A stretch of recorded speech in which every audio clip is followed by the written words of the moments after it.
Chapter 601 How did you break through? Chen Luo casually waved his hand, and a dazzling light appeared. This light then coalesced and condensed in his hand, transforming into a spinning divine talisman. That's a star god talisman. Ding Linga exclaimed in shock, staring in utter astonishment at the palm-sized talisman in Chen Luo's hand, her face filled with disbelief. Legend has it that when the star god talisman is cultivated to its highest level, the power of the stars can condense into an eternal star god talisman, fusing with the cultivator's soul. As long as one survives the heavenly tribulation, one can become a true god. It is only a legend because no one in the Star Luo Palace has ever reached that level. Only in the mythical era, the true gods and emperors of the Star Radiance clan, one of the 35 clans, possessed this ability. However, since the Star Radiance Emperor and the clan were destroyed by the Heavenly Emperor, the spiritual energy of heaven and earth has depleted, and no one has ever reached this level again. Who is he? Ding Linga was instantly stunned, her cherry-red lips parted, and she remained speechless for a long time. Although the Heavenly Emperor had imparted star god talismans to many people in the past, due to the treacherous nature of those who received them and the selective nature of the talismans, their inheritance dwindled. After hundreds of years of fighting and struggle, the various star god talisman inheritances gradually died out, eventually being monopolized by the major immortal sections. Moreover, within the immortal sects, only true disciples could cultivate star god talismans. Anyone who dared to privately teach a star god talisman to someone outside the sect, regardless of their identity, would face certain death. Therefore, nowadays, only the Star Luo Palace possesses star god talismans. Ding Linga was incredibly shocked. She herself cultivated star god talismans and would never mistake their power. After her initial shock, Ding Linga immediately looked at the star god talisman in Chen Luo's hand. This was the first time since the star god talismans had disappeared that someone in the world had condensed a physical star god talisman. Regardless of Chen Luo's identity, Ding Linga decided to first comprehend the divine talisman. Ding Linga stared intently at the star god talisman in Chen Luo's hand, as if she had seen some priceless treasure, unable to look away. When Ding Linga completely immersed herself in the star god talisman, she instantly felt the world explode. She didn't know when she had found herself amidst a sky full of stars, immersed in boundless, rich stellar power. Bathing in the vast ocean of stellar power, Ding Linga's understanding of the star god talisman grew stronger and stronger, even breaking through the bottleneck that had previously blocked her. The next moment, Ding Linga felt her thoughts completely clear, and a powerful aura suddenly erupted, allowing her to break through from the 4th realm to the 5th realm in an instant. Chen Luo's lips twitched? What the hell? I just wanted to scare you, how did you break through? Ding Linga is only 25 years old. To have cultivated to the 4th realm at such a young age already earns her the reputation of a peerless genius in the Xiangxia world. Since Duan Qianchen passed the divine talisman to the human race, no more than 5 people have possessed such talent. Now, having comprehended the star god talisman condensed in Chen Luo's hands, she has directly broken through to the 5th realm, becoming the fastest person in the Xiangxia world to advance to the 5th realm since Duan Qianchen. Chirp chirp. Chirping urgently, as the most discerning creature, it immediately sensed the powerful stellar energy within the star god talisman. Without even waiting for Chen Luo's command, it pounced and bit into it. Chen Luo didn't stop it, watching Chirping happily devour the entire star god talisman piece by piece. The star god talisman's disappearance immediately interrupted Ding Linga's meditative state. She regained her senses, immediately feeling a profound sense of loss, but upon realizing the current situation, she was overjoyed. Just a short period of comprehension had allowed her to break through to a higher realm. This was simply too terrifying. Ding Linga moved swiftly, leaping down from the wall, bowing respectfully towards the courtyard, and loudly proclaiming, "Thank you for your generous gift, senior." Chen Luo smiled. It was an unintentional act. He hadn't expected Ding Linga to be so exceptionally talented, able to achieve a breakthrough under such circumstances. Chen Luo pondered for a moment. This woman did possess considerable potential. With proper training, she might become the next Duan Qianchen. Without the 36 divine talismans, Ding Linga didn't harbor any deep-seated hatred or desire to destroy the world, so she probably wouldn't cause any trouble. I wonder if I could meet you, senior, and learn from you in person. Chen Luo smiled faintly. This woman was ambitious too. Knowing he wasn't an ordinary person, she immediately seized the opportunity. Oh, what do you wish to learn? This junior wishes to learn the star god talisman and master the power of the stars. If that's all you want to learn, you can do so in the Star Luo Palace. I only want to learn from the strongest. Chen Luo chuckled. Ding Linga was quite frank. She didn't hide anything, openly stating that none of the people in the Star Luo Palace were as strong as Chen Luo, yet she showed no embarrassment whatsoever. Aren't you afraid of being punished by the Star Luo Palace? Ding Linga bowed again, quite confidently replying, if my master and elders knew of your cultivation level, they would most likely come to you for guidance, just like I have. Chen Luo smiled. This was in line with the rule of the immortal world where strength reigns supreme. If his cultivation were even inferior to Ding Linga's, he would probably be dead by now. Come in. Chen Luo was already planning to train her anyway, so he didn't waste any time and waved to open the courtyard gate. Ding Linga's face lit up with joy, and she immediately entered the courtyard respectfully. Reaching Chen Luo, she bowed again. Junior Ding Linga greets Senior. Chirp. Ding Linga was about to ask Chen Luo's name when she heard a chirp and felt a gust of wind rush towards her. Startled, Ding Linga instinctively jumped aside. Alright, come back. Chirp chirped angrily at Ding Linga, as if to say, didn't you call her here for revenge? Chen Luo shook his head. This little thing was incredibly vengeful. Even though its lost spiritual energy had been replenished, it still wanted to attack Ding Linga. Ding Linga's expression was somewhat strange, and she felt a little embarrassed. Senior, was that spirit beast yours? Ding Linga didn't need to think to guess that it was Chirp that had attacked her earlier. Having drained so much of its spiritual energy yesterday, it probably held a grudge. I came here to thank it and apologize. After speaking, Ding Linga patted her mustard seed pouch and took out 3 bamboo stalks radiating spiritual light. These are 1,000-year-old 5-element spirit bamboos. They should help you restore your spiritual power. When the spirit bamboos appeared, Shu Qiu's eyes widened, almost drooling. Upon hearing Ding Linga's words, it immediately flew over, grabbed a bamboo stalk, and began to gnaw on it. Chapter 602 The Battle for the Secret Realm. Seeing the spirit bamboo in her hand gradually disappear, Ding Linga felt a pang of heartache. Even in the Star Luo Palace, 1,000-year-old spirit herbs were rare. They could easily buy half of Tianyi's prefecture at the secret yuan auction. She had originally saved it for her breakthrough, but now, to please Kaiokyu, or more precisely, to please Chen Luo, she reluctantly took it out. Kaiokyu didn't hold back at all, quickly devouring the 5-element spirit bamboo, which greatly eased her resentment. Chen Luo didn't really care, but seeing Ding Linga's lavish spending, he smiled and immediately asked, "What level have you reached in your Star God Talisman cultivation?" 4th level. My master hasn't taught me the 5th level yet. When the 36 clans taught their members, they directly imprinted the divine talisman into their sea of consciousness. Each time their cultivation reached a certain level, the next level of cultivation would automatically unlock. However, the human race was different. To prevent the divine talisman from being leaked, they broke down their cultivation methods layer by layer. Only disciples who have made significant contributions to the sect and possess sufficient strength will receive the next level of cultivation techniques. Even true disciples are no exception. Come here. Ding Linga didn't hesitate and immediately walked to Chen Luo. Chen Luo conjured a Star God talisman and pressed it between Ding Linga's eyebrows, imprinting the talisman's inheritance into her sea of consciousness. First, comprehend the 5th level of the Star God talisman. Ask me if you don't understand. Ding Linga's heart trembled. At this moment, she could feel that all the cultivation techniques of the Star God talisman had entered her mind. Even the 7th level sect master of the Star Luo Palace couldn't achieve this. Yes, Senior. Ding Linga forcibly suppressed the urge to inquire about Chen Luo's background and directly sat down cross-legged to begin comprehending the 5th level of the Star God Talisman. While Ding Linga was comprehending in the courtyard, Mo Yuxing had already brought Fan Kinki to the lake in Yuyang Gorge. With the news from the live stream, Mo Yuxing found the location quickly. At this time, Yuyang Gorge was teeming with people searching for the secret realm. However, the area was vast, and the searchers scattered throughout the entire gorge made it relatively easy to find. When Mo Yuxing landed by the lake, it was eerily quiet and deserted. He immediately spoke into the air in Mandarin, "Tell Sun Wukong we've arrived. Tell him to open the secret realm." The livestream assistant, number 3, immediately left and entered Sun Dashan's livestream, relaying the message and attaching a screenshot of Mo Yuxing and Fan Kinki. Sun Dashan was still playing with the spirit, having done so all night. If it weren't for the spiritual fruits that helped him recover his strength, he probably would have already died from vomiting blood. Upon hearing the message from assistant number 3, Sun Dashan immediately rushed to the lake and gestured to the spirit, "Open the secret realm.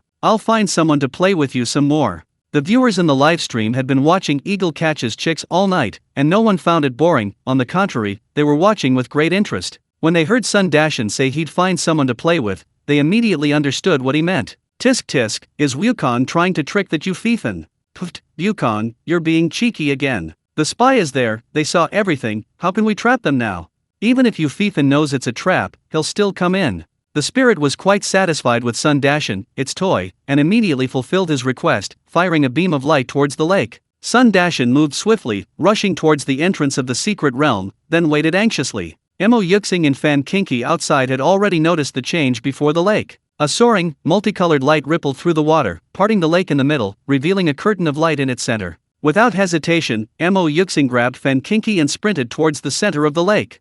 Mo Yuxing now possessed the strength of the first realm, and his speed was considerable. In just a few leaps, he reached the entrance of the secret realm. However, Mo Yuxing didn't expect that while he was fast, someone was even faster. Before he could even enter the secret realm, a streak of blue light arrived first, entering the realm ahead of him. It then unleashed a powerful palm strike towards Mo Yuxing and Fan Kinki. A surging torrent of spiritual energy erupted, its power like thunder. Mo Yuxing was startled, knowing he couldn't withstand the force. He immediately grabbed Fan Kinki and leaped aside. Boom! The moment they left, a massive crater was blasted into the ground. After repelling them, the figure vanished. Meanwhile, a soaring, seven-colored spiritual light illuminated the entire Yuyang Gorge, alerting all the cultivators searching for the secret realm. They instantly understood what was happening and began to flee towards the lake. Seeing the flashing light in the sky, Mo Yuxing knew something was wrong. He gritted his teeth, grabbed Fan Kinki, and rushed into the secret realm. Inside the secret realm, Sun Dashan eagerly watched the entrance.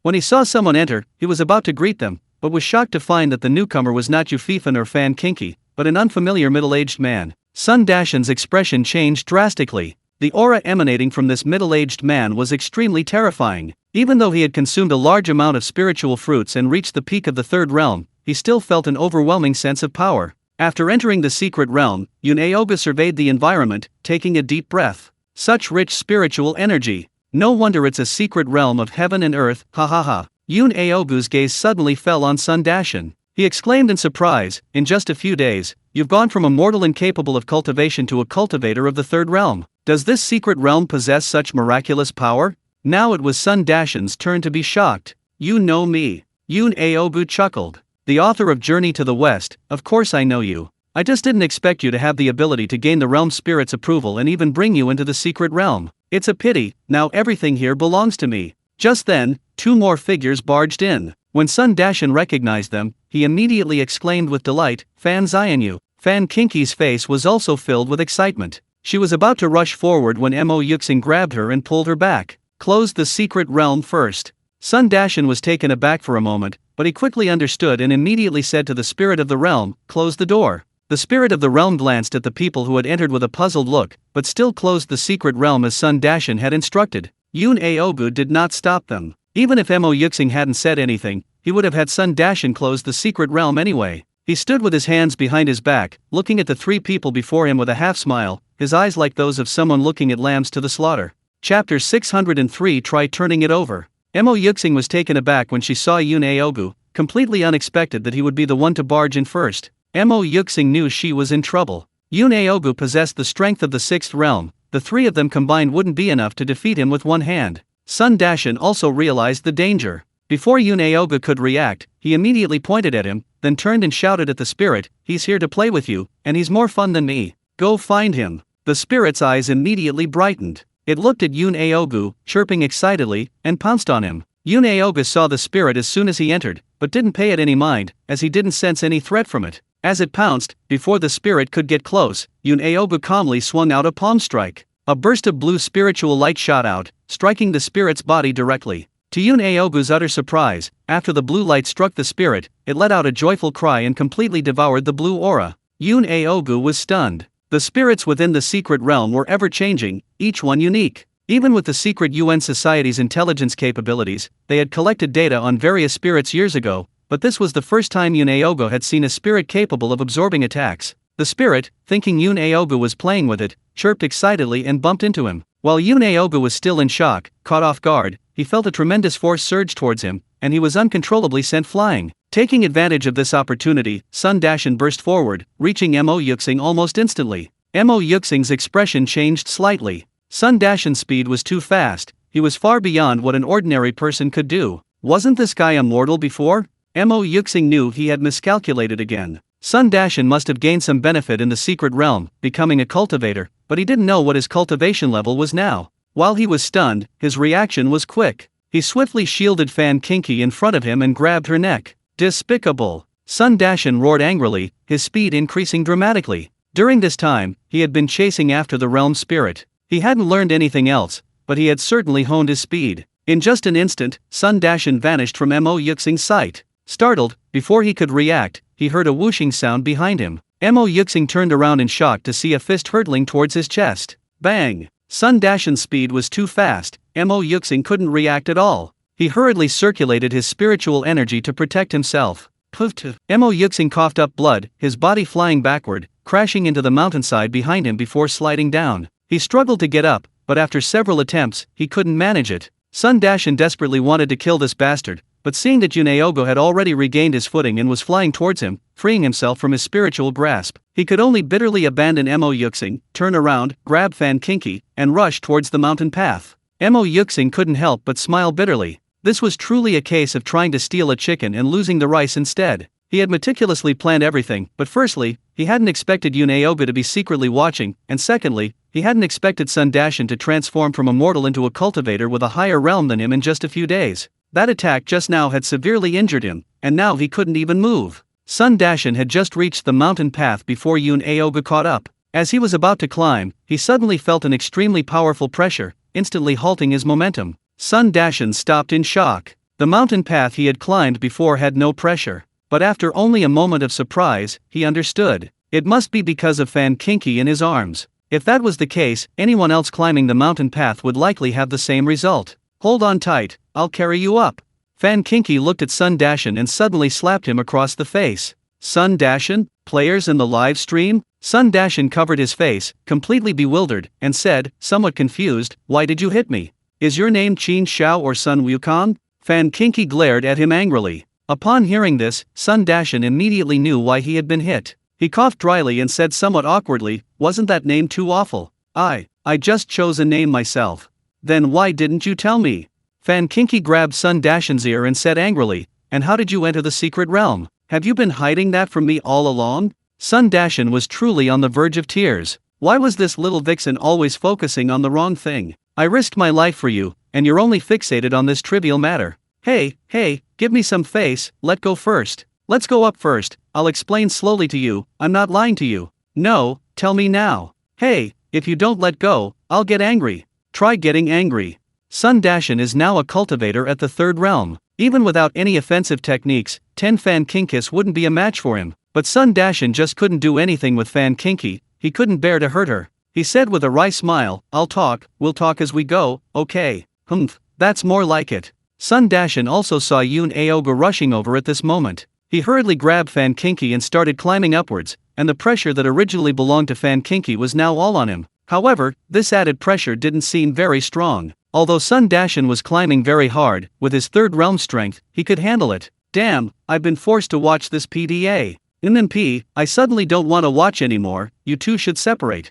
Wukong, beat her up. How dare she pull my great sage equaling heaven's ear? She's got a death wish. Funny.jpg. Yeah, Wukong, quickly pull out your Rudy Jingabang and give her a good beating. Perverted.jpg. Sun Dashan naturally didn't have time to pay attention to the people in the live stream at this moment. He looked back at the foot of the mountain and saw Yunaoga stepping onto the first step. He had been flying through the air, but just above one step, he suddenly plummeted straight down, crashing to the ground. It felt as if an invisible hand had violently slammed him to the ground. Even with his 6th realm cultivation, Yunaoga was dazed and nearly lost his breath from the impact. Yunaoga's expression changed slightly, he immediately realized the strangeness of this mountain path. Chapter 604 Treating everyone equally on the mountain trail. Yunaoga frowned. He now knew that the most precious treasure in the secret realm must be at the end of the mountain path. Without hesitation, he immediately began to climb. This time, Yunaoga didn't dare fly. The situation he had just encountered clearly showed that he could only climb on foot.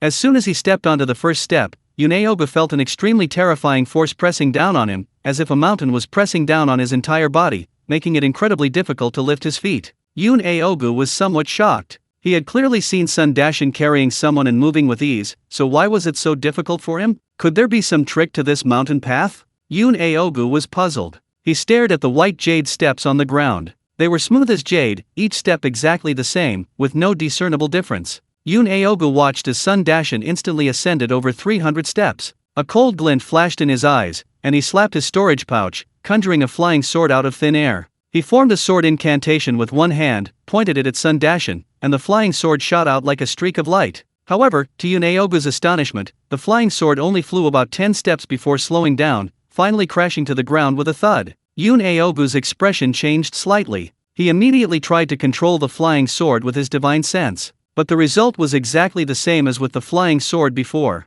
His divine sense could only extend to 10 steps, a distance of less than 3 meters, before it could not go any further. Yun Aogu was stunned. He finally understood, on this mountain path, both spiritual power and divine sense were weakened. They could only spread to a maximum of 3 meters, beyond that distance, they were ineffective. Yun Aogu had no choice but to obediently climb with his feet. But just as he reached the 3rd step, Jingling caught up, chirping and circling him. "Come play." Seeing Jingling's expression, Yun Aogu instantly understood its meaning. Yun Aogu turned his head, enduring the immense pressure, and continued climbing the steps. Sun Dashan, witnessing this, burst out laughing. It seemed this mountain path treated everyone equally. Whether mortal, martial artist, or a 6th realm cultivator, everyone had to climb on 2 legs of fair competition. Yun Aogu's ignoring Jingling would soon bring him the consequences. "Why do you laugh so disgustingly? Cough, how can someone as handsome as me be disgusting?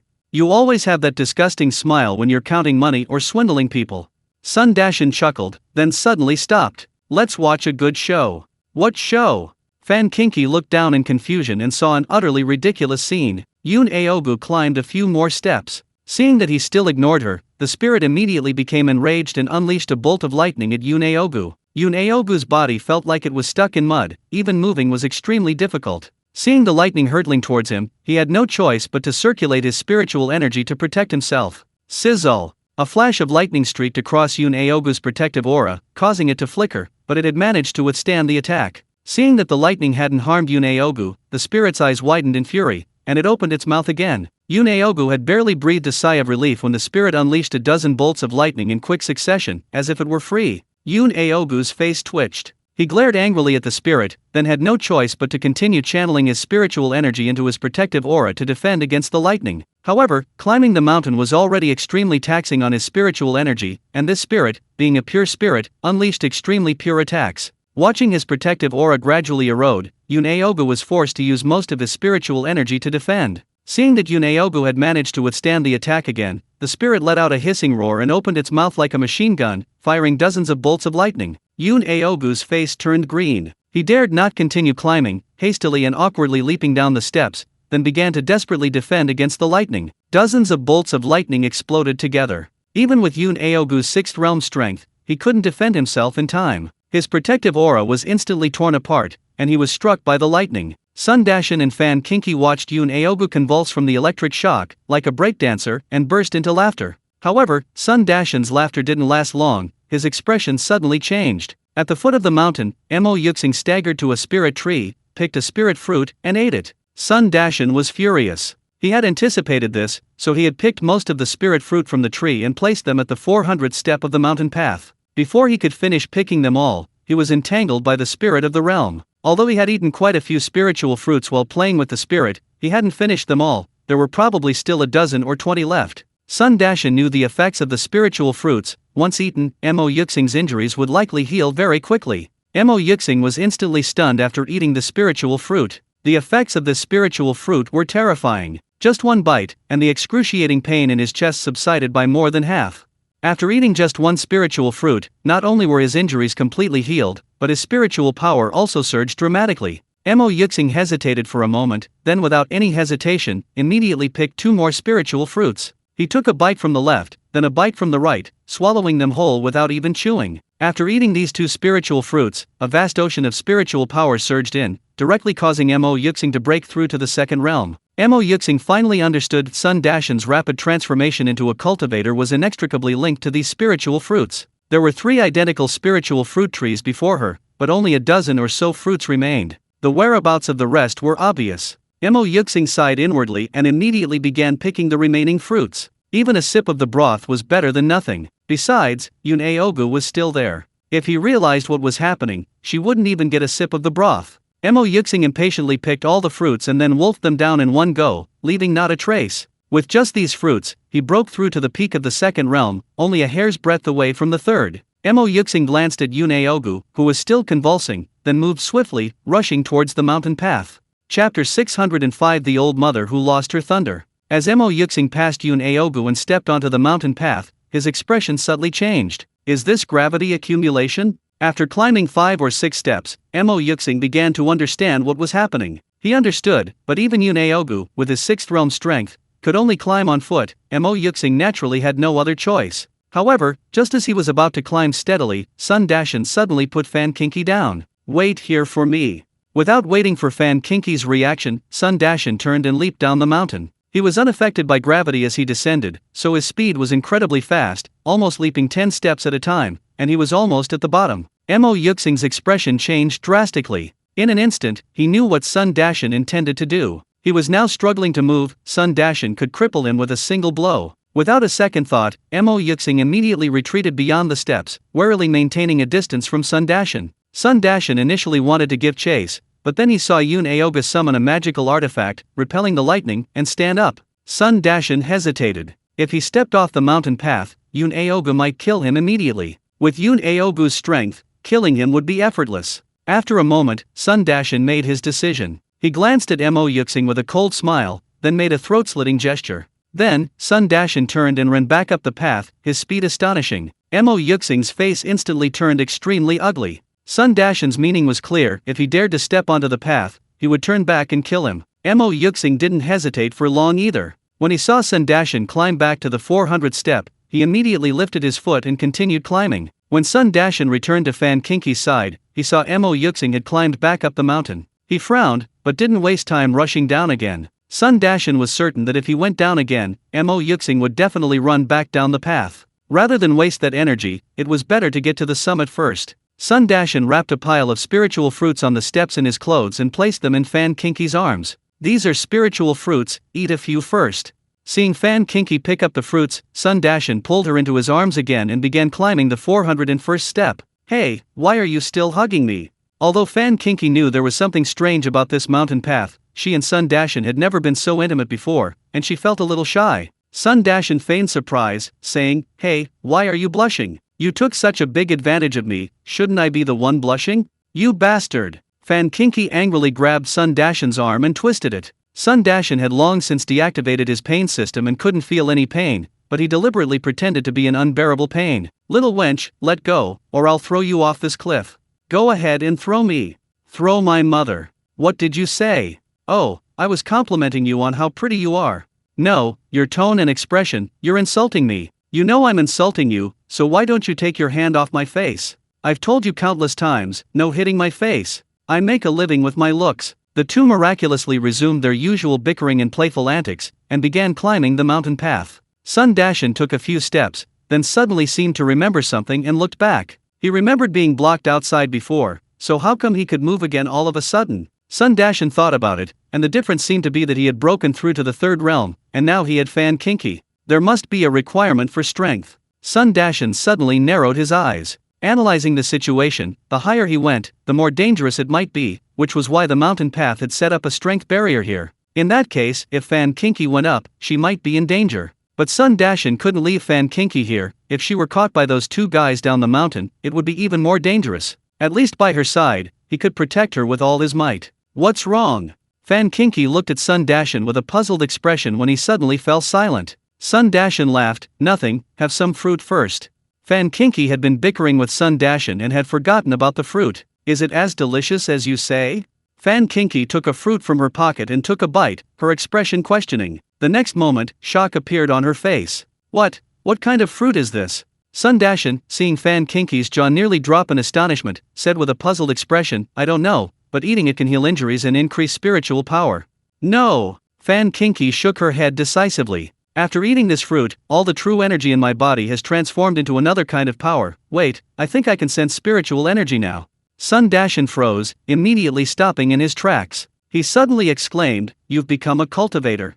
Fan Kinki also realized what was happening. She immediately sensed the state within her body and indeed felt her true energy gradually transforming into a more advanced power. "This is true energy liquefying, transforming into spiritual power. I can really cultivate immortality." Fan Kinki screamed excitedly. "That's wonderful." Sun Dashan also became excited, then suddenly kissed Fan Kinki on the cheek. Fan Kinki paused, a shy blush rising to her cheeks. After a moment, she suddenly said with a half-smile, "Why are you even more excited than me? Damn, this little vixen is so shrewd, she's already been discovered." Sun Dashan panicked, but maintained a righteous expression, saying, "Of course. Now that you've become a cultivator, I can cling to your coattails and openly freeload off you. Pa, I feel like you're deliberately taking advantage of me." Fan Kinki grabbed Sun Dashan's ear and twisted it hard. The viewers in the live stream started cheering again. Wow, I strongly suggest breaking them up. This dog food never stops, I'm full. Wukong, you're such a show-off, never missing an opportunity to take advantage. Please stop showing off your love. The people below are catching up. Why don't you just get married already? Wait, this fruit can turn an ordinary person into a cultivator. If we sell it, wouldn't we be rich? Seeing Fan Kinky getting more and more insistent, and realizing he was also having a hard time acting, Sun Dashan quickly changed the subject. Chapter 606. What are you pretending for? Why are you always thinking about money? Fan Kinky released Sun Dashan, somewhat annoyed. Having grown up in luxury, never lifting a finger, she had never experienced poverty and therefore couldn't understand Sun Dashan's money-grubbing nature. Even now that he was a cultivator, he was still thinking about how to make money. Come, let me tell you why you have to make money. Sun Dashan looked at Fan Kinky and asked calmly, do you know how many resources are needed from the initial stage to reaching the first realm? Fan Kinky was taken aback. She hadn't cared about this before, having given up on cultivation, but coming from a family of cultivators, she knew a little about it. If we're talking about spirit stones, it'd be around 500. And from the first realm to the second realm? At least 5 times. Sun Dashan nodded. That's 2,500. And from the second realm to the third realm? 10,000 spirit stones at the very least. At this point, it all comes down to aptitude. Okay, let's say 10,000. Sun Dashan started counting on his fingers for Fan Kinky. I'm already at the third realm, so I don't need to worry about those resources. But you've just entered the realm, which means you'll need 13,000 spirit stones. Do you have that many spirit stones? Fan Kinky hesitated for a moment, then quickly shook her head. No. See, in the end, it still comes down to me, young master. Sun Dashan looked troubled, starting to do some calculations. This is only the third realm. Think about it, there's the fourth realm, the fifth realm. I'm too lazy to calculate them all, but the two of us combined will definitely be an astronomical figure. You don't know how to earn money, so don't you rely on me? Naturally, we need to be careful with our money now. You women just don't know how to manage a household, you'll be in trouble later. Fan Kinky stared blankly at the rambling Sun Dashan, suddenly mesmerized. This guy seemed to have naturally factored in the cultivation resources she needed. Sun Dashan noticed Fan Kinky's gaze, and his heart skipped a beat. He blurted out, almost unconsciously, ahem, if you keep looking at me like that, I'm going to kiss you. Fan Kinky was stunned for a moment, then instantly became angry and embarrassed. You bastard. This bastard, if you want to kiss me, just kiss me. Why did you have to say it out loud? Now that you've said it, how can I let you kiss me? Fan Kinky angrily punched Sun Dashan. The two playfully wrestled for a while, then Fan Kinky suddenly frowned and said, if only we had a mustard seed bag. Carrying so many fruits by hand is too much trouble. We don't have one, but isn't there someone down there who does? Sun Dashan chuckled, then suddenly looked down at Mo Yuxing. I'll go down and talk to him. Mo Yuxing had already climbed to the 10th step when he suddenly saw Sun Dashan jump down again. His lips twitched, and he could only sigh and turn to run downhill. Hand over your mustard seed bag, and I won't come back to bother you.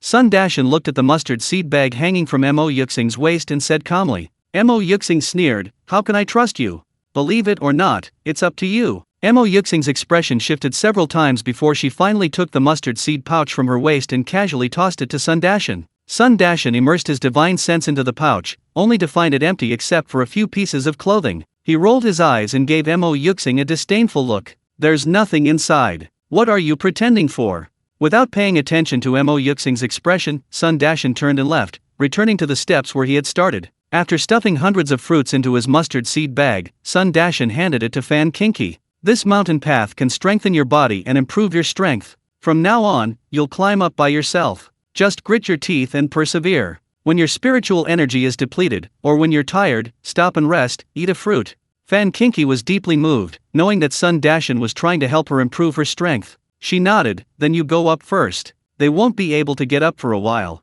That was exactly what Sun Dashan planned. If he climbed up first, he wouldn't feel the gravity on the way back, and even if the two people at the bottom climbed up, he could get back in time. Okay. Sun Dashan nodded and immediately began to climb. The same feeling of being burdened came again. Having gained several days' experience, Sun Dashan's climbing speed was much faster than Mo Yuxing and Fan Kinky at the bottom of the mountain. In less than an hour, he reached the 500th step, while Fan Kinky had only climbed 20 steps. Sun Dashan stopped to meditate and rest for a while to recover his spiritual energy before continuing his ascent. However, the higher he climbed, the greater the pressure, and Sun Dashan's speed decreased. By the time he reached the 800th step, 2 days had passed. At this point, Sun Dashan felt he had touched the threshold of the fourth realm, and a breakthrough was imminent. 100, 200, 400, 800. A realization dawned on Sun Dashan. This 800th step must be the threshold of the fourth realm. Stepping over it would allow him to break through. With this thought, Sun Dashan placed his foot on the 801st step.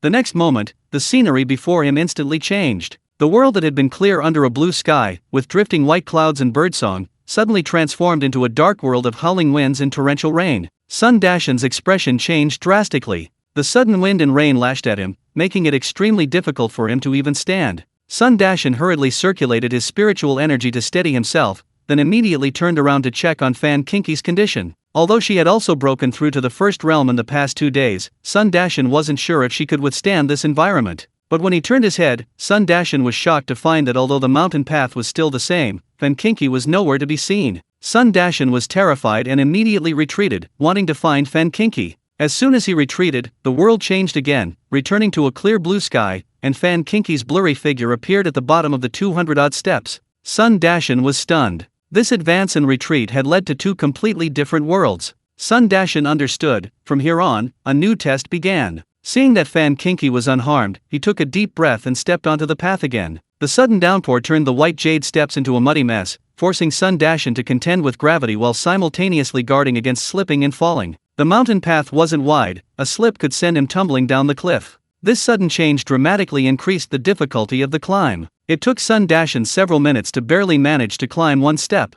Chapter 607 The Two Who Disappeared. The wind whipped the rain down, each drop pelting his face and body like a beating. Sun Dashan gritted his teeth and climbed higher, step by step. Each step was taken with extreme caution. The pressure and the storm were nothing compared to the despair, humiliation, and anger he had felt that day. Now that he had come this far, there was no turning back. He was determined to gain a foothold in this dog-eat-dog world. He wouldn't let his and Fan Kinki's fate be controlled by anyone again. 1 step, 2 steps. Sun Dashan trudged on through the raging storm. The rain intensified, the wind grew stronger, and the cold intensified. The steps beneath his feet became increasingly muddy, slippery, and difficult to traverse. What used to be a dozen or so steps before needing a rest now required stopping to recover after 5 or 6 steps. When Sun Dashan counted to the 1001st step, the wind howled, not only icy cold but also sharp as knives. It couldn't be called rain anymore, it was a torrential downpour, the rain stinging his skin like steel needles. His clothes and skin were cut by the wind blades, leaving tiny gashes, bleeding profusely.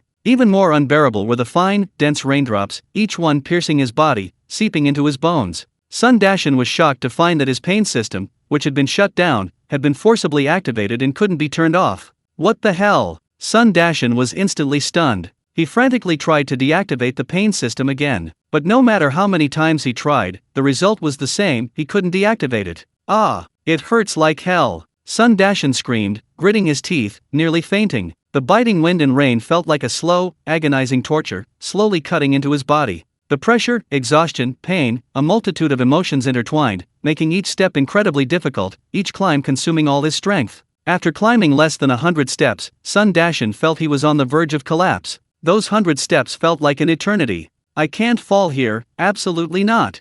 Extreme pain brought with it extreme anger and a deep sense of resentment. The previously depleted spiritual energy within Sun Dashan surged forth instantly, transforming into strands of black spiritual light that protected his body, blocking the wind blades and rain needles. Sun Dashan was now in a daze, almost losing his mind. Only one goal remained in his eyes: to climb higher, to reach even greater heights. Step by step, when Sun Dashan finally reached the 1200th step, the world suddenly shone brightly, transforming back into a sunny, fragrant paradise. Sun Dashan collapsed onto the white jade steps, looking at his blood-soaked appearance, and suddenly felt as if he had been reborn. After resting for a long time, Sun Dashan finally regained his senses. When he realized his condition, he was slightly taken aback, because he didn't know when he had broken through to the fourth realm. However, Sun Dashan couldn't feel excited. His injuries were too severe. Without recovering, he couldn't possibly continue. Sun Dashan staggered to his feet, not continuing upwards, but instead descending a step. Just as he had anticipated, once he passed the stormy section, retreating would prevent him from going back in.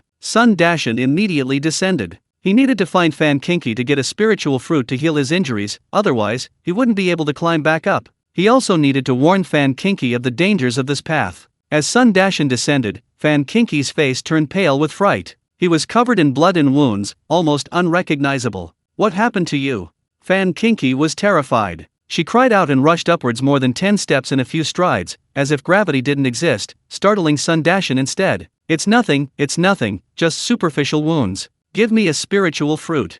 Seeing tears welling up in Fan Kinki's eyes, Sun Dashan immediately comforted her. Fan Kinki hurriedly took out a spiritual fruit from her storage pouch and handed it to Sun Dashan to heal his wounds. Sun Dashan ate the fruit while explaining the situation to Fan Kinki. Fan Kinki listened absent-mindedly, her eyes actually fixed on his wounds. Only when she saw them healed under the fruit's effect did she finally relax. Oh, you've reached the second realm too? Fan Kinki nodded, looking at Sun Dashan's body, which was completely unscathed, and couldn't help but ask in surprise, is this spiritual fruit so miraculous? Can it heal any injury? It should be like that. So far, whether I'm injured or exhausted, I can recover in a very short time. As Sun Dashan spoke, his gaze suddenly sharpened. Where's Yufifan? Fan Kinki also looked down the mountain and was astonished to find that Mo Yuxing, whom she had previously seen, was nowhere to be seen. They seemed to have disappeared a day ago. Could they have fallen off the cliff? Sun Dashan stood up in confusion and looked down the mountain. They were currently at about the 700th step, not far from the ground. With Sun Dashan's current 4th realm strength, he could roughly see the foot of the mountain. Upon closer inspection, Sun Dashan realized that not only was Yufifan missing, but Yun Aogu and Jing Ling were also gone. Sun Dashan frowned. A sense of foreboding crept into his heart. These two were no pushovers, they certainly wouldn't give up so easily. They either found another path to the summit, or they found another way. I have a bad feeling. I need to climb up as quickly as possible. Don't push yourself. If you really can't climb up, just wait for me here. Okay, I know. Go ahead. Sun Dashan added worriedly, remember, it's step 801. Don't push yourself. I know, get lost. Fan Kinki glared impatiently at Sun Dashan, then shoved the mustard seed bag into his hand. Here, I'll wait for you here. Sun Dashan was both amused and exasperated. This little vixen had to be so fierce even when she cared for someone. He thought for a moment, then took out 2 pieces of clothing from the bag. He changed into one himself, and wrapped half of the spirit fruit in the other, then handed it to Fan Kinki. I don't know how long it will take to get up there. Besides being useful for cultivation and healing injuries, the spirit fruit can also be used to stave off hunger. Sun Dashan didn't wait for Fan Kinki to react before he quickly rushed upwards. Damn it! Fan Kinki wanted to chase after him and give him the spirit fruit, but as soon as she lifted her foot, she was pulled back by a powerful force of gravity and could only watch helplessly as he sped up. Chapter 608 Cheating. When Sun Dashan returned to the original steps and stepped onto them again, the scene before him abruptly changed. The world had become a desert, the white jade steps had turned into dry, cracked stones, and the scorching sun beat down relentlessly, baking the world. The verdant world vanished, leaving only blinding white light at the horizon, so bright it was almost unbearable to look at. Here, Sun Dashan nearly dried himself into a dried-up mess, finally reaching the 2,400th step, the peak of the 4th realm. At this moment, Sun Dashan finally understood the meaning of Chen Luo's words. If one was determined enough, one could gain the ability to speak on equal footing with the Yu family. From the 800th step onwards, the pain system couldn't be turned off, it was truly excruciating. After the scorching desert disappeared, a thick fog suddenly enveloped the surroundings, making it impossible to see one's hand in front of one's face. A single misstep could send one tumbling off a cliff. Now, it wasn't just the invisibility that was gone, his 5 senses had also been erased. Sound vanished, not a sound could be heard, not even his breathing, footsteps, the rustling of his clothes, or even his heartbeat. His senses of smell, touch, and taste were also gone, even the feeling of gravity disappeared. In an instant, it was as if he had entered a world of deathly silence. Sun Dashan understood that what was being tested here was not his physical endurance, but his mental state. In this environment, it was easy to let his mind wander, to fall into self-doubt and anxieties about the possibility of death. Sun Dashan simply stopped thinking, eliminating all fleeting thoughts, and focused entirely on circulating the red dust myriad steps cultivation technique. Soon, Sun Dashan discovered the benefits of concentrating his attention. Immersed in cultivation, even without his 5 senses, he could rely on instinct and intuition to find the right path, preventing him from falling off the cliff. After another 3 days, Sun Dashan reached the 5,600th step without incident, successfully breaking through to the 5th realm. Sun Dashan looked up and saw that he had reached the halfway point of the mountain, only halfway to the summit. His senses had returned, and he was about to take another step when he suddenly sensed movement below. Chirp, chirp. Sun Dashan looked in astonishment towards the right cliff, only to see the spirit slowly flying up from below, with a figure dangling from its tail. Sun Dashan's gaze sharpened, and when he recognized Mo Yuxing dangling from the tail, he was so frustrated he almost vomited blood. Holy crap, this actually works. This guy's really cunning. How did he even come up with this method? Cheating? Wow. He's a genius. Is this spirit a pig? Why is it helping the bad guys? This thing can't distinguish between good and bad, it probably just sides with whoever plays with it. The live stream chat exploded instantly. Everyone was dumbfounded, clearly not expecting such a thing to happen. What made Sun Dashan even more speechless was that the spirit had no idea what he was feeling at that moment. When it flew to his side, it even chirped happily at him twice, seemingly greeting him. Sun Dashan was already incredibly frustrated, and when Jingling greeted him, coupled with Mo Yuxing's ambiguous smile, he nearly fainted from anger. Sun Dashan instantly realized that Mo Yuxing, the despicable and shameless fellow, must have seen Jingling unaffected by gravity down below and then set his sights on it. Jingling was like a child, completely devoid of morality. As long as Mo Yuxing spent a little time playing with it, it would naturally do what Sun Dashan did, commanding it to do things like opening secret realms, or, like now, carrying it to the mountain peak. These past few days, Mo Yuxing hadn't disappeared, he had been playing with Jingling, finally managing to appease it today and ultimately succeeding. Damn it, what the hell? Sun Dashan wanted to curse out loud in frustration, but he knew it would be futile. He took a deep breath and prepared to continue climbing, but to Sun Dashan's surprise, another invisible barrier blocked his way. No matter how he tried to break through it with his spiritual power, whether by striking, shoving, or pushing, he couldn't get past it. Sun Dashan was frantic, standing helplessly on the steps. He was extremely resentful. He had truly endured countless hardships to climb this far. Sun Dashan actually felt he had already gained something, as he now possessed the strength of the fifth realm, making him a figure of some importance in the world of immortals and heroes. But Mo Yuxing, whom he utterly despised, had used this cheating method to get up there, making Sun Dashan feel as disgusted as if he had swallowed a fly. Even if I can't have it, I absolutely won't give it to you. Watching the spirit guide Mo Yuxing slowly ascend towards the summit, Sun Dashan clenched his fists tightly, then suddenly channeled all the spiritual power in his body and slammed them against the invisible wall. Bang! Sun Dashan was violently thrown back, tumbling down dozens of steps before coming to a stop. His body, having already endured the baptism of thousands of steps, was far stronger than that of an ordinary person, yet the force of that invisible energy still caused his internal organs to shift. He lay on the ground, taking a long time to recover. As soon as he stood up, Sun Dashan immediately took out a spiritual fruit and ate it. After recovering from his injuries, he mustered all his strength and slammed into the steps again. Bang! This time, the injury was more severe than before. He tumbled down hundreds of steps before finally coming to a stop. But Sun Dashan seemed determined to conquer these steps. He swallowed the spiritual fruit again and slammed into them again and again. Thump, thump, thump, Sun Dashan slammed into them no less than 100 times, nearly tumbling off the mountain path and falling off the cliff several times. But the invisible force remained completely still, showing no sign of breaking through. The viewers in the live stream were stunned. They all knew now that the pain system couldn't be turned off. Just watching Sun Dashan being rammed, bleeding profusely and rolling on the ground, was painful enough to make them ache. But Sun Dashan seemed to be insane, relentlessly ramming into the force, even though it had no effect. Just as Sun Dashan gritted his teeth and rammed into the force for the 101st time, the invisible force suddenly vanished. When Sun Dashan stepped onto the 5601st step, he was instantly stunned, because this step had no added gravity, it was just like any other step. Somewhat puzzled, Sun Dashan stepped onto the next step, and again, there was no effect from gravity. He paused for a moment, then immediately took off charging towards the summit. There were no further obstacles or momentum along the way, it was just like climbing a normal mountain. With Sun Dashan's current strength at the fifth realm, it took him less than a minute to climb nearly 1,000 steps. Chapter 609 Gold, the Golden Cudgel. Sun Dashan now understood that barrier he had just encountered was likely the final test. If he had hesitated and given up then, he would have been eliminated. After passing that final barrier, there were no more obstacles, he only needed to reach the summit. Sun Dashan ran at full speed. Now, without the influence of gravity, even climbing the steep mountain walls, his speed didn't slow down at all. To Sun Dashan's surprise, as he continued upwards, not only did he not consume spiritual energy, but spiritual energy began to gradually flow into his body from the white jade steps beneath his feet. When he was almost at the summit, his spiritual energy had reached the peak of the fifth realm, only one step away from the sixth. Sun Dashan suddenly realized that once he reached the summit, he would likely reach the sixth realm. This was the final gift the mountain path was giving him. As Sun Dashan drew closer to the summit, he saw a purple light emanating from it, enveloping the entire peak and exuding a mysterious aura. Seeing this, Sun Dashan quickened his pace. As he stepped onto the last step, a surge of powerful spiritual energy flowed into his body, propelling him to the sixth realm. Above the summit, purple smoke swirled, creating a dreamlike scene. At the very center of the summit, a fist-sized purple divine talisman floated in the air, the source of all the light.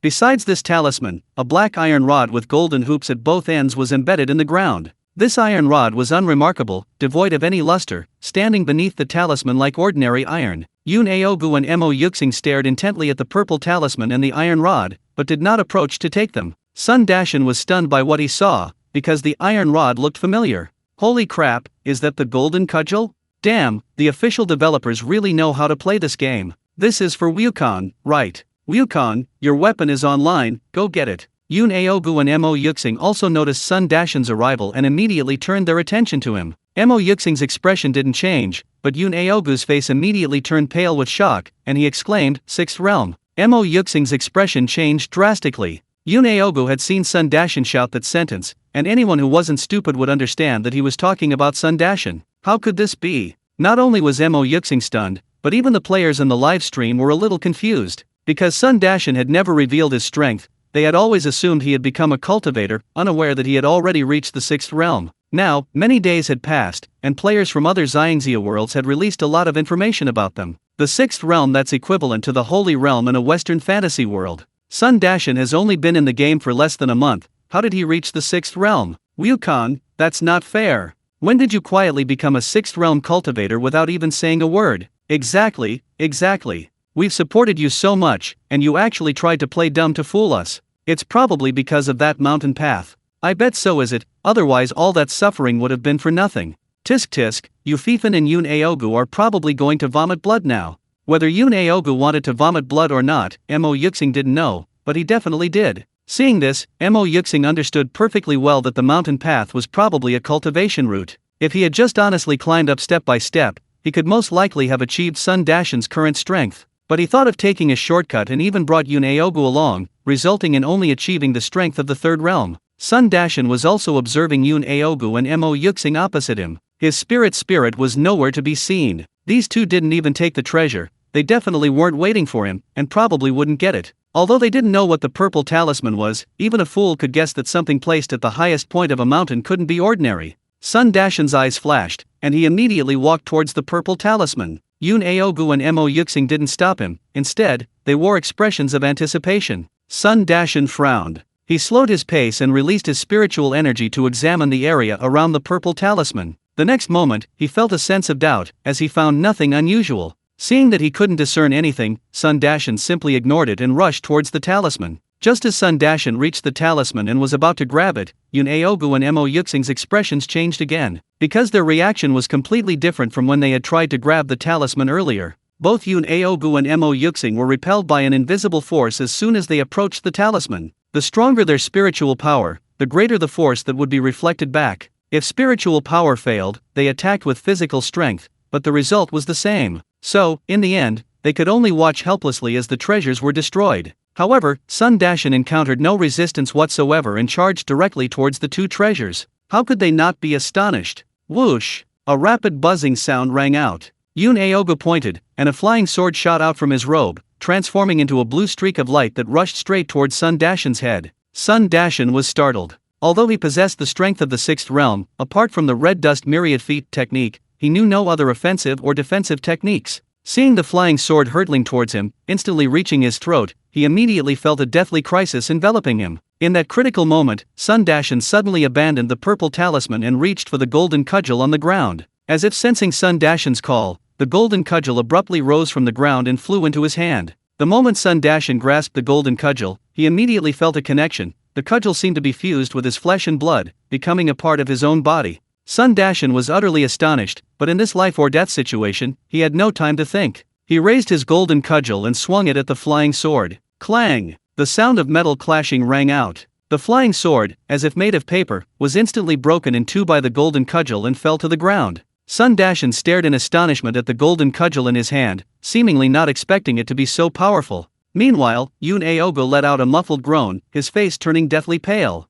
He swayed a few times, and a trickle of blood spilled from the corner of his mouth. Chapter 610 The Disappearance of the Secret Realm. This golden cudgel was naturally arranged by Chen Luo. Originally, the secret realm only had one mountain path for increasing strength and a purple sun god talisman. After Sun Dashan copied Journey to the West into the Xiangxia world, Chen Luo found it interesting and casually added a golden cudgel to the mountain peak. Just like the divine artifact judgment given to Han Fei when the Western fantasy world opened, this golden cudgel is the first divine artifact in the Xiangxia world. However, this item wasn't specifically prepared for Sun Dashin, but for the first person to reach the summit. From the foot of the mountain to the summit, besides increasing strength, it's also a process of forging a weapon. Those who can climb step by step from the foot of the mountain to the summit will gain the Golden Cudgel's approval and become the master of the secret realm. Those who cheated to get there, like Mo Yuxing and Yun Aogu, naturally wouldn't get the Golden Cudgel or the Sun God Talisman. Therefore, when Sun Dashin went to retrieve it, he encountered no resistance. The Golden Cudgel even proactively met his attack. Yun Aogu's flying sword was shattered, and shock filled his eyes.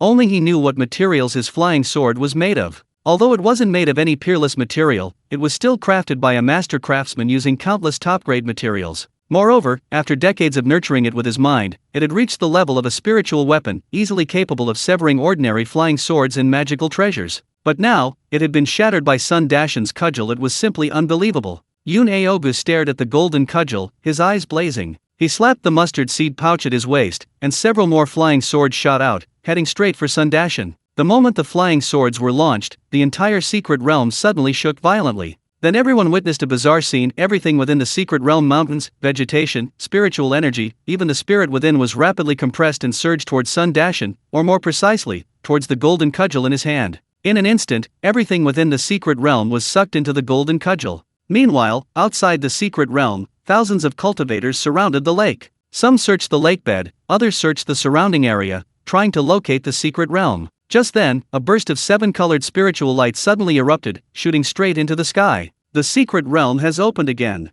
Get ready. We must seize this opportunity, don't miss it this time. This phenomenon is so astonishing, it must be some extraordinary treasure. The cultivators present stared excitedly at the center of the burst of 7-colored spiritual light, their eyes practically gleaming. At this moment, a visible whirlpool began to spin rapidly in the air, sucking in all the lake water and drying it up. The whirlpool's rotation slowed down until it disappeared completely. 4 figures appeared in the middle of the dried-up lake. After being absorbed into the secret realm by the Golden Cudgel, Sun Dashin had casually grabbed the purple Sun God Talisman in his palm. When he saw Fan Kinki appear, Sun Dashin couldn't help but breathe a sigh of relief. Just as he was about to go find Fan Kinki, he suddenly found himself surrounded by a dense crowd of people, with even many flying in the sky. At that moment, everyone's attention was focused on the 4 people in the middle of the lake. Especially Sun Dashin, whose hand held a Sun God Talisman radiating purple divine light, attracting the attention of most of the people present. These 4 had clearly come from a secret realm. Even a fool could see that the purple object was undoubtedly a treasure. Hiss! There must be tens of thousands of people here. Wow, such a grand welcoming ceremony. Are you out of your mind? How can you tell they're here to welcome us?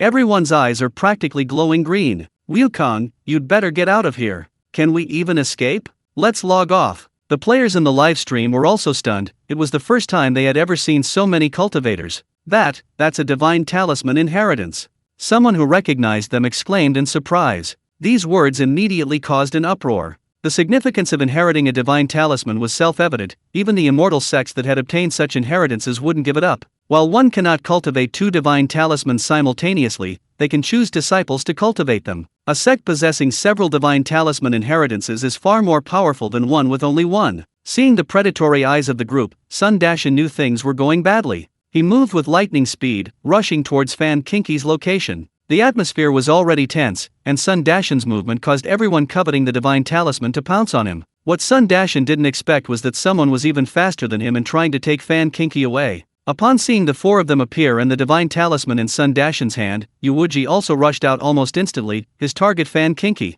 Yuwuji's judgment was simple. Sun Dashin was definitely everyone's target. Even if he charged in, he wasn't guaranteed to get the Sun God Talisman. It was better to start with the weakest. Besides, Fan Kinki was carrying a bunch of fruit-like things, clearly spiritual fruits. Getting those was better than getting nothing. Most importantly, Yuwuji knew Fan Kinki's importance to Sun Dashin. When he saw Sun Dashin rushing towards Fan Kinki, he became even more certain. Yuwuji was already very close to Fan Kinki. He flew over and arrived in front of her almost instantly. Fan Kinki was also somewhat panicked. She hadn't quite grasped the situation since being teleported out of the secret realm. Just as she came to her senses, a swarm of cultivators rushed towards Sun Dashin, and many others were heading for her, leaving her flustered and unsure what to do. A cold glint flashed in Yuwuji's eyes, and his hand had already reached for Fan Kinki's shoulder. Fan Kinki was only at the 2nd realm of strength at this moment, no match for Yuwuji. She didn't even have time to react before he had her gripped in his hand. Yuwuji grabbed Fan Kinki and flew into the sky on his sword. casually storing all the spiritual fruits from her bosom into his storage pouch. At this moment, most people were focused on Sun Dashan. Even those who noticed Fan Kinki didn't give chase when they saw Yu Wuji take her away on his sword, as the most important thing was clearly the Sun God talisman. Sun Dashan's eyes were bloodshot with rage. Before he could even reach her, he saw Fan Kinki being taken away by Yu Wuji. He wanted to give chase, but people were everywhere, both in the sky and on the ground, all unleashing their magical treasures, which bombarded him with multicolored spiritual light. Chapter 611. Then let's kill them all. Get out of here, all of you. Seeing Fan Kinki being taken away, and surrounded by this group, Sun Dashan was both shocked and enraged. He roared and swung his golden cudgel. As if sensing his emotions, a wisp of black spiritual energy suddenly enveloped the golden cudgel, sweeping out with immense power. Wherever the golden cudgel passed, whether people or magical artifacts, they crumbled instantly. Sun Dashan had already reached the 6th realm of cultivation. In his rage, he had used his full strength, coupled with the indestructible nature of the golden cudgel. Cultivators below the 6th realm were almost instantly killed upon contact, and magical artifacts were shattered instantly.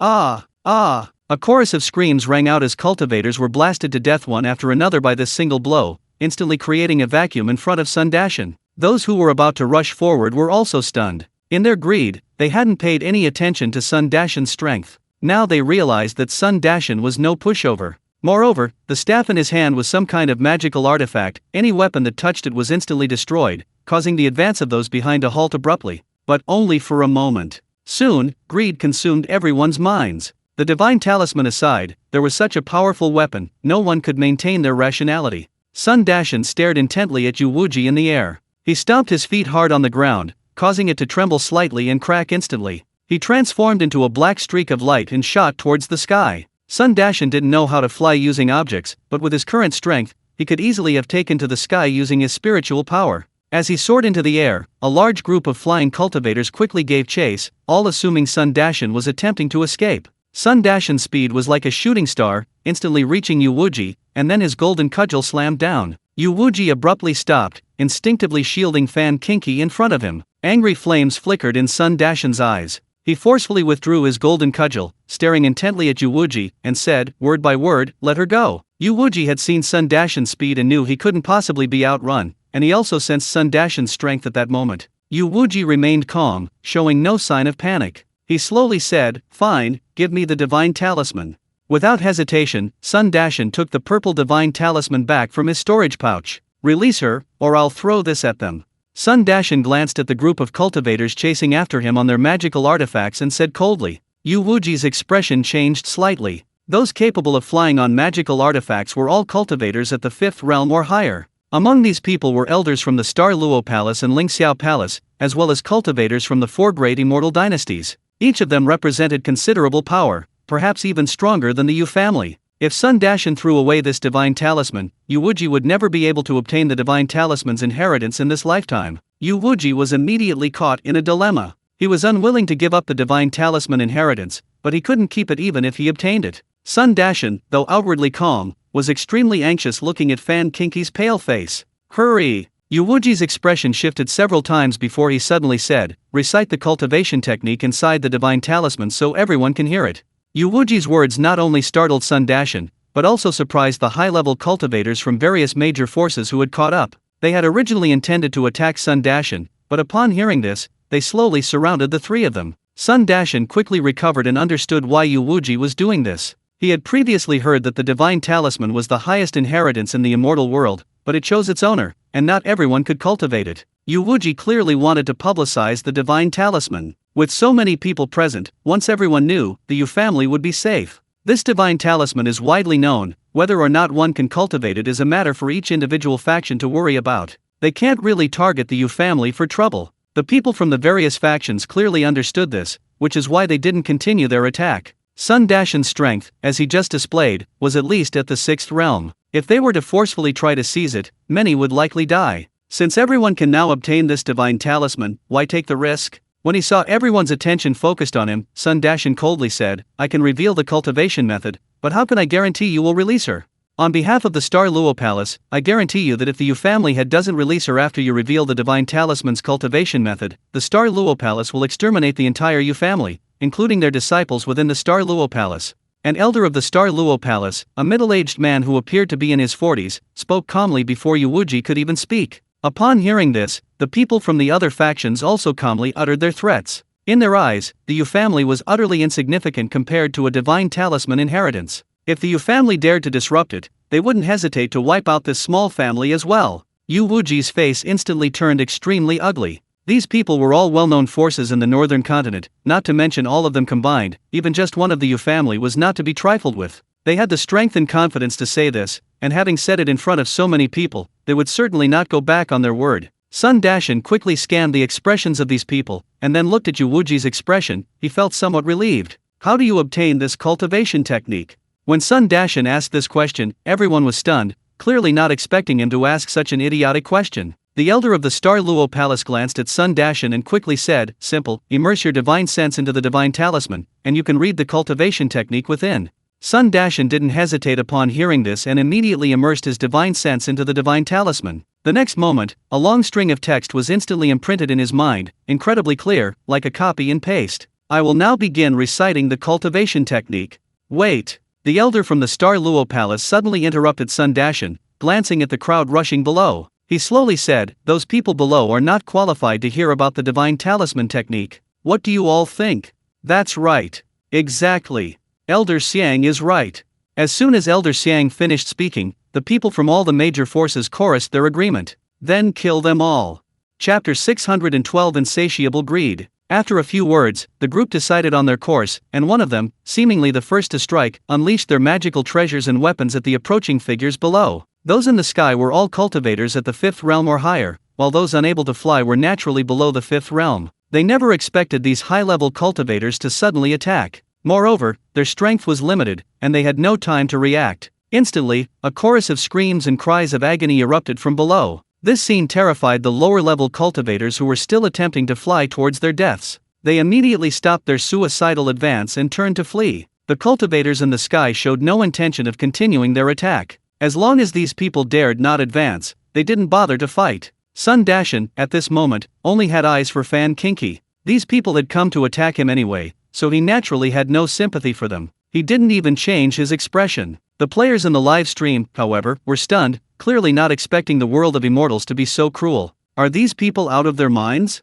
If you don't want them to hear, just drive them away. Too arrogant, too domineering. High-level cultivators have the power of life and death over low-level cultivators. No wonder these people want to seize resources. They don't seem like cultivators at all, they're probably demon cultivators. It's just the law of the jungle. Whether you cultivate demons or immortals, it's the same. On the contrary, the low-level cultivators in the Xiangxia world seem to be used to this kind of thing. They didn't even show any anger or hatred, they just stared at the high-level cultivators in the sky with envy. "Alright, now you can recite it."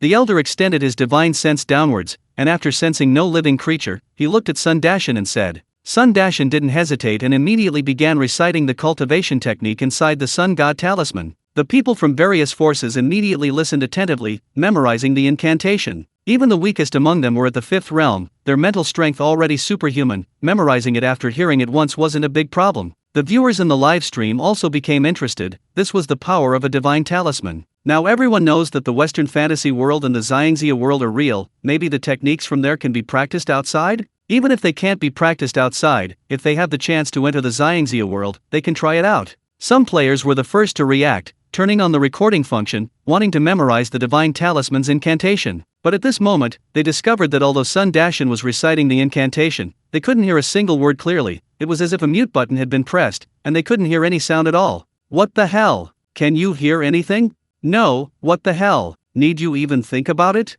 It's definitely the damn official team. Last time, that guy did the same thing, censoring important content. Damn it, that's shameless. The players were furious. They never expected the official team to censor the sound at such a crucial moment. And the official team went all out, even cutting off the shot of Sun Dashan speaking, clearly not giving him a chance for speech recognition. This was, of course, Chen Luo's doing. He had been monitoring the situation closely, and when he saw Sun Dashan reciting, he immediately muted the stream. Sun Dashan's live stream currently had nearly 50 million viewers. If this information spread, the entire world would know, and the Sun God Talisman would quickly become commonplace. Talismans were top-tier cultivation techniques in both the fantasy and real worlds. Leaking such a thing would be detrimental to both. However, there were only a few dozen high-level cultivators in the fantasy world. Even if they obtained it, they wouldn't leak it. At most, it would only circulate within their respective factions. After Sun Dashan finished reciting, the others also memorized it. Throw this talisman over here, and we'll check if its contents match what you said. Sun Dashan unhesitatingly tossed the purple talisman to Elder Xiang. Elder Xiang reached out and grabbed the divine talisman, immersing his divine sense into it. Comparing it to the information he had just memorized, and finding no discrepancies, he nodded slightly and tossed the talisman to the elder from Lingxiao Palace. Elder Wu, please check it. Elder Wu took the talisman and immediately examined it. After confirming there were no problems, he tossed it to the next person. Sun Dashan, however, had no patience to wait for them to finish checking. Since there are no problems, release them. Elder Xiang was equally decisive, speaking directly to Yu Wuji, Patriarch Yu, release them. The talisman is fine. Yu Wuji, seeing that over a dozen people had already checked the talismans, but none had reported any issues, knew that what Sun Dashan had recited was the genuine technique. Yu Wuji, not daring to offend the people from Xingluo Palace, immediately threw Fan Kinki at Sun Dashan. Sun Dashan had been watching Yu Wuji intently. When he saw Fan Kinki fly towards him, he suddenly rushed forward, caught her, and held her in his arms. Are you all right? Sun Dashan anxiously looked Fan Kinki up and down. Seeing the concern in Sun Dashan's eyes, Fan Kinki quickly shook her head. I'm fine, he just stole those fruits. Why bother with those? Sun Dashan naturally didn't care about the spiritual fruits. Let's leave here first. Sun Dashan finished speaking and was about to leave when he noticed that the people hadn't left. Instead, they were still surrounding them. The divine talisman has already been handed over. What more do you want? Sun Dashan's expression changed slightly as he coldly looked at the group before him. There shouldn't be only one divine talisman in the secret realm, right? Elder Wu of Lingxiao Palace asked calmly. Sun Dashan's expression darkened. He had far underestimated the greed of this group. Even lower-level secret realms, due to their perpetual closure and abundant spiritual energy, can give birth to rare treasures. A secret realm possessing a top-tier inheritance like the divine talisman would naturally be hard to believe if it didn't contain other spiritual objects. Sun Dashan felt he might have been tricked. Elder Xiang's actions in forcing Yu Wuji to release Fan Kinki weren't well-intentioned. Besides forcing him to reveal the divine talisman technique, he was also trying to put him in a dilemma. Although Fan Kinki has been rescued, the situation is actually more dangerous than before. To get Fan Kinki out, Sun Dashan must break through the encirclement. Given Fan Kinki's strength, a single misstep could result in her death. Furthermore, Sun Dashan knows his own limitations. He only possesses cultivation techniques, lacking any offensive moves. Against this group of high-level cultivators, his only weapon is his golden cudgel. Sun Dashan's expression shifted several times. Watching Yu Wuji retreat, he suddenly sneered, pointing at Yu Wuji and shouting, he stole the spiritual fruit we brought out of the secret realm.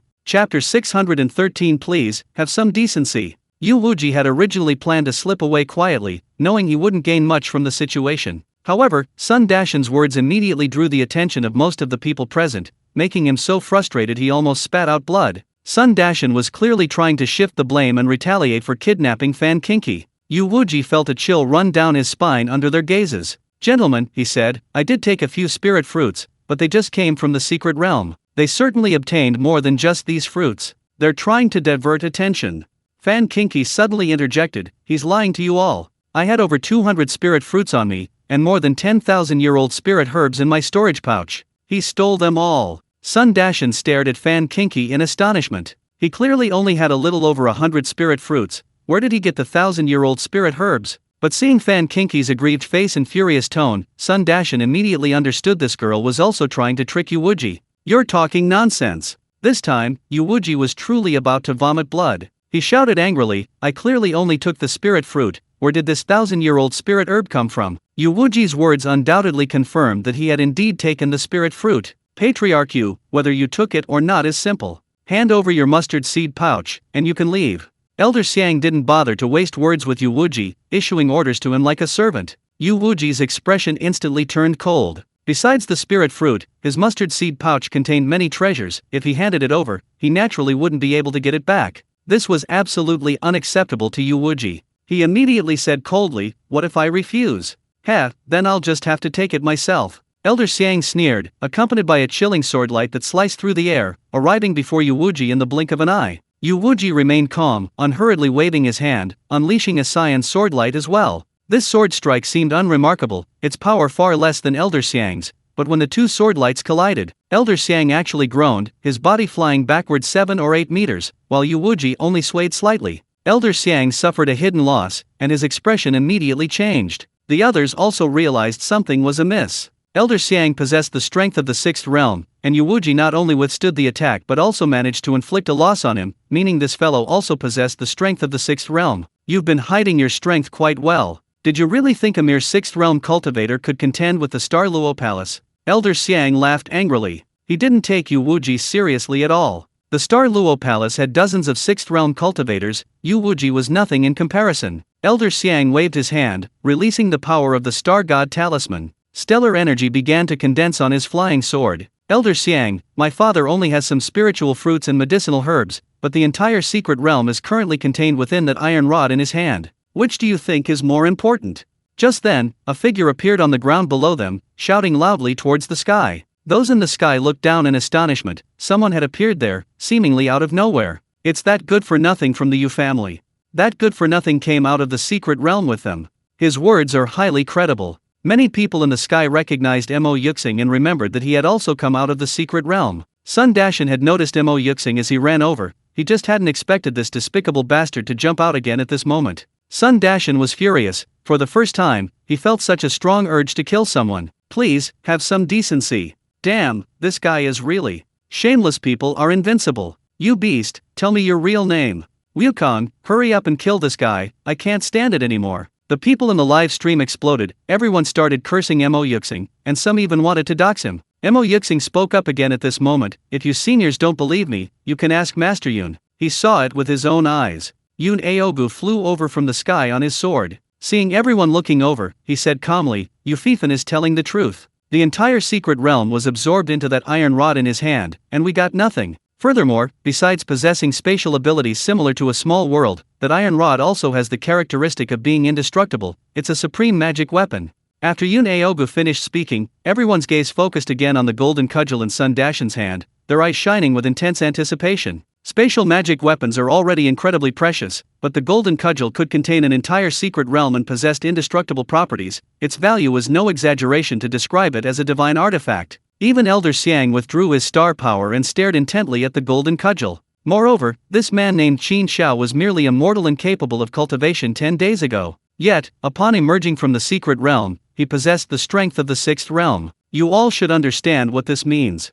Yun Aogu, ever eager to stir up trouble, dropped another bombshell. Those present were stunned once more. They never imagined that Sun Dashan was merely a mortal 10 days ago, incapable of cultivation at that. In the world of immortals and heroes, from birth, unless one encounters some heaven-defying, fate-altering encounter, one's fate is essentially predetermined to become a cultivator. And this secret realm, allowing Sun Dashan to reach the sixth realm in such a short time, demonstrates just how extraordinary it is. Now, no one could hold back any longer. Almost simultaneously, everyone attacked Sun Dashan. Seeing that his goal had been achieved and witnessing the battle in the sky, Mo Yuxing immediately fled as far away as possible. With so many high-level cultivators clashing, a fight would surely cause mountains to collapse and the earth to tremble. Naturally, she had to escape quickly. Mo Yuxing hadn't run far when she felt a strong gust of wind whistling behind her. He looked up in astonishment and saw Yu Wuji descend from the sky, grabbing him and tucking him under his arm, quickly flying towards Tianyi's prefecture. Mo Yuxing felt uneasy, looking at Yu Wuji's gloomy face, worried that her adoptive father might abandon her. Ah! At that moment, an extremely frenzied roar resounded throughout the heavens and earth. The sound was filled with rage, pain, and a mad killing intent. The ground suddenly shook, and a black light shot up from where they had just left, soaring into the sky. Chapter 614 Go to Hell. Yu Wuji sensed the change behind him. He abruptly stopped and turned to look towards Yuyang Gorge. Upon seeing what he saw, both of their expressions changed. Centered on the black pillar of light, the ground and sky trembled violently. A visible tornado appeared out of nowhere and began to rapidly spread. Yu Wuji felt the astonishing aura and overwhelming killing intent emanating from that direction. Even with his sixth realm cultivation, he couldn't help but shudder. Instinctively, Yu Wuji wanted to get as far away from this dangerous place as possible. Without hesitation, he immediately flew away on his sword at an even greater speed. Meanwhile, in Yuyang Gorge, Sun Dashan was holding Fan Kinki. Near her chest, there was a bloody hole about the size of a thumb, from which blood gushed out like a fountain, quickly staining half of Fan Kinki's body red.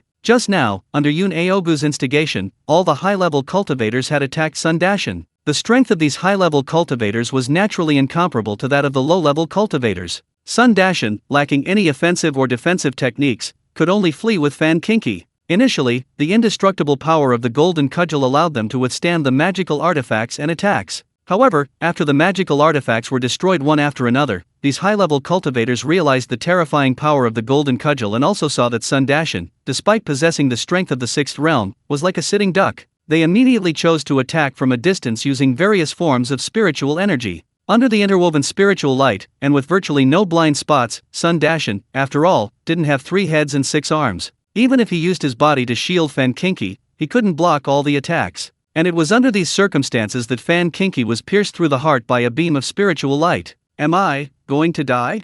Fan Kinki coughed up blood, her face rapidly draining of color, turning as white as paper. Sun Dashan trembled violently. Looking at Fan Kinki gushing blood, he cried out, "No, no." A sorrowful smile appeared on Fan Kinki's face. I'm so unwilling, we finally got to be together. Sun Dashan's mind went blank. Watching Fan Kinki's life force rapidly drain away, he was utterly helpless. You won't die. You can't die. But Fan Kinki's breathing was now barely audible, and her eyes were slowly closing, though her hand clung tightly to Sun Dashan. So cold. I'm so scared. As Fan Kinki finished speaking, her hand suddenly went limp, motionless. Sun Dashan trembled as he reached out and placed his hand in front of Fan Kinki's nose, trying to check for breath. When he felt no life in his fingers, Sun Dashan's mind went blank, he was completely stunned, and all he could hear was a buzzing sound in his ears. He couldn't accept the fact that Fan Kinki was dead. Ah! Sun Dashan let out a frantic roar. The viewers in the live stream were startled by Sun Dashan's fierce roar. Then, they saw black light burst forth from his face. The black spiritual energy had materialized into tangible light, shooting straight into the sky and causing the wind and clouds to change color. Sun Dashan's eye socket suddenly burst, 2 streams of bloody tears flowing down his cheeks. A faint layer of blood mist appeared around his body, and his once black hair instantly turned blood red, dancing wildly like flames. These bastards, is Fan Kinki really dead? Most likely dead, otherwise, Wukong wouldn't be in this state. Holy crap, Wukong's gone berserk. He's going insane.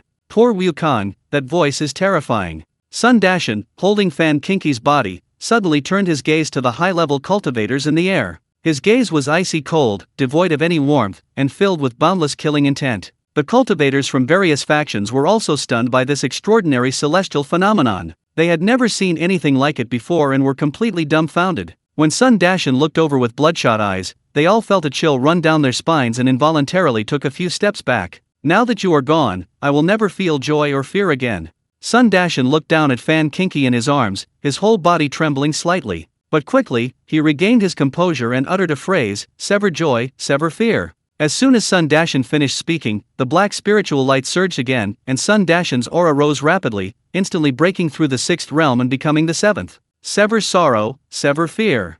As these 4 words were uttered again, a black pillar of light spread out like ink, enveloping the entire sky and even blocking out the sun. The world, once bathed in bright sunlight, instantly plunged into darkness, as if plunged into night. Everyone could only see a small patch of ground in front of them. Sun Dashan's aura continued to surge rapidly, breaking through another realm in an instant, becoming a cultivator of the 8th realm. The cultivators present paled. They had never witnessed anyone break through 2 realms in such a short time. If it were the 1st or 2nd realm, it wouldn't be so bad, but this was the 7th and 8th realms. Of all the human cultivators in the entire 9 provinces continent, fewer than 100 could reach the 7th realm, and only Duenkinju reached the 8th. After severing the 4 emotions, Sun Dashan's red dust myriad steps directly broke through to the 4th level, and he also gained access to the techniques within the cultivation method. All of you, die. Sun Dashan, holding Fan Kinki in one arm, swung his golden cudgel out with the other. A black aura enveloped the golden cudgel, and countless staff shadows appeared out of thin air, seemingly ignoring distance,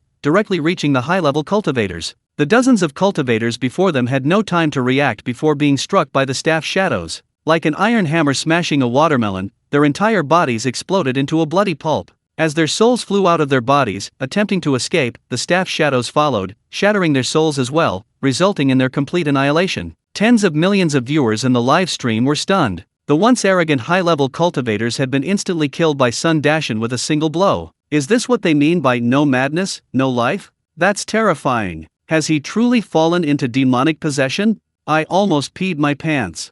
Is this the legendary one blow to the soul? The low-level cultivators in the distance, who couldn't fly, had been watching the spectacle from afar. Upon witnessing this scene, they were terrified and fled for their lives, fearing Sun Dashan's attention. Sun Dashan, having killed these high-level cultivators, didn't stop there. Without expression, he swung his staff again. Chapter 615 Annihilation of the entire family. A massive staff-like shadow descended from the sky, sweeping across the clouds like a pillar supporting the heavens, accompanied by a dark, shimmering aura that blotted out the sun, before crashing down with a deafening roar. Boom! A deafening roar resounded, like a massive earthquake, blasting the entire Yuyang Gorge into the ground. A sandstorm swept across the land, engulfing everything. The towering staff shadow annihilated everything in the gorge. All the low-level cultivators had no time to escape, nor could they. Sun Dashan, having killed everyone present with a single blow, finally couldn't hold back his tears, which were now tears of blood. Sun Dashan stared at the lifeless Fan Kinki in his arms, his bloodshot eyes gradually turning crazed.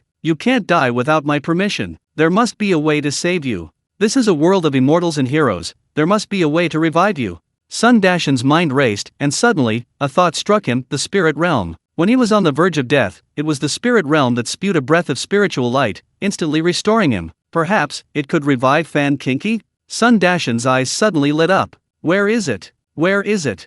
Sun Dashan abruptly saw the golden cudgel in his hand. Before the secret realm disappeared, he saw the spirit realm being absorbed into the golden cudgel. I have to go in. The moment this thought formed in Sun Dashan's mind, he vanished from the spot, carrying Fan Kinki, and the golden cudgel disappeared at the same time. The next moment, Sun Dashan found himself back in the secret realm. A sudden, violent tremor ran through him, and he collapsed to his knees, weeping bitterly. Why? If only I had realized this sooner, she wouldn't have died. Through his experience of entering the golden cudgel, Sun Dashan painfully realized a crucial truth: he could enter the secret realm at any time. If Fan Kinki had been inside, she wouldn't have been accidentally injured. However, while filled with immense regret, Sun Dashan knew this wasn't the time for remorse. He expanded his divine sense, rapidly searching for the location of the realm spirit. With his current divine sense, he instantly enveloped the entire secret realm and quickly located the realm spirit. Sun Dashan's figure vanished from his spot, traversing hundreds of meters in near instantaneous movement, arriving at the lake in an instant.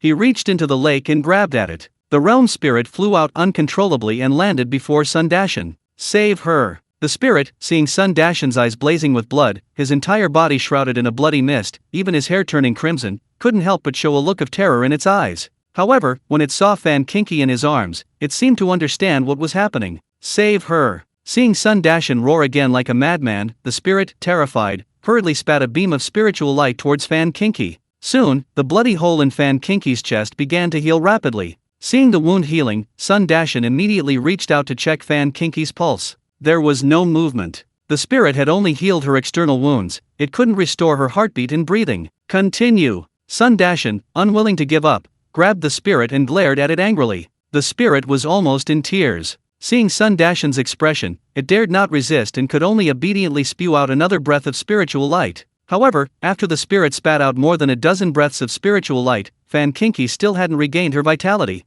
Her body had only become smoother and more rosy, still glowing. Continue! The spirit looked aggrieved. What it was spewing out was the essence of spiritual power, not ordinary spiritual power. Each breath required at least several years to condense. But now Sun Dashan had become the master of the secret realm, and the aura emanating from his entire body was extremely terrifying. It had no strength left to resist. Even at the cost of its own spiritual essence, it could only spew it out breath after breath. After dozens of breaths, Fan Kinki's entire body was nourished by a vast amount of spiritual power, emitting a faint spiritual light like an immortal, but there was still no sign of her coming back to life. The spirit size had shrunk dramatically. Once as tall as a person, it had shrunk to half its former size, clearly severely weakened. Sun Dashan finally felt despair. If Fan Kinki had been injured earlier, perhaps the spirit could have saved her. But now, Fan Kinki had been dead for some time, and even the spirit was powerless to revive her. There must be a way, there must be. Sun Dashan suddenly thought of the mysterious person who had given him the spirit and sent him to the secret realm. Perhaps that person had a way.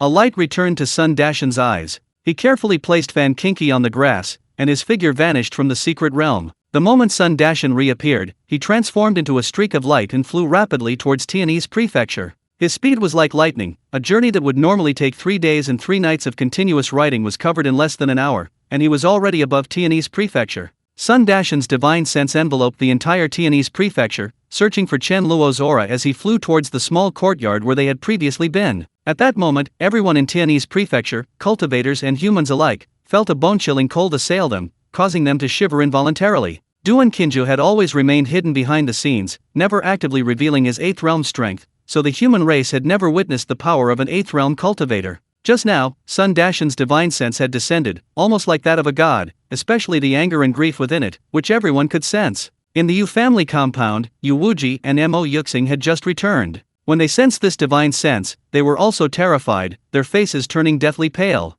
Go and inform all relatives and friends in the manor to leave Tianese prefecture immediately, as far away as possible. Yu Wuji flung Mo Yuxing aside, his face grim as he shouted. Although Yu Wuji didn't know what had happened, he had witnessed the towering staff shadow obliterating the entire Yuyang Gorge as he fled, and only a short time had passed before this terrifying divine sense descended. Even if Yu Wuji were a fool, he would realize something was wrong. Yes, father. Mo Yuxing didn't dare waste any words, quickly agreeing and immediately going to notify the Yu family to evacuate. Just then, a staff-like shadow descended from the sky towards the Yu residence, instantly transforming into a massive pillar hundreds of meters in diameter, before crashing into the Yu family mansion. Boom! This staff-like shadow was neither too large nor too small, its area perfectly covering the entire Yu residence. Those inside didn't even have time to scream before being crushed to dust. Whether cultivators or ordinary people, the fate was the same. Chapter 616 The Last Little Thing. Sun Dashan's divine sense could cover the entire Tianese prefecture.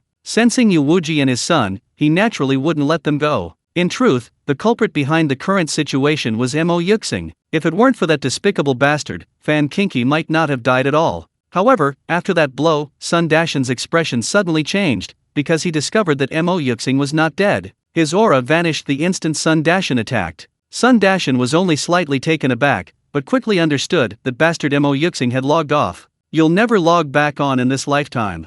After locking onto the Yu residence with his divine sense, Sun Dashan began searching for Chen Luo's location throughout the city. Players log off, but when they log back in, they'll still be in the same place. Even if Mo Yuxing escaped at the crucial moment, he would always log back in. As soon as Mo Yuxing logged on, Sun Dashan would be able to detect her, but his mind was currently focused on reviving Fan Qingqi. When Sun Dashan arrived at his residence and rushed into the old courtyard, searching everywhere but finding no one, he panicked. His divine sense swept across the area again, searching for the person with the strongest aura. However, Sun Dashan quickly realized he was going in the wrong direction. The strongest person in the city was only at the 6th realm, they clearly couldn't be Chen Luo. This was an instinctive intuition. Sun Dashan was certain that Chen Luo's strength was far beyond the 6th realm. Sun Dashan swiftly began searching for the aura of the realm spirit. He had encountered Kyokia before, and since its aura was identical to the realm spirit within the secret realm, the search was quick. When he sensed Kyokia's location, he moved, shooting towards the courtyard where Chen Luo was like a shooting star.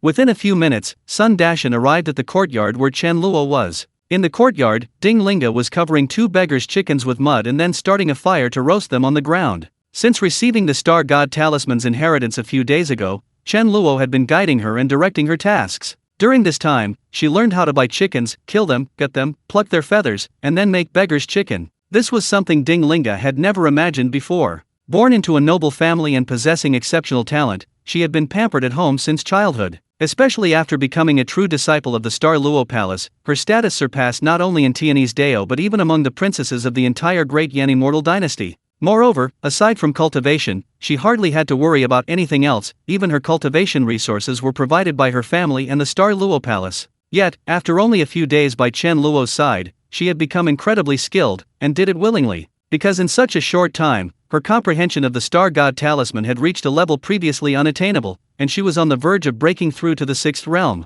Just as Ding Linga was about to focus on the beggar's chicken inside, she suddenly looked up at the sky with a wary expression. When Sun Dashan's divine sense enveloped Tianese prefecture, Ding Linga did not sense it. This courtyard was isolated by the array set up by Chen Luo, and Sun Dashan's divine sense could not affect it. In the courtyard, Chen Luo lay sprawled in his chair as usual, with Chu Chu obediently rocking him from behind. Seeing Sun Dashan appear in the sky, Chen Luo wasn't surprised. If Sun Dashan couldn't find a way to revive Fan Qingqi, he would eventually think of him. Chen Luo wasn't in a hurry to leave Tianese prefecture, he was waiting for Sun Dashan's potential to be fully unleashed. Just one last thing is missing. Of the 7 emotions and 6 desires, Sun Dashan had only severed 4, leaving anger, longing, and sorrow. Chen Luo could sense that Sun Dashan wasn't unwilling to sever them, but rather reluctant. He needed to feel anger and sorrow, needed to long for Fan Qingqi. Sun Dashan tried to fall from the sky, but when he was 5 or 6 meters from the ground, he was repelled by an invisible force. Sun Dashan paused, then flew back, a black light flashing in his hand as he slammed it against the barrier. Unlike the power exerted on the mountain path, his power passed through the barrier and vanished silently. "Let me in!" Sun Dashan angrily pounded the barrier again and again, shouting furiously at Chen Luo below. Ding Linga stared in astonishment at Sun Dashan in the sky, her eyes also showing surprise. The aura emanating from this man was extremely terrifying. It even instilled a sense of fear in Ding Linga. Even the lord of the Star Luo Palace had never given her this feeling. Moreover, Sun Dashan's eyes were filled with madness, making it impossible to look him directly in the eye. "Senior, this person." Chen Luo glanced indifferently at Sun Dashan in the sky, casually saying, "Ignore him. Go watch the fire, what if it burns?"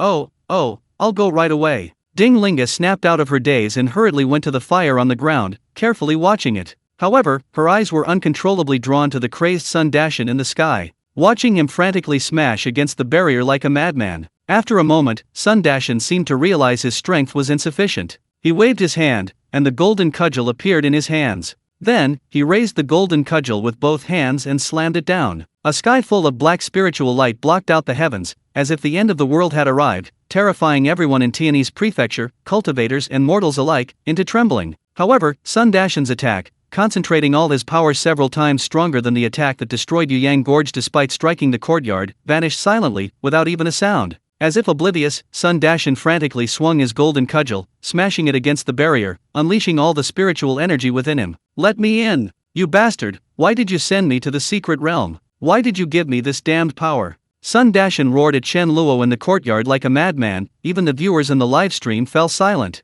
They all understood that Sun Dashan was venting his pent-up pain. Fan Kinki's death had traumatized him too much. If he didn't vent, he might truly go insane. Wukong probably can't distinguish between the fantasy world and the real world anymore. It's only been a little over 10 days, less than an hour in reality. Some people, even if they've only known each other for a little over 10 days, feel like they've known each other for a lifetime. This feather-plucking boy should be able to save Fan Xianyu, right? But he doesn't even want to see Wukong. Even if he has the ability, he'll most likely just let her die. Chapter 617 Why Should I Help You? Sun Dashan, having slammed himself down for an unknown amount of time, finally ran out of strength. He stared intently at Chen Luo below, panting heavily, practically wanting to kill him with his eyes. "Since you're out of strength, then roll down." Chen Luo then waved his hand, and Sun Dashan's body plummeted uncontrollably from the sky, crashing into the ground with a loud thud. Sun Dashan scrambled to his feet, ignoring his condition, and immediately rushed to Chen Luo's side. "Can you resurrect people?" Chen Luo didn't answer whether he could or couldn't, but calmly replied, "That's the power of a god. Even ordinary true gods can't master this ability, at least an emperor might." Sun Dashan's face instantly turned deathly pale. He had gained a basic understanding of the Xiangxia world during this time. Let alone true gods and emperors, not a single cultivator at the 9th realm had appeared in this world for nearly 300 years. With the current spiritual energy of heaven and earth, it's unknown how many years it would take to become an emperor. By then, Fan Kinki's body had turned to ash. Actually, it's not that there's no way out, it just depends on whether you have the determination.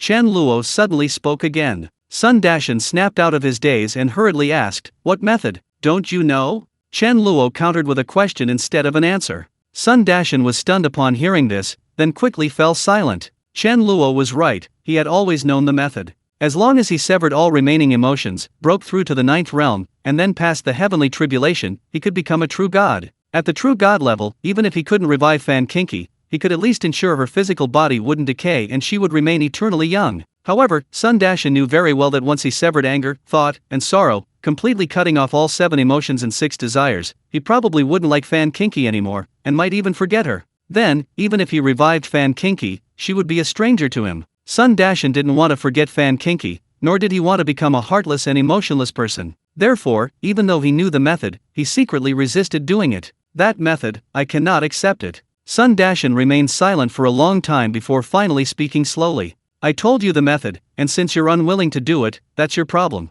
"No, you must have other methods." Sun Dashan's eyes instantly turned bloodshot, and his crimson hair danced like flames. Ding Linga couldn't bear the murderous aura emanating from Sun Dashan. Her expression changed, and she quickly channeled her spiritual power to resist this overwhelming killing intent. "I do have them, but why should I help you?" Chen Luo said indifferently, "Back then, you asked me to grant you power. I even gave you the spirit realm so you could gain the power to protect her. And in the end, not only did you fail to protect her, you let her die. Now you come to me to resurrect her. Don't you find that ridiculous? Sun Dashan's body trembled upon hearing this, and the aura he had unleashed instantly subsided. Chen Luo's words were like 1,000 arrows piercing his heart, leaving Sun Dashan with no way to refute them. Just like the cultivators who attacked him back then, even after obtaining the Sun God Talisman, they still coveted the entire secret realm and the golden cudgel. You'd rather see her die than forget her. Why should I help such a selfish person?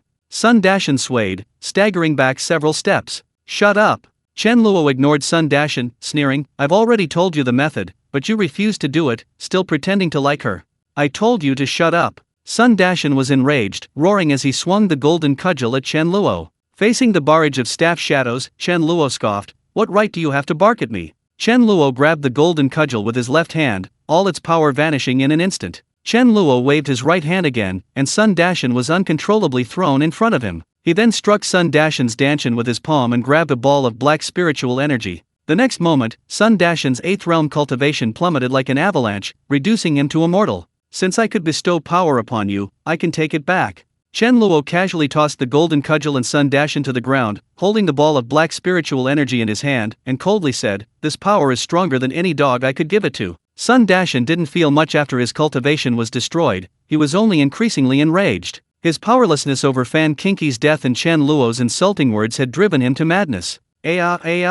I'll kill you. Sun Dashan stared intently at Chen Luo, roaring furiously. At that moment, lightning flashed and thunder roared across the sky. A black vortex suddenly appeared, spinning rapidly like a black hole, frantically devouring the surrounding spiritual energy. The entire Tianese prefecture, and even the entire Tianese Dao, witnessed this terrifying scene. They were all terrified, their faces drained of color, believing it to be the legendary heavenly tribulation. This celestial phenomenon was too frightening. Those cultivators who had lived long enough already connected it to the scenes of the gods' fall in the mythical era. As the devoured spiritual energy increased, a black beam of light suddenly shot out from the black hole and struck Sun Dashan. At the same time, Sun Dashan's cultivation, which Chen Luo had crippled, began to recover rapidly. First realm, second realm, he broke through to the 9th realm before stopping. Seeing this, Chen Luo suddenly laughed, Very good, I knew I hadn't misjudged you. What Chen Luo said was actually a deliberate provocation to Sun Dashan, to see just how far he was capable. In his extreme rage, Sun Dashan manipulated the celestial phenomena, draining the spiritual energy within 100 miles to restore his cultivation. Chen Luo smiled and casually tossed the ball of black spiritual light back into Sun Dashan's body. Then, with another wave of his hand, he wiped away the black vortex in the sky, and light returned to the world in an instant. Ding Linga was completely stunned. She had initially thought Chen Luo was a 9th realm cultivator from one of the 35 clans, but seeing this, she realized how naive her initial assumption had been. The strength Chen Luo was now displaying was practically godlike. Sun Dashan, still in a frenzy, completely ignored the immense power Chen Luo had just displayed. He reached out and grabbed the golden cudgel, then slammed it down on Chen Luo. Chapter 618 Innate Purple Chi. Chen Luo glanced indifferently at Sun Dashan, then casually waved his hand. Before Sun Dashan could even land a hit, he was sent flying backward, crashing into the courtyard barrier before bouncing back. Wake up!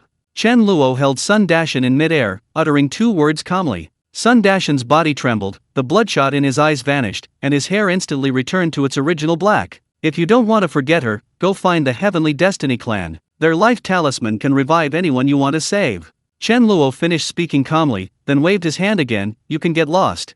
Sun Dashan vanished from his spot, appearing outside Tianese prefecture the next moment. If Chen Luo wanted to save Fan Kinki, he could do so with a mere thought. However, Chen Luo didn't want to do that. Although Sun Dashan had already reached the 9th realm, it was achieved through an extreme cultivation method like red dust myriad steps, forcibly pushing him to his current level, resulting in an unstable foundation. Facing cultivators of the same advancement level, he could only be beaten. Fan Kinki's death was the best example. Even at the 9th realm, Sun Dashan still had a long way to go to become a true grandmaster of the demonic path. Moreover, Chen Luo's plans for Sun Dashan went far beyond simply becoming a grandmaster of the demonic path. Where there was an immortal realm, there naturally had to be a demonic realm, and Sun Dashan was the pioneer of the demonic realm. If he couldn't achieve that, Chen Luo could easily replace him. Time was the least of his worries. After seeing Sun Dashan off, Chen Luo casually beckoned to Kaiokyo and pointed to Ding Linga, saying, From now on, you'll follow her.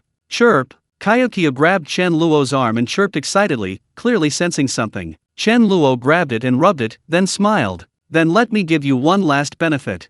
Chen Luo gestured, and a wisp of purple spiritual energy appeared in his hand. Upon seeing this purple spiritual energy, Kayukiya's eyes widened instantly, drool dripping from its mouth, and its body flew towards it uncontrollably. Even Ding Linga, upon seeing this wisp of purple spiritual energy, showed deep shock in her eyes. Although she didn't recognize what this purple energy was, she could sense that it was a power even more terrifying than the power of stars. Little thing, you do have good taste. Chen Luo laughed heartily and casually channeled the purple spiritual energy into Kayukiya's body. What Chen Luo gave it wasn't ordinary spiritual energy, but a wisp of innate purple energy. While it couldn't directly transform it into an innate spirit beast, it gave it the potential to become one, effectively raising its growth ceiling. Chirp! After absorbing the innate purple energy, Chirp let out a long chirp, and its body rapidly swelled from the size of a soccer ball to at least 5 times its original size, becoming half a person's height. A faint purple cloud pattern appeared on its snow-white forehead. Chen Luo casually touched Ding Linga's forehead, granting her the ability to see Chirp, and said, "Chirp is too weak and needs to sleep for a while to digest the innate purple energy. However, the innate spiritual energy on its body will attract the covetousness of many demonic beasts and spirit beasts. You will protect it during this time. Chirp is very simple-minded. If you treat it sincerely, it will treat you sincerely in return." "Yes, Senior."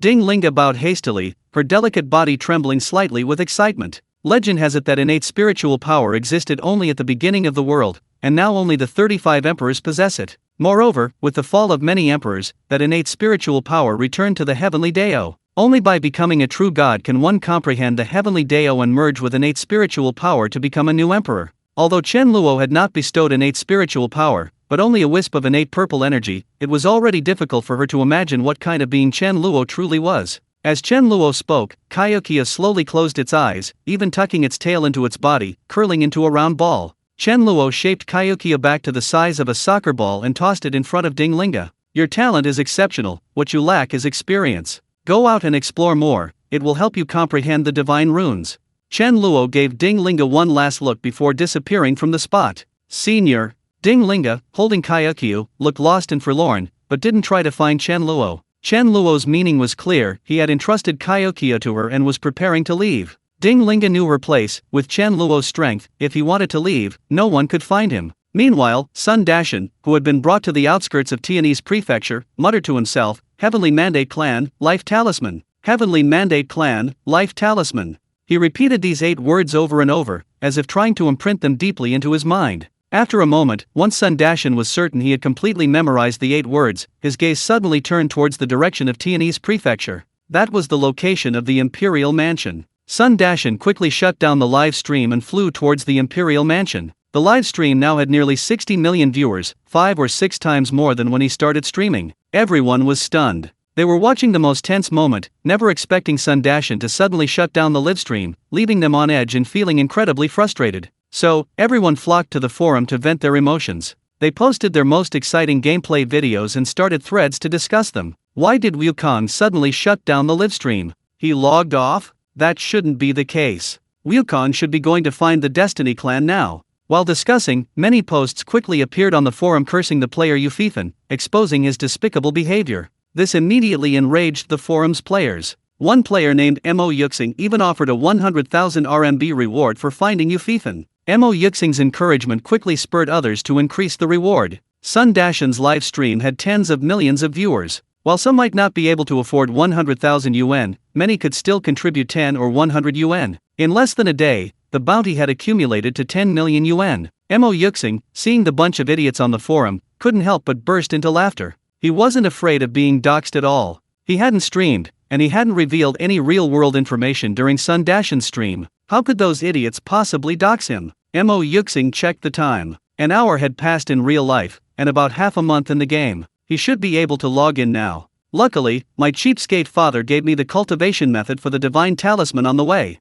Chapter 619 Shocking the Northern Continent. As Mo Yuxing thought this, he calmly logged into the game. The moment he logged in, a staff-like shadow swept across him, slamming into his head. Bang! Mo Yuxing was instantly reduced to a bloody pulp, then slammed deep into the ground by the golden cudgel. The last thing Mo Yuxing saw was Sun Dashan's cold and indifferent gaze. Damn it, this bastard shut down his live stream just to ambush me. Mo Yuxing was only at the 3rd realm, and facing Sun Dashan at the 9th realm, he had no chance of fighting back. Before this thought even formed, everything went black, and he was logged out of the game. Mo Yuxing jumped up from his game pod in anger, almost spitting blood in frustration. He had finally managed to cultivate to the third realm in the game and obtained a divine talisman. Even without his family's protection, he could find a place to hide and develop his character. But to his utter surprise, Sun Dashan was actually waiting at the Yu family's location, patiently waiting for him to log on for a whole 2 weeks. No wonder Sun Dashan turned off his live stream. He knew that if he did, he would discover his intentions and wouldn't log on.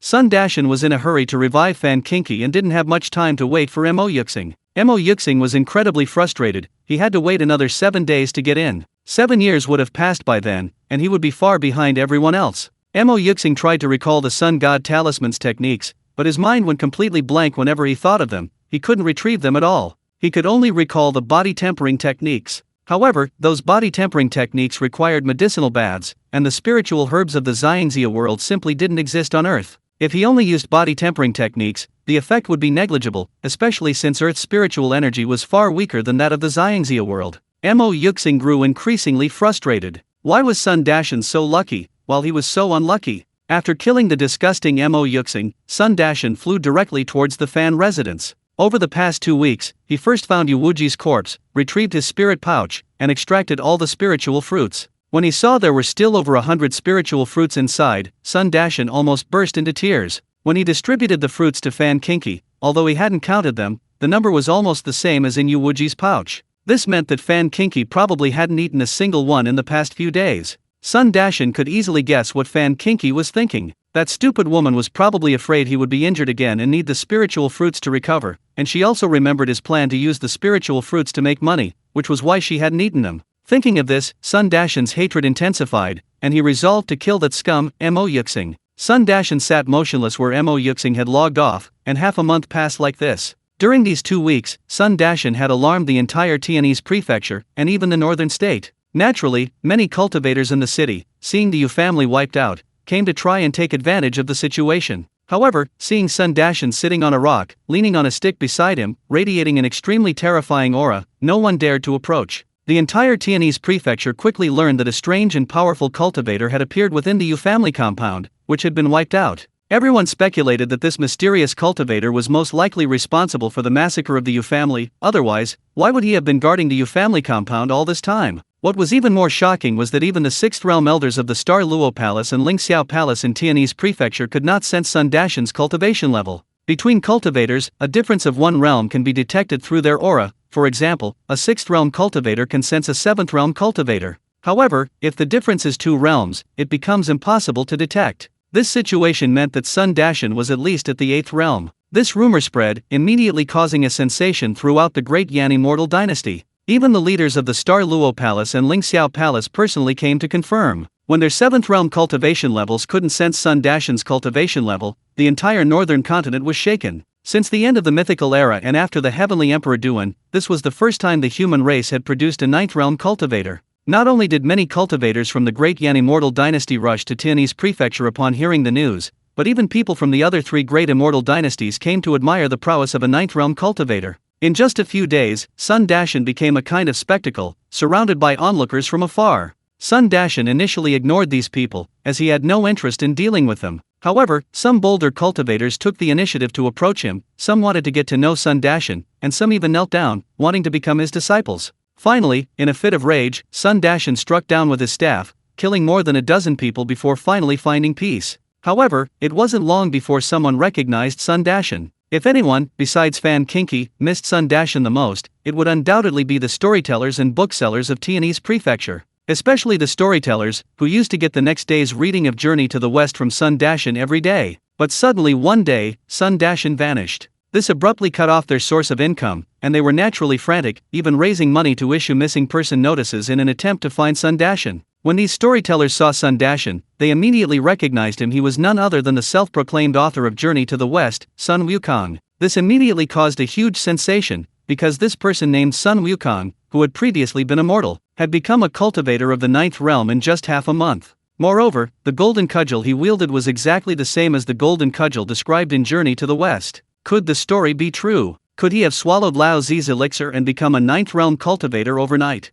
Is that really the Ruyi Jingbang? But he's not a monkey. Regardless of everyone's speculations, Journey to the West sold out overnight, and countless people lined up outside bookstores, demanding a reprint. Before the new book even hit the shelves, people were queuing overnight to buy it. Suddenly, paper was scarce, and copies were in high demand. And this wasn't just the case in the great Yan immortal dynasty, but throughout the entire northern continent. Sun Dashan killed Mo Yuxing and then soared into the sky, flying towards the Fan family residence. Sun Dashan barged in and, without a word, locked onto the strongest member of the Fan family, the Patriarch. The Fan family Patriarch was currently only at the 4th realm, but he recognized Sun Wukong. Upon seeing him arrive, he immediately rushed forward with utmost respect and trepidation. Where are Fan Kinki's parents? Chapter 620 Reincarnation in Order, Underworld established. The head of the Fan family was stunned for a moment. He genuinely couldn't recall who Fan Kinki was. The Fan family was large. How could he possibly remember a mere mortal from a collateral branch? However, fortunately, Fan Kinki was engaged to the Yu family, and the head of the Fan family quickly remembered. Seeing Sun Dashan's expression, the head of the Fan family's heart skipped a beat. Everyone had suspected that Sun Dashan had wiped out the Yu family. Now that the Fan family and the Yu family were engaged, could Sun Dashan have come to destroy the Fan family? Thinking this, the head of the Fan family immediately snapped to attention and hurriedly said, "Senior, although we are engaged to the Yu family, we haven't married yet." "Shut up! I'm asking you where her parents are." The head of the Fan family immediately dared not waste any more words. Yes, I'll take you there right now." Led by the head of the Fan family, everyone in the Fan mansion stared in disbelief as their patriarch, sweating profusely, led Sun Dashan away. Sun Dashan quickly found Fan Kinki's house in a secluded courtyard less than 500 meters from the Fan residence. "Are you Xiao Yuer?" Upon seeing a 7 or 8-year-old girl who bore a striking resemblance to Fan Kinki, Sun Dashan's previously cold expression flickered. Fan Qingyu tilted her head and glanced at Sun Dashan, showing no fear whatsoever. Instead, she looked at him curiously and asked in a clear, sweet voice, "Who are you? How do you know my name?" "Your sister told me." Sun Dashan squatted down in front of Fan Qingyu, forcing a smile, and said softly, "Have you seen your sister? Where is she? Why doesn't she come home? I miss her so much." Fan Qingyu's little eyes lit up with hope as she stared intently at Sun Dashan, wanting an answer. Sun Dashan's eyes instantly reddened. He forced back his grief and said, "Your sister has gone to a very far place. I'll take you and your parents to find her, okay?" Okay. Fan Qingyu jumped up excitedly. At this moment, Fan Kinki's parents also came out of the house. When they saw the Fan family head appear, their expressions were somewhat surprised. Just as they were about to step forward to pay their respects, Sun Dashan waved his hand, sucking them and Fan Qingyu into the secret realm. Then, his figure soared into the sky and quickly disappeared from Tianese prefecture, leaving only a bewildered Fan family head. After Sun Dashan disappeared, he became a legend in the great Yan immortal dynasty. Many people connected his encounter with the strange phenomena of Yuyang Gorge, mostly believing that Sun Dashan had a fortuitous encounter there, thus becoming a 9th realm cultivator overnight. Although Chen Luo left Tianese prefecture, he didn't leave the world of immortals and heroes. Fan Kinki's death reminded him of another overlooked matter, the final resting place of the dead. Of the 3 realms heaven, earth, and man, only hell remains. In the Western fantasy world, this initial oversight led to Zhang Junhao, that mischievous rascal, creating the necromancer lineage. While it may not seem like much, the world of immortals and heroes now has many wandering souls. During the mythological era, the combined death toll of the 36 clans and the human race was in the hundreds of millions. Ordinary people were one thing. After death, they simply vanished into nothingness. The souls of true gods and emperors were mostly refined into various divine weapons, posing little problem. However, the situation was different for those high-level cultivators who had fallen, especially those at the 8th and 9th realms. They possessed formidable strength and extremely powerful physical bodies, allowing them to remain incorrupt for centuries even after death. Moreover, over these centuries, their bodies slowly absorbed the spiritual energy of heaven and earth, and many developed self-awareness, gradually evolving into powerful undead spirits like corpse kings. Besides the problems with their physical bodies, their powerful souls could also remain incorruptible for a long time. By absorbing more yin energy, they could transform into powerful ghosts and monsters, beginning to wreak havoc on their territories. Chen Luo could easily establish the underworld, and the candidates were also easy to choose. The Reincarnation Emperor, who possessed the Reincarnation Divine Talisman, was still in the immortal realm. Sending him directly to the underworld as its highest ruler would suffice. 13 true gods of the Reincarnation lineage were still alive, perfect for serving as the 10 kings of hell. Chen Luo casually summoned the primordial brush and wrote the words underworld below the immortal world. At the same time, the world trembled, and a magnificent voice boomed in the minds of all living beings. Heaven has no yin and yang, no distinction between sun and moon. Humanity has no yin and yang, no distinction between male and female. Earth has no yin and yang, no distinction between day and night. Reincarnation is orderly, the underworld is established. The underworld is the destination of the departed souls. All souls will be judged in the underworld according to their good and evil deeds. The virtuous can be reborn in the Pure Land, the wicked will enter the 18 levels of hell. At this moment, mortals, cultivators, and even true gods and emperors of the immortal realm all trembled in their hearts. It's the heavenly Dao Saint. The saint has established a new order. Good and evil are rewarded accordingly. Those wicked people have finally received their retribution. Chen Luo put away the primordial brush, his figure disappearing from the spot and appearing in a secondary plane of the underworld. Here, everything was still shrouded in a gray haze, there was nothing there. Chen Luo, too lazy to think further, simply copied and pasted from mythology. The underworld is predominantly dark. As soon as Chen Luo finished speaking, a dim, ghostly sun appeared in the sky above the underworld, illuminating it, though the light was extremely dim, even less than the moon's radiance. Fengdu City, Yama's palace. Countless majestic buildings rose from the ground within the underworld. Chen Luo reached out and pulled the reincarnation emperor of the heavenly realm and 14 true gods of the reincarnation lineage into the underworld. These 15 people, abruptly transported from the celestial realm shrouded in immortal energy to a dark world, were utterly astonished. When they saw Chen Luo in the sky, the 14 true gods didn't react much, but the reincarnation emperor recognized him immediately. He naturally wouldn't mistake the person who created him. Greetings, sage. The true gods of the reincarnation lineage widened their eyes in astonishment. Although they had witnessed Chen Luo's swift action against Qian Chen years ago, none of them had ever seen Chen Luo's true face. When they saw the reincarnation emperor kneeling in the void to pay his respects, the true gods of the reincarnation lineage seemed to awaken from a dream, and they all knelt down. Greetings, sage. Chen Luo casually waved his hand, dismissing them. From this day forward, you are the ruler of this realm, controlling reincarnation and the lifespan of mortals. Chen Luo casually pointed at the reincarnation emperor, and a beam of spiritual light shot into his brow, revealing a reincarnation divine seal. I bestow upon you the divine office of reincarnation. As long as this realm exists, you will not perish. The reincarnation emperor trembled violently. Even emperors are not immortal. The dozens of emperors killed by Du and Qian Chen were the most vivid examples. Those killed returned to the heavenly Dao, without exception. Chen Luo had made it clear that with this divine office, as long as the underworld existed, he would be immortal.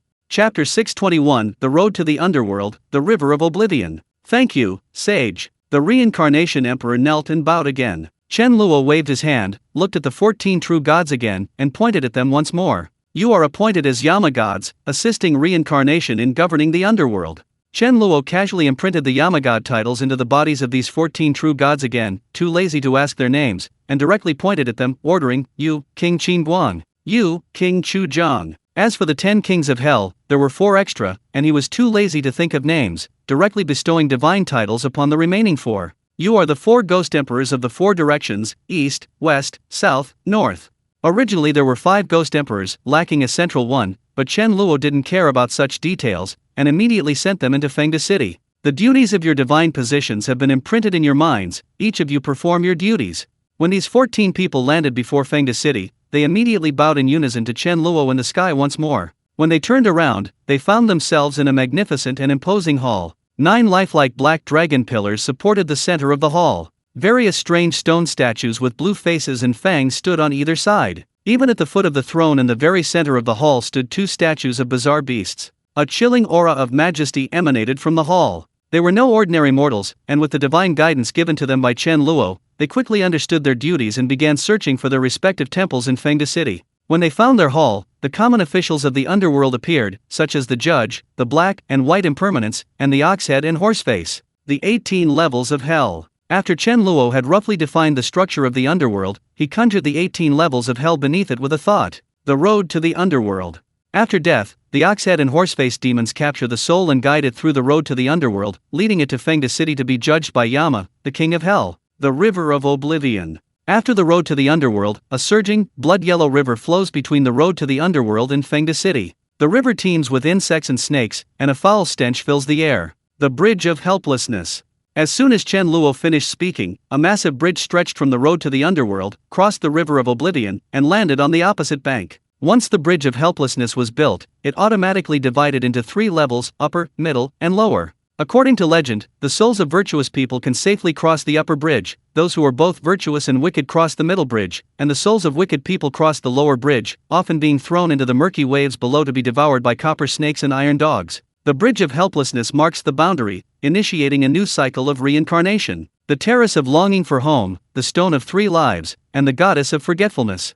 At the end of the Bridge of Helplessness, a towering earthen platform appears. This is where the departed souls bid their final farewell to their loved ones in the mortal world. Beside the platform stands the Stone of Three Lives, inscribed with the past and present lives of the ghosts. Beside the Stone of Three Lives is the old woman, the goddess of forgetfulness, who offers ghosts the soup of forgetfulness. Those unwilling to drink it must leap into the river of oblivion, struggling for 1,000 years before finally entering the cycle of reincarnation. Seeing that the setup was nearly complete, Chen Luo immediately began to activate the rules of the underworld, guiding the ghosts into the netherworld. With true gods like the Reincarnation Emperor, who had lived for tens of thousands of years, present, Chen Luo didn't bother with the subsequent operations. His figure vanished from the spot, returning to reality. Chen Luo returned to Pengcheng. He had traveled the world extensively and visited all the places he wanted to go. He no longer faced any imminent threats and had ample leisure to leisurely explore the city. It was already dark outside, so he wasn't worried about attracting attention. Chen Luo adjusted his facial recognition device and slowly descended from a skyscraper to the ground.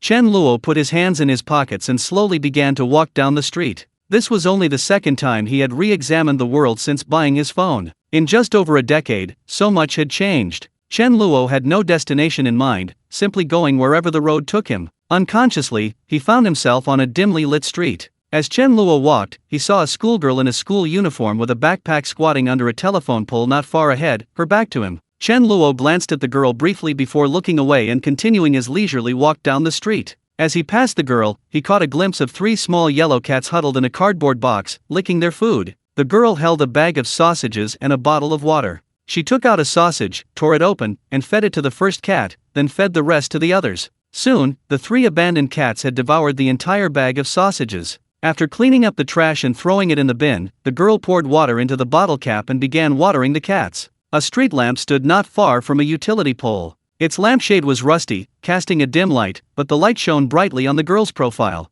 In the quiet of the night, the scene before him resembled a beautiful painting. Even Chen Luo subconsciously slowed his pace, unable to resist taking another look. It wasn't that he had any romantic feelings for the girl, but rather that the scene possessed a unique charm. Just as Chen Luo was somewhat immersed in this tranquil charm, a car horn suddenly blared behind him. Beep beep. Chen Luo's concentration was instantly shattered. He frowned slightly and turned to look behind him. A Ferrari sports car was slowly driving by, honking its horn incessantly at him. Chen Luo's frown deepened. Although the street was narrow, the car could easily pass by if he moved slightly to the side. Chen Luo glanced at the driver and the woman beside him, dressed flamboyantly and sporting a typical internet celebrity face, and understood what was happening. Chen Luo smiled faintly, showing no intention of making way. Instead, he stopped and turned to walk towards the Ferrari. The Ferrari driver paused, momentarily stunned. Most people, seeing a luxury car honking incessantly behind them, would instinctively move aside. But Chen Luo walked towards him, completely unafraid of being hit. The Ferrari driver immediately sneered, accelerating and heading straight for Chen Luo. A slight smile played on Chen Luo's lips. He quickened his pace and met the car in his place. "Brother Wang, we're going to crash. Stop the car." The glamorous woman in the passenger seat, seeing neither driver willing to give way and a collision imminent, jumped in fright and frantically patted the other driver's arm, shouting, "Ha, what's there to be afraid of? I don't believe this kid has that kind of guts." Seeing Chen Luo rushing towards them, Brother Wang scoffed and stepped on the gas again. Chapter 622 Interesting People. As Chen Luo watched the car accelerate, his gaze turned cold. He reached out and placed his hand on the hood, then applied slight pressure. Boom! The Ferrari emitted a grating roar, the entire car lurching downwards, snapping the undercarriage bearings before crashing to the ground. All 4 wheels snapped off in that instant, scattering in all directions. The man surnamed Wang and the glamorous woman were utterly terrified, as if they'd seen a ghost. "Brother Wang, oh, it looks like a superhuman. What do we do?" 10 years ago, they might not have understood such a situation, but with the increasing number of superhumans in the real world, ordinary people had come to accept their extraordinary abilities. So what if they're superhumans? They still have to obey the law. Brother Wang shouted, his voice trembling with fear. Just as he finished speaking, Chen Luo raised his foot and placed it on the hood again. Bang! The front half of the Ferrari instantly twisted and deformed, crushing into a single piece, while the rear half of the car tilted upwards and rapidly leaned forward. The 2 people inside were terrified and hurriedly opened the doors and ran outside. Chen Luo didn't even look at them. He placed his left foot on the hood, then his right foot rose up and landed on the roof of the Ferrari. The next moment, the entire Ferrari emitted a piercing metallic scraping sound as it was completely flattened, reduced to a thin sheet of metal. The man and woman stared wide-eyed. Even a fool would know something was wrong. Ordinary superhumans couldn't possibly have done this. To crush a car weighing several tons into a sheet of metal, even seeing it with their own eyes, they still found it unbelievable. Chen Luo glanced at the Ferrari metal sheet lying on the ground, finding it an eyesore blocking the way. He casually released a burst of black void fire, burning the metal sheet away. Chen Luo turned to the man and woman, giving them a smile. The two were instantly terrified, their legs trembling uncontrollably. They nearly wet themselves. Brother Wang didn't even dare utter a threat. He turned and ran, wishing he had more legs, abandoning even the glamorous woman. "Brother Wang, wait for me." The glamorous woman, her voice trembling with tears, hurriedly chased after him in her high heels. After a few steps, fearing she was too slow, she took off her high heels and ran barefoot. Chen Luo, hands in his pockets, was about to leave when he saw the schoolgirl still feeding the kitten water, seemingly oblivious to what was happening. Chen Luo was somewhat surprised. This girl was incredibly oblivious. A normal person seeing this would run far away in fright, or at least record a video. The girl remained focused on feeding the girl water the entire time, as if she possessed an invisible barrier, isolating herself from the outside world. Chen Luo vaguely understood why he had sensed a unique charm in the girl earlier. She seemed to immerse herself completely in what she was doing, reducing her awareness of the outside world. It was a state more advanced than flow, and she seemed to be able to enter at any time, anywhere. Interesting. I didn't expect there to be such interesting people in real life. Chen Luo couldn't help but laugh. The girl seemed to sense Chen Luo's gaze and looked up as well. They exchanged a glance. The girl's eyes were calm and still, without any emotional fluctuation. She quickly looked away, then slowly stood up, waved to the stray cats, and turned to walk in the opposite direction from Chen Luo. In the blink of an eye, the girl had disappeared at the end of the street. "Star Spirit, check her name." "Yes, sir."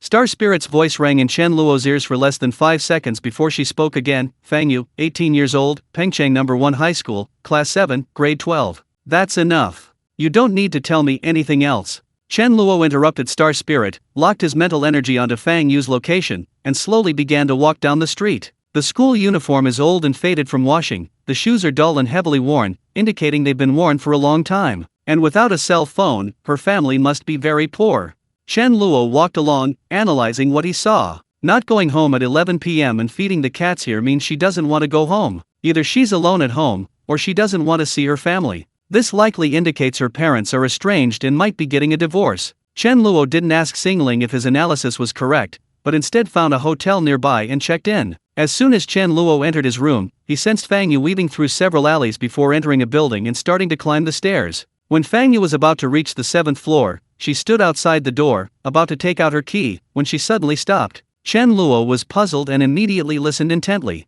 Fang Yu's home wasn't far from Chen Luo's hotel. If he focused, he could hear the sounds coming from the other side. The next moment, Chen Luo heard a fierce argument and the sound of things being smashed coming from Fang Yu's house. It was quite a scene of commotion. Fang Yu paused outside the door for a moment, then continued climbing upstairs to the rooftop. Soon after, Fang Yu reached the edge of the rooftop and sat down, gazing up at the night sky, motionless. Chen Luo was speechless. Although he couldn't see her, he could sense that Fang Yu was sitting on the edge of a building dozens of meters high. A fall would be fatal or crippling. Judging from her practiced manner, it seemed this wasn't her first time sitting in that spot. Having sensed this, Chen Luo withdrew his attention. He realized that the only reason he was paying attention to this peculiar girl was because there was no real danger, and he was incredibly bored, so he needed to find something interesting to do. The Hunyuan Brush hadn't recovered yet, and the Western fantasy world lacked the power of a creator. Nothing major had happened, so he didn't really want to go in. And the Xiangxia world was still too young, just getting on track, so there wasn't much to worry about. He stayed inside for 10 days to 2 weeks, and apart from Chu Chu being somewhat interesting, he couldn't find anything else that interested him. The root cause of all this was mainly the things that ordinary people pursue: money, power, women, and strength, etc., all of which were readily available to Chen Luo. The lack of challenge caused Chen Luo to lose interest in many things. Over the next few days, Chen Luo noticed that Fang Yu would regularly come to feed the 3 stray cats every morning on her way to school and every afternoon on her way home. However, she never tried to take them home, seemingly aware that her home wasn't suitable for so many cats, and she also seemed to never consider the possibility that the stray cats would disappear. Chapter 623 Return It to You. For 7 days, Chen Luo had been observing Fang Yu and discovered many interesting things. Fang Yu had no friends, but rather many enemies. Her daily routine was fixed, basically, going to school, coming home, feeding the cat, and going home. Chen Luo had never seen her initiate conversation with anyone. When others tried to speak to her, she avoided speaking unless absolutely necessary, remaining incredibly aloof. The girls at school ignored her, but she had a constant stream of suitors. Sometimes, the more indifferent a woman's reaction, the stronger a man's desire to conquer her. Fang Yu was naturally beautiful, even without deliberately dressing up. She was prettier than most girls in school. Combined with her aloof demeanor, she became the dream girl of many boys. Every few days, boys would approach her to hand her love letters, inciting jealousy among the girls, making her practically the public enemy of all the girls in school. This resulted in Fang Yu having a difficult time at school, often being bullied by groups of girls. Chen Luo witnessed this 7 or 8 times in just 1 week, almost daily. Ordinary girls who are bullied usually go to the teacher or their parents, suffering significant psychological trauma. But Fang Yu remained calm throughout, showing no emotional fluctuation, no resentment, no hatred, not even a hint of mockery. Gradually, no one bullied her anymore. Because bullies crave the fear and pain on their victims' faces, and the satisfaction of seeing them run away. But that didn't work on Fang Yu. She showed no emotion, instead, her calm, unwavering gaze was chilling. However, a group of girls remained defiant, seemingly determined to see fear on Fang Yu's face. Chen Luo discovered that for the past 7 days, it had been the same group of girls bullying her. One evening, on her way home from school, Fang Yu was about to feed the cats in a side alley when she saw the group of girls who had always bullied her holding 3 stray cats, seemingly waiting for her. Fang Yu's expression finally changed. "What do you want?" Fang Yu knew these girls were after her, so she didn't waste any words and asked directly. The girl in the lead smiled and said, "Oh, isn't this our ice queen? What do you mean, what do we want? We think these kittens are cute, so we're just playing with them, what's wrong with that?" While she said play, she was actually squeezing one of the kittens hard, causing it to cry out in pain as it tried to struggle free. But the kitten's strength was limited, and it couldn't break free from the girl's grip. "Stop!" Fang Yu's voice suddenly rose several octaves as she stepped forward, intending to snatch the kitten back. "Oh my god, you scared me to death." The girl feigned fear, then suddenly lifted the kitten above her head, smiling sweetly. "If I slip and it falls and dies, that'll be your responsibility." Fang Yu abruptly stopped. These kittens were only a few months old. If they fell, they most likely wouldn't survive. Besides, Fang Yu knew very well that these girls were capable of doing something like that. Fang Yu took a deep breath and slowly asked, "What exactly do you want?" The girl chuckled, "All the boys in our school admire the Ice Queen, but none of them have been able to get close to her. I like doing good deeds, so I want to fulfill the boys' wishes and let them see the Ice Queen's figure. How about you take some pictures of us, and we won't play with these cats anymore? Your figure is so good, you definitely wouldn't mind letting the boys see it, right? Hee, maybe those boys will use you to replace those pornographic films." The other girls giggled and echoed her. Fang Yu immediately knew what these girls wanted. She bit her lip tightly and remained silent. "Hey, hurry up. My arms are about to give way, or they'll fall," the girl in the lead urged impatiently. Fang Yu's expression shifted several times, and finally, as if she had made up her mind, she put down her backpack and took off her school uniform. At this moment, the other girls excitedly pulled out their phones and pointed them at Fang Yu. But then, Fang Yu suddenly stopped. She looked at the girl and said, "Put it down first." The girl sneered, "Fine." With that, the girl picked up the kitten and violently threw it to the ground. "No!" Fang Yu's face turned pale with shock. She screamed and lunged to save the kitten. The girl's purpose was to see Fang Yu's terrified expression, which was why she threw it so unexpectedly. When she saw Fang Yu's expression, a cruel smile appeared on her face. Fang Yu was, after all, just an ordinary person. The girl's attack was so sudden that she had no time to react. Seeing the kitten about to hit the ground, she painfully closed her eyes, unable to bear watching the kitten die. Just then, a bizarre scene unfolded. Just as the kitten was about to land, it suddenly hovered in midair, contrary to their expectations. The girls were stunned, staring at the kitten suspended in midair, momentarily speechless. Fang Yu, who had kept her eyes closed for a while without hearing the kitten's cry, opened her eyes and, seeing the scene, was slightly taken aback. However, she reacted quickly, instinctively scooping the kitten in midair into her arms, then looking at the other 2 kittens in their hands. When the girls came to their senses, their expressions changed. "Are you an awakened one?" The girl stared at Fang Yu, asking incredulously. It was late at night, and this was a secluded alley. Besides them, there wasn't a soul in sight. She knew these girls well and naturally didn't suspect them. Fang Yu remained indifferent, neither admitting nor denying, simply stating coldly, "Give them back to me." The girl's anger intensified. "I don't believe it." She abruptly snatched the second kitten from another girl's hand and threw it at Fang Yu. "Here you go." The same thing happened again. The kitten stopped in midair and slowly flew into Fang Yu's arms. Now, everyone realized something was wrong. The girls looked at Fang Yu with suspicion and uncertainty, while Fang Yu also looked around in astonishment, because she knew very well that she hadn't done it. Asterisk slap. Slap. Slap. Asterisk. Several crisp slaps rang out. Clear handprints appeared on the faces of the girls, and their bodies flew through the air, crashing to the ground with screams. What's going on in chapter 624? As the group of girls flew away, another kitten hovered and flew into Fang Yu's arms. Fang Yu stood there, stunned. She craned her neck, looked around, and even looked up at the sky, but still couldn't see a single person. You just wait. The girls scrambled to their feet, covering their faces, blood trickling from their mouths. Their faces were filled with shock, seemingly not understanding what had happened. Some of their faces were swollen from the slaps, some even had their teeth knocked out, but they quickly realized what was happening, their eyes filled with fear as they looked at Fang Yu. The girl in the lead glared angrily at Fang Yu, mumbled a threat, and ran away, clearly afraid of being slapped again. Thank you. Fang Yu watched them run away and softly spoke to the air. She didn't know who had helped her, or even if the person who helped her could hear her. After saying this, Fang Yu put the 3 kittens back into the cardboard box, then got dressed, slung her backpack over her shoulder, picked up the box, and headed home. Upon reaching her front door, Fang Yu didn't go inside. Instead, she carried the box directly to the rooftop and placed the 3 kittens in a corner. After what happened today, she clearly knew she couldn't leave them in that alley anymore. Fang Yu took out water and dried fish from her backpack and began feeding them, her expression focused and serious, quickly forgetting what had just happened. Chen Luo regained his focus. He had acted earlier because he sensed Fang Yu's thoughts. She had genuinely intended to undress. Once those girls took those photos, Fang Yu wouldn't be able to stay at school. Chen Luo shook his head. He couldn't understand what this girl was thinking, willing to have indecent photos taken for a few cats. Chen Luo suddenly realized something was off about his emotions. The way he felt looking at Fang Yu now was exactly the same as how he felt looking at the native creators in Western fantasy and Xiangxia worlds.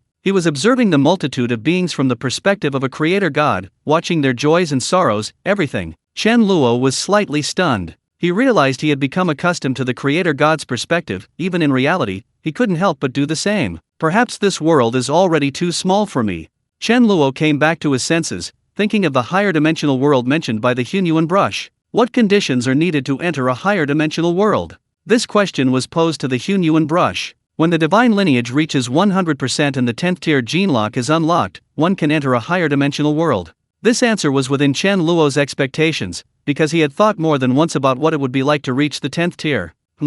What's going on? Chen Luo suddenly exclaimed in surprise, his figure instantly disappearing from the room and appearing in the Xiangxia world. Southern continent, land of fallen gods. At the end of the mythological era, the clans of Nanzhou were all wiped out by the Heavenly Emperor, and many ancient gods from various clans perished on the Nanzhou continent. Some ancient god corpses were treasured by humans and used for crafting weapons and medicines, leaving not a trace. However, the corpses of most ancient gods vanished. Legend has it that the Heavenly Emperor, eager to hunt down those emperors, used a secret technique to hide the divine corpses, waiting to be unearthed later. There are also rumors that these ancient gods, to avoid being dismembered, self-destruct upon death. Another rumor claims that the ancient gods' bodies developed sentience and escaped. But regardless of the rumors, the enthusiasm of cultivators and humans on the southern continent for finding the ancient god corpses remained undiminished. In reality, when the heavens shattered, everyone knew the apocalypse was coming, and even if ancient gods perished, no one bothered to collect them. Many ancient god corpses were concealed by the terrain, such as in volcanoes, fissures, and secret realms.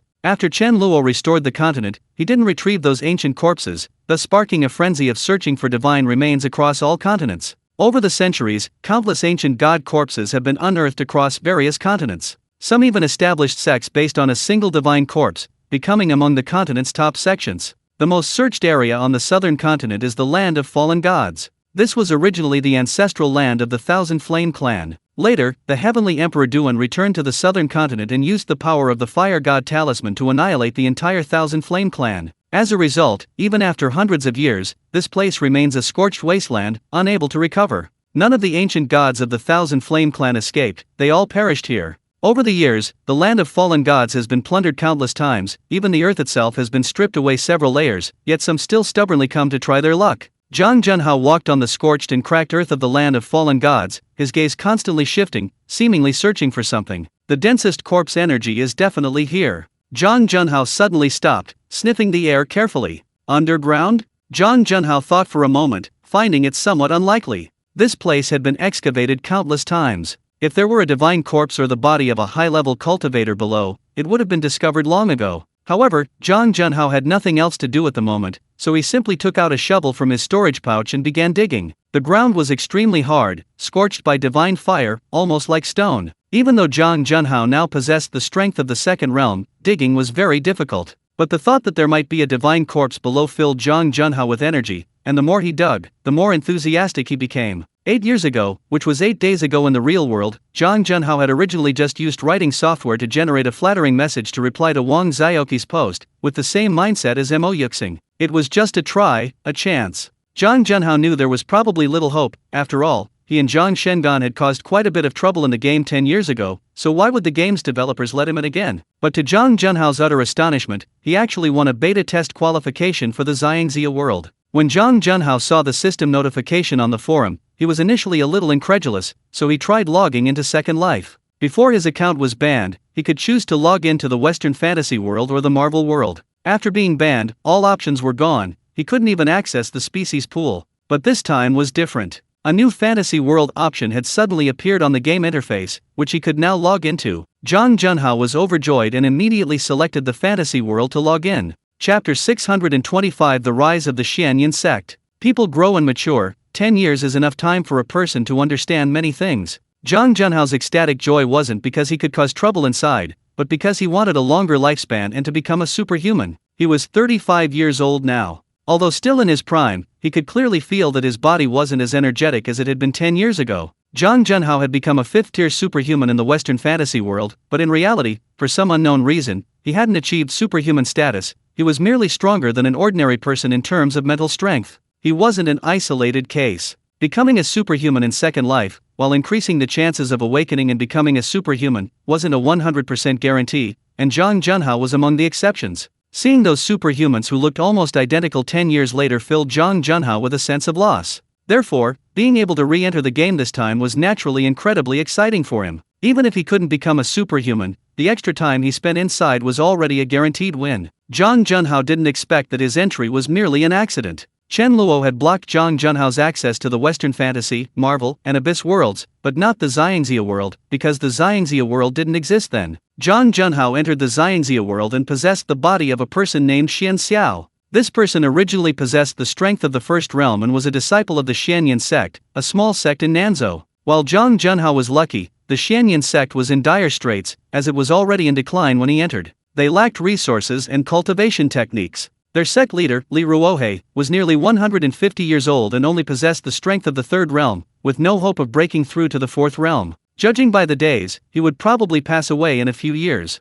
Therefore, the Xianyan sect hasn't been able to recruit many talented disciples in recent years. Talented disciples have plenty of other sects to choose from, and recruiting those without talent is pointless. Currently, including Li Ruohe, the Xianyan sect only has 5 members, a truly pitiful situation. Once Li Ruohe dies, the Xianyan sect will be practically finished. Therefore, Xian Xiao and the other 3 disciples are secretly plotting their future and how to divide up the Xianyan sect's meager assets. Li Ruohe sighs and laments all day, apologizing to the Xianyan sect's founders. Every day, he tells his 4 disciples the same old story of the sect's glorious history, which they find utterly tiresome. One day, after listening to Li Ruohe's story for the 126th time, Xian Xiao finally couldn't take it anymore and openly defied his master, storming off the stage. Enraged, Li Ruohe was about to punish Xian Xiao, but before he could even make a move, Xian Xiao suddenly collapsed. It was at this moment that Zhang Junhao possessed Xian Xiao's body. When Zhang Junhao finally awoke after merging with Xian Xiao's memories, the Xianyan sect disciples had all fled, leaving only Li Ruohe and himself. The sect was on the verge of annihilation. Seeing this, Li Ruohe was utterly disheartened and decided to send Zhang Junhao away. Unexpectedly, Zhang Junhao suddenly repented, kneeling before Li Ruohe and swearing an oath to the heavens that he would never betray his section. Li Ruohe was somewhat surprised, because Xian Xiao usually loved to contradict his master, yet now he wouldn't leave despite being asked to. However, although surprised, Li Ruohe didn't actually send him away. After all, Xian Xiao was his only disciple left, and his days were numbered. If the Xianyan sect lineage were to truly end here, Li Ruohe was genuinely afraid to face his ancestors. After that, Xian Xiao truly became a different person, showing great respect to Li Ruohe, paying his respects daily, and humbly seeking guidance on cultivation matters. Li Ruohe didn't hold back at all, sharing all his knowledge without reservation. Although the Xianyan sect no longer had any cultivation resources, he was over 100 years old, more than capable of guiding Zhang Junhao. In Zhang Junhao's view, he was quite lucky. First, he possessed the body of a transcendent being, then he became the sect's only disciple, receiving devoted guidance from his master. The Hunyuan sect was actually quite powerful when it first rose to prominence. At its peak, it boasted over 10 sixth realm cultivators and occupied a section of the Hunyuan vein as its mountain gate, thus earning its reputation as a first-rate sect in the southern continent. However, this golden age was short-lived. A century after its founding, the Hunyuan sect lost a battle with another major sect, the Kanglang sword sect, for a secret realm. Most of its sixth realm cultivators perished, severely weakening the section. The Kanglang sword sect obtained the golden divine talisman and a vast amount of resources within the secret realm, instantly becoming one of the top sects in the southern continent. As their arch-rival, the Hunyuan sect naturally suffered ruthless suppression. Within a few decades, its high-ranking members were either killed or fled, causing the Hunyuan sect to crumble instantly, unable even to preserve its mountain gate. At that time, Li Ruohe was merely a disciple of the second realm. The Kanglang sword sect didn't even bother killing him, simply expelling him from their section. The Hunyuan sect was wiped out overnight. It was Li Ruohe, loyal to the sect, who fled to a region far from the Kanglang sword sect's influence and rebuilt the Hunyuan sect. However, he was only at the second realm and his aptitude was mediocre, so he couldn't become a core disciple. As a result, Li Ruohe lacked not only cultivation resources but also high-level cultivation techniques. After wasting over 100 years, he barely reached the third realm. Although he opened his gates wide, hoping to recruit disciples and revive the Hunyuan sect, he found himself increasingly distant from his goal. The disciples who came quickly left upon discovering the Hunyuan sect's lack of resources and high-level cultivation techniques, leaving only Xian Xiao and a few others. To Zhang Junhao's surprise, although the Hunyuan sect had fallen into ruin, it possessed a unique skill, the corpse-searching technique. The Hunyuan sect grew powerful precisely because its founding patriarch's signature skill was tomb raiding. He excavated numerous tombs of powerful members of various clans and even found half-destroyed divine corpses. Using these resources, he gradually grew stronger, eventually establishing the Hunyuan sect. Because he dug up so many graves, the Hunyuan sect's patriarch developed insights and created a technique to sense the corpse energy emanating from powerful corpses, the corpse-searching technique. Later, as the Hunyuan sect grew in power and influence, its history of building its fortune through tomb raiding naturally became objectionable, leading to a ban on its members learning the technique.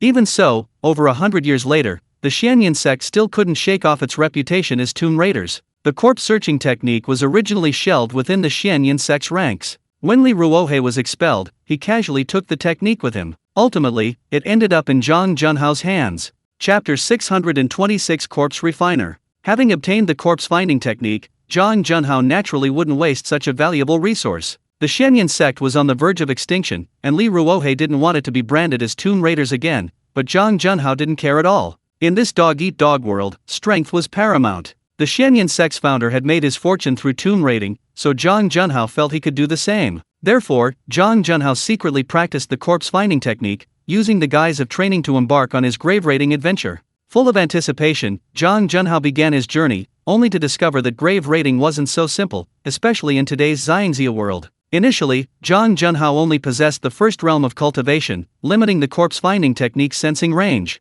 However, Zhang Junhao had plenty of time, so from the moment he descended the mountain, he immediately activated the technique to search for powerful corpses. It must be said that the corpse-finding technique was very useful and effective. On his first day, Zhang Junhao found the tomb of a powerful cultivator, but he dared not dig it up, for it was the ancestral grave of a top-tier cultivation family. The customs of the Xiangxia world and the Western fantasy world are vastly different. In the Western fantasy world, ordinary people are buried in cemeteries after death, and even nobles mostly follow this practice. Even royalty and extraordinary individuals from various countries rarely construct grand mausoleums. However, high-level cultivators in the Xiangxia world are almost always buried in places like spiritual veins and auspicious feng shui locations, which are mostly occupied by powerful cultivation sects and families. Therefore, their tombs are generally located near sects, some even within secret realms controlled by their respective factions. To prevent tomb raiding, these large families and sects set up formations around the tombs and take turns sending cultivators to guard them. With Zhang Junhao's first-stage cultivation level, raiding their tombs was virtually impossible.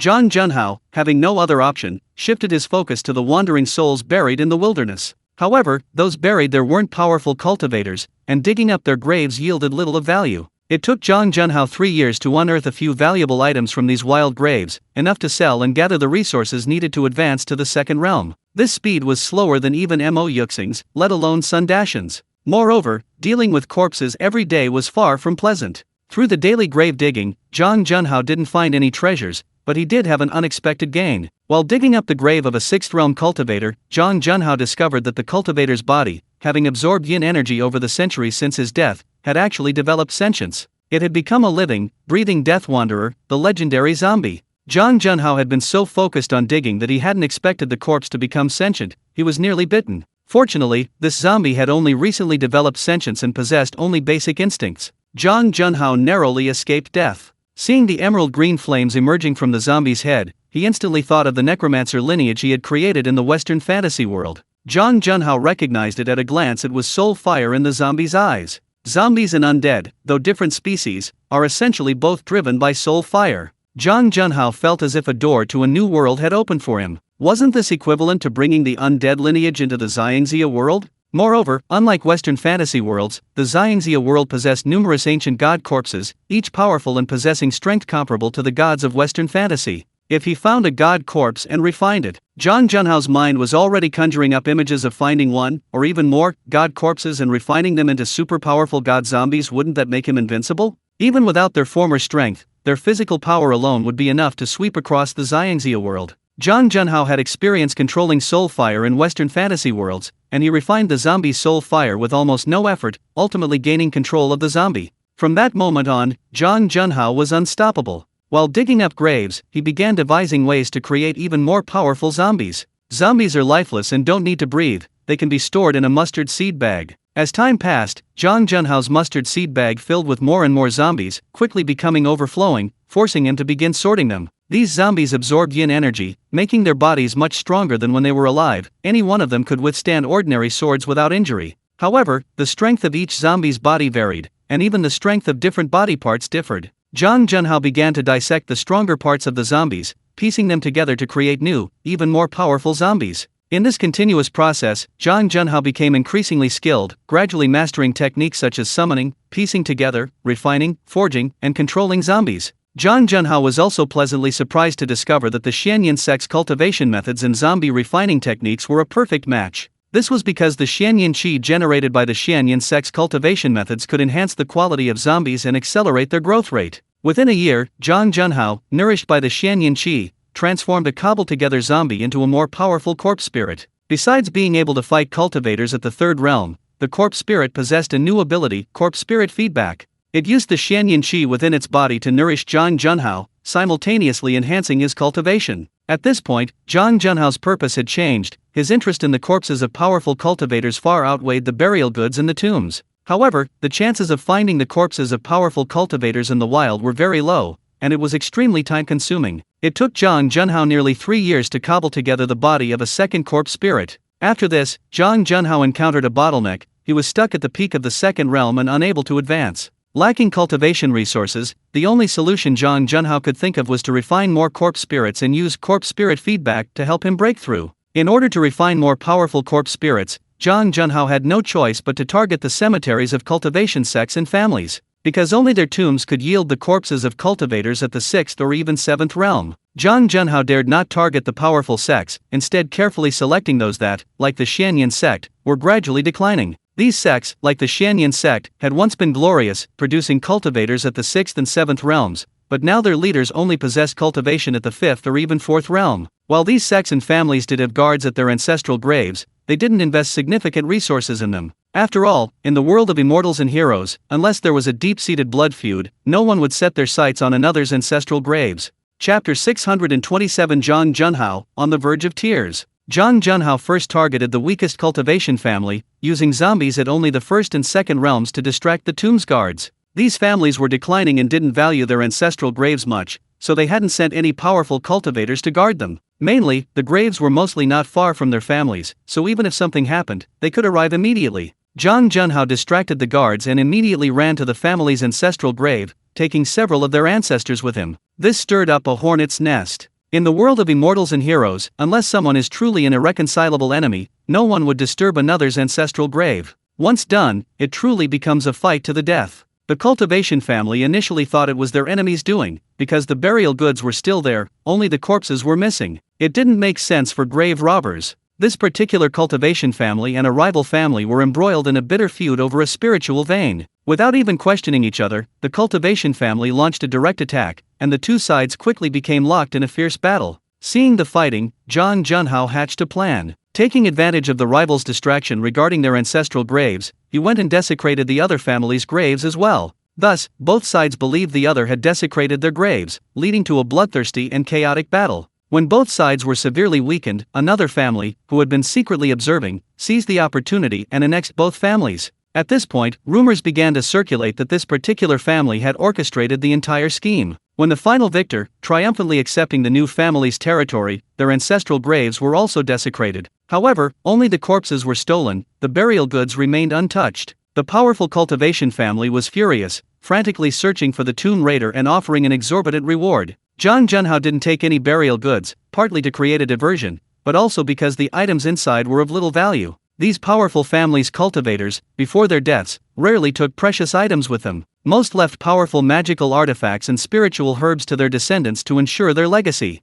Having made such a huge mess here, Zhang Junhao naturally dared not linger and immediately fled. Zhang Junhao was in Yan'an Road of the Great Zheng Immortal Dynasty. In just 6 months, using a hit-and-run strategy, he quickly turned the area upside down. At this point, everyone knew a tomb raider had appeared, specializing in stealing the corpses of powerful figures. Suddenly, all the cultivation families and sects strengthened the protection of their tombs, making Zhang Junhao's tomb raiding efforts significantly more difficult. He who hunts geese all day will eventually be pecked by them. Although Zhang Junhao stole a large number of corpses of 6th realm cultivators, he didn't expect that one of the corpses contained traceable burial goods. Zhang Junhao stole the corpses to create zombies, so naturally he wouldn't carefully examine each one. Just as Zhang Junhao was dismantling the corpses, preparing to piece them together and forge them into corpse spirits, suddenly some cultivators stormed in. Zhang Junhao was startled. Realizing his opponent was a 4th realm cultivator, he immediately controlled his zombies to hold him off while he fled. However, ordinary zombies were no match for a 4th realm cultivator,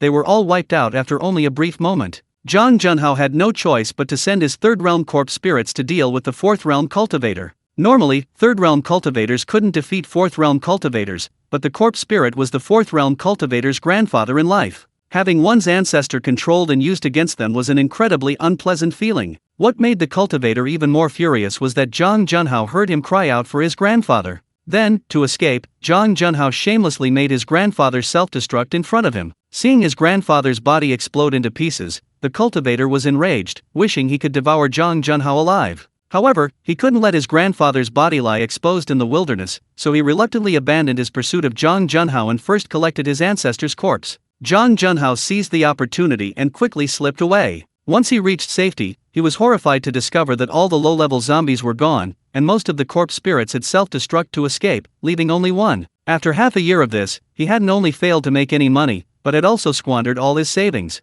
What frustrated Zhang Junhao even more was that although the cultivator hadn't caught him, he had memorized his appearance and publicized it, revealing that Zhang Junhao was the villain who had been ruthlessly stealing corpses. Furthermore, the cultivator explained that Zhang Junhao could refine and control corpses, and that his purpose in stealing corpses was to manipulate them for combat. Once this news spread, Zhang Junhao immediately became a public enemy, hated by everyone in the Great Zheng Immortal Dynasty. Because those cultivators all realized that their ancestors had been stolen and turned into zombies. If one day you were to encounter Zhang Junhao, and he suddenly used his ancestors against you, the mere thought was terrifying. Then, corpse refining was classified as an evil art, and Zhang Junhao became a wanted man throughout the entire Great Zheng Immortal Dynasty, with the bounty on his head increasing ever higher. The Great Zheng Immortal Dynasty had a blacklist. Those listed were the most heinous criminals, wanted by all sects and aristocratic families. Even the weakest on this list were cultivators at the 5th realm. Zhang Junhao became the only person on the blacklist with only the 2nd realm cultivation. Moreover, as time passed, although his ranking didn't improve, his bounty kept rising, even exceeding that of those ranked ahead of him, to the point that those ranked ahead of him declared they would kill Zhang Junhao. Zhang Junhao was truly heartbroken, having inexplicably become a target of both the righteous and the wicked. Even more unfortunately, Xian Xiao had 3 senior brothers. While others might not recognize Zhang Junhao, they recognized him instantly after spending so many years together. When they saw the exorbitant bounty, they betrayed Zhang Junhao without hesitation. As a result, Zhang Junhao's detailed information was exposed, the small gate of the Xianyan sect was demolished, and Li Ruohe, already quite old, was forced to leave again to avoid further trouble. Zhang Junhao could no longer survive in the Great Zheng Immortal Dynasty and was forced to flee in disgrace to the neighboring Great Han Immortal Dynasty. Zhang Junhao's infamy hadn't yet reached this place, and knowing it wasn't the right time to cause trouble, he kept a very low profile and refrained from harming anyone's ancestors. Until he heard of a place in the Great Han Immortal Dynasty where gods had fallen, a place where numerous divine corpses had been found. Chapter 628 Unearthing a Fairy. Zhang Junhao dug for half a day in the area with the densest corpse aura,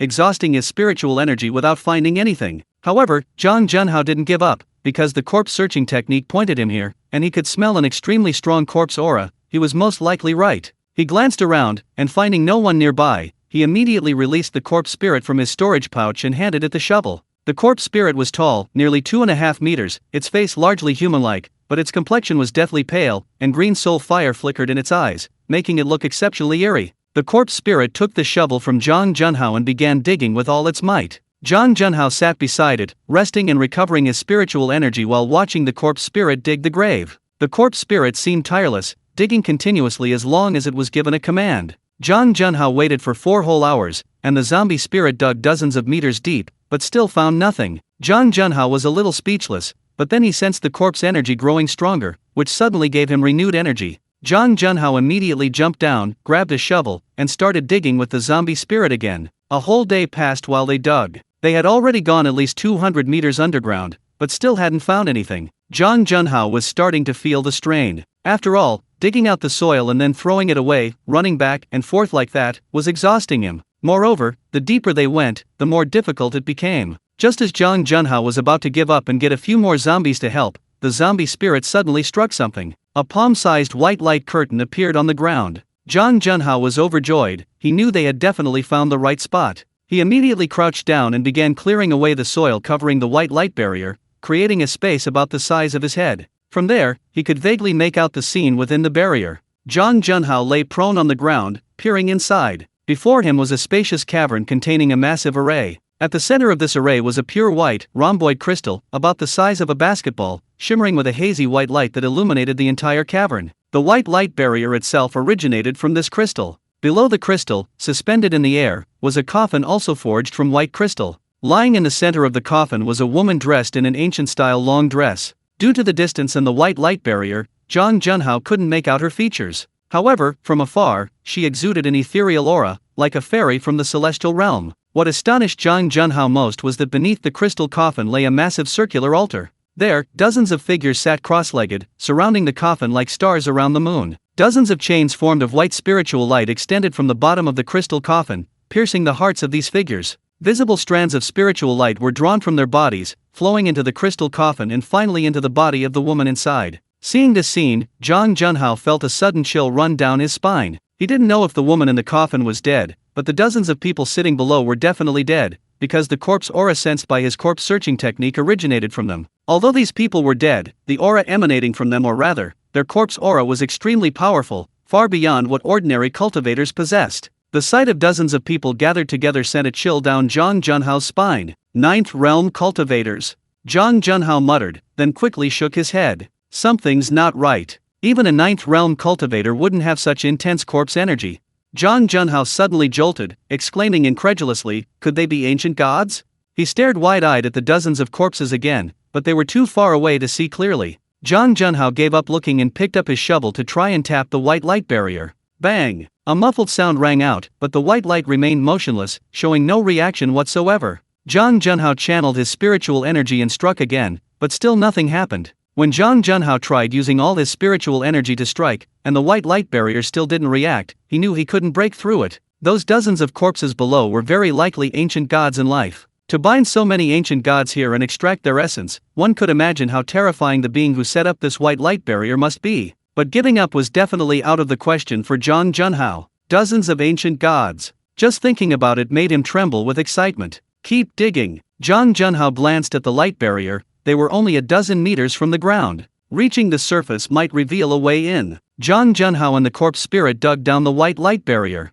Several hours later, they reached the cave below. But as soon as they descended, Zhang Junhao discovered that although the cave was several dozen square meters in size, 3 sides were stone walls, completely empty. Zhang Junhao used a luminous pearl to illuminate the cave and began searching the ground, hoping to find a mechanism or something. But even after meticulously searching, turning over every single stone, he found nothing that resembled a mechanism. Zhang Junhao was at his wits' end. He walked to the white light barrier and tried pushing and bumping it, but there was still no response. Seeing a mountain of treasure right in front of him, yet unable to access its contents, Zhang Junhao was so frustrated he wanted to die. Zhang Junhao slumped to the ground, dejected, staring at the white light screen, trying to figure out what to do. After racking his brains for a long time, still unsure of what to do, he picked up a stone and threw it at the white light screen in frustration. Thud! Zhang Junhao's eyes widened suddenly. The stone had actually passed through the white light screen, falling inside and making a crisp impact on the ground before rolling a few times. What's going on? Zhang Junhao jumped up and strode over, reaching out to try and slip his hand through the hole the stone had pierced.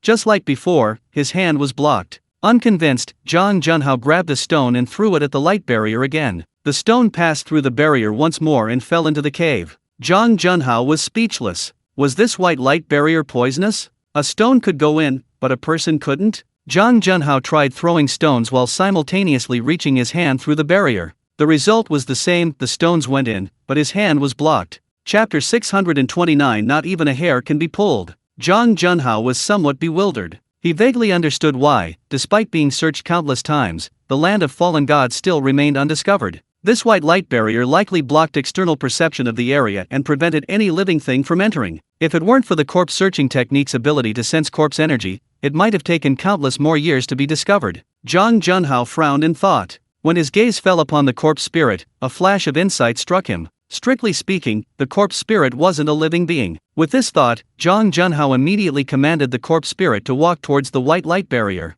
The corpse spirit didn't resist Zhang Junhao's command and charged straight at the white light barrier. To Zhang Junhao's tense expression, the corpse spirit passed through without any hindrance and appeared inside the white light barrier. Ha ha ha ha, it actually works. Zhang Junhao jumped up excitedly. He immediately rushed to the light screen, made a hand seal towards the corpse spirit, and shouted, "Symbiosis." The next moment, Zhang Junhao's eyes suddenly turned emerald green, and he could clearly see the situation inside the light screen. A wisp of Zhang Junhao's soul originally resided within the corpse spirit's soul fire. Using symbiosis allowed him to transfer his consciousness to it, completely controlling the corpse spirit and sharing its vision and perception. Zhang Junhao controlled the corpse spirit's body and took a few steps. Apart from the lack of sensation in his body, his vision and movement were unaffected. Zhang Junhao grinned and controlled the corpse spirit to walk towards the altar. As he walked, Zhang Junhao suddenly felt a chill. A cold wind inexplicably swept around him. Although Zhang Junhao couldn't sense anything, he felt a strange tightness in his chest.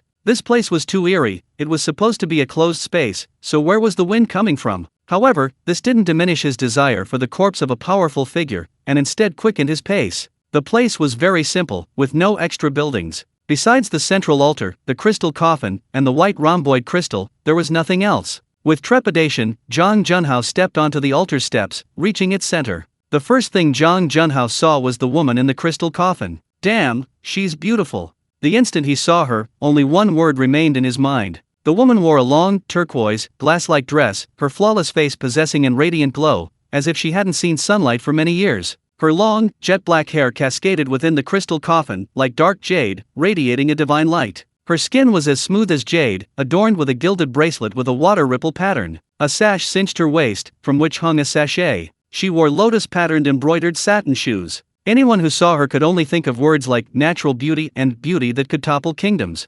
Zhang Junhao wasn't unfamiliar with beautiful women. In the Western fantasy world, he was an elf, and the beauties he'd seen were all elven, already considered peerless beauties. But compared to this ancient beauty before him, even those elven women seemed worlds apart to Zhang Junhao. This must be what they mean by fairy, right? Zhang Junhao immediately turned on the recording function, frantically taking hundreds of screenshots while filming before stopping. After a long while, Zhang Junhao finally came to his senses and realized what he was doing there. His gaze suddenly turned to the dozens of corpses in front of him. Upon seeing them, Zhang Junhao couldn't help but take a few steps back. Even in death, these people exuded an irresistible aura, each of them radiated an arrogant disdain for heaven and earth. From a distance, he hadn't felt anything, but now, up close, Zhang Junhao suddenly felt as if invisible mountains were pressing down on him. Zhang Junhao finally steadied himself and looked at the people again. Their clothing was all of a similar style, remarkably well preserved despite the passage of time. Even the colors were exceptionally vibrant. And the first thing Zhang Junhao noticed was the common mark between their brows, a small red flame. It seems to be the legendary mark of the Thousand Flame clan. When the Fire God Talisman is cultivated to its peak, a wisp of the Fire God Talisman mark will appear between the eyebrows. It seems they must all be ancient gods. Zhang Junhao's eyes gleamed, his emerald green soul fire almost bursting from their sockets. So many ancient god corpses. If I can refine them, won't I be invincible? Ha ha ha ha. Zhang Junhao was overjoyed and excitedly ran forward to move one of the ancient god's corpses out. The corpse spirit couldn't refine a divine corpse, only by moving it out could its true form possibly refine it. However, when Zhang Junhao tried to move it, he found the corpse didn't budge. Zhang Junhao was stunned. This corpse spirit possessed the strength of the third realm, its physical strength was already extremely strong, and with the enhancement of Xianyan power, it could easily exert several thousand jin of force. But this divine corpse was like a mountain, completely immobile. Zhang Junhao, unconvinced, tried again. No matter how hard he tried punching, kicking, or headbutting, the result was the same. Zhang Junhao, clinging to a sliver of hope, began trying different divine corpses. He tried them all, but still couldn't move a single one. Finally, Zhang Junhao lost his temper and grabbed a divine corpse by the hair, trying to lift it. However, the divine corpse remained as firm as a mountain, he couldn't even pluck a single hair. Damn it! Zhang Junhao was going crazy. He'd found the divine corpses, but couldn't move them. What frustrated him even more was that he couldn't even pluck a hair from the divine corpses. He felt as if these divine corpses were silently mocking him, making him feel incredibly miserable. After a long period of frustration, Zhang Junhao finally began looking for another way. He looked around the altar but didn't find anything particularly special. The only unusual things were the crystal coffin in the air and the rhombus-shaped crystal. Since we can't move it out, let's bring the main body in. Zhang Junhao stared at the rhombus-shaped crystal, quickly changing his mind. This white light barrier is supported by that rhombus-shaped crystal. If we can remove it, we might be able to get in. Zhang Junhao crouched slightly, then with a sudden burst of strength, the corpse spirit's body shot into the air, leaping nearly 30 meters high until it reached the rhombus-shaped crystal. Zhang Junhao reached out and grabbed at the crystal. The instant he touched it, a white light burst forth. The next moment, the corpse spirit's body melted away like snowflakes, vanishing without a trace in an instant. Ah! Zhang Junhao, outside the white light barrier, screamed in agony, clutching his head as he collapsed to the ground. Chapter 630 Awakening of Mental Abilities. The spirit within the corpse contained Zhang Junhao's soul, which had been obliterated when the white crystal destroyed it. It was as if a piece of his soul had been forcibly ripped away, directly affecting his soul. Even disabling his pain system was useless for Zhang Junhao. Zhang Junhao lay on the ground, convulsing in agony for a moment, but unable to bear the excruciating pain that felt like his head was about to explode, he logged off. However, to his surprise, even logging off didn't lessen the pain. Zhang Junhao crawled out of the game pod, clutching his head, and collapsed to the ground, screaming in agony. Outside his room, a series of hurried footsteps sounded, and soon a group of people rushed in. Junhao, a beautiful woman in her 30s, carrying a little girl of about 3 or 4 years old, was the first to rush in. Seeing Zhang Junhao like this, her pretty face turned pale. She immediately turned and shouted to the housekeeper who followed her in, "Call 120 quickly." The housekeeper, seeing the situation, didn't dare to delay. She hurriedly took out her phone and began dialing the emergency number. "Daddy, what's wrong?" The adorable little girl, seeing Zhang Junhao writhing in pain, her face contorted with worry, tears welling in her eyes, glanced at the woman. "Mommy, is Daddy sick?" Zhang Junhao, seeing the little girl, immediately stopped convulsing. He forced a smile, enduring the excruciating pain, and said to her, Chen, Daddy just fell, it's okay." Chen's eyes welled up with tears. "Daddy, where did you fall? I'll blow on it, and it won't hurt anymore." Zhang Junhao's face immediately broke into a smile again. He took a breath and pointed to his face, saying, "Kiss Daddy, and it won't hurt anymore." Chen rushed over, kissed Zhang Junhao on the cheek, and looked at him expectantly. "Daddy, does it still hurt?" In that short time, Zhang Junhao's pain had subsided considerably. He forced a smile onto his pale face. "Of course it doesn't hurt anymore." "That's great. Xinyu, take Chen out first. I have some things to do inside, I'll be right out." Junhao. The woman panicked upon hearing this. "In this state, what's the point of playing? Let's go to the hospital." "Don't worry, I'll really be out soon."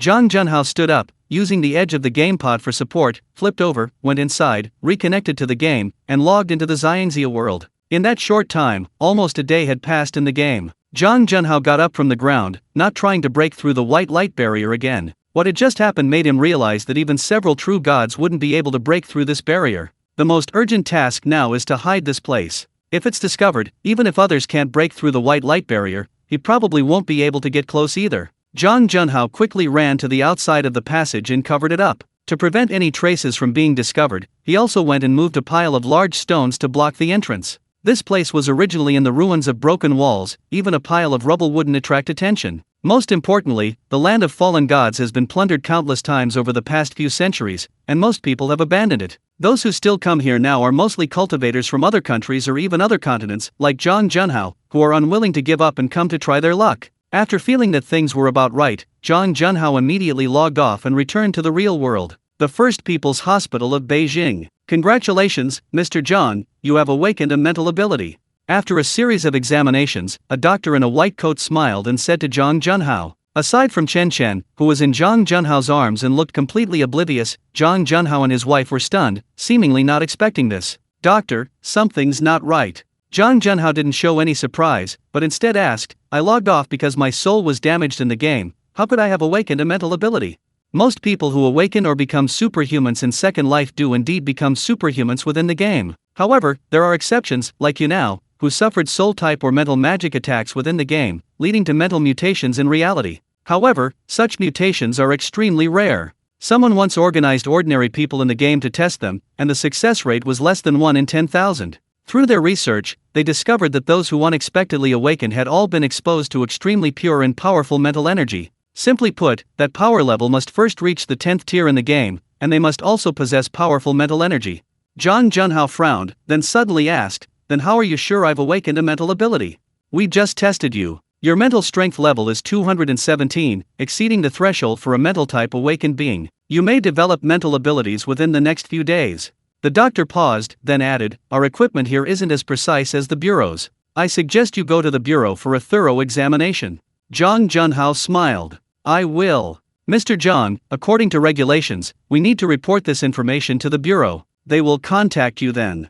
Zhang Junhao's eyes flashed, but he nodded casually. I understand. May I ask where Mr. Zhang was attacked in the game? The doctor asked casually, as if it were unintentional. Zhang Junhao, being the shrewd person he was, immediately knew what the doctor was up to. Oh, I forgot. Zhang Junhao sneered inwardly, then immediately picked up his daughter Chen and left the hospital with his wife. The doctor looked embarrassed, finally muttering something before leaving as well. Junhao, let's go to the management bureau again. In the car, Lu Xinyu said, looking at Zhang Junhao in the passenger seat as she drove. No need. I can feel that my mental strength is stronger than before. If I'm not mistaken, I might have found a way to enhance mental strength, but unfortunately, you can't enter the Xiangxia world.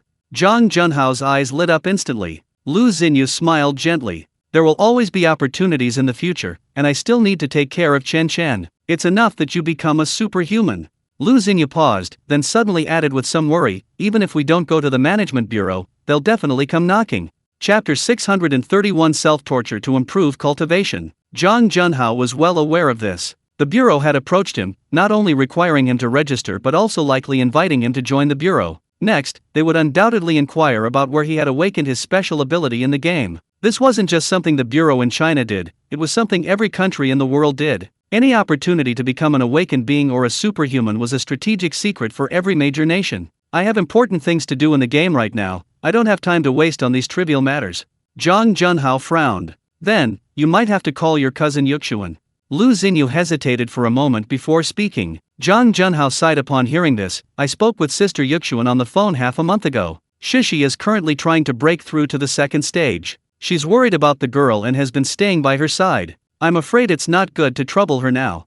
Lu Xinyu was immediately filled with surprise, her mouth agape. After a long pause, she said, Shishi is only 17 years old. This is terrifying. So many people can't even become a first-stage transcendental being after 10 years, and she's about to become a third-stage transcendental being. Shishi is that person's disciple, her talent is unparalleled, and she has 2 divine talismans. With the current resurgence of spiritual energy, it would be strange if her cultivation speed were slow. Lu Xinyu sighed, I really didn't expect this. Back then, my cousin Yuxuan was bullied by the Tang family in the capital and had to hide in Zhangcheng. Who would have thought that today, she and her mother would be people the Tang family can no longer afford to associate with? Lu Xinyu paused, then suddenly remembered something, then we need to prepare a congratulatory gift for Shishi. When she breaks through to the 3rd level, there will definitely be many people coming to congratulate her. It will be too late to prepare then. Zhang Junhao smiled wryly, Sister Yuxuan isn't the kind of person who likes to show off. Even if Shishi breaks through, she won't publicize it loudly,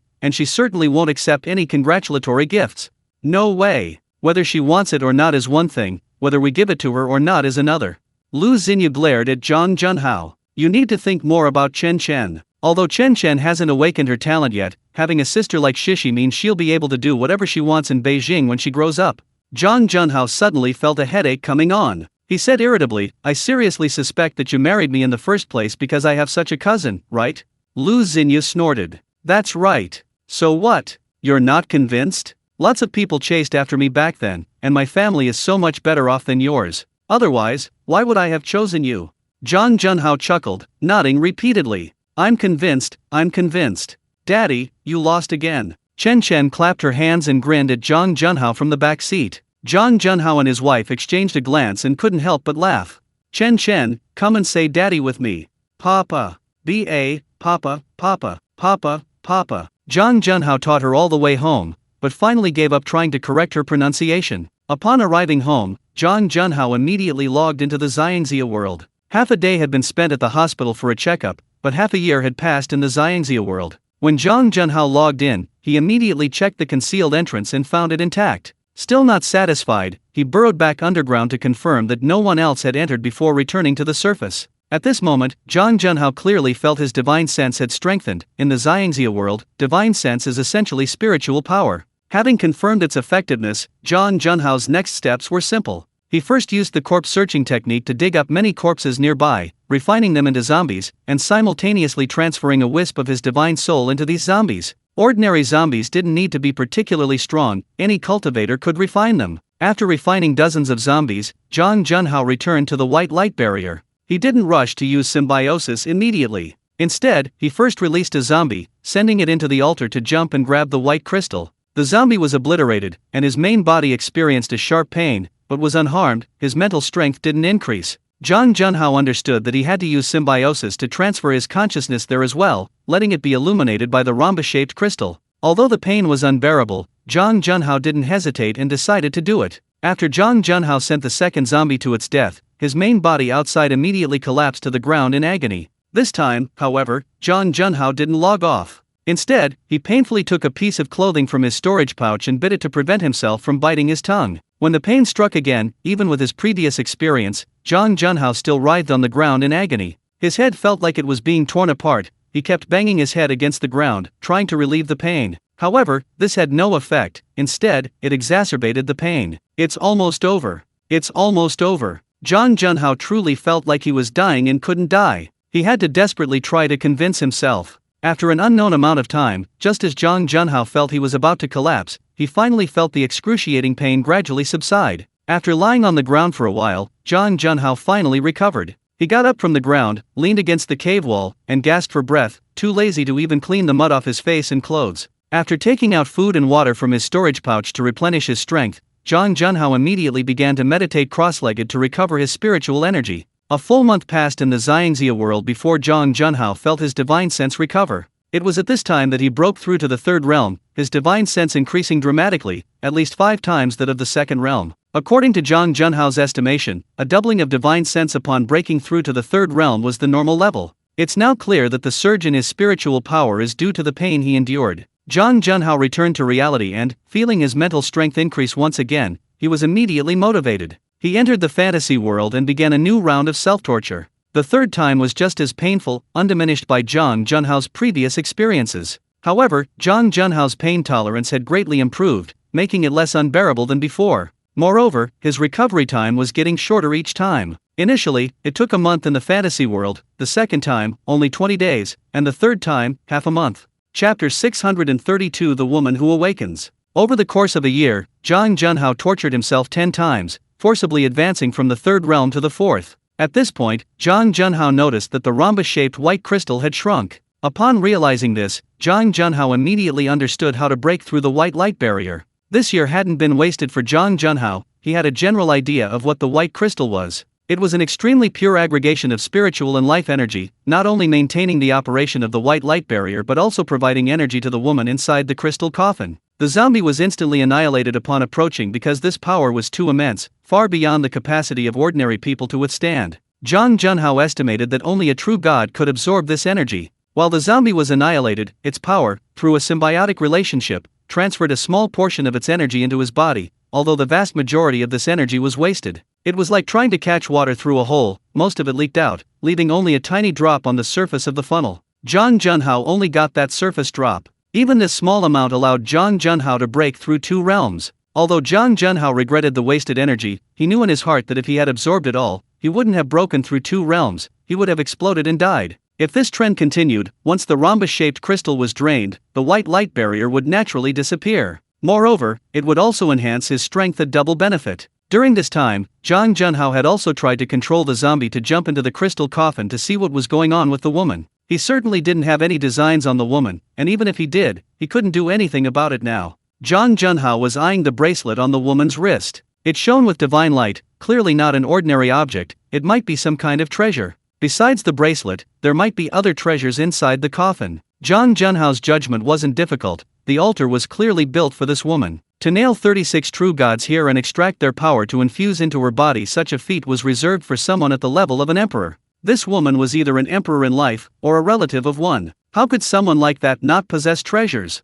However, to Zhang Junhao's dismay, the zombies couldn't open the coffin lid. The coffin lid was made of some unknown material, or perhaps it was enchanted. It was simply impossible to lift, even after he placed over a dozen zombies inside. Zhang Junhao had no choice but to temporarily give up. In the following days, he used a self-torturing, almost cheating method to slowly extract power from the crystal. A year later, Zhang Junhao successfully broke through to the 5th realm, and the crystal, which had shrunk from the size of a basketball to the size of a fist. Just as Zhang Junhao was putting in extra effort, preparing to absorb the last bit of crystal and break through the white light barrier in one fell swoop, a change suddenly occurred on the altar. Zhang Junhao, controlling the zombie, had just reached the altar and hadn't even had a chance to jump up and touch the white crystal when he suddenly felt a draft in the cave. He had felt this strange draft the first time he came, so he hadn't paid it any mind. But just as Zhang Junhao looked up at the crystal in the sky, preparing to jump up, he was astonished to see the fairy in the crystal coffin suddenly open her eyes and look at him. Their eyes met, and Zhang Junhao felt as if countless nebulae were swirling in her eyes. A terrifying aura instantly locked onto him, rendering him unable to move.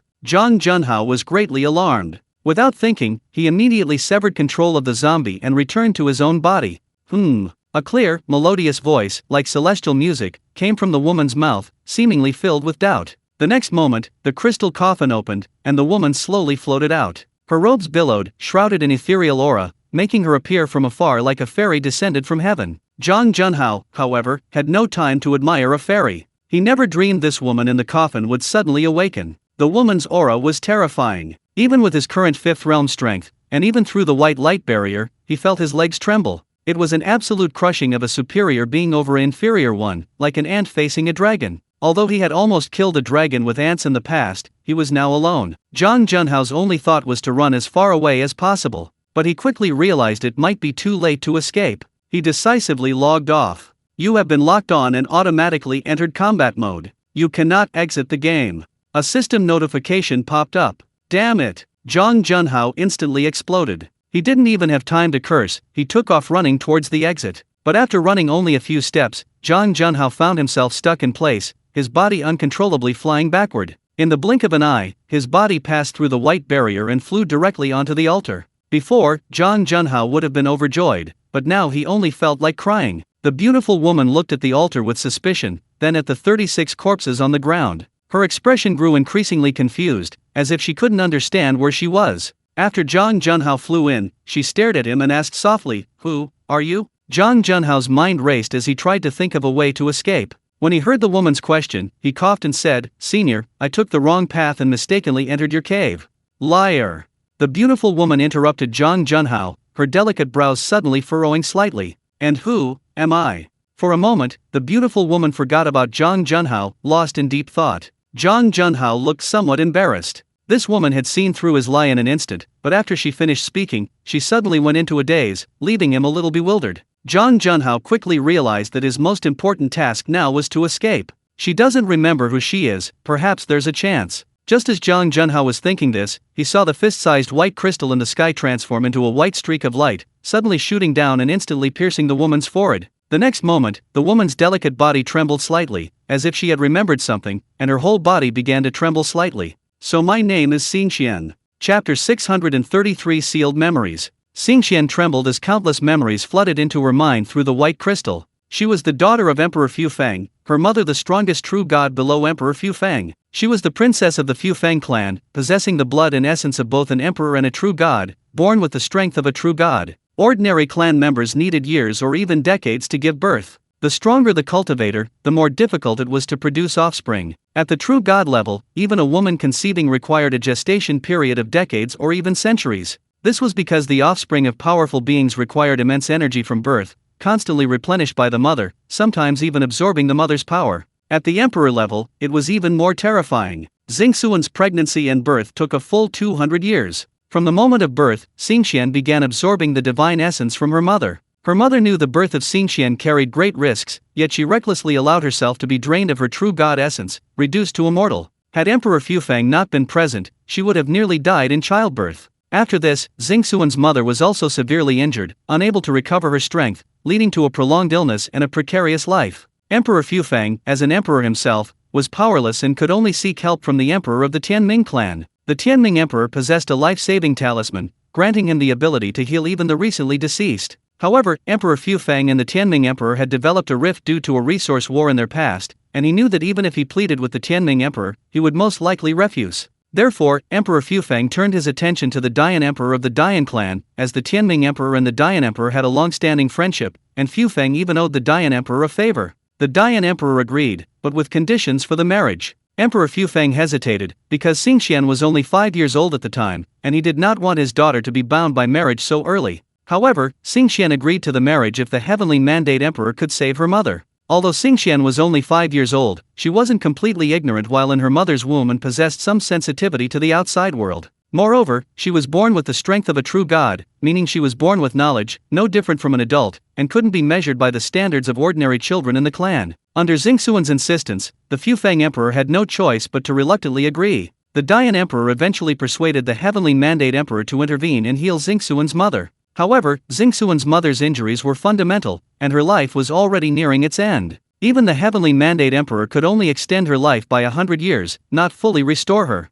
Those 100 years allowed her to live until Xingqian reached adulthood before passing away. Although no one blamed Xingqian for her mother's death, and her clan always regarded her as their proudest princess, Xingqian felt extremely guilty deep down. After her mother's death, Xingqian left her clan's territory to travel, until she met a man named Duan Chen. After Duan Chen rescued her from a chaotic beast, she was drawn to his wild and untamed nature, something she had never witnessed in the Fufang clan. Duan Chen's story was even more tragic than hers. He told her that his father and mother were members of 2 rival clans, yet they fell in love and had him. Unable to hide the truth, they were hunted down by both clans. Ultimately, his parents couldn't escape their clutches and were brutally murdered before his eyes, leaving him alone. Duan Chen also believed he was responsible for his parents' deaths and was filled with immense guilt. Although their circumstances differed, their shared anxieties resonated with each other. Xingqian felt they were growing closer, and Duan Chen's concern and affection convinced her that he loved her, until the Dayan clan pressured her to marry the son of the Dayan emperor as soon as possible. During that time, Xingqian was very happy, experiencing true joy for the first time since her mother's death.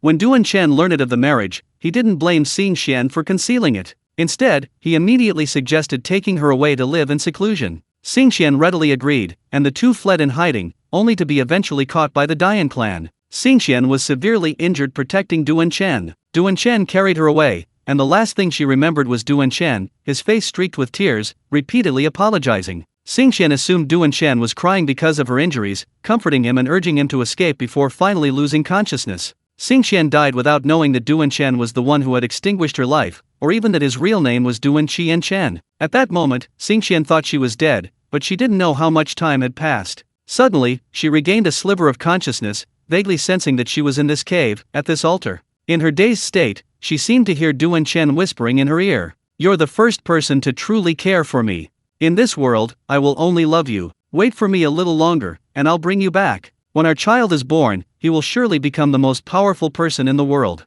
Thinking of this, Xingxuan's eyes instantly filled with tears. Duan Chen, where are you?" Xingqian looked anxious, frantically searching for Duan Chen's shadow. But her divine sense, extending to the land of fallen gods, then to the great Han Immortal Dynasty, the great Zheng Immortal Dynasty, and even the entire southern continent, couldn't detect Duan Chen's presence. During this process, Xingqian was astonished to discover that the continent was teeming with humans, most clan members living in seclusion, making it entirely a human-dominated world. What Xingqian found most unbelievable was that while she didn't find Duan Chen on the southern continent, she discovered many humans with Duan Chen's bloodline. Impossible! Xingqian's beautiful eyes widened, and she grabbed Zhang Junhao. Why are you humans everywhere now? When Xingqian died, it was still the world of clans, and humans were still considered beasts. Zhang Junhao had spent 7 or 8 years in the world of immortals and heroes, so he was naturally very familiar with its history. Seeing Xingqian's shocked and furious expression, Zhang Junhao knew something was wrong. He had already guessed that this woman was probably a true god from the clan.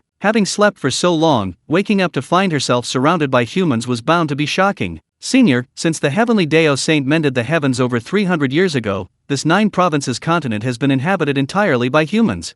Zhang Junhao glanced cautiously at Xingqian, not daring to tell the truth. If he said that his clan had been almost completely wiped out by the human emperor Duan Chen, this female fiend might very well kill him on the spot. Chapter 634 You came to deliver my baby. However, the woman's ability to see through his lies forced Zhang Junhao to refrain from lying. Therefore, Zhang Junhao selectively told the truth, omitting the intermediate steps and stating only the result. After all, he hadn't lied. Sure enough, Xingqian didn't doubt his words. Her surprise deepened. What happened 300 years ago? Zhang Junhao's heart skipped a beat. He quickly organized his thoughts and said, 300 years ago, the emperors of the 35 clans fought a chaotic war, causing the heavens to collapse and the earth to crack, resulting in a cataclysmic disaster. Most of the living beings on the 9 provinces continent were wiped out. Later, the heavenly Dao Saint intervened to mend the heavens, finally restoring the 9 provinces continent to its former state. At that time, 99% of the clans had perished, rendering them unable to rule humanity, which allowed humanity to rise. Nonsense! Xingqian angrily retorted, there were clearly 36 clans, how could there only be 35? The emperors had no deep-seated hatred for each other, so why did they all fight? Zhang Junhao was stunned. What he knew was all from historical records and those passed down myths. No players had entered the game back then. How could he know anything about the mythical era? Senior, I was only 26 years old. That happened hundreds of years ago. I only heard it secondhand. As for the truth, you'll have to ask those who were still alive at the time. Xingqian snorted angrily, you human, you're not telling the truth. I'll use my soul-searching technique, and I'll know for sure. Damn it! Zhang Junhao didn't know what soul-searching technique was, but just hearing the name, he knew it was something bad. Xingqian placed a hand on Zhang Junhao's forehead, about to use soul-searching technique. Zhang Junhao was startled. He wanted to run away, but his body seemed to be frozen in place, unable to move at all. Just as Xingqian's hand was about to touch Zhang Junhao's forehead, she suddenly swayed slightly. Xingqian's expression changed slightly, and she suddenly pressed her hand to her stomach. Zhang Junhao was about to make some excuses, but seeing Xingqian's action, he couldn't help but look at her stomach. Upon seeing this, his face immediately contorted with a strange expression. Xingqian's belly was protruding high, as if she were 10 months pregnant. Previously, while lying in the coffin, her unusually wide dress had completely concealed her body, making it impossible to tell anything. Furthermore, Zhang Junhao had been on edge the entire time, which was why he hadn't noticed Xingqian's unusual appearance. Holy crap, this is shocking. Who got a corpse pregnant? Zhang Junhao's jaw nearly dropped. However, he thought about it and realized something was amiss. No one had been here for hundreds of years, which meant Xingqian must have been pregnant before she fell asleep. But based on what she had just said, she had been asleep for at least 300 years. If she had been pregnant before that, then the fetus would have developed inside her for 300 years. How could it have survived? Zhang Junhao suddenly realized something. He looked at the crystal coffin and the 36 divine corpses on the ground, and suddenly he understood. Besides being infused into Xingqian, the greatest effect of that white crystal and the divine essence of these divine corpses was probably to provide power for the fetus in her womb. A fetus nourished by the divine essence of 36 true gods, and cultivated in the womb for 300 years, won't it cause chaos upon birth? Zhang Junhao was utterly shocked. Then who is his father? Zhang Junhao suddenly remembered Xingqian's anxious cries of Duan Chen. That person must be this woman's lover. But in the history of the Xiangxia world, there was a powerful figure named Duan Chen, only one Duan Tiandi named Duan Qian Chen. Zhang Junhao's body suddenly stiffened, vaguely feeling as if he had grasped something, yet unable to describe what it was. Xingqian had clearly only just noticed her physical condition. She stood frozen in place, stunned, suddenly remembering the words she had heard as if in a dream. When our child is born, he will definitely become the most powerful person in this world. So Duan Chen was referring to the child in her womb? Tears streamed uncontrollably down Xingqian's face. She gently stroked her belly, feeling the connection between herself and the baby inside, and a surge of joy welled up within her. The next moment, a sharp, intense pain shot through Xingxuan's abdomen. Her expression changed slightly, but she quickly realized what was happening, and a gentle smile spread across her face. "My child, are you already so eager to see your mother?" As the pain intensified, Xingxuan's smile grew even wider. She suddenly looked at Zhang Junhao. "You, deliver this baby for me." Zhang Junhao was completely stunned. He never expected Xingxian to say something like that. "Senior, I don't know how." Zhang Junhao was almost in tears. Although he was a father, he had never delivered a baby before. "You have to learn, even if you don't." Xingxian didn't care about anything else at this point. She casually cast a spell at Zhang Junhao. A beam of azure light entered Zhang Junhao's body, and he began to tremble violently. "The power that entered your body is wind spirit power, controlled by my will. If you dare to escape, I can make it explode with a single thought." Damn it! What could Zhang Junhao do? Compared to his life, delivering a woman's baby seemed insignificant. He had no choice but to grit his teeth and proceed. Xingxian waved her hand, summoning the crystal coffin that had been floating in the air. She lay down inside and began to undress. Just then, outside the land of fallen gods, a faint light appeared in the dark starry sky, and this light grew brighter and brighter, as if the sun had suddenly risen, illuminating the entire world. A boundless pressure surged forth from all directions, its strength indescribable and awe-inspiring. The instant it appeared, a series of crackling sounds echoed through the starry sky, and countless dense bolts of purple lightning appeared high in the heavens. People and cultivators from the Great Han Immortal Dynasty, the Great Zheng Immortal Dynasty, and indeed the entire southern continent emerged, along with members of the clans on the southern continent, all staring in astonishment at this terrifying scene in the starry sky. Under this oppressive force, their faces turned pale. The higher the cultivator's cultivation level, the more terrifying the pressure felt. Some 8th realm cultivators from certain clans coughed up blood, their minds severely damaged by just a glance.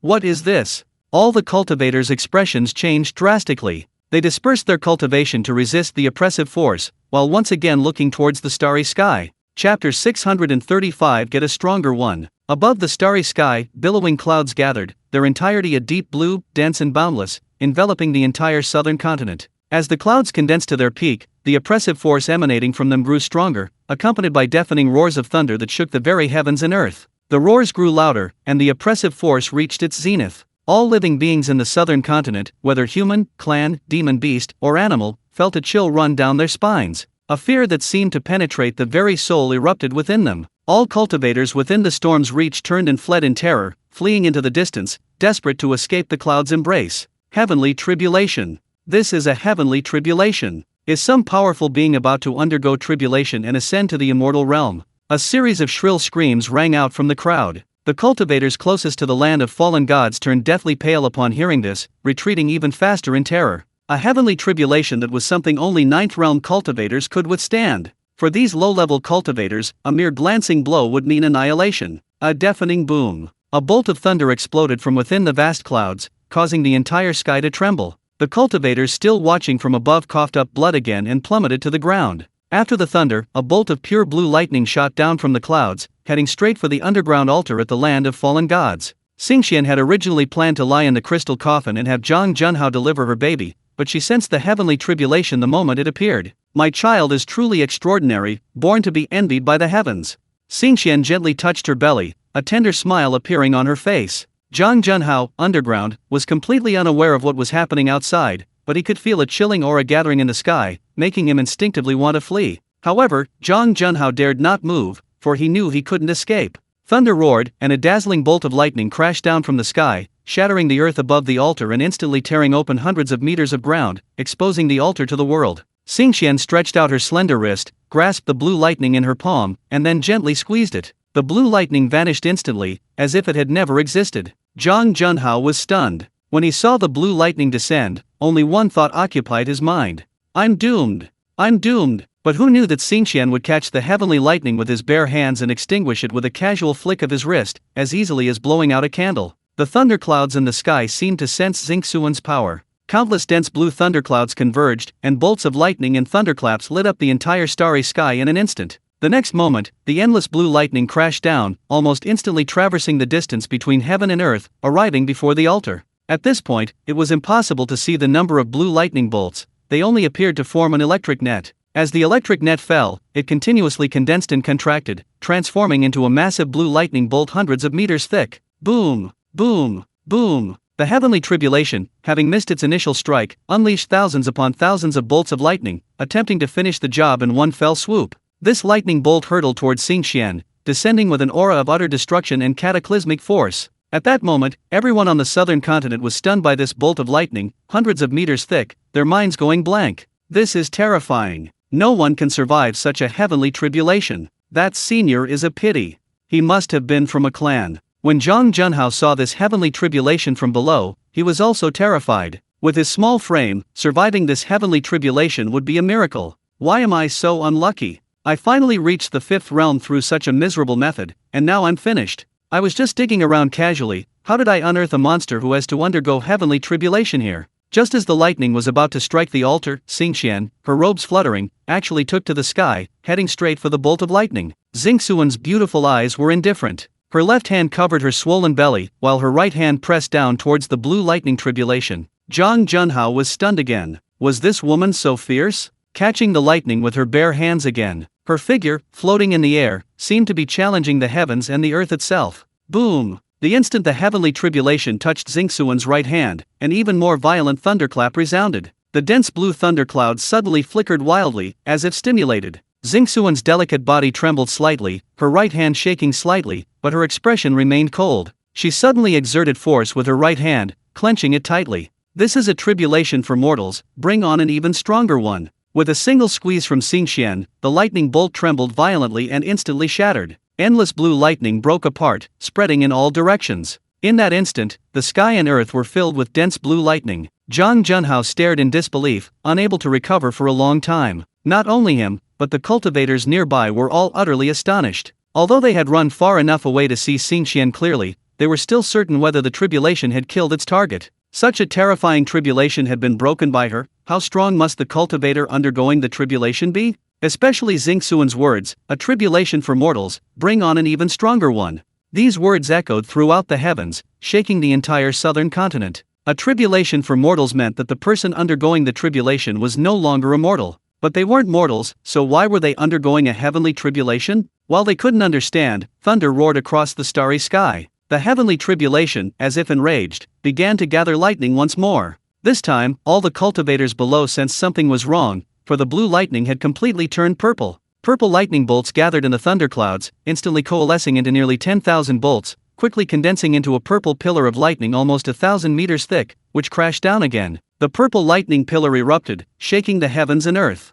An indescribable destructive force ripped through the sky, heading straight for Xingqian. Xingqian's expression changed for the first time. Just as the purple lightning pillar approached, she raised her right hand and pointed forward. Instantly, a colossal beast's image flashed from her fingertip, instantly growing to tens of thousands of feet tall, letting out a deafening roar, and lunging towards the purple lightning pillar. What is that? It looks like the soul of an ancient ferocious beast. Heavens, isn't that something only ancient gods can subdue? Chapter 636. A person without blood or tears. The illusory beast opened its jaws and bit into the purple lightning, then began to devour it like a whale sucking up water. A deafening roar erupted, waves of purple thunder filled the air, and the sound of scattering lightning echoed wildly. The illusory beast and the purple lightning collided repeatedly, both weakening rapidly, yet neither collapsing. In that instant, the celestial realm seemed to grow even more enraged. More purple thunderclouds began to gather in the sky, instantly increasing to nearly 10,000 bolts, before finally exploding with a deafening roar. Dense, rain-like bolts of purple lightning, radiating a purple light that enveloped the starry sky, rained down from the heavens, rushing madly toward Xingqian. Xingqian's bright eyes narrowed slightly,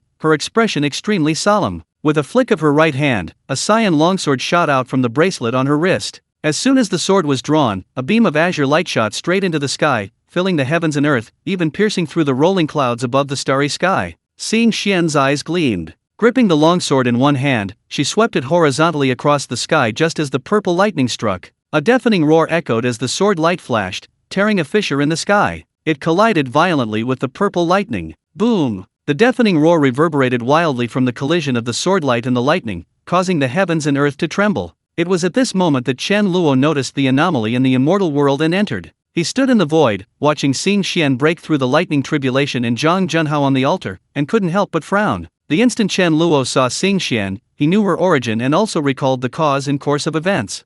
This is strange. Chen Luo frowned. Zhang Junhao's entry into the Xiangxia world was completely unexpected. However, this was just a small oversight and wouldn't affect the overall situation. Zhang Junhao was different from Zhang Shengan, at least he hadn't caused any devastating disasters in the Western fantasy world and didn't like to stir up trouble. On the contrary, he had created quite a few valuable species for Chen Luo on several occasions. It has to be said that Zhang Junhao was quite talented. He had only been here a few days and had already created a corpse refiner. This was a common demonic method in Xiangxia novels. Chen Luo pondered for a moment. Zhang Junhao's goals this time seemed different from before. He wasn't thinking about destroying the world, instead, he was focused on becoming stronger. At least he didn't start a live stream for others to watch, which meant Zhang Junhao didn't intend to cause trouble. If he really wanted to cause trouble, he would have already started a live stream and made it known to everyone. Although 10 years had passed, the name of the Ant Emperor was still very famous. If he were to start a live stream, tens of millions of people would likely flood in instantly, especially given that the Xiangxia world currently only has 10 players. It seems Zhang Junhao has matured a lot in the past 10 years, and has become more low-key. Let's see how it goes. Chen Luo smiled, not intending to deal with Zhang Junhao. When Chen Luo's gaze fell on Xing Xian, he couldn't help but sigh softly. This woman was truly pitiful. Xing Xian doesn't even know Duan Qingquan's real name, doesn't know he killed her, and doesn't know he wiped out the entire Fufeng clan, yet still wants to give birth to this son. After secretly killing Xing Xian, Duan Qianchen actually preserved her soul using a soul talisman. After the Fufeng emperor examined Xingxuan's body, he immediately took it away. Then, Duan Qianchen used a life talisman to revive her, simultaneously sealing her soul within a white crystal. That crystal was actually created by Duan Qianchen using the soul talisman and life talisman, used to preserve Xingxuan's soul and provide her with the energy to sustain life. Duan Qianchen did all this not because he truly loved Xingxian, but because he unexpectedly discovered she was pregnant when he killed her. The chances of a true god couple conceiving are extremely low due to their immense power, barely 1 in a billion. Duan Qingquan's human descendants were all born when he was still an ordinary cultivator, he had no more offspring after becoming a true god. Therefore, when Duan Qianchen sensed the life growing within Xingxian, he decided to save her. Duan Qianchen did this not only because he sensed the extraordinary nature of the fetus, but more importantly, because he intended to use the fetus as his final escape route. At that time, Duan Qianchen had already decided to seize the innate wind spirit power of Emperor Fufeng, and to prevent his own demise, he left himself a way out. Duan Qianchen used a soul talisman to separate a wisp of his divine soul and imprint it into the fetus's body. If he failed to seize the innate wind spirit power, he could use that wisp of divine soul to possess another body and be reborn. To ensure the fetus's development, after annihilating the Hunyuan clan, he captured all 36 of their strongest true gods. Through the combined array formed by 36 combined divine talismans, the power of these 36 true gods was extracted to ensure Xingxuan's life and the normal development of the fetus. Furthermore, Duan Qianchen even deliberately acted, feigning deep affection, imprinting this scene into the soul talisman. Therefore, after merging with the memories, Xingxuan's first instinct was to search for Duan Qianchen. That Duan Qianchen guy is truly disgusting beyond measure. He even schemed against his own wife and child. Is he really heartless and ruthless? Chen Luo chuckled, suddenly locking onto the fetus in Xingxuan's womb. This little one can be said to be extraordinary from birth. Having absorbed the divine essence of 36 ancient gods over hundreds of years, once born, he will at least possess the strength of a true god, and not just an ordinary one. Such an existence has already exceeded the limits allowed by the mortal realm. Therefore, the heavenly Dao sensed this and sent down a heavenly tribulation to prevent his birth. However, as Xingxian said, those heavenly tribulations were only for mortals. With Xingxian, a true god, present, they couldn't harm that little guy at all. Interesting. He actually has an innate wind spirit body, capable of perfectly fusing with innate wind spirit power. Perhaps when he reaches adulthood, he can communicate with the innate wind spirit power within the heavenly Dao and have it descend. Chen Luo was somewhat surprised. This little guy could be said to have been born for the innate wind spirit power. Once his strength reached a certain level, fusing with innate wind spirit power would be virtually effortless. Unlike other true gods who needed to comprehend innate power and then spend thousands or even tens of thousands of years painstakingly studying it before even having a sliver of hope of fusing with it, his physical strength is already comparable to that of an ordinary true god, and he already possesses a certain level of intelligence. However, having been isolated from the world for hundreds of years, his intellectual level is probably only that of a 5-year-old human child. Upon discovering this, Chen Luo suddenly laughed. Then let's see who will ultimately emerge victorious in this body, you father and son. Chapter 637 5 Elements Thunder Tribulation. At this moment, the tribulation lightning in the sky had reached its critical point. Xingqian drew her longsword and, together with the ferocious beast spirit she had unleashed, extinguished the purple lightning pillar. The thunderclouds in the sky rolled rapidly, seemingly brewing an even more powerful tribulation. A moment later, a series of thunderclaps echoed in the sky, followed by a deafening explosion. Immediately afterward, golden arcs of lightning suddenly surged forth. Amidst the churning dark clouds, one golden arc after another fell from the sky. At first, they were individual bolts, but in the blink of an eye, they became dense and numerous, pouring down like a torrential downpour. The golden lightning blotted out the sun and illuminated the entire world. At this moment, everyone, whether within the range of the golden lightning or not, trembled violently, shaking under the power of heaven and earth. There were so many golden lightning bolts, so dense, that some even splashed onto the surrounding mountains. Golden arcs of electricity exploded, transforming into blinding golden light that obliterated mountains thousands of meters high. However, Xingqian's expression had already returned to calm. With a single hand gesture, she summoned a gigantic phantom beast, thousands of feet tall, which roared once more and lunged at the golden lightning bolt in the sky. In an instant, a whistling wind swept through the air as the beast, upon reaching the golden lightning, spewed forth clusters of azure light, each the size of a pavilion, hurtling towards the golden lightning in the high-altitude secret realm. Wherever the azure light passed, the golden lightning bolts that blocked their path shattered and vanished before they even truly descended. The azure light and the beast phantom flashed a few times before striking the golden lightning directly. Crackling sounds rang out. After a deafening roar, most of the electricity within the golden lightning bolt shuddered violently, dissipating into countless golden rays. However, the scattered golden lightning bolts tumbled and rolled for a moment before their color drastically changed, transforming into crimson lightning. After a brief regrouping, they formed crimson orbs of light, their numbers no less than before. The five elements lightning tribulation, This was the first time a heavenly tribulation had descended in the Xiangxia world. Apart from Chen Luo, no one knew why the tribulation kept changing color. The five elements lightning tribulation only descended when those who had committed heinous crimes ascended to immortality. It would change color 5 times in total, doubling in power with each change. The tribulation ended once the fifth color was reached. Chen Luo glanced at Xingqian. With her strength, she might have been able to withstand it if she weren't pregnant, but she was about to give birth, and could only exert about 50% of her strength. If she wanted to protect the child in her womb, she would likely have to pay a considerable price. When Xingqian saw the crimson lightning, her expression finally changed, for she too realized something was wrong. The power of this lightning increased exponentially with each color change, and by the fourth time, even she felt threatened. Zhang Junhao, standing on the altar, was also terrified, his face drained of color. Watching the increasingly terrifying tribulation lightning surge down from the sky, he felt like an ant in a tsunami, vulnerable to being wiped out at any moment. Fairy goddess, you must catch it all. Zhang Junhao looked at Xingqian in the sky, tears streaming down his face. He had finally reached the 5th rank, and he truly didn't want to start over unless absolutely necessary. The power of this tribulation lightning was terrifying. It could silently obliterate a mountain thousands of meters high, and his small frame would be reduced to ashes in an instant. Zhang Junhao silently prayed. His only hope now lay with Xingqian. The crimson lightning, even more terrifying than golden lightning, ignored distance and poured down from the sky. In an instant, it devoured the phantom of the ferocious beast in the air and the azure sword light unleashed by Xingqian, then continued its unstoppable advance, reaching within 100 meters of Xingqian. Just then, Xingqian suddenly summoned 3 divine corpses from the altar, which shot into the sky, blocking her path. The crimson lightning struck these divine corpses, instantly shattering the red arcs of electricity, which were then deflected. The physical bodies of these 1,000 Flame Clan true gods were extremely powerful, even in death. They were not much different from their living selves. The red lightning couldn't harm their corpses for a moment. However, the red lightning's strength lay in their sheer number. Although the 3 divine corpses were powerful, they only withstood the lightning for a brief moment before being blasted into countless pieces. Some vanished directly in the lightning tribulation, while others turned into fragments, scattering across the land. Xingqian waved her hand again, and more than 10 more divine corpses flew up from the ground, once again blocking her path. Boom! The red lightning struck the divine corpses, shattering them once more. Damn it, this is a complete waste. Zhang Junhao's heart bled at the sight. These divine corpses, if he were to refine them, would be far more powerful than using them as shields. But Xingqian was wasting them like this. Zhang Junhao was truly heartbroken. At this rate, Xingqian would eventually throw all the divine corpses up as human shields. If he didn't act now, he'd miss his chance.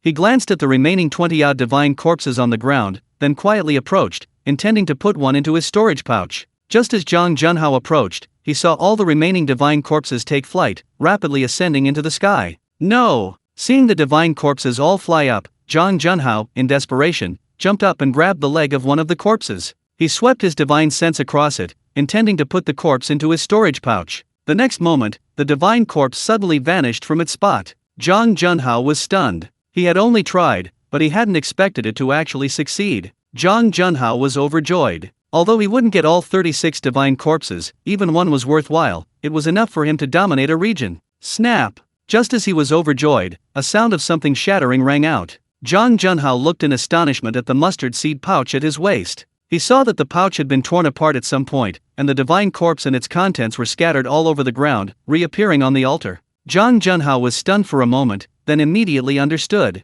The divine corpse probably weighed tens of thousands of jin, approximately 5,000 kilograms, a weight the mustard seed pouch couldn't bear, causing it to burst. Seeing the last divine corpse fly into the sky again, Zhang Junhao gritted his teeth. He embraced the corpse's body once more and began to use his corpse refining technique. Zhang Junhao swiftly channeled his divine sense and Hunyuan power into the divine corpse, attempting to transform it. To Zhang Junhao's surprise, while the divine corpse could be refined, the process was exceptionally slow. With ordinary zombies, his divine sense and Hunyuan power would instantly form soul fire, a process that took only a few seconds. However, with this divine corpse, even after pouring all his power into it, he had only completed less than 10% of the refining process, far from complete mastery. Chapter 638. He's even risking his life. As the divine corpse soared higher and higher, rapidly reaching the heavens, Zhang Junhao still didn't give up. He desperately channeled his Hunyuan power, trying to transform the divine corpse. At this moment, the crimson lightning in the sky had been completely blocked by the 35 divine corpses, transforming into black lightning. The power of the tribulation lightning had increased to another level, even the space itself trembled as it streaked across the sky.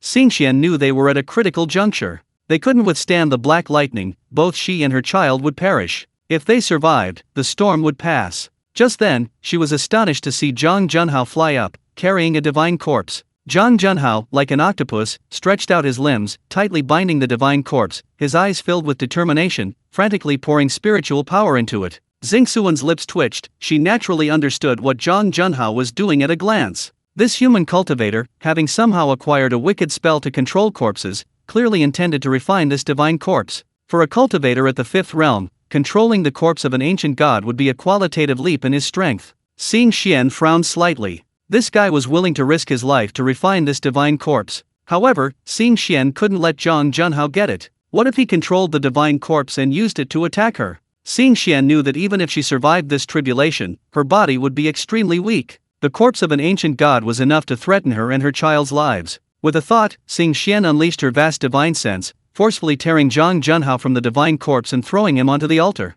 Damn you! Zhang Junhao glared at Xingxian, cursing furiously. He had already refined the head of the divine corpse. The head was originally the most difficult part to refine. Once the soul fire was generated, refining the rest was relatively simple. However, he had just refined the head and was about to refine the entire divine corpse in one go when Xingxian threw him down, and the divine corpse was thrown into the lightning tribulation and completely obliterated. Naturally, he was furious. But Zhang Junhao dared not curse in the language of the Xiangxia world, only venting his dissatisfaction in Mandarin. Although Xingxian couldn't understand the meaning of Zhang Junhao's curses, she could easily deduce it from his gestures and expressions. Xingxian simply snorted coldly and looked back at the black lightning in the sky. At that moment, Zhang Junhao suddenly felt a sharp pain on his face, followed by the sensation of being slapped repeatedly by an invisible hand. The speed of the slaps was astonishing, leaving Zhang Junhao no time to even deactivate his pain system. By the time he reacted, both sides of his face were already swollen. Zhang Junhao screamed in agony, hastily deactivating his pain system, only then feeling a little better.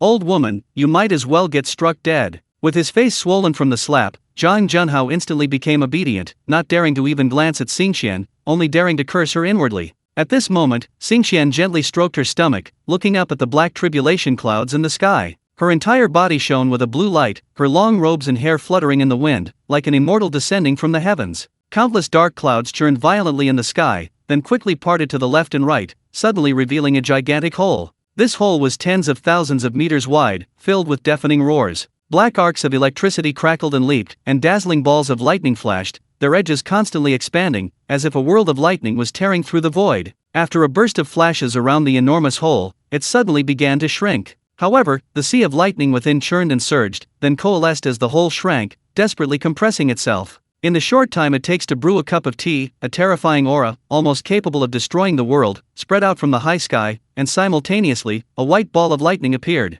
A terrifying black and white ball of lightning spun and exploded within the hole, hurtling down. Staring at the hole overhead, which had shrunk to the size of an acre in an instant, and the black and white ball of lightning the size of a house inside, Xingxuan's pupils contracted slightly. This black and white lightning ball was vastly different from the previous lightning attacks. It contained traces of the power of the laws of heaven and earth, and had already locked onto the fetus in Xingxuan's womb. Unless it was forcibly resisted and neutralized, even if it escaped thousands of miles away, it would follow like a leech. Xingxian knew that in the final moment, whether she could truly escape the heavenly tribulation unscathed depended on whether she could catch this last black and white lightning ball. Xingxian immediately took a deep breath, and with a single exhale, she spat out 3 orbs of essence blood. Then, she made a hand seal and pointed upwards. These 3 orbs of essence blood were condensed from the essence of Xingxuan's divine energy. After spitting them out, her face turned pale, and her complexion rapidly declined, clearly indicating that she was in bad shape. The 3 orbs of essence blood flowed into the azure flying sword beside Xingxian, immediately transforming into a huge azure vortex. Countless runes danced out from within, and at the same time, a suffocating force surged forth from it. A cyan vortex surged forth, engulfing the black and white lightning orbs. A deafening roar followed. The cyan vortex trembled violently, bursts of black and white lightning erupting within, flashing with blinding light, trembling high in the sky. The deafening roar and surging shockwaves shot out into the heavens. The 2 forces were locked in a stalemate for a time. However, as time passed, the black and white lightning orbs in the sky were gradually worn down by the cyan vortex, and Xingxuan's divine power was rapidly dissipating. Seeing this, Xingxian gritted her teeth and spat out 2 mouthfuls of blood essence, which she poured into the cyan vortex. The cyan light instantly surged, and the 2 lightning orbs were finally pulverized by the cyan light within its aura, vanishing without a trace. At the same time, a muffled thunderous sound resounded throughout the void, and the dark, heavy clouds in the sky dispersed. Instead, a tidal wave of vibrant light surged in from all directions, illuminating the starry sky as if it were daytime. All living beings on the southern continent breathed a sigh of relief. The cataclysmic lightning tribulation had finally vanished. They gazed at the multicolored, shimmering sky, completely mesmerized. At that moment, Xingxian, like a kite with a broken string, plummeted from the sky. Zhang Junhao, witnessing this, was startled. Zhang Junhao hesitated for a moment. Logically, he should run as far away as possible, but the thought of Xingxuan's unborn child made him feel a pang of reluctance. Before becoming a father, Zhang Junhao probably wouldn't have hesitated, he would have run away immediately. After a brief pause, Zhang Junhao leaped into the air and swiftly flew towards Xingxuan's likely landing point. Chapter 639 Duan Yaishan. Zhang Junhao, having reached the 5th rank, could already fly using spiritual power. He spotted Xingxuan's landing point and leaped forward to catch her. Xingxuan's face was pale, a trickle of blood escaping from the corner of her mouth. Her eyes were half closed, as if she was about to faint. "Hey, if you faint, I'm running away." After placing Xingxian in the crystal coffin, seeing her on the verge of death, Zhang Junhao immediately shouted. Whether hearing Zhang Junhao's words or realizing she couldn't faint at this moment, Xingxian suddenly opened her almond-shaped eyes wide, glaring at Zhang Junhao and angrily shouting, "You dare." Just then, a sharp pain shot through Xingxuan's abdomen, causing her to cry out, "Quick, quick, help me give birth. My child is about to be born." Zhang Junhao was completely bewildered, only feeling a throbbing headache. He desperately wanted to leave, but having already chosen to save Xingxian, he had no choice but to see it through and grit his teeth and deliver the baby. "Unbutton my clothes." Under normal circumstances, hearing such provocative words might have sparked some fantasies for Zhang Junhao, but now he felt caught in a dilemma, practically spitting out embarrassment. Finally, Zhang Junhao took a deep breath, loosened Xingxuan's belt, and hesitated, unsure whether to continue. "Hurry up." Seeing Zhang Junhao's dawdling, Xingxian glared at him and snapped, "Are you even a man? I'll fucking kill you." Zhang Junhao felt a tightness in his chest, and quickly gritted his teeth. "Damn it, if she's not afraid of women, what am I afraid of?" Zhang Junhao immediately jumped into the crystal coffin and began to pull open Xingxuan's skirt. What should I do? Xingxian had never given birth before, so she had no idea what to do. How should I know? Chen Luo, watching from the void, chuckled to himself. After all this time, these two didn't even know how to deliver a baby. Chen Luo hesitated for a moment, finding the scene rather cringe-worthy, and casually pointed downwards. Just then, Xingxian inexplicably felt a force enveloping the fetus in her womb, then slowly sliding it outwards.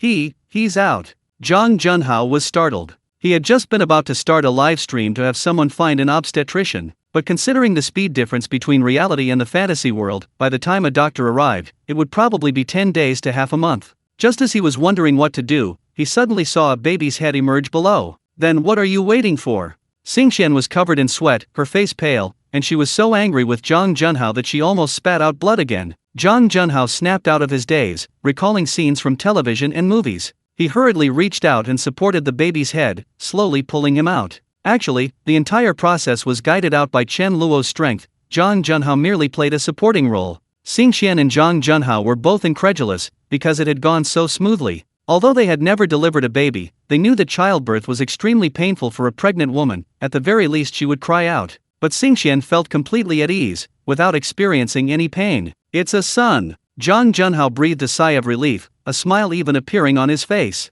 Seeing a new life born inevitably brings joy. To Zhang Junhao's surprise, the baby was quite heavy, probably weighing several tens of kilograms, and didn't cry or fuss at birth, its body radiating a faint blue light. Seeing the baby staring at him with wide eyes and even giggling, Zhang Junhao's astonished face couldn't help but break into a smile. "Let me see." Hearing the baby's laughter, Xingsuan's face showed both anxiety and joy, and she hurriedly called out to Zhang Junhao. Zhang Junhao snapped out of his daze, quickly took a set of clothes from another storage bag, wrapped the baby in them, and handed it to Xingqian. Xingsuan's hands trembled as she took the baby from Zhang Junhao's arms. My child, my child." Xingqian excitedly hugged the baby, showering him with kisses on his forehead, cheeks, and mouth, ignoring the dirt still clinging to his head. "Mother, mother." The baby grinned, reaching out to touch Xingsuan's pretty face, his eyes filled with affection. Xingqian seemed completely unsurprised. A smile immediately bloomed on her face, and she kissed the baby several more times, her face beaming with happiness. "My child is truly intelligent."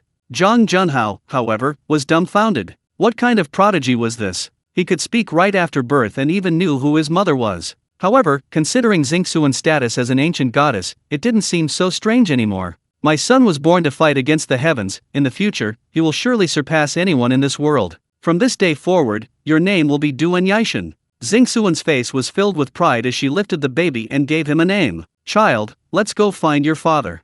Xingqian stood up, straightened her clothes, picked up Duan Yaishan, glanced at the crystal coffin, and casually waved it, storing it in her storage bracelet. Xingqian moved, flying into the sky. At this moment, Zhang Junhao found his body uncontrollably flying up as well. "Damn it!" Zhang Junhao was completely stunned. "I even helped you deliver your child, and you still won't leave me alone?" Zhang Junhao exclaimed, "Senior, you're going to find your husband. I don't think I can help much, right? I still have many things to ask you. After you've asked, I'll let you leave." "Senior, you must keep your word this time." What could Zhang Junhao do? He couldn't resist at all and could only hope that Xingqian would keep her promise. "Don't worry, as long as you answer honestly, I won't make things difficult for a mere mortal like you." Xingqian glanced sideways at Zhang Junhao, holding the child in one arm and Zhang Junhao in the other, her figure flashing like lightning into the night sky. Zhang Junhao only felt the wind whistling past his ears, the scenery rushing by, making it impossible to see anything clearly. Xingsuan's speed was terrifying. She left a streak of azure light across the sky, appearing above Guan Prefecture, a large city within the great Zheng immortal dynasty, in just 5 minutes. Xingqian glanced at the size of the city, a look of surprise appearing in her eyes. This human city had a population of nearly 1 million, and its scale surpassed that of the clan territories of several hundred years ago. When she first sensed Duan Kinkan's aura, she discovered that there were at least 1,000 such cities, each with a large number of 5th and 6th realm cultivators, and even 7th realm cultivators. Chapter 640 Impossible. If the entire 9 provinces continent is like this, it shows how rapidly humanity has developed over the past few centuries. To a place to stay in the city. Upon hearing this, Zhang Junhao immediately understood why Xingqian had forcibly taken him away. This woman was unfamiliar with the outside world, so she needed him to run errands. Zhang Junhao really wanted to vomit blood. If he had known he would end up as a servant, he shouldn't have been soft-hearted and run away. Now, the situation was beyond his control, so he had no choice but to dejectedly take Xingqian and their child to an inn in the city to stay for the night. Go buy some women's dresses and baby clothes. After carrying her son into the room, Xingqian casually ordered Zhang Junhao, adding a subtle threat, "Don't even think about running away. The wind spirit power within you is still there, I can take your life any time." Zhang Junhao felt like a million grass mud horses were galloping through his mind. Resignedly, he went to get the clothes and returned. Xingqian and her son were already dressed and ready. As she changed her son's clothes, she asked, "Do you know Duan Chen?"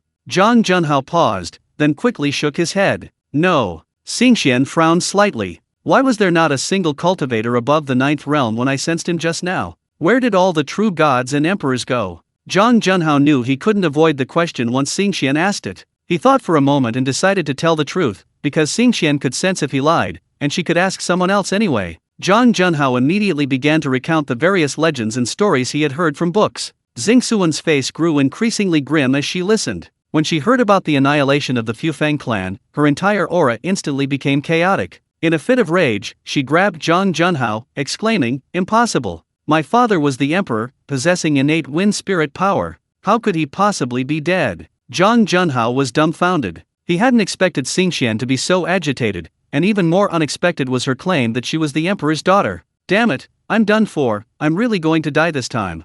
Zhang Junhao didn't doubt Xingsuan's words at all. After all, he had suspected something back at the altar. Only the emperor or a close relative could have such a grand gesture. "Senior, I'm not lying to you. Go ask anyone outside, and they'll give you the same answer as me." Xingxian tossed Zhang Junhao aside and vanished from the room. Zhang Junhao heard the door shatter into pieces, followed by a chaotic commotion outside. She really went, abandoning even her son?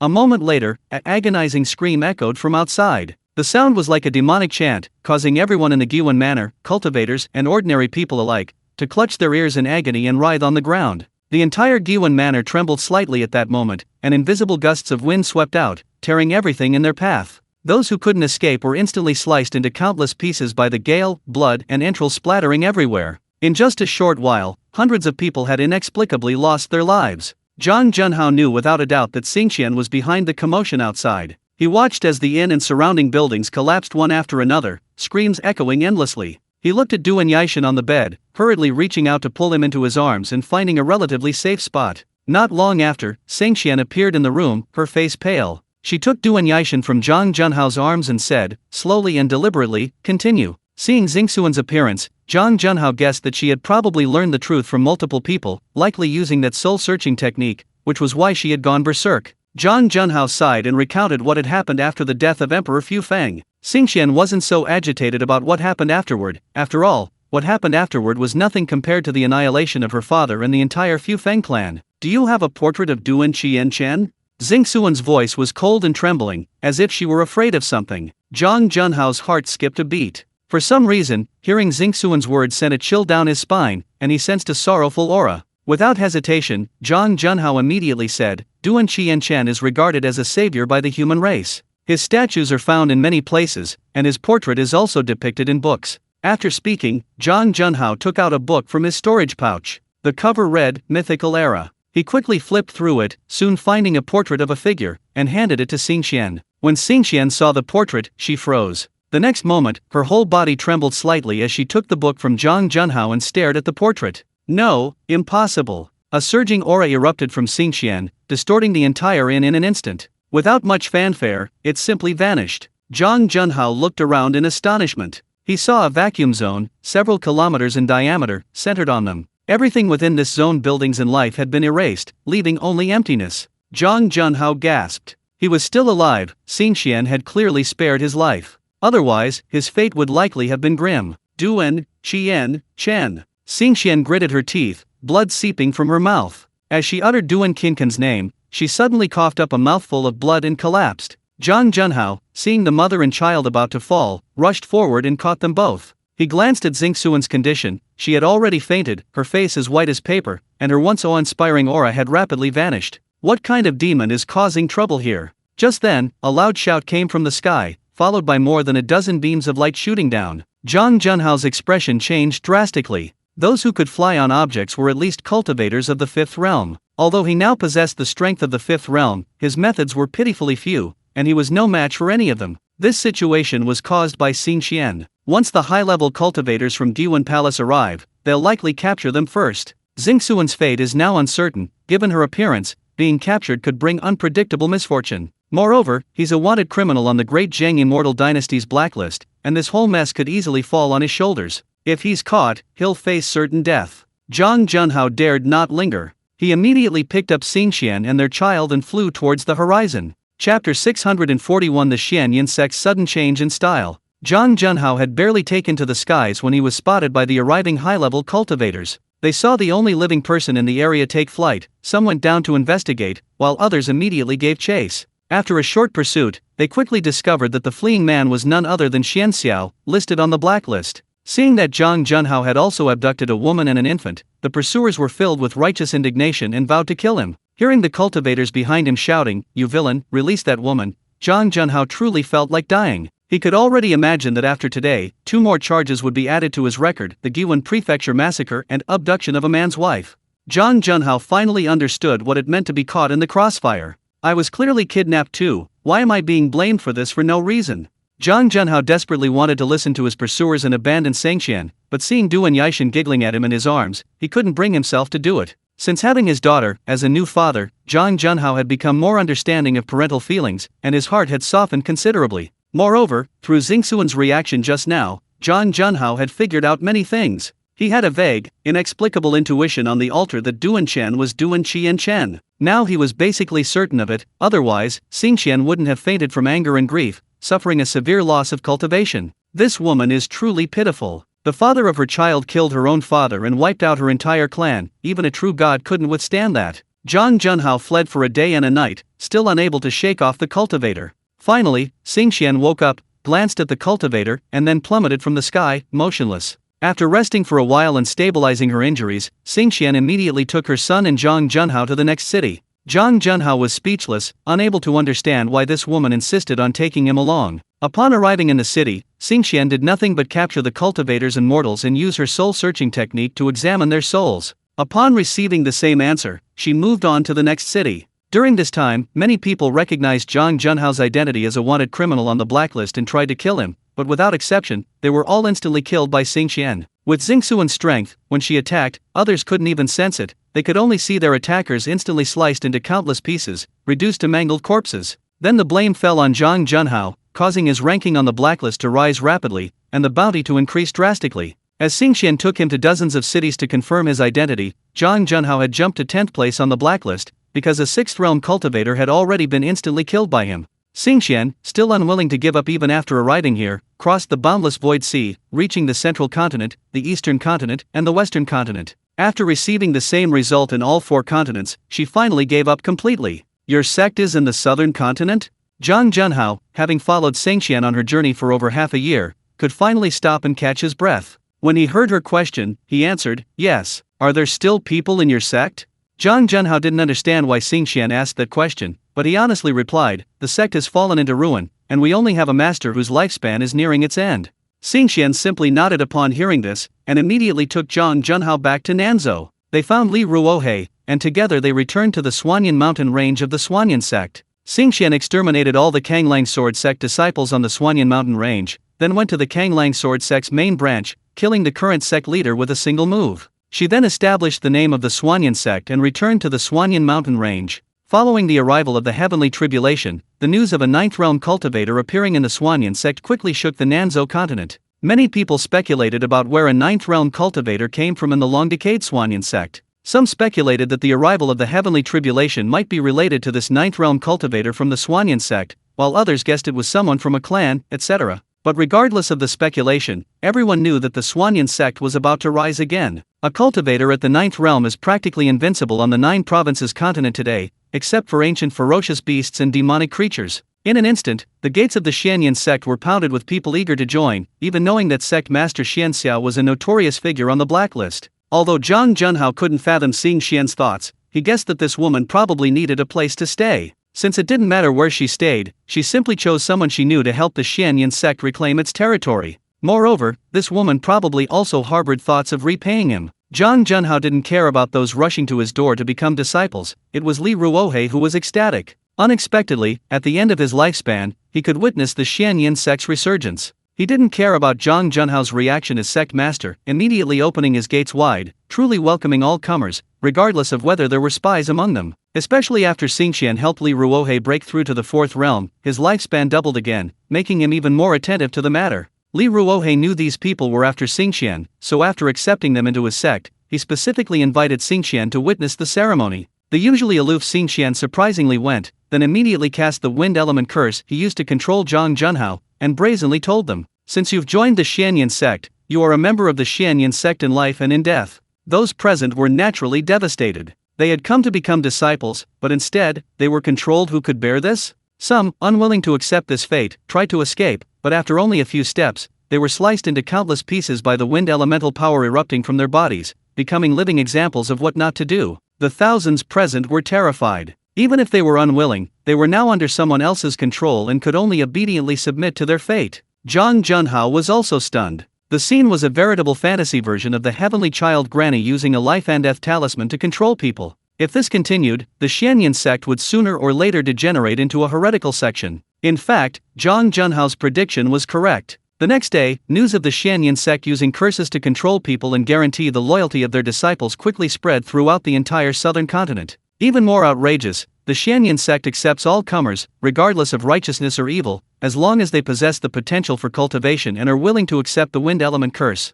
Until one day, a villain on the blacklist, driven to desperation by his pursuers, came to the Xuanyan sect and received its protection. Overnight, the Xuanyan sect's character drastically changed, becoming a stronghold for evil and heretical sects. Chapter 642 Heavenly Punishment. This group, relying on the Xuanyan sect's backing by a ninth realm cultivator, acted with impunity, committing countless atrocities outside. When hunted down, they would flee back to the Xuanyan sect. Once they entered the Xuanyan sect's gates, they would receive Xing Xian's protection. Xing Xian treated these new disciples of the Xuanyan sect with the same mentality that the clans had towards human slaves in the past. They didn't care what the disciples did outside, and they wouldn't seek revenge if killed, but they were forbidden from venturing into the Xuanyan mountain range. Anyone who dared to trespass was to be killed without mercy. Gradually, the Xuanyan sect attracted more and more villains, and the Xuanyan mountain range became a forbidden zone for other forces. The Xuanyan sect was also listed as an evil sect by the entire southern continent. However, while these villains dared to act recklessly outside, they were like obedient children within the Xuanyan sect.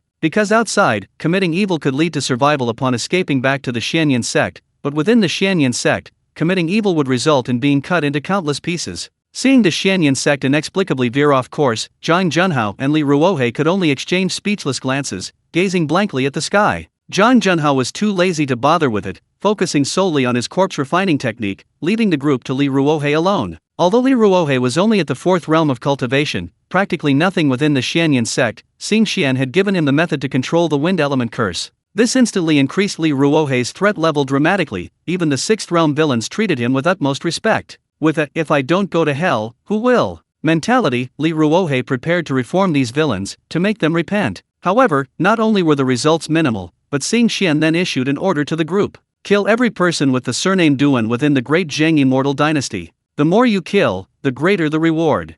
Upon hearing this news, Zhang Junhao couldn't help but shudder. Not everyone with the surname Duan in this world is a descendant of Duan Qianchen, many have changed their surname. Xingxuan's intention is not only to sever Duan Qianquan's bloodline, but also to kill everyone with the surname Duan. Based on Zhang Junhao's understanding of Xingxian during this period, this is likely just the first step, followed by the entire southern continent, and finally the 9 continents. Zhang Junhao had initially wondered why Xingxian had been so quiet lately. It turns out she was waiting for the Xuanyan sect's forces to increase before issuing this order. Xingxian even marked out the areas where Duan Qianquan's bloodline was detected and handed them over to this group of villains. When these people saw the reward list provided by Xingxian, they all went completely mad. The rewards Xingxian offered included spiritual herbs tens of thousands of years old, countless ancient treasures, even the souls of ancient ferocious beasts, and the inheritance of the wind god talisman. Killing someone and receiving such terrifying rewards was like a windfall for these villains. In today's fantasy world, the surname Duan is very common. Within the Great Zheng Immortal Dynasty alone, there are hundreds of thousands, if not millions, of people with the surname Duan.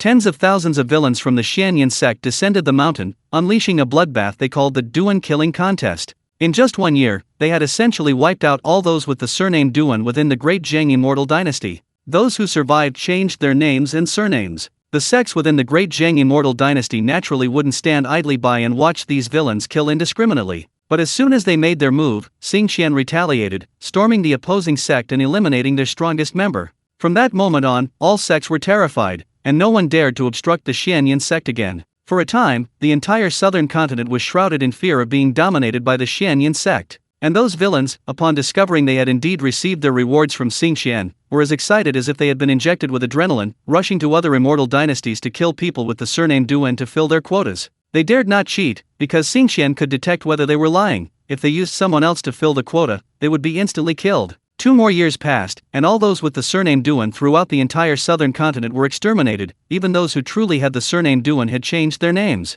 Immediately afterwards, Xingxian ordered these people to destroy all places throughout the southern continent where there were statues or carvings of Duan Qianchen. Chen Luo could no longer bear to watch. Although Xing Xian only wanted to kill those surnamed Duan, countless innocent people had been caught in the crossfire. In the past 3 years, at least 3 million people had died in the southern continent due to the indiscriminate killings of these evil spirits. Xing Xian had expended her divine energy to fight the heavenly tribulation, and the discovery that Duan Qianshan was indeed Duan Chen had severely damaged her spirit. Although her cultivation had fallen to the level of an ordinary true god, she was still invincible on the 9 provinces continent. If she continued killing like this, the 9 provinces continent would descend into utter chaos. Although Chen Luo felt some pity for this woman, he wouldn't let her run rampant. Chen Luo stepped into the void and gently waved his hand. The next moment, the southern continent's landscape changed dramatically. The sky darkened instantly, filled with rolling thunderclouds, and purple lightning churned within them. All living beings across the entire southern continent looked up at the sky,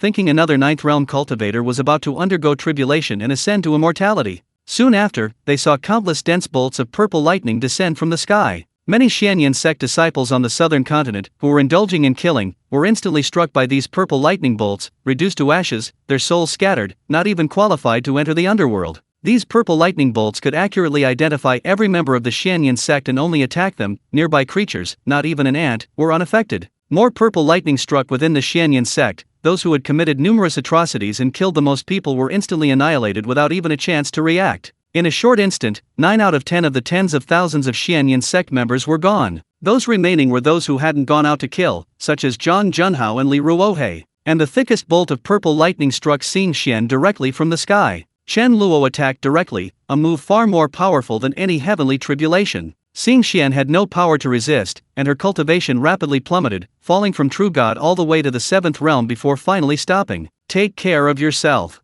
A magnificent voice, like a thunderclap, rang in Xing Xian's ears, causing her to tremble violently and nearly faint. It took Xing Xian a long time to recover. At this moment, she understood that this was the legendary heavenly Dao warning her. Just then, an image suddenly appeared in her mind. In the scene, Duan Qianshan peeled off a strand of cyan, smoke-like substance, then condensed it in his hand and slowly pressed it against her stomach, a sinister smile appearing on his face. Xing Xian's face turned deathly pale upon seeing this. She clearly saw that the wisp of cyan in Duan Qianshan's hand was a fragment of his divine soul, and the fact that he placed it on her stomach spoke volumes. This beast actually wanted to possess her son's body and be reborn. Chapter 643 The Last Player. After learning of Duan Qianshan's actions, even the slow-wit Xing Xian understood. Everything Duan Qianshan had done was a conspiracy, designed to plunge the world into chaos so he could seize innate spiritual power and become a heavenly saint. A person like Duan Qianshan would always love only himself. Family and love were utterly meaningless to him. Anyone who stood in his way would be sacrificed without hesitation.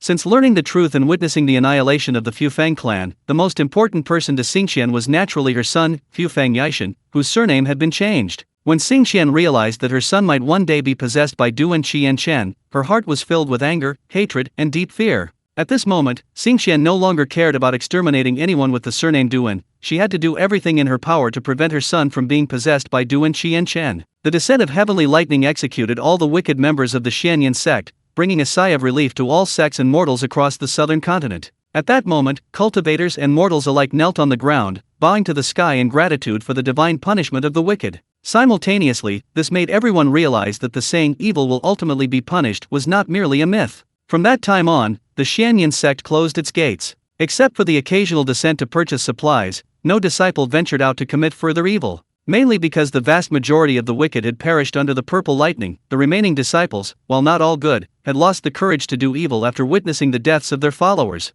Although the Hunyuan sect ceased its evil deeds, its reputation as an evil sect remained indelible, making it the first truly evil sect on the southern continent. Although Xingxuan's cultivation had been reduced to only the 7th realm by Chen Luo, her physical body still possessed the strength of a true god. Furthermore, as a princess of the Fufang clan, she possessed numerous treasures, making it easy for her to resume cultivation. Moreover, Fufang Yaishan was born with the body of a true god. He simply didn't know how to utilize it. With Xing Xian, a true god, guiding him, his growth was only a matter of time. However, with Duan Qianshan watching from the sidelines, it was uncertain whether Fufang Yaishan could safely grow up. After issuing an order to the Heavenly Dao to monitor Fufang Yaishan's situation, Chen Luo began observing the other players in the Xiangxia world. Of the 10 players who entered initially, more than 10 years had passed. Besides Sun Dashan and Zhang Junhao, only one player named Xiao Aonian remained alive. The remaining 7 either died in accidents or were unlucky enough to transmigrate into the bodies of elderly people and die of old age. Even more bizarrely, some souls were murdered before their reincarnation, resurrected after possessing another body, only to be killed again, dying just days after arriving in the new world.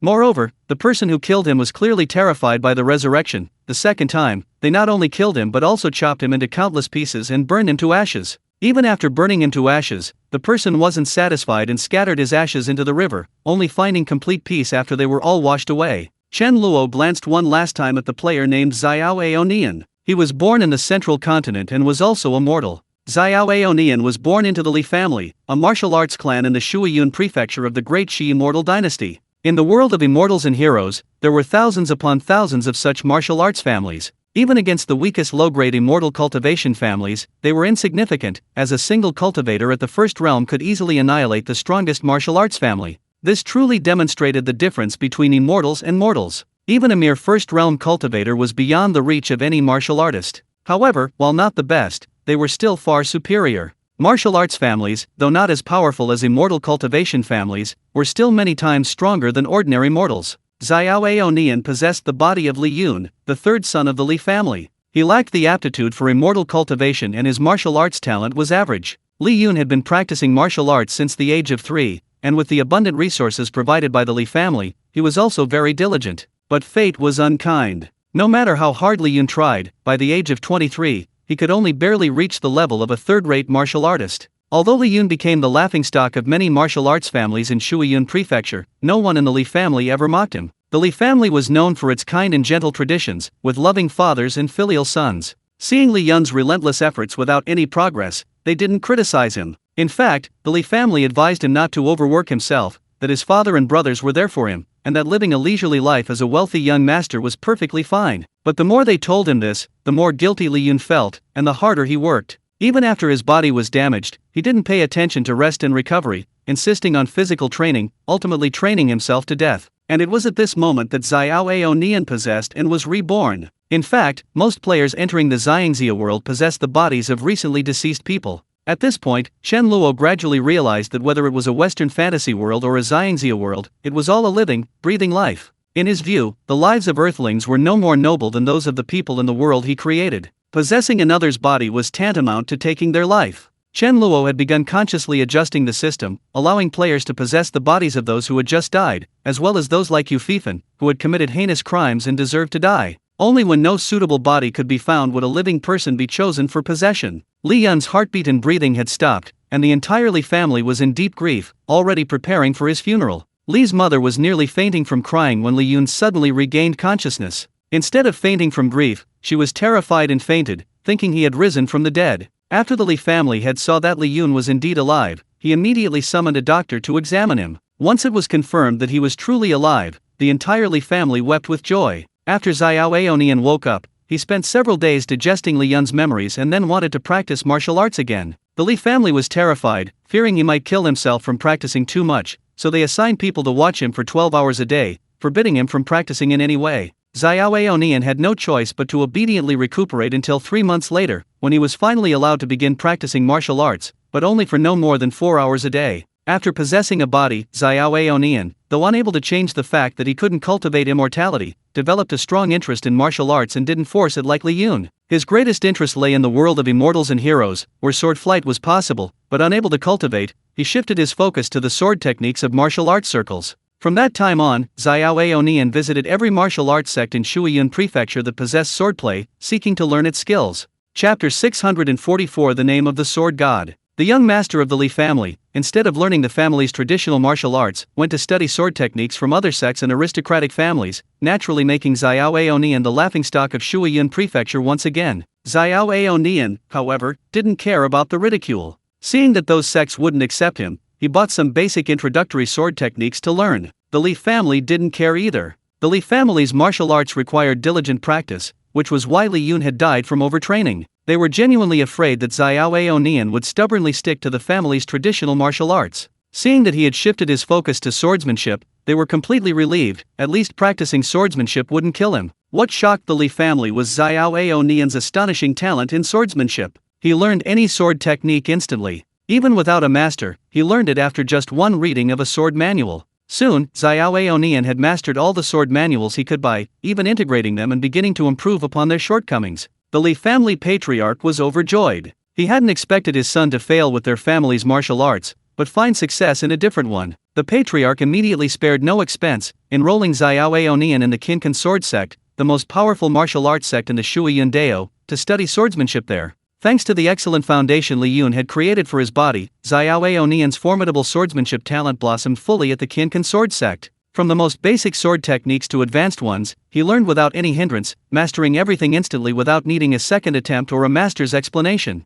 3 years later, Xiao Aonian had mastered all the sword techniques of the Qinkan sword sect. After learning the sect's ultimate technique, the Qinkan sword, he challenged the sect leader, defeating him with a single strike, and gracefully descended the mountain. On the very day he descended, Xiao Aonian challenged every sword-wielding sect and family in Hunyuan Prefecture. He wasn't after fame or fortune, but only to learn from their swordsmanship and improve his own skills. The strongest swordsmen from over 20 sects were all defeated within a single day. After returning home to pay respects to his parents and elder brothers, Xiao Aonian left Hunyuan Prefecture to challenge all the sword-practicing sects in the entire Hunyuan Dao. Within a month, Xiao Aonian defeated all the sword-practicing sects and then began to travel throughout the Great Shi Immortal Dynasty to visit all the powerful sword sections. A year later, Xiao Aonian once again defeated all the sects within the entire Immortal Dynasty. Xiao Aonian spent 5 years becoming famous throughout the martial arts world of the Great Shi Immortal Dynasty, but most people believed it was the Qinkan sword sect's swordsmanship that was superior, having trained such a talented disciple.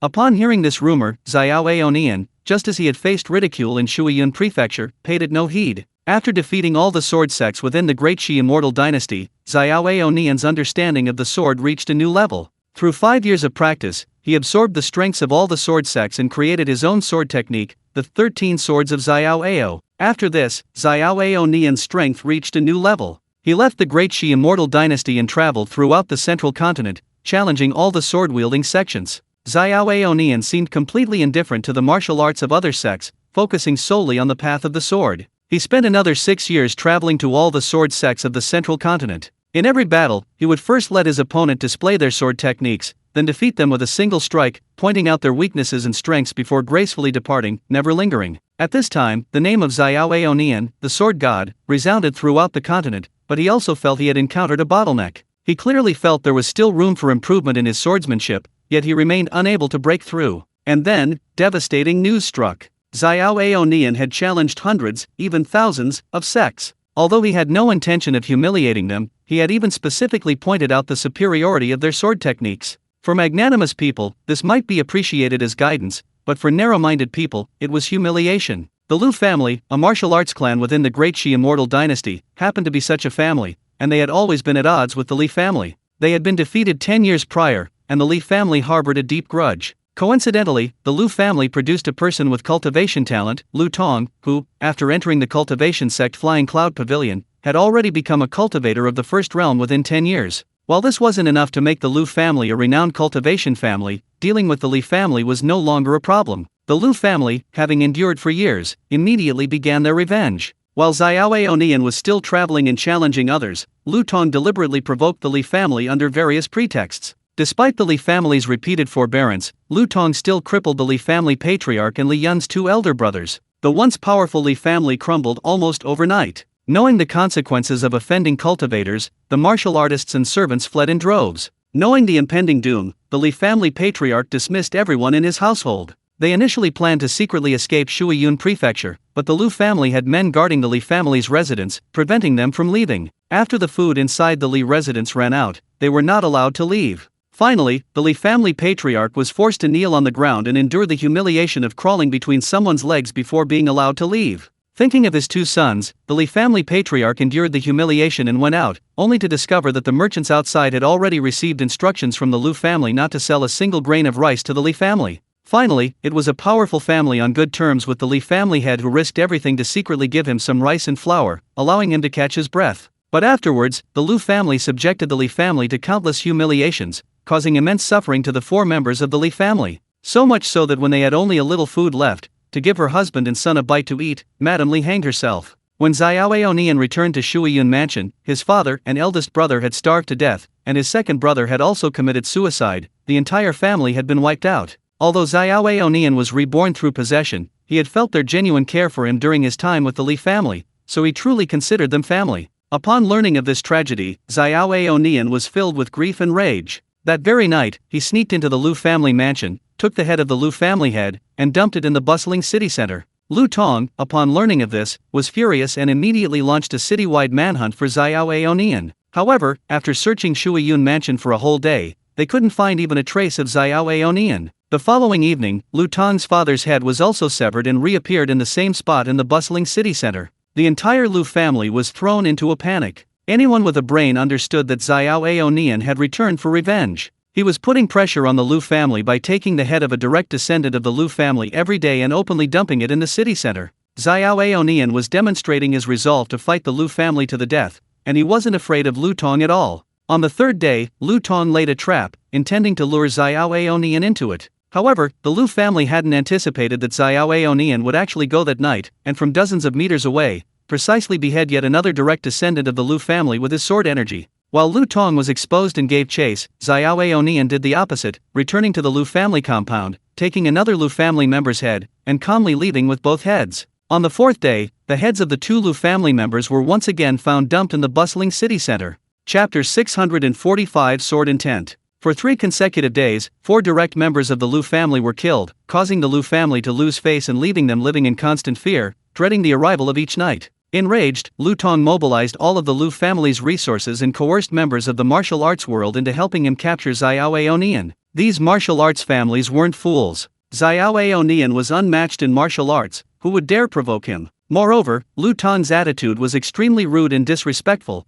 treating them like dirt. No one would willingly work for him. After a day of fruitless searching, Lu Tong dared not act rashly, because Hunyuan Prefecture still had many cultivation families. While Lu Tong, a first-realm cultivator, could act arrogantly among the martial arts world, he could only cower before those from the cultivation families. That night, Xiao Aonian once again infiltrated the vicinity of the Lu residence, intending to kill all members of the Lu family. However, he sensed that all the direct descendants of the Lu family were near Lu Tong, under his protection. Facing the prepared Lu Tong, Xiao Aonian brazenly smashed through the Lu residence's gate with a single sword strike, stormed inside, and engaged Lu Tong in direct combat. Even with peak martial arts skills, Xiao Aonian was ultimately just a mortal, unable to bridge the gap between mortals and cultivators. Even his strongest sword techniques couldn't penetrate Lu Tong's protective aura, and the opponent's attacks had transcended the realm of true qi. Even a slight touch would result in severe injury. Xiao Aonian barely managed to withstand more than 10 rounds before realizing he had been struck by the opponent's magical weapon and was forced to flee, severely wounded. But before escaping, Xiao Aonian beheaded another member of the Lu family's direct bloodline and discarded the head in the bustling marketplace.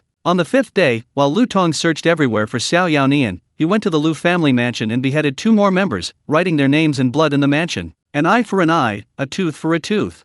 Xiao Yaonian left these words calmly. In the following days, Xiao Yaonian put these 8 words into practice. One by one, members of the Lu family died, including martial artists and servants who had submitted to the Lu family. After nearly all the direct descendants of the Lu family were killed, Xiao Yaonian began indiscriminately slaughtering everyone in the Lu mansion. Lu Tong, however, could not capture Xiao Yaonian. This not only caused the Lu family to fall apart, with some fleeing like the Li family had, but also made the Lu family a laughingstock in Hunyuan Prefecture. Even though Lu Tong stopped him with swift and decisive action, he could not quell the Lu family's fear of death. Whenever he was not looking, someone would escape. Lu Tong knew the root cause: he still needed to kill Xiao Aonian, otherwise he wouldn't be able to eat or sleep properly. However, Lu Tong hadn't expected Xiao Aonian to be so tenacious. Despite severely injuring him several times, Xiao Aonian managed to continue fighting, even with his wounded body. Lu Tong sensed a powerful will emanating from Xiao Aonian, a sharp energy, as piercing as a sword. It was this will that sustained him, allowing him to maintain his fighting strength despite his injuries, even showing a tendency to grow stronger with each battle.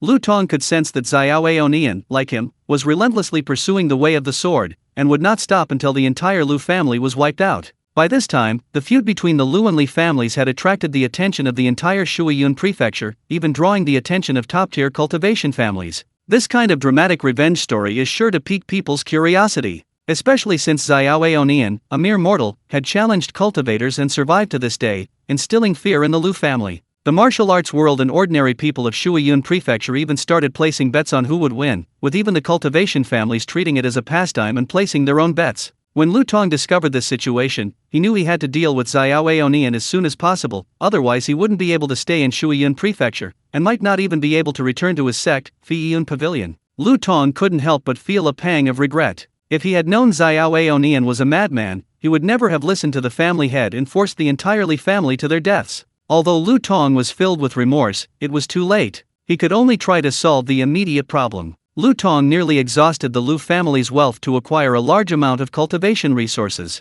He sent these resources to Hunyuan Pavilion to seek help from his senior brother Zhang Xian, who was at the second realm. Hunyuan Pavilion was hundreds of kilometers away from Shuiyun Prefecture and was unaware of what had happened in the city. Upon hearing that it was only about dealing with a mortal martial artist, Zhang Xian immediately agreed. However, upon arriving at Shuiyun Prefecture, he discovered that the situation was somewhat different from what he had imagined. Although Zhang Xian felt some disdain for his seemingly useless junior brother, he still agreed to stay, as it concerned the reputation of Hunyuan Pavilion. Therefore, he also had to kill Xiao Aonian. With Zhang Xian's arrival, the Lu family was looked down upon even more by everyone in Shuiyun Prefecture, even though only a dozen or so members remained. Flying Cloud Pavilion also began to be criticized in Shuiyun Prefecture, with people saying that the disciples they taught were all useless. Although Zhang Xian was furious, he was helpless and could only ignore the outside gossip and begin his all-out pursuit of Xiao Aonian with Lu Tong. Meanwhile, Xiao Aonian spread rumors throughout the city, declaring his intention to fight Lu Tong to the death and refusing to flee.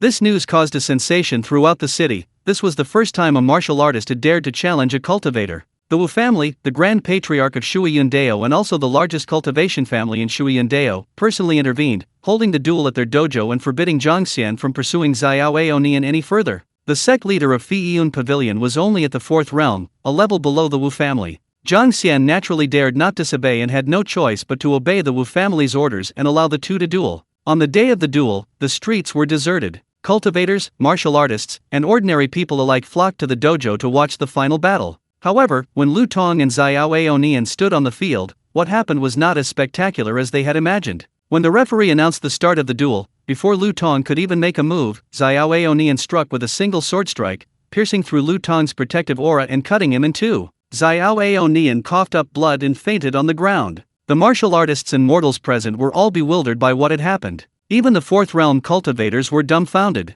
When had the strength of a mortal martial artist become so terrifying, capable of piercing through a cultivator's protective aura? Only cultivators at the 5th realm or higher present noticed something amiss, but none could fathom the reason. Chen Luo, however, saw through it immediately. Although immortal, his spiritual power reached the strength of a 1st realm cultivator. No, it should be said that he transformed his spiritual power into sword intent. His sword intent reached the strength of the 1st realm, drawing upon spiritual power to kill a 1st realm cultivator.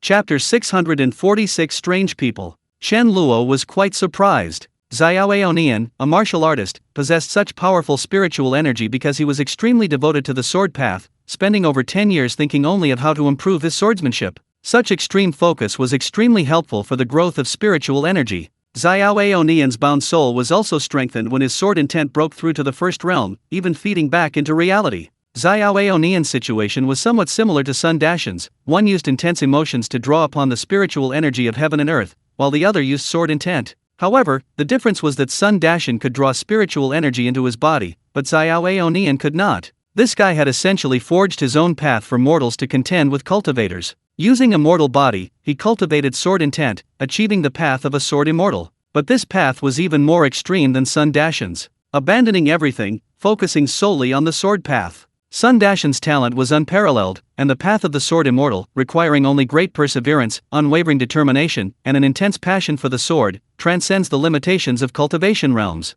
In the world of immortals and heroes, whether cultivators or other beings capable of cultivation like demons, all require long years of training, progressing step by step, one level at a time. On the path of the sword immortal, once the sword intent breaks through, one can contend with cultivators of the same realm. Furthermore, sword cultivators inherently follow an extreme path, their destructive power far exceeding that of cultivators of the same level. Therefore, Lu Tong was caught off guard and instantly killed. However, in the path of the sword immortal, the sword is unaffected by realm, but is affected by the wielder. Unable to draw spiritual energy into the body, one is ultimately a mortal being. Not only is their physical strength inferior to that of cultivators, but their lifespan is also the same as ordinary people, turning to dust within 100 years. This Xiao Aonian is probably a cultivator in reality as well. Chen Luo examined Xiao Aonian's soul and found that before being enhanced by sword intent, his strength was significantly higher than other players when he entered the Xiangxia world. Even the most devoted ordinary person couldn't possibly forge a path to sword immortality in just 10 years. Xiao Aonian must also practice swordsmanship in reality, and be someone who has immersed himself in the way of the sword for many years. His strength in reality is probably not low either, otherwise, his soul strength couldn't possibly surpass that of ordinary players by so much. Chen Luo checked Xiao Aonian's registered identity information, Li Yizi, 31 years old, from Sichuan in Chongqing. Chen Luo exited the Xiangxia world and instructed Xingling, check this person's information, Li Yizi, ID number is 521.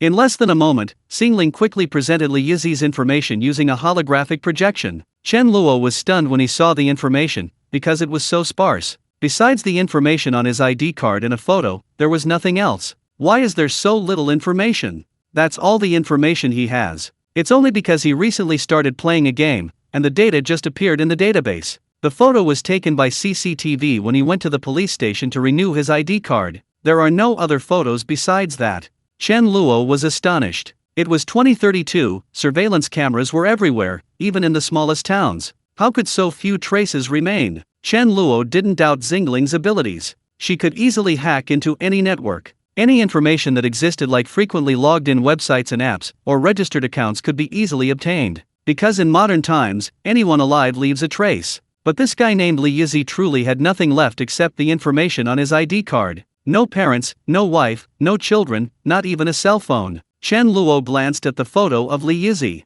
His appearance was unremarkable, his clothes rustic, dressed like a peasant, but his eyes were bright and sharp, like a drawn sword. Chen Luo looked for a moment, then suddenly looked at Li Yizi's shoes and legs, noticing they were still covered in mud. He's not still farming, is he? Li Yizi's registered residence is in Xiaolang Village, Henjia Town, a small town in the mountainous region of Sichuan in Chongqing. The village's main source of income is rice cultivation, so what you said is more than 99% likely. Chen Luo chuckled. This Li Yizi was truly something else. Chen Luo had a rough idea of Li Yizi's situation. He lived a secluded, self-sufficient life in that small mountain village, probably never leaving the house except for essential matters. Therefore, he didn't need a cell phone, didn't need internet access, didn't need to do anything extra, focusing solely on swordsmanship. Li Yizi's trip to renew his ID card was likely because it had expired and he couldn't log into the Xiangxia world, so he went to town to update it. Although Chen Luo didn't know how many years Li Yizi had cultivated, the sharp aura emanating from him was clearly the result of long-term immersion in swordsmanship. Judging from Li Yizi's age, it was probably at least 20 years, meaning he was likely practicing swordsmanship when he was a teenager. Back then, before the spiritual energy revival, ordinary people couldn't achieve much no matter how hard they practiced. With the arrival of the spiritual energy revival, those like Li Yizi, who devoted themselves to diligent cultivation and focused on the sword path, became the biggest beneficiaries. Chen Luo could tell from the aura in the photo that Li Yizi had at least reached the strength of a first-tier transcendent being. Without any cultivation techniques or resources, he had simply secluded himself in the mountains and cultivated to the first tier. This was truly remarkable. What intrigued Chen Luo even more was that Li Yizi, having reached the first tier of transcendent being, didn't seek fame or fortune. He remained content in his small mountain village, living a simple life and avoiding contact with others. I never thought there were still people like this. Chen Luo couldn't help but laugh. No wonder he could carve out a path to sword immortality in the world of immortals. In reality, he was already a transcendent being, and with his understanding of the sword path, his potential for growth is unimaginable. Having encountered such an interesting person, Chen Luo suddenly wanted to meet Li Yizi, not in the world of immortals, but in reality. Chen Luo thought for a moment, but instead of setting off immediately, he returned to the world of immortals and heroes. Several days had passed in the world of immortals and heroes in that short time. After waking from his coma, Xiao Aonian refused offers from several cultivation families and went to pay respects to Li Yun's parents and brothers. In reality, Li Yizi's parents died early, and he had no relatives or friends, living alone in the mountains. After possessing Li Yun's body, he once again felt the warmth of family. However, having lived alone for many years, he was not good at expressing himself. Although he didn't say it aloud, he had already considered them his own family. That's why he was so furious when he learned that the Li family had been forced to be wiped out, and he wanted to avenge them. Chapter 647 What Makes a Sword? After avenging his great grudge, Xiao Aonian's only remaining pursuit was the path to becoming a sword immortal. However, the tree may wish to be still, but the wind will not cease. The cultivator of Hunyuan Pavilion was killed by a mere mortal martial artist with a single sword strike. This was not merely a slap in the face, it was shaking the very foundation of Hunyuan Pavilion. If the cultivators of Hunyuan Pavilion couldn't even defeat a martial artist from the Jianyu, who would want to join their sect? Even if everyone knew that the martial artist was extraordinary, no matter how extraordinary, a cultivator being instantly killed by a martial artist was still a tremendous disgrace. Therefore, eliminating this martial artist became Hunyuan Pavilion's top priority. Xiao Aonian had achieved his revenge, but he had incurred the wrath of an even more powerful cultivation section. After Zhang Xian relayed the news back to his sect, he immediately received orders from the Hunyuan Pavilion Master to kill Xiao Aonian at all costs. Xiao Aonian had just finished paying respects to his family when he was ambushed and killed by Zhang Xian. Although Xiao Aonian could handle cultivators at the first realm, he was no match for those at the second realm. He fought and retreated, beginning his life on the run.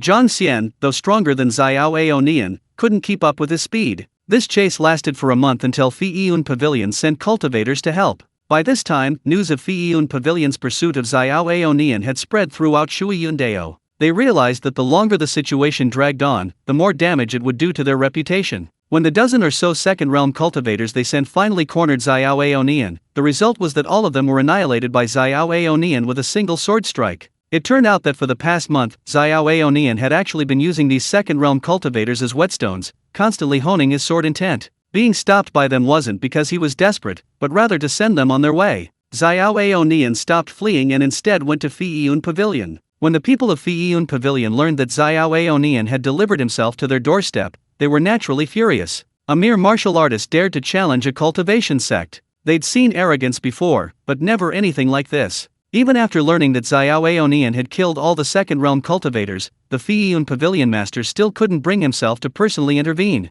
After all, dealing with an ordinary martial artist, especially a fourth-realm cultivator, would be a loss for Hunyuan Pavilion regardless of the outcome. However, the second-realm cultivators had been killed with a single sword strike, and no one knew how they died. This made the Hunyuan Pavilion Master hesitant to send any more second-realm cultivators to their deaths. But Xiao Aonian was heading straight for Hunyuan Mountain, the Hunyuan Pavilion section. If he managed to safely reach Hunyuan Mountain, even killing him there would be a complete loss of face for them. After much deliberation, the Hunyuan Pavilion Master finally decided to send a third-realm cultivator to intercept and kill Xiao Aonian along the way. However, it was precisely this action of his that led to the ultimate destruction of the Flying Cloud Pavilion. Xiao Aonian went to the Flying Cloud Pavilion not only because they sent people to hunt him down, but more importantly, to use them as practice for his swordsmanship. As his sword intent advanced to the second realm, he encountered a new bottleneck, needing stronger opponents, even those on the brink of death, to spur him to break through. The third realm cultivator from the Flying Cloud Pavilion did not disappoint Xiao Aonian's expectations.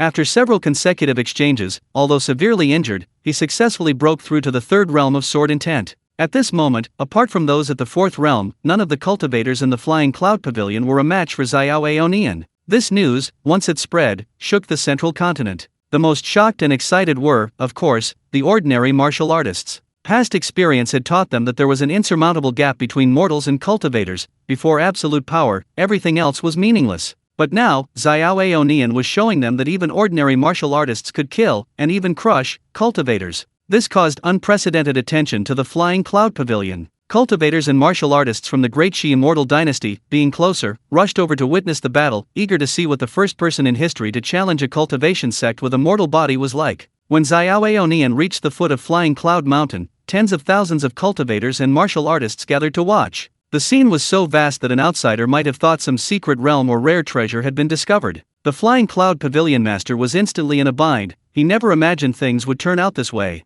Even third-realm cultivators were no match for him, leaving only him and another fourth-realm cultivator from his sect to fight. The outcome of this battle seemed both expected and unexpected. With so many cultivators watching, the Flying Cloud Pavilion Master's two fourth-realm cultivators were under immense pressure, unable to unleash their full power. On the contrary, Xiao Aonian remained calm and composed, treating the surrounding onlookers as mere background, his mind unmoved. The two fourth-realm cultivators, naturally embarrassed to fight two against one in front of so many people, took turns attacking, resulting in their defeat by Xiao Aonian one after another. Xiao Aonian didn't kill them, as killing wasn't his purpose. He simply raised his longsword, forged from ordinary iron, and swung it towards the Flying Cloud Pavilion's mountain gate. In an instant, the heavens and earth seemed to gather in a storm. The sword intent, drawing upon the spiritual energy of heaven and earth, condensed into a tangible sword aura that slashed down from the sky, instantly slicing off the summit of Flying Cloud Mountain, cleaving the entire Flying Cloud Pavilion sect in two. After unleashing this sword strike, Xiao Aonian's energy surged, and his sword intent broke through to the fourth realm. The subsequent explosive power of this strike was even more terrifying,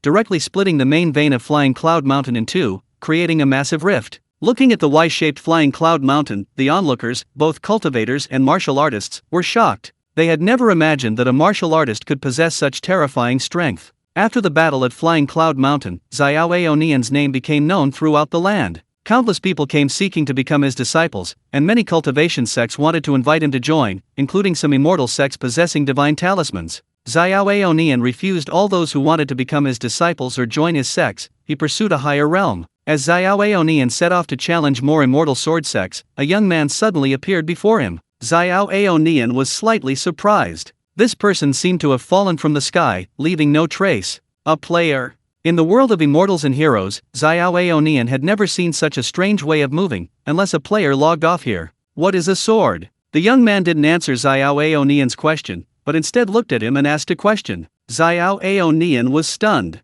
Whether in the real world or the world of immortals and heroes, this was the first time anyone had asked him this question. I am the sword, and the sword is me. Chen Luo suddenly laughed. This Xiao Aonian truly had nothing but the sword. Chapter 648 The Silent Sword Sect. What makes one a sword immortal? Without hesitation, Xiao Aonian replied, to merge body with sword, to attain the Dao through the sword, to cleave heaven, earth, and enemies, to ride the wind and wield the sword, roaming freely across the world. Very well, then I bestow upon you the power to roam freely across the world. Chen Luo laughed heartily, tapping Xiao Aonian's brow from afar. A white light instantly pierced his brow, freezing him in place, then causing him to tremble violently. What kind of sword intent is this? Xiao Aonian's face showed horror. He could clearly feel an unparalleled sword intent imprinted into his mind in an extremely domineering way. Feeling this extremely domineering sword intent, Xiao Aonian's body trembled slightly, his face revealing shock and fascination. This sword intent was filled with an aura of absolute dominance and world-destroying power, a power he had never dared to imagine before, yet it was the ultimate sword path he had pursued his entire life.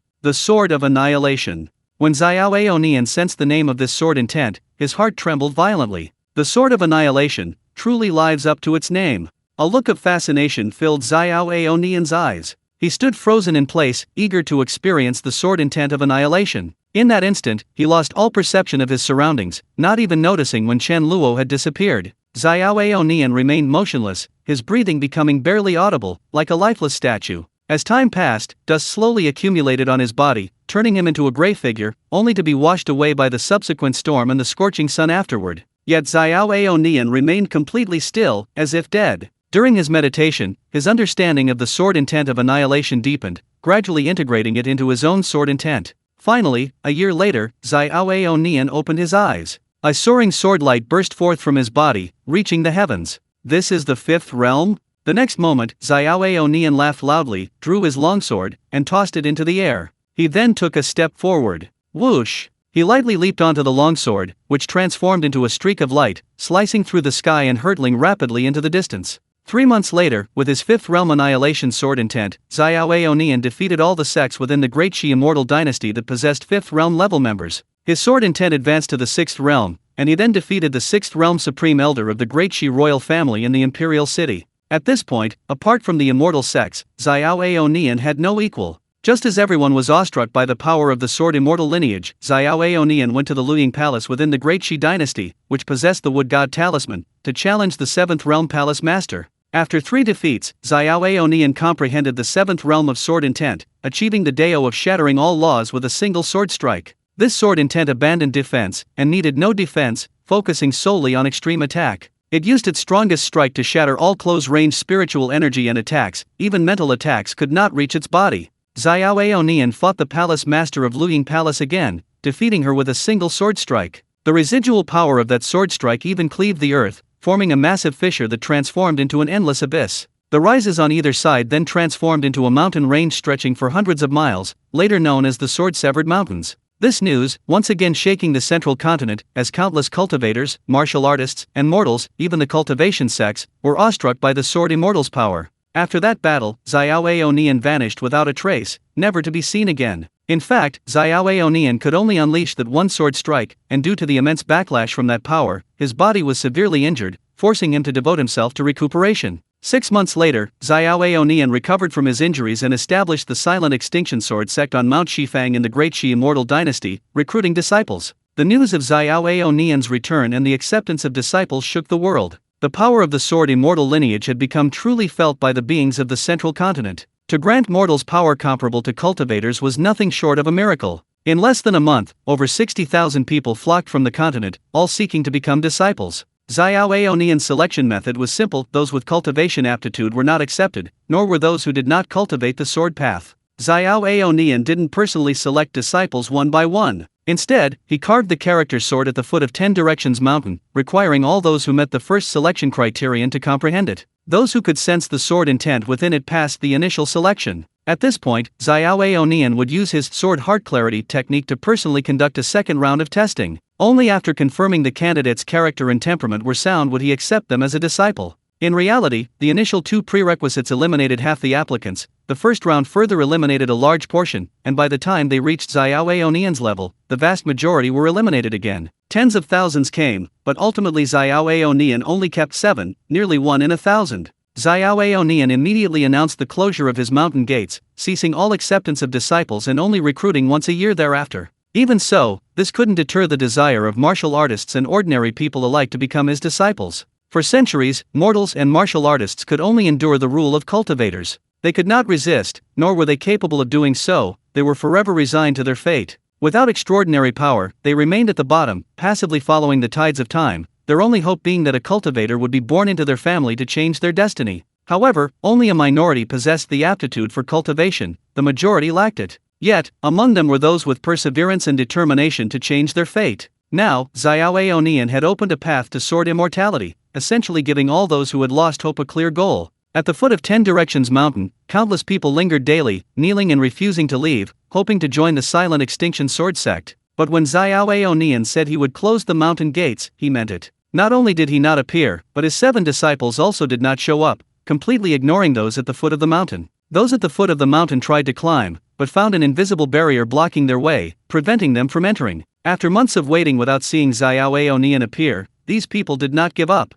Instead, they gathered at the foot of the mountain, waiting for the silent sword sect to recruit disciples the following year. They built houses, cleared land around the mountain, and planted crops, gradually forming a village at the foot of the mountain. As more and more people flocked from all over the central continent, it gradually developed from a small village into a town, named Shifang Town. Chen Luo withdrew his attention when he observed this place. The emergence of the corpse refiner and the path of sword immortals was just the beginning. With these examples, many more cultivation methods would likely be developed. Following this trend, the power system of the Xiangxia world would become increasingly complex, far richer than that of the Western fantasy world, and would have a profound impact on the world's Kaju, a concept encompassing overall structure, overall situation, and overall dynamics. Chapter 649: The most complete data from the first test of the immortal world. Mortals in the Xiangxia world are far luckier than those in Western fantasy worlds. At least they don't face calamities where they can only hope for divine salvation. With the path of the sword immortal, a system for mortals to cultivate immortality, they also possess the ability to defy fate. For now, there are no problems. We should be able to let more players in. Even if just one has the talent of Sun Dashan, it's a bonus. With the heavenly Dao in charge, even if they cause trouble, it's within controllable limits.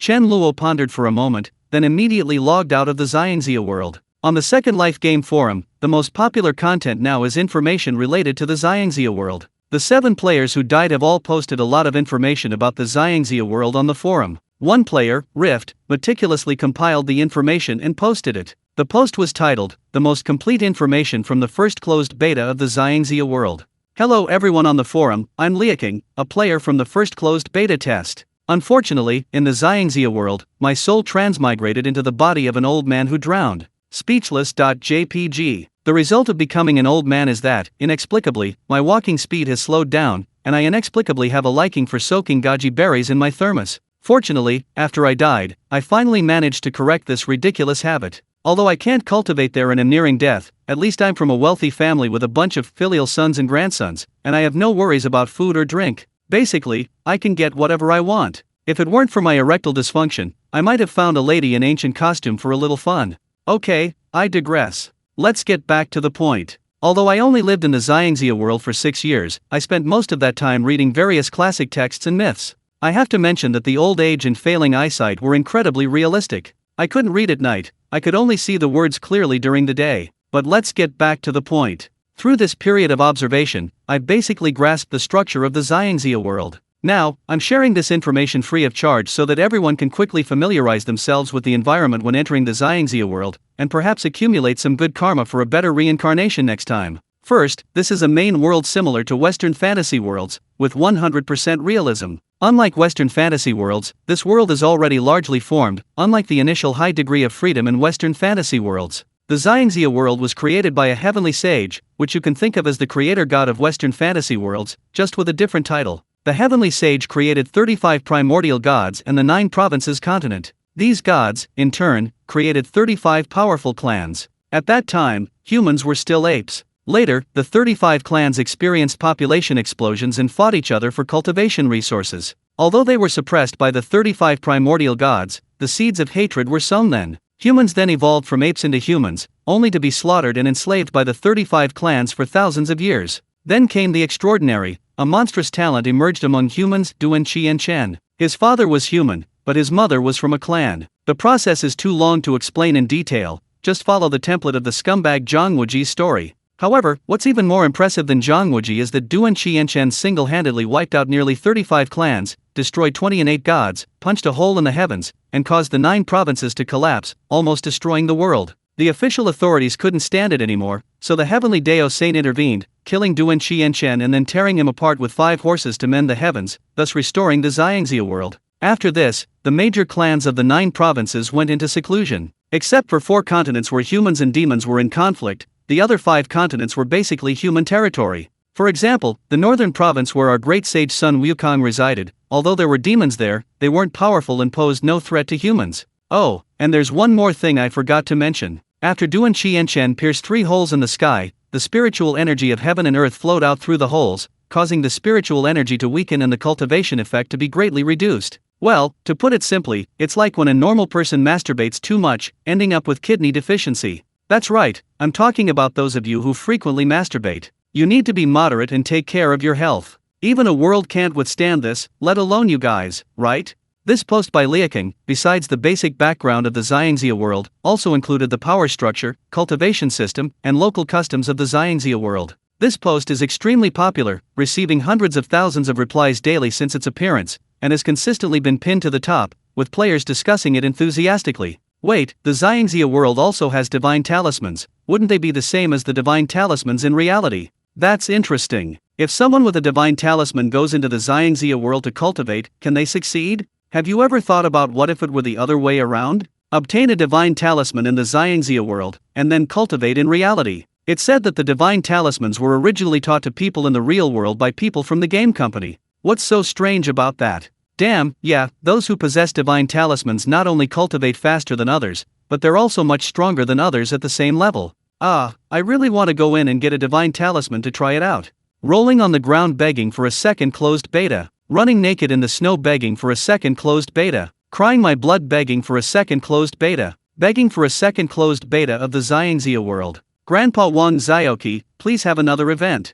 Just as the forum was buzzing with excitement, a bright red title suddenly appeared at the top of the forum. The second closed beta of Xiangxia world is now open for registration. This post caused a sensation throughout the entire forum. The Second Life game forum has over 1 billion daily page views and tens of millions of active users. This post, in a short time, garnered nearly 10 million replies. Some people didn't even read it before jumping in to claim their spots. Moreover, it wasn't just the forums that were abuzz. Everyone who heard the news immediately went to the forums to excitedly check out the event details. Within minutes, the news of the release of second closed beta test qualifications for the Xiangxia world became a trending topic in global news. This seems to have become the norm. Any official game announcement quickly becomes the focus of global attention. Because it's not just ordinary people who are paying attention to Second Life, countries around the world are closely watching this game that is poised to change the world. Chapter 650 Creating the 4 Divine Beasts. Dear players, hello everyone. This is Wang Zioki, and I'm back with more goodies. As my title says, this time I'll be giving away 100 slots for the second closed beta test. Yes, you read that right, 100. The method is super simple, just curse this customer service representative in this thread, and the system will randomly select 100 people as beta test participants. Let the show begin. Wang Zioki's post immediately left everyone on the forum completely bewildered. Is this a trap? Last time he said that if we cursed him, he guaranteed a lot of people would participate. Is he really doing this now? Hahaha, this customer service representative is definitely insane. He's probably got a severe case of neurosis, he can't stand not being cursed. Whatever, I'll start cursing. Instantly, the thread was filled with a uniform barrage of curses directed at Wang Zioki. This was far easier than flattery, it didn't even require AI writing. Many on the forum harbored deep resentment towards Wang Xiaoqi, unleashing a torrent of vicious insults. Within an hour, the post garnered hundreds of millions of replies, far too many to read. However, at this moment, many forum users began receiving system notifications that they had been granted access to the second closed beta test. What the hell? I haven't even started cursing yet, how did I get a beta test spot? Me too. Has Wang Xiaoqi gone mad? Ha ha ha, is this really possible? I didn't even reply and I still got a beta test spot. I get it, this bastard, it really was a trap. The forum exploded instantly. Everyone realized that this bastard Wang Xiaoqi had deliberately set a trap, fooled everyone, and then, inexplicably, distributed all the beta test spots.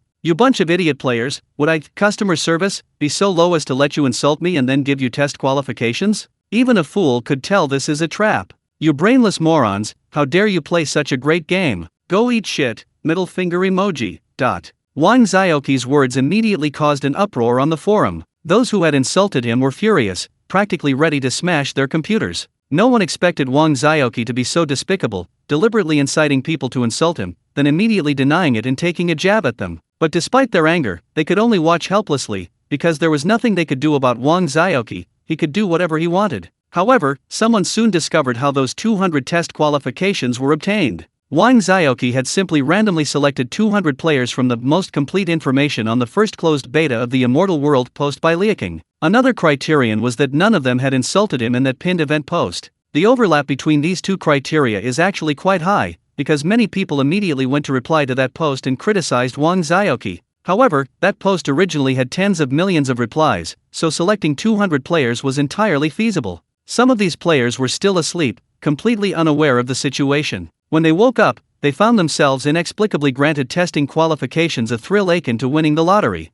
Regardless of the complaints and protests on the forums, the 200 testing qualifications had already been distributed. Further commotion was pointless. As those who had obtained testing qualifications for the Xiangxia world excitedly entered, Chen Luo summoned the Hunyuan Brush within the Xiangxia world. Azure Dragon, Vermilion Bird, White Tiger, Black Tortoise.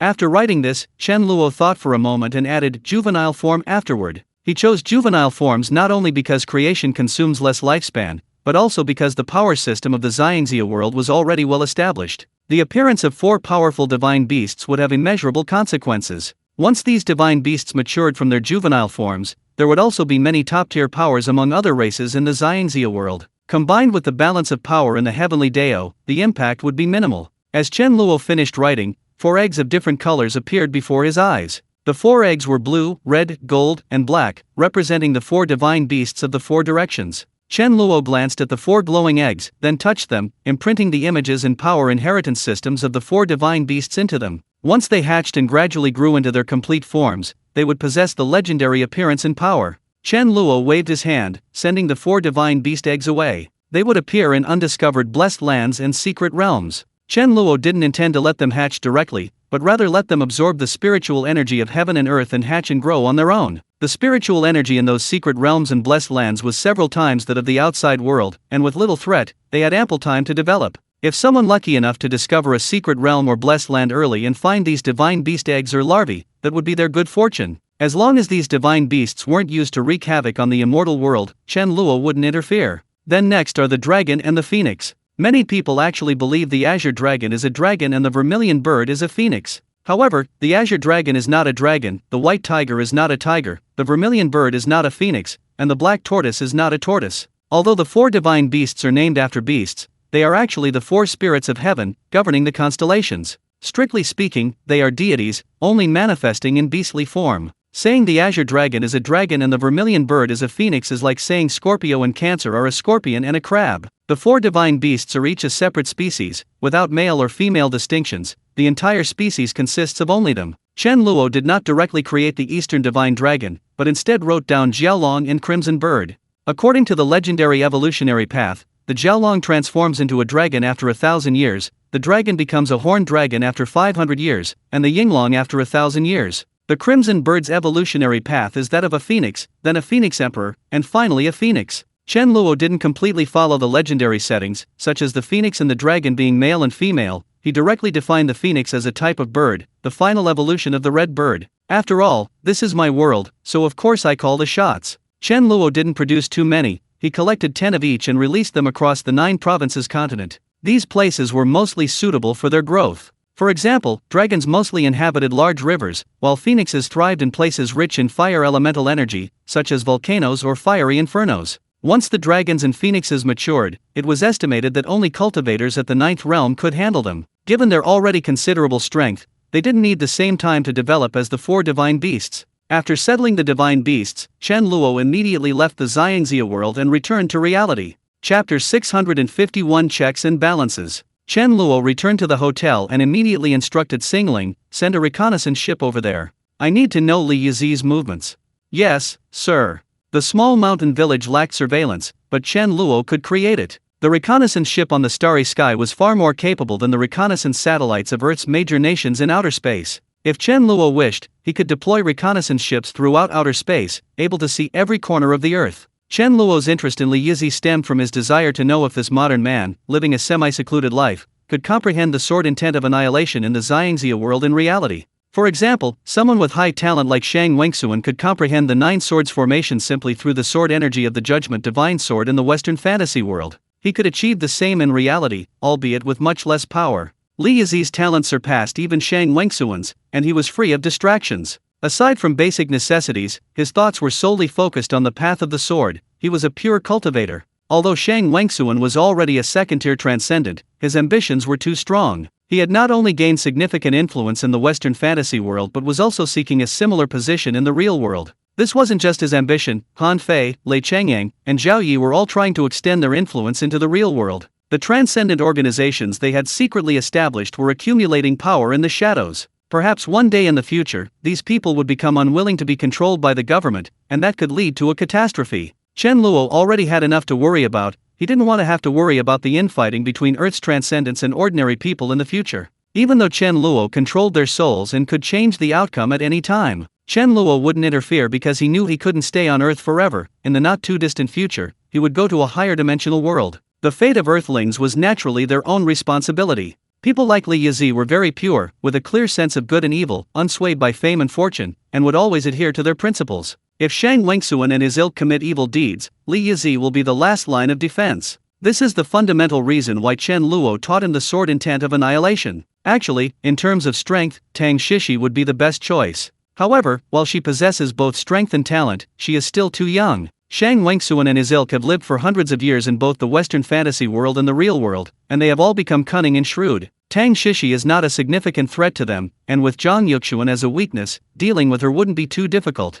One Li Yizi might not be enough. We need to find a few more people. Chen Luo pondered for a moment, thinking of Zhang Junhao and Sun Dashan from the Xiangxia world. When Zhang Junhao was young, he only wanted to cause trouble in the Western fantasy world. Now, more than 10 years later, after starting a family, he has matured considerably. Having a family brings responsibilities, and also weaknesses that can be exploited by enemies. Moreover, the Zhang family involves multiple interests, making Zhang Junhao unsuitable. Star Spirit, check Sun Dashan's information. Within seconds of Chen Luo finishing speaking, Sun Dashan's information was projected holographically. Sun Dashan, 28 years old, from Gangcheng. Chen Luo quickly scanned Sun Dashan's information. Even with his usual composure, he couldn't help but sigh. His situation is even worse than mine. The year Sun Dashan took the college entrance exam, he was admitted to Zhejiang University, a prestigious university. Overjoyed, his parents rented a minivan and took his grandparents and maternal grandparents on a summer trip. On the highway, they were involved in a rear-end collision with a drunk truck driver.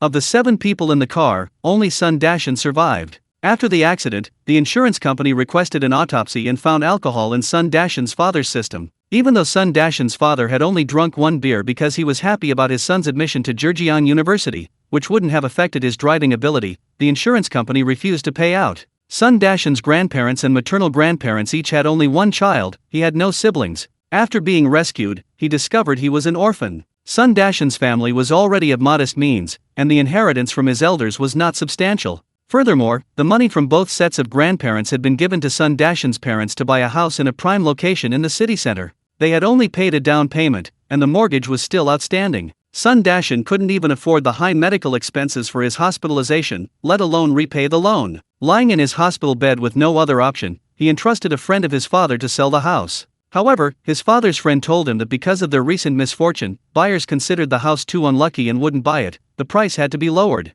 Sun Dashan naively believed him, without considering how buyers would know about his family's situation. After the house was finally sold for less than 1,000,000 yuan, Sun Dashan paid off the loan and hospital fees, leaving him with only 20,000 yuan. After spending over half a year in the hospital and finally recovering, he discovered that the house had been bought by his father's good friend. Furious and distraught, Sun Dashan went to confront his father's friend. However, the friend argued that even a 1,000,000 yuan discount wouldn't attract buyers, and out of a desire to help Sun Dashan, he had reluctantly bought the house himself. Sun Dashan, barely 18, was no match for the friend. With the contract signed and the money spent, he was powerless to do anything. Sun Dashan not only became an orphan but also homeless. Fortunately, he could still attend school. He knew it was his only chance to change his fate. Sun Dashan entered Zhejiang University, working part-time while studying diligently, earning a full scholarship every year, and graduating smoothly. After graduation, Sun Dashan stayed in Hangzhou and took a job at a well-known listed company. In just 6 years, he rose through the ranks to become sales director, and spent 8 million to buy back his old home in Hong Kong, 1 million more than its market value. At that time, Sun Dashan's home no longer belonged to his father's friend. After using despicable means to buy Sun Dashan's house at a low price, the man was despised by countless people. Even his superiors at work heard about it, and he was ostracized at work. Ultimately, he was forced to sell the house 2 years later and move his entire family away from the port city. It was precisely because Sun Dashan knew this news that he worked desperately, determined to buy that house. Chapter 652. They're all orphans. In the fantasy world, Sun Dashan was willing to give all his savings and his house to Mo Yuxing in exchange for her annulment of their engagement. The house he mentioned was their home in Hong Kong. That home held immense significance for Sun Dashan. His willingness to give the house to Mo Yuxing in exchange for the annulment of their engagement demonstrates just how important Fan Kinky was to him. Chen Luo now understood the source of Sun Dashan's talent. Losing all his family overnight, the extreme trauma would be unbearable for any normal person. Sun Dashan's mental strength likely underwent some kind of mutation at that time, remaining dormant until it was triggered in the fantasy world. He's similar to Li Yizi. No parents or children, no girlfriend, and he's attracted to people from the fantasy world. He's unattached in reality, and no one can threaten him. Not bad, you're the one. Thinking this, Chen Luo suddenly felt a strange unease. Why were all the people he found orphans? Could it be because of this? Chen Luo chuckled, dismissing the useless thought, and began to ponder what cultivation method to give Sun Dashan. Although he possessed the strength of the ninth realm in the Xiangxia world, little of it had been transferred to the real world, because his strength seemed somewhat cheated, not cultivated step by step. The 10,000 steps of mortal dust cultivation method was too extreme. Nothing in the real world could stimulate Sun Dashan, making it unsuitable for cultivation. However, Sun Dashan possessed a sun god talisman, which he could try in the real world. Having made his decision, Chen Luo granted Sun Dashan permission to retrieve the talisman. Players in the Xiangxia world could obtain talismans for cultivation, but to retrieve them into the real world, they needed Chen Luo's permission. Without Chen Luo's permission, even if players obtained the talisman, they would, like Mo Yuxing, be unable to recall the cultivation method and content no matter how hard they tried. As for other cultivation methods, such as mortal martial arts and immortal cultivation techniques based on divine talismans, Chen Luo limited each person to taking only one method out. Even if someone dies and is reincarnated, learning a new method inside, they can still only take the one they started with. Chen Luo did this to prevent the fantasy world from having too much of an impact on the real world. Currently, Western fantasy worlds focus on cultivating battle chi and magic, offering little relevance to the real-world cultivation system. This is because battle chi and magic cannot be cultivated in reality, only meditation can enhance mental strength. However, the cultivation system of the fantasy world is basically the same as that of the real world. The methods there can be directly practiced. Chen Luo is well aware that the real world is being gradually changed and influenced by Second Life, and with the resurgence of spiritual energy, the rise of extraordinary individuals has become an inevitable trend, one that even he cannot stop. Therefore, before leaving Earth, Chen Luo intends to ensure that at least the powerful extraordinary individuals will have some mutual restraint and consideration. It seems like players from a fantasy world are now fighting against players from a Western fantasy world. Chen Luo realized this and couldn't help but laugh. Oh well, that day is still a long way off. Next person. Among the remaining players in the Xiangxia world, there weren't many talented individuals. Mo Yuxing was somewhat interesting, but Chen Luo completely ignored her. Mo Yuxing was essentially no different from Shang Wengsuan and Han Fei. They would stop at nothing to achieve their goals. Etiquette and morality couldn't restrain them. Only eternal strength commanded their respect. Chen Luo considered that there were still too few players in the Xiangxia world. He decided to wait until the other 200 players had made their move and see what happened. While pondering this, Chen Luo walked out of the hotel. How could I forget? There's a perfect candidate right here. Chen Luo released his spiritual energy, searching for Fang Yu's aura. From the way this girl treated the 3 kittens, it was clear she had a good temperament. Also, her talent for automatically blocking out all external senses when focused was quite interesting. If she used this talent for cultivation, her progress would definitely far surpass that of ordinary people. Fang Yu's life revolved around 2 points: school and home, plus feeding the cats on the rooftop. Finding her was easy enough. Chen Luo found her at Fang Yu's house in a mere second. The moment he approached, Chen Luo's expression changed slightly, and he vanished from his spot. Chen Luo teleported repeatedly, appearing at Fang Yu's door in less than 10 seconds. He casually cleaved open the door and strode inside. Inside the room, a man holding a blood-dripping kitchen knife was approaching Fang Yu. Fang Yu showed no fear, only staring at a woman lying in a pool of blood on the floor, tears streaming down her face. She circled around, trying to check on the woman, but the man with the knife forced her to circle the table. Just then, the door shattered with a loud crash, and a young man appeared in the doorway, looking at her with an indifferent expression. The man and Fang Yu both froze, looking at Chen Luo. Chen Luo frowned, looking at the mess inside the room, pots and pans scattered everywhere. He knew that, as usual, a fight had taken place here. Chen Luo ignored them and went directly to the woman lying in a pool of blood. He knelt down and checked her pulse and breathing. Both had stopped. If she had just died, Chen Luo could have used a life-saving talisman to revive her, but this woman had been dead for some time, and even he was powerless to save her. "Who are you?" The man looked at Chen Luo with suspicion, gripping the kitchen knife tightly and demanding angrily. Chen Luo didn't even look up. Looking at the dozen or so knife wounds on the woman's body, his frown deepened. What kind of deep-seated hatred could drive someone to inflict so many wounds? Chen Luo stood up, looked at Fang Yu, and slowly said, "She's dead." Seeing that Chen Luo ignored him, the man flew into a rage and swung the kitchen knife at him. Chen Luo snorted coldly, merely glancing at the middle-aged man, whose body froze in place. "Mom!" Hearing Chen Luo's words, Fang Yu instantly burst into tears. She screamed and rushed towards the woman lying in a pool of blood. "Is he your father?" Chen Luo had sensed this man's presence in the room before. Seeing the scene before her, she naturally assumed it was a marital fight where the husband had lost his temper and killed his wife with a knife. Such things were commonplace in the news. Chen Luo wasn't surprised at all. "I don't have such a beastly father." Is chapter 653 toxic? Fang Yu's body trembled violently with pain and rage.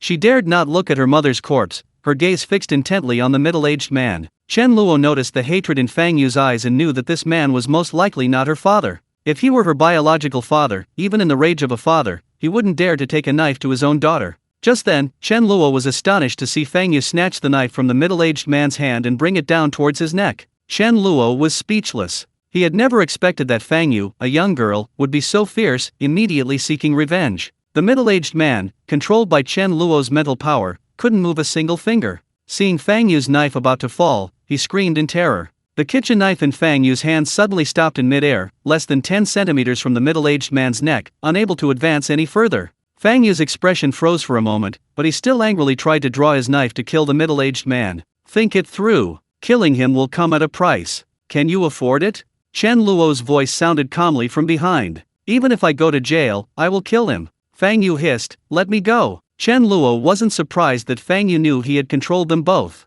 He simply said calmly, "This is intentional homicide. It might not just be jail time, it could be the death penalty. Even if it's not the death penalty, your life will be ruined when you get out. Whatever the price, I can bear it." Fang Yu's eyes shone with determination, his tone incredibly resolute. "He's committed intentional homicide. Even if you don't kill him, you'll most likely face the death penalty anyway. Why jeopardize your future for a dying man?" Chen Luo continued to coax him. "No, it's different. This beastly villain deserves to be punished. I must kill him with my own hands." Chen Luo looked over with some surprise. Fang Yu's desire to kill this man was unexpected. Chen Luo knew it wasn't as simple as it seemed. He immediately read the thoughts of Fang Yu and the middle-aged man, instantly understanding what had happened. This middle-aged man was Fang Yu's mother's boyfriend. He had been drinking in broad daylight and, seeing the beautiful Fang Yu return home, had taken advantage of her, making advances. Fortunately, Fang Yu's mother returned, and the two began to fight. This man frequently abused Fang Yu's mother. Their fights were often deafening, but this time it had completely spiraled out of control. The kitchen knife was originally meant for the middle-aged man by Fang Yu's mother, but he snatched it and instead killed her first. Chen Luo understood the reason and now knew why Fang Yu hated this man so much. Chen Luo had been so patient in persuading Fang Yu because he didn't want the girl to be involved in murder so soon. Now that he knew the real reason, Chen Luo still didn't want Fang Yu to kill anyone. With a wave of his hand, as if an invisible pair of hands had pulled Fang Yu back from mid-air. Even if you want to kill someone, you need to find a way to absolve yourself of all responsibility, leaving no evidence. Since others know you killed them, they can't find any way to cause you trouble. Chen Luo finished speaking calmly, then with a flick of his wrist, the kitchen knife in Fang Yu's hand returned to the middle-aged man's. Like this.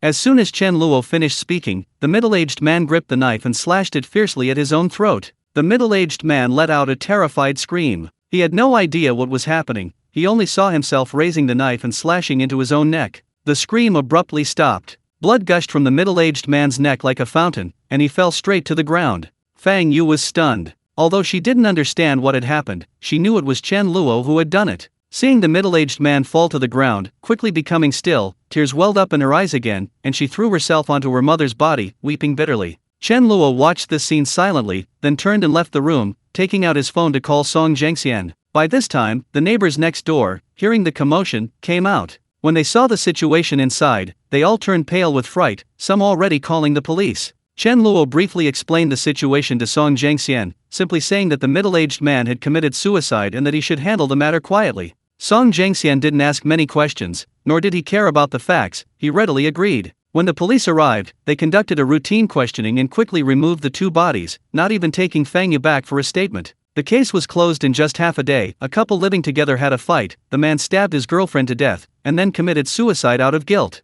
This incident caused no stir, all the neighbors felt that such a thing was not surprising at all. Because the two of them argued and fought every day, disturbing the peace of the upstairs and downstairs neighbors, and several calls to the police had been ineffective. Fang Yu took her mother's body to be cremated that same day, and then her ashes were scattered into the sea. Chen Luo didn't follow. Instead, he was feeding the cats on the rooftop. He took out a can of fish he'd bought, feeding a kitten of fish as he said, "Read the information I found about Fang Yu." When Xing Ling finished reading it aloud in his ear, Chen Luo shook his head and sighed. Fang Yu's father died when she was very young, and her mother remarried 3 times. Strangely, every husband was an abuser. Like the law of attraction, her mother seemed to easily attract abusive men. From as far back as she could remember, Fang Yu's life consisted almost entirely of witnessing her mother and stepfathers fighting every day. In this environment, Fang Yu learned to be alone, to be strong, and to automatically block out the arguments, remaining indifferent to everything around her. Only after each fight when her mother was injured would she silently tend to her wounds,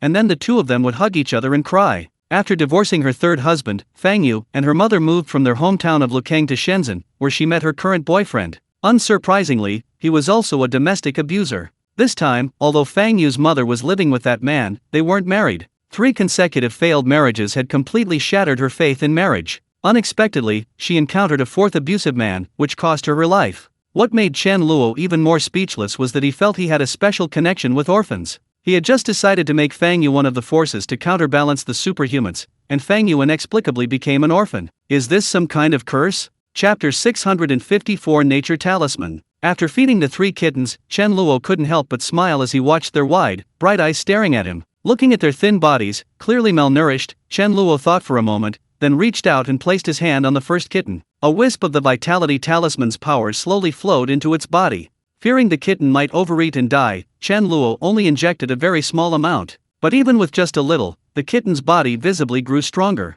In just a short moment, the kitten's body had grown noticeably taller, its eyes brightened, shining like stars, and even its previously dull fur regained its luster. Meow. The kitten let out a joyful meow, tilting its head and rubbing against Chen Luo's palm, seemingly aware of the great favor bestowed upon it. Chen Luo smiled and then reached out to infuse the other 2 kittens with the power of the Vitality Talisman. The Vitality Talisman can enhance and alter physical constitution, effective not only for humans but also for other animals. After obtaining the Vitality Talisman, the 3 kittens' vitality was completely transformed. Previously, they had been cowering in a cardboard box, afraid of the outside world, but now they were lively and energetic, playing around Chen Luo. Chen Luo sat on the edge of the rooftop and beckoned to the 3 kittens. The 3 little creatures were extremely clever. They stepped onto the cardboard box, then nimbly jumped, landing steadily on the edge of the rooftop, and one by one, they leaped into Chen Luo's arms. Chen Luo gently stroked their heads, infusing them with another wisp of the Vitality Talisman's divine power to continue transforming their constitution. Soon, the 3 kittens let out comfortable meows and slowly closed their eyes, seemingly enjoying the transformation brought about by the divine power.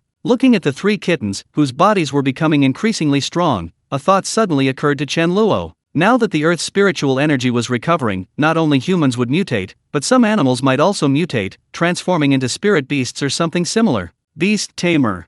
Chen Luo pondered for a moment. Among the 36 divine runes, there was one called the Nature Rune, which allowed one to control the power of nature and communicate with plants and animals. Come to the rooftop. Chen Luo spoke slowly after sensing Fang Yu's presence downstairs. Chen Luo's voice was soft, but it clearly reached Fang Yu's ears. Fang Yu looked up at the sky and saw Chen Luo sitting in her usual spot, the afterglow of the setting sun shining down on him with a strange charm. She couldn't quite put her finger on it, but it felt somewhat familiar. Fang Yu took the elevator to the rooftop and climbed up to sit on the edge, about a meter away from Chen Luo. When Fang Yu saw the kitten in Chen Luo's arms, her expression, amidst sorrow, showed a brief moment of surprise. What happened to them? At that moment, the three kittens simultaneously raised their heads, excitedly looking at Fang Yu. They darted out of Chen Luo's arms and ran towards Fang Yu one by one. One kitten leaped up, jumping almost a meter high, landing on Fang Yu's shoulder. It then meowed and licked Fang Yu's face with its tongue. The other two weren't to be outdone. One jumped into Fang Yu's arms,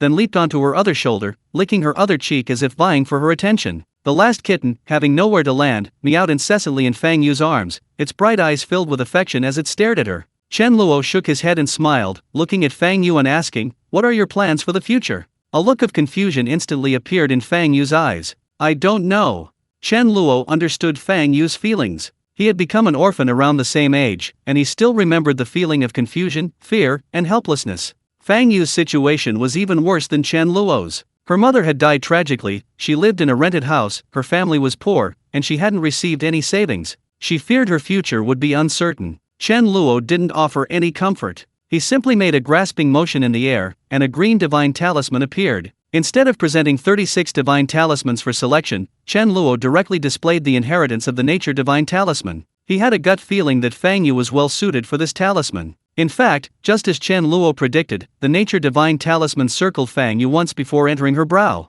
The cultivation method of the nature divine talisman has been imprinted in your mind. Cultivate according to it. Fang Yu was instantly stunned. The talisman cultivation method had become widely known over the past decade. It was the most advanced cultivation technique. Currently, only a few dozen people worldwide possessed it, and all of them were renowned superhumans in China. Chen Luo had casually bestowed a divine talisman upon her, leaving her momentarily stunned. You're from the game company?" Fang Yu seemed to remember something, suddenly jolting awake. Chen Luo smiled but didn't answer. Instead, he took out another business card and handed it to Fang Yu. "Go find this woman and have her find you a new place to stay." Chen Luo then stood up. "Also, have her prepare a gaming device for you. I've already activated your access to the Xianxia world, you can log in anytime." Fang Yu sensed Chen Luo was about to leave. Her expression changed slightly, and she asked a question she hadn't understood. "Why did you help me?" Fang Yu now understood. The incident a few days ago, rescuing the kitten, must have been done by Chen Luo. She couldn't think of anyone else. "Perhaps I'm just bored." Fang Yu was stunned. She never dreamed she'd hear such an answer from Chen Luo. Seeing Fang Yu's bewildered expression, Chen Luo smiled faintly. "There aren't many people in this world who can pique my interest. It's rare to encounter an interesting person, so I don't mind lending a hand. For me, it's just a small favor, don't be surprised." After speaking, Chen Luo's figure suddenly disappeared from the spot. Fang Yu's eyes widened in surprise. She stood up, trying to find Chen Luo, but he was nowhere to be seen. "Remember, stay true to yourself, and you will achieve your goal." Chen Luo's last words echoed in Fang Yu's ears, and it took her a long time to come to her senses. Fang Yu stood on the rooftop for a long time before finally leading her three kittens back to her dilapidated rented room. The landlord was cleaning the room when he saw Fang Yu and immediately frowned. "Why haven't you left yet?" The landlord had told her to move out when the police left, without even bothering to give a reason. Fang Yu didn't answer. She simply went back to her room, stuffed a photo of herself and her mother from the table into her backpack, and left. Chapter 655 I Became a Snake. After going downstairs, Fang Yu took out her mother's phone and the business card Chen Luo had given her. "Li Lu, General Manager of Pengcheng Yu Home Nursing Service Co., Limited." Without much hesitation, Fang Yu immediately dialed the number on the card. The phone was answered after only a few rings. "Hello, who is this?"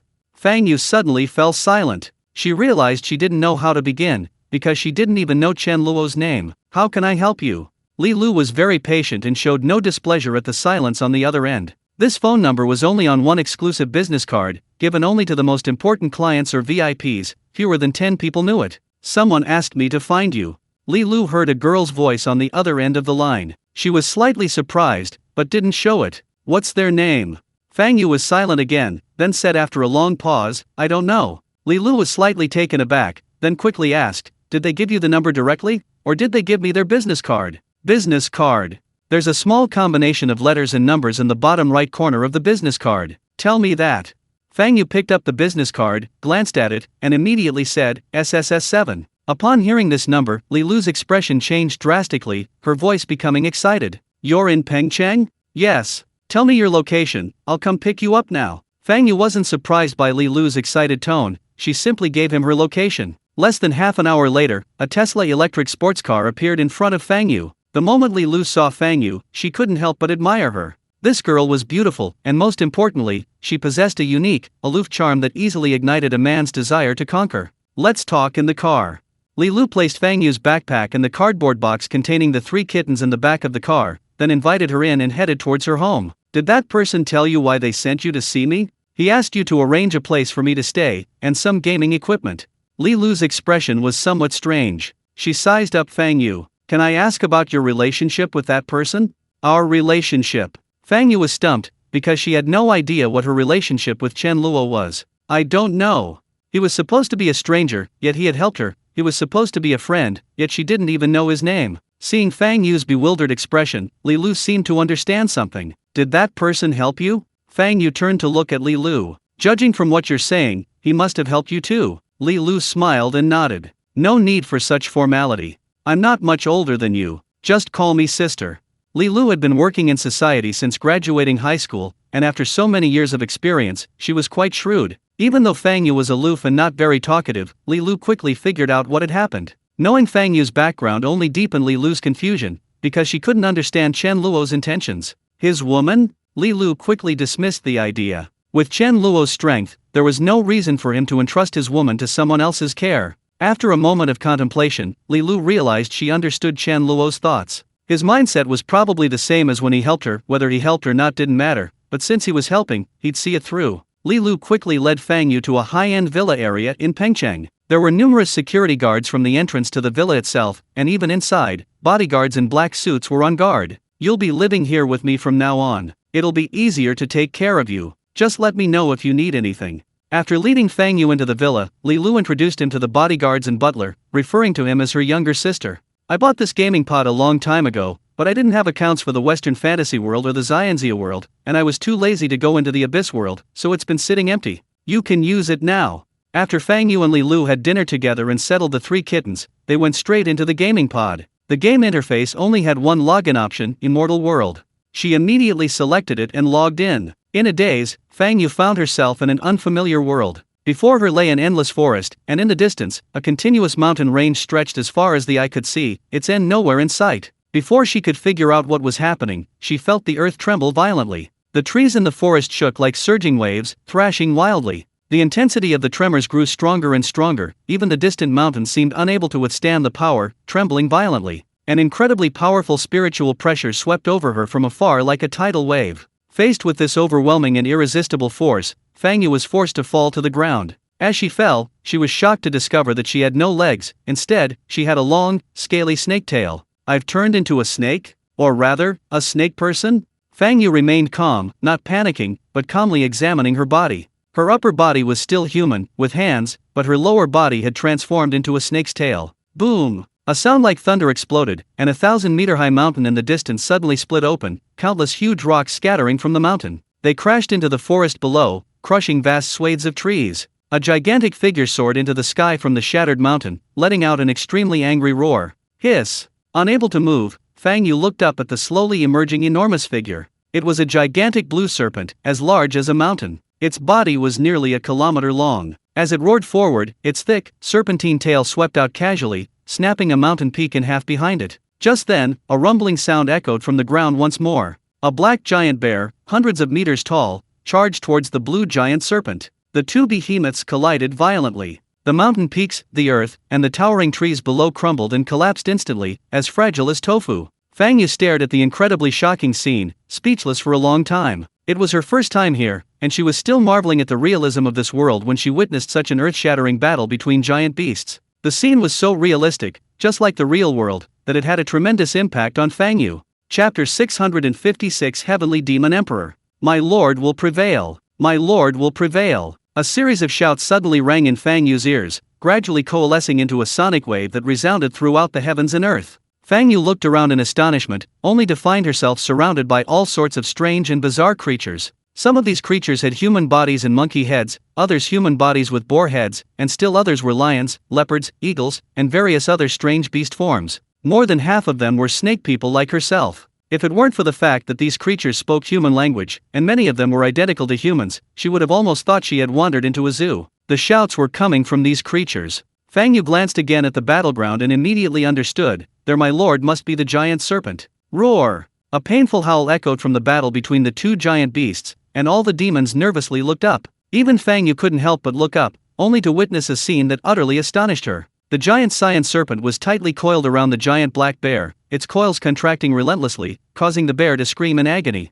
Its bones were being crushed, making a series of grating cracking sounds, blood gushing from its mouth and nose. It was clearly on the verge of death. Just then, the giant black bear opened its jaws and snapped its jaws into the cyan serpent's body, tearing at it frantically. The cyan serpent also writhed in agony, straining even harder to strangle the bear. Both beasts were enraged, smashing through mountains one after another, and grinding the ground into countless craters. Roar! After an unknown amount of time, the black bear roared in fury and madness, its claws gripping the green snake's torso and tearing it in two. Blood gushed from the severed parts of the snake, instantly staining the earth crimson. The black bear roared towards the sky, and instantly, winds swirled and clouds surged, sweeping across the heavens and earth like raging waves. Victory, my king! Victory, my king! A deafening roar of jubilation erupted behind the bear. The black bear paid no heed. It tossed aside the snake's head, reached into the lower half of the snake's body, and with its massive claws, pulled out an enormous, blue sphere, which it then swallowed and began to chew greedily. After the azure sphere was completely swallowed, the black giant bear's body suddenly crackled and expanded by more than half, transforming into a bear 1,000 meters tall. Its mountain-like form stretched across the sky, and at the same time, an even more terrifying spiritual pressure emanated from its body. All the demons around Fang Yu and behind him trembled, some prostrating themselves on the ground, too afraid to move. It's the ninth realm, a heavenly demon emperor, unseen for hundreds of years.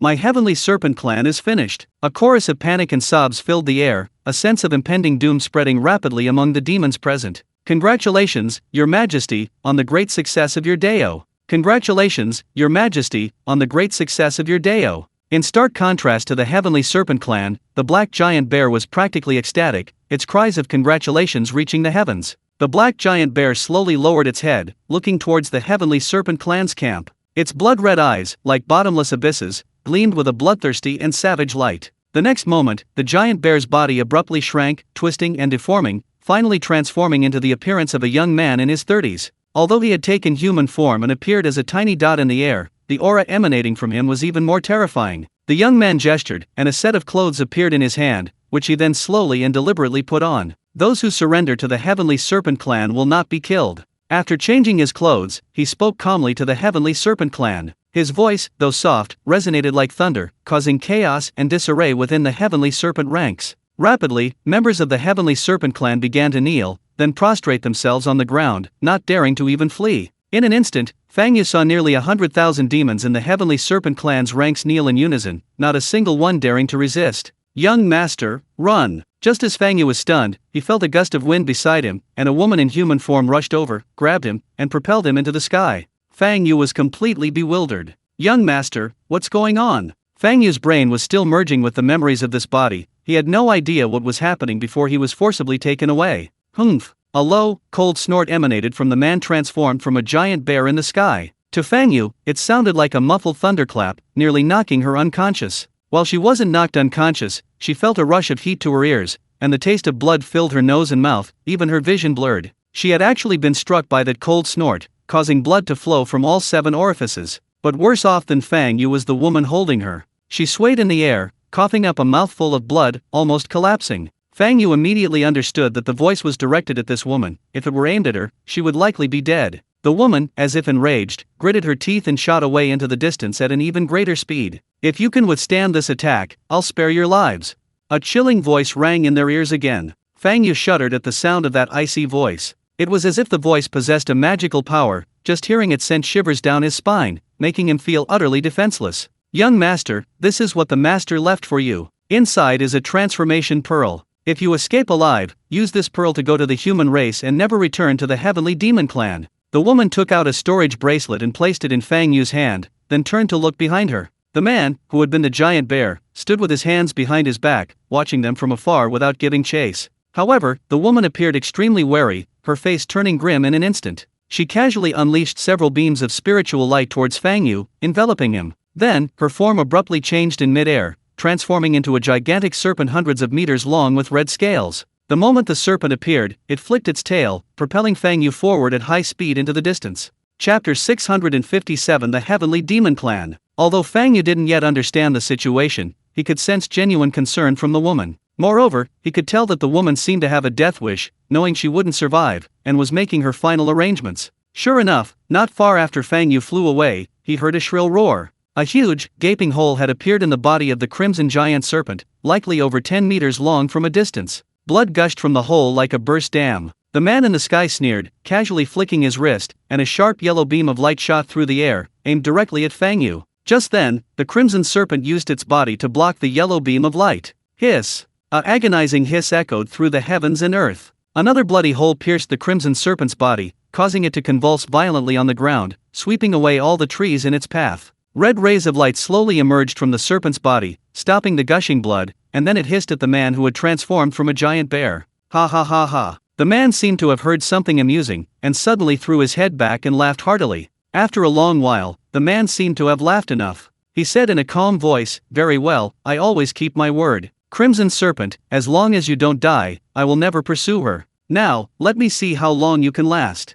As the man spoke, he glanced at the giant crimson serpent, then looked past it at Fang Yu, who had been thrown aside. Fang Yu's expression changed drastically. Although they were thousands of meters apart, the man's voice still carried clearly. She now understood perfectly well that the giant crimson serpent was protecting her with its life, or rather, the original owner of this body. That roar just now was clearly the giant serpent's attempt to force the man to keep his promise after enduring his attack. The giant serpent knew it was no match for the man, even fighting desperately would be futile. Before absolute power, everything was in vain. Therefore, the giant serpent could only hope that the man, who was actually a bear, would keep his word. And he did keep his word. As long as she didn't die, he wouldn't pursue her. At this moment, even though Fang Yu wasn't the original owner of this body, he felt a tremor in his heart. Watching the giant serpent sway unsteadily, seemingly about to collapse at any moment, yet somehow held up by some force, refusing to fall. What is this feeling? Why am I crying? I don't even know this person. Tears streamed uncontrollably down Fang Yu's face. She felt as if her heart had been ripped open.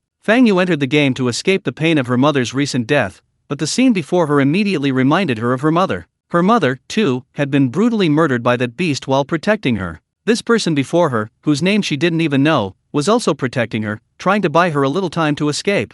Fang Yu bit her lip until it bled, forcibly turning her head away, unable to bear looking at the indomitable figure of the crimson giant serpent. She turned and stared intently at the man in the sky, as if trying to memorize his image. At the same time, the memories of her predecessor finally merged in her mind, and she learned the man's name. It was the Heavenly Bear King of the 8th Realm, now the Heavenly Bear Emperor of the 9th Realm, Ji Qingkang. Fang Yu flew further and further into the air, until she was almost hitting the ground, but the crimson giant serpent still hadn't fallen. Fang Yu's heart ached even more. She forced herself not to look at the crimson giant serpent again, and upon landing, she sprinted forward with all her might. Although she had just transformed into a serpent person, after merging with her predecessor's memories, she quickly adapted to this body. Moreover, in this mountain forest, her body was extremely well suited to the environment, making her many times faster than a human. Fang Yu dared not look back, rushing towards the edge of the heavenly demon forest following the route she remembered. As she ran, she began to sort through her memories, trying to figure out what had just happened. This continent was the Heavenly Demon Continent, located in the northwest corner of the 9 provinces continent, surrounded by the Northern Province, Western Province, and Central Province.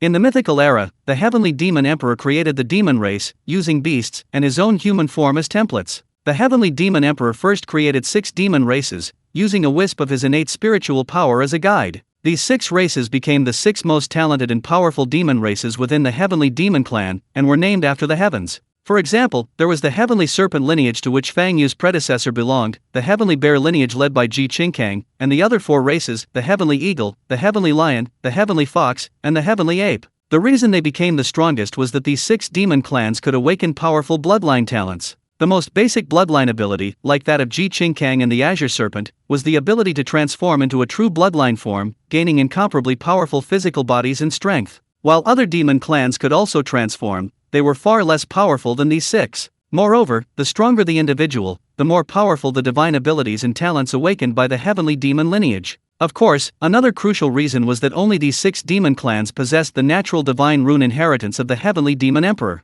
The heavenly demon lineage also led several Earth-rank demon clans, and below Earth-rank were several profound-rank and yellow-rank demon clans, forming a vast heavenly demon clan. Meanwhile, at that time, humans, like those on other continents, were reduced to slavery, forced into menial jobs such as craftsmanship, prostitution, and burial, or served as sacrifices, funerary offerings, or even food for the demons. The celestial demon clan originally viewed humans as livestock, two-legged sheep that could walk. Therefore, many members of the celestial demon clan enjoyed eating young human children, as their flesh was considered delicious. Thus, if one were to ask which of the 35 clans humans hated most, it would undoubtedly be the celestial demon clan. The celestial demon continent originally had 4 clans, but during the mythological era, Duan Qianchen manipulated and instigated events behind the scenes, ultimately leading to the annihilation of the other 3 clans. Only the celestial demon clan survived the internal strife, and it was at that time that the continent was renamed the Celestial Demon Continent. However, this period of good fortune was short-lived. Duan Qianchen successively absorbed innate spiritual power,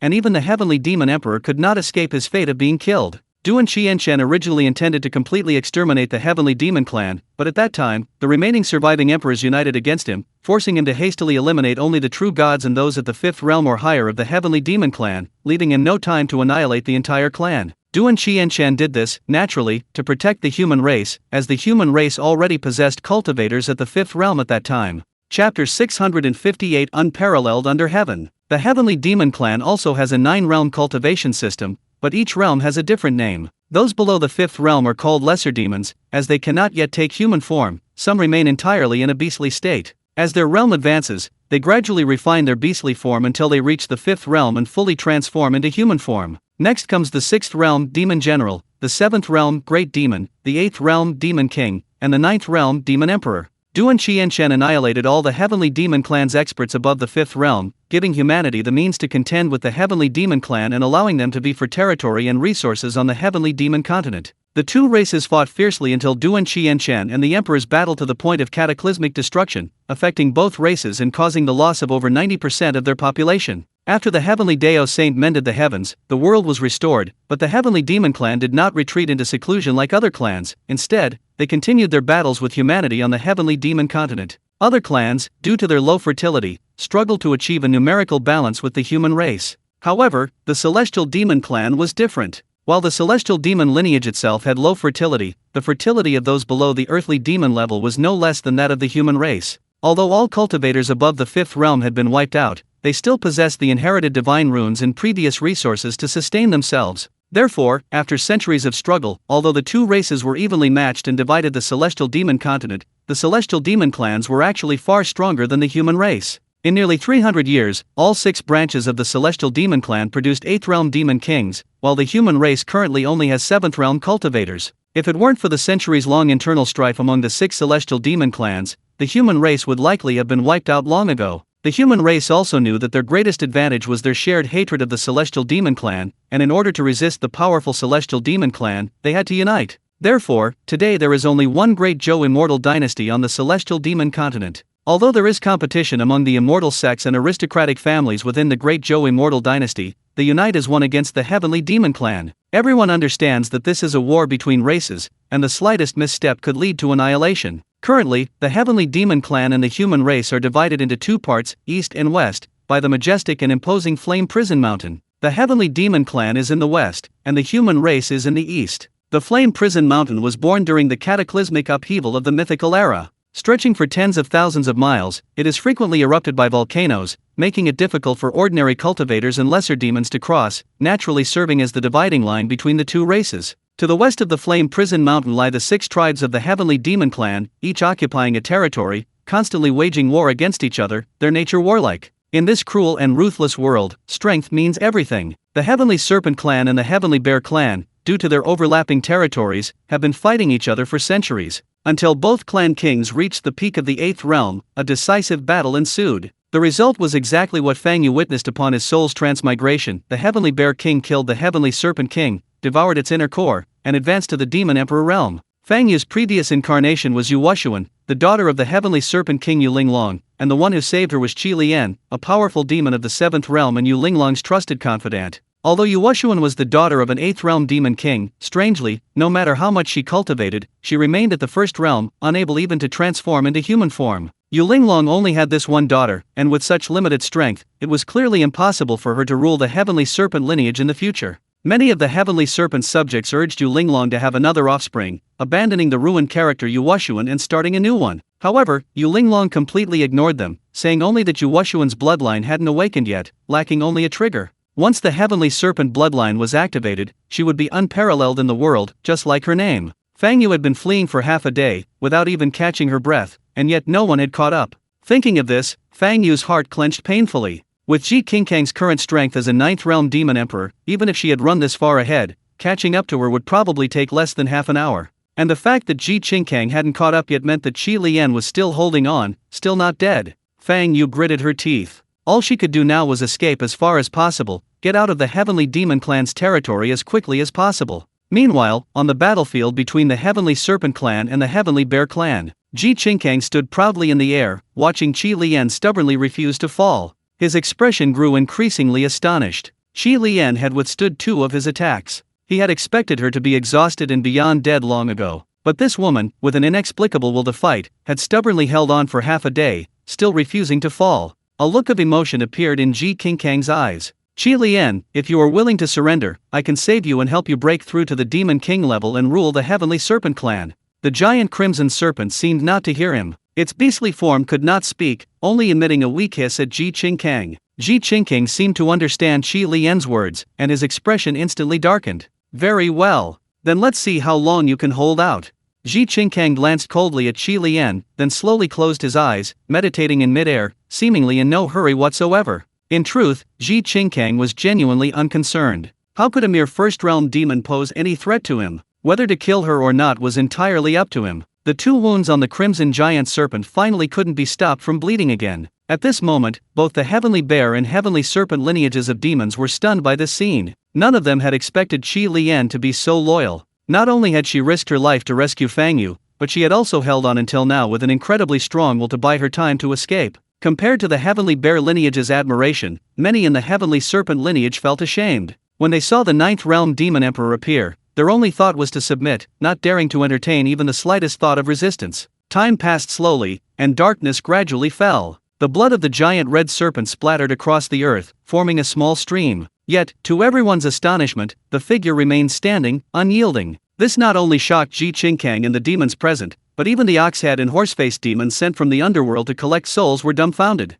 They had been ordered to take Qi Lian's soul to the underworld, but upon arrival, they discovered that the great demon soul would repeatedly try to leave her body, only to be pulled back by some unseen force. The 2 were immediately perplexed. If Qi Lian's soul had left her body and wanted to return, they would have readily used their soul-binding technique to remove it. However, Qi Lian's soul remained firmly attached to her body, leaving them unsure of what to do. Chapter 659 Crimson Dragon Bloodline. Horseface, what do we do? Oxhead was a bit bewildered, looking at the Crimson Serpent clinging to life, and helplessly asked his companion beside him, what can we do? Just wait.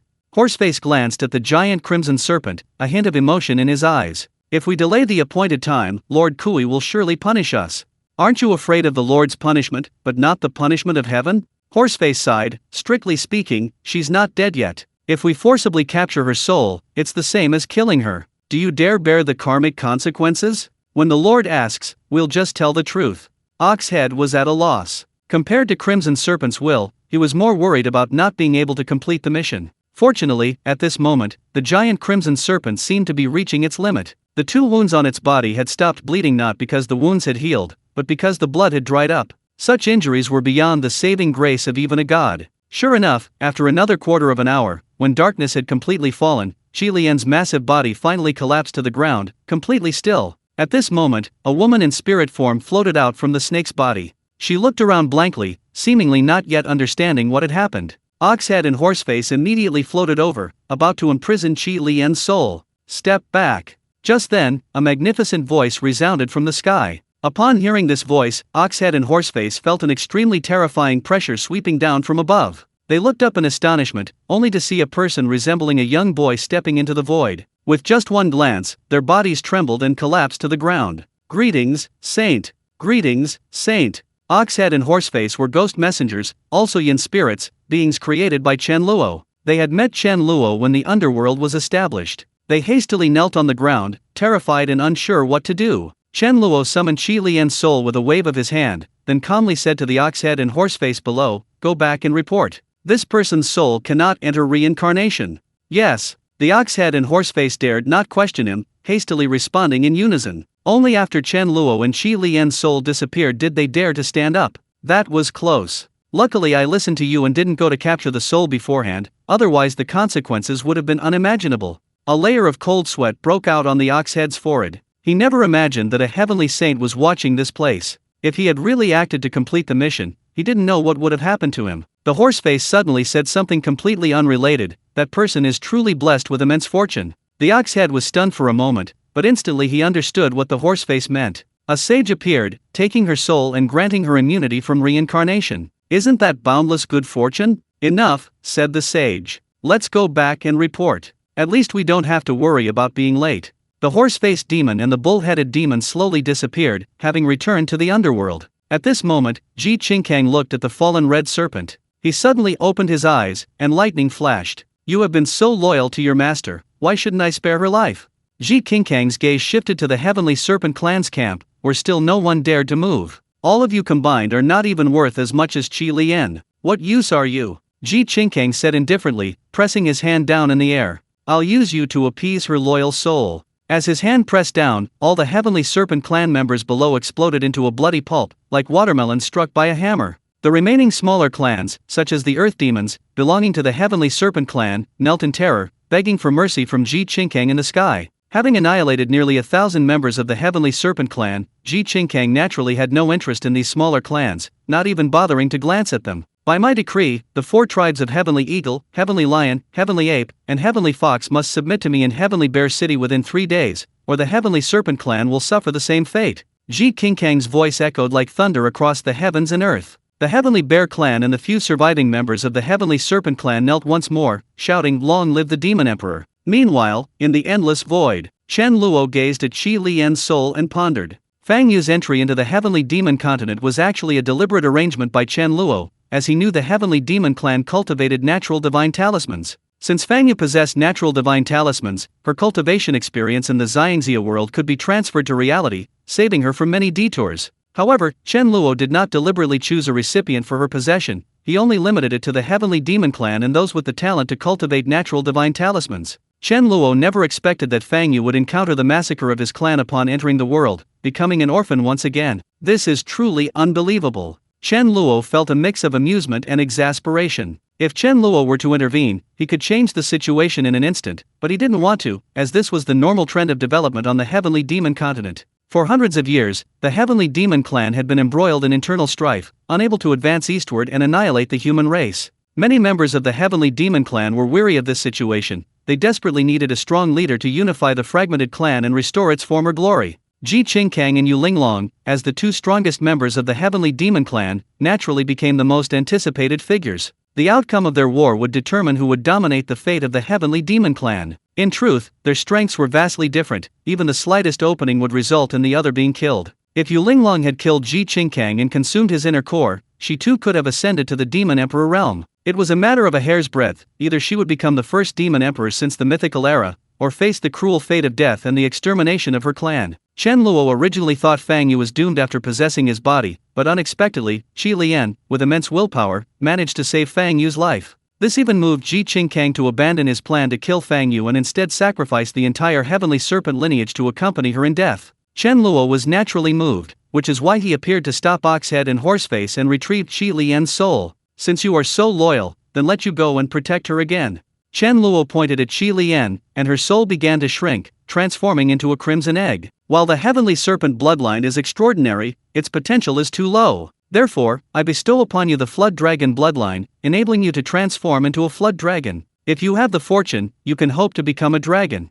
Chen Luo smiled and pointed at the snake egg again, adding the crimson flood dragon bloodline within. With a wave of his hand, Chen Luo sent the snake egg shooting out as a streak of red light, flying towards Fang Yu's location. Chapter 660 The Incarnation of the Crimson Serpent. Fang Yu was unaware that Ji Qingkang had abandoned his plan to kill her. The thought that Qi Lian might still be holding on, preventing her from collapsing, kept her going for a moment. In just one day, she had covered nearly 1,000 miles. However, the Heavenly Demon Clan's territory was vast, stretching for nearly 10,000 miles. Even running desperately, she was still thousands of kilometers from the Flame Prison Mountains. By nightfall, Fang Yu was finally exhausted. Her current body was only at the first realm of cultivation. She had already used immense willpower to persist. She concealed herself in a dense forest and, following her memory, retrieved spirit stones from her storage bracelet to replenish her spiritual energy. Hunyuan had been cultivating the natural divine talisman for nearly 20 years, making it a conditioned reflex. She didn't even need to recall the technique. The moment she absorbed the spiritual energy from the spirit stones, her body automatically began operating according to the natural divine talisman's method, without the slightest hindrance.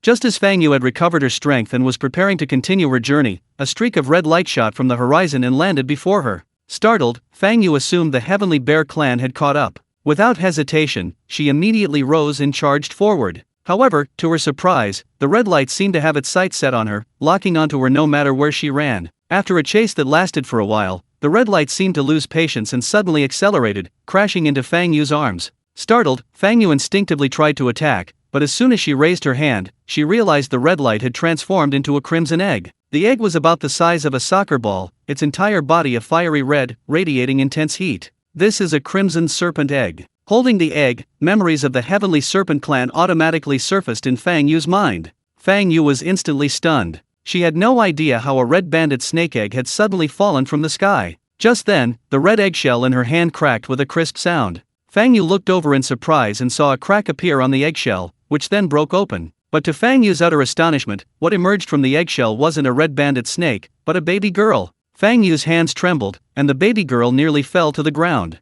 Fang Yu involuntarily stopped running. Her mind was reeling. Why was there a baby girl inside the egg? The baby girl was initially only the size of a soccer ball, but as soon as she emerged, she giggled and surprisingly reached out her tiny pink hands to eat the entire red eggshell from Fang Yu's hand. After finishing the eggshell, the baby girl's body grew at a visible speed, instantly becoming the size of a normal-sized infant. Fang Yu was truly terrified this time. She had never seen anything so bizarre. Seeing the baby's body growing larger and larger, almost too big to hold, Fang Yu quickly switched from cradling to cuddling, taking the infant girl into his arms. When the baby girl grew to over a meter tall, roughly the size of a 4 or 5-year-old human child, she finally stopped growing. At that moment, when Fang Yu saw the baby girl's appearance, she was utterly shocked. The baby girl looked almost exactly like Qi Lian, only a younger version. Fang Yu trembled slightly. Such a coincidence and bizarre thing couldn't possibly happen. Suddenly, a Qi Lian snake egg flew out, finding her precisely. After hatching, the egg transformed into a little girl just like Qi Lian.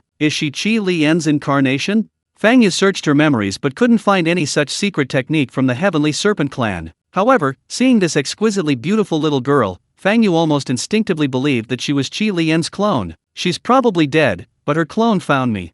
Thinking this, tears welled up in Fang Yu's eyes again. At that moment, the little girl in her arms giggled and reached out her delicate little hand to wipe away Fang Yu's tears. Fang Yu was deeply shaken. Seeing the affection and tenderness in the little girl's eyes, she had no more doubts. Fang Yu took out a clean piece of clothing from her storage bracelet, casually tore off the excess, and wrapped it around the little girl's body. From now on, your name will be Qi, or maybe Xiao Nian. Fang Yu thought for a moment. This little girl might be an avatar, but she was ultimately not the original Qi Lian. Although the little girl looked about 4 or 5 years old, she couldn't speak, only giggling at Fang Yu. Seeing her so happy, Fang Yu felt a strange pang of sadness, and thought of Qi Lian again. But seeing the smile on Xiao Nian's face, she felt a strange sense of comfort. Fang Yu patted Xiao Nian's head and said softly with a smile, "From now on, I'm your older sister, remember?" Yeah. The answer to Fang Yu was a few sounds she couldn't understand at all. A smile appeared on Fang Yu's face. She immediately scooped up Xiao Nian and rushed back towards the Flame Prison Mountains. This time, Fang Yu's speed was much slower. Because she had to consider Xiao Nian in her arms, she couldn't run too fast and had to stop and rest frequently to let the little one adjust. However, after traveling like this for half a month, Fang Yu felt something was amiss. Qi Lian must have died when Xiao Nian flew over, but the Heavenly Bear clan hadn't come to hunt her down. If Ji Qingkang really wanted to kill her, she definitely wouldn't be alive now. The only possibility was that Ji Qingkang didn't want to kill her anymore. Fang Yu specifically inquired about the situation at a small demon clan and quickly learned the details. Qi Lian, with her 7th realm strength, withstood 2 attacks from the demon emperor Ji Qingkang. Her indomitable will allowed her to stand firm, forcing the demon emperor to keep his promise and spare the life of the Heavenly Serpent clan's young master, Hunyuan. The demon emperor, moved by her loyalty, annihilated the Heavenly Serpent clan to die for Qi Lian.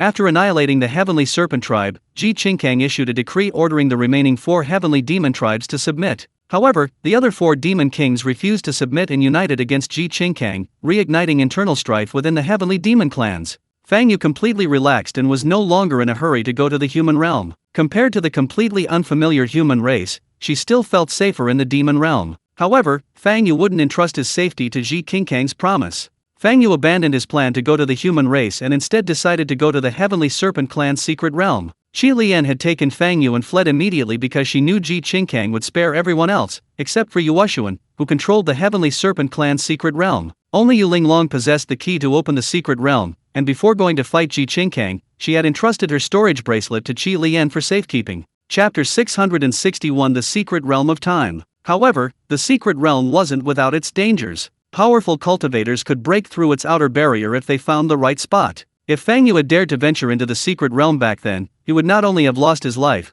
but the Heavenly Serpent clan's secret realm would have fallen into the hands of the Heavenly Bear clan. Now, with the Heavenly Demon clan in turmoil, the 5 major heavenly demon tribes fighting amongst themselves, and the demon race preoccupied with their own problems, now was the best time to enter the secret realm. Most importantly, Fang Yu wasn't confident he could traverse the Flame Prison Mountains alone. Besides the Flame Prison itself, there were many fire attribute demonic beasts entrenched there. While both demonic beasts and demons share the name demon, they are not the same species. Most demonic beasts cannot transform into human form unless they cultivate to the 9th realm, the Demon Emperor realm. Moreover, most of them have little or very low intelligence, acting solely on instinct. The Heavenly Demon clan prides itself on being noble beings created by the Emperor, merely combining beastly forms to enhance their physical strength. Besides possessing intelligence, they can fully transform into human form upon reaching the 5th realm of cultivation, fundamentally different from demonic beasts. The human race, those monkey-turned creatures, only saw their noble human form and shamelessly evolved in their image.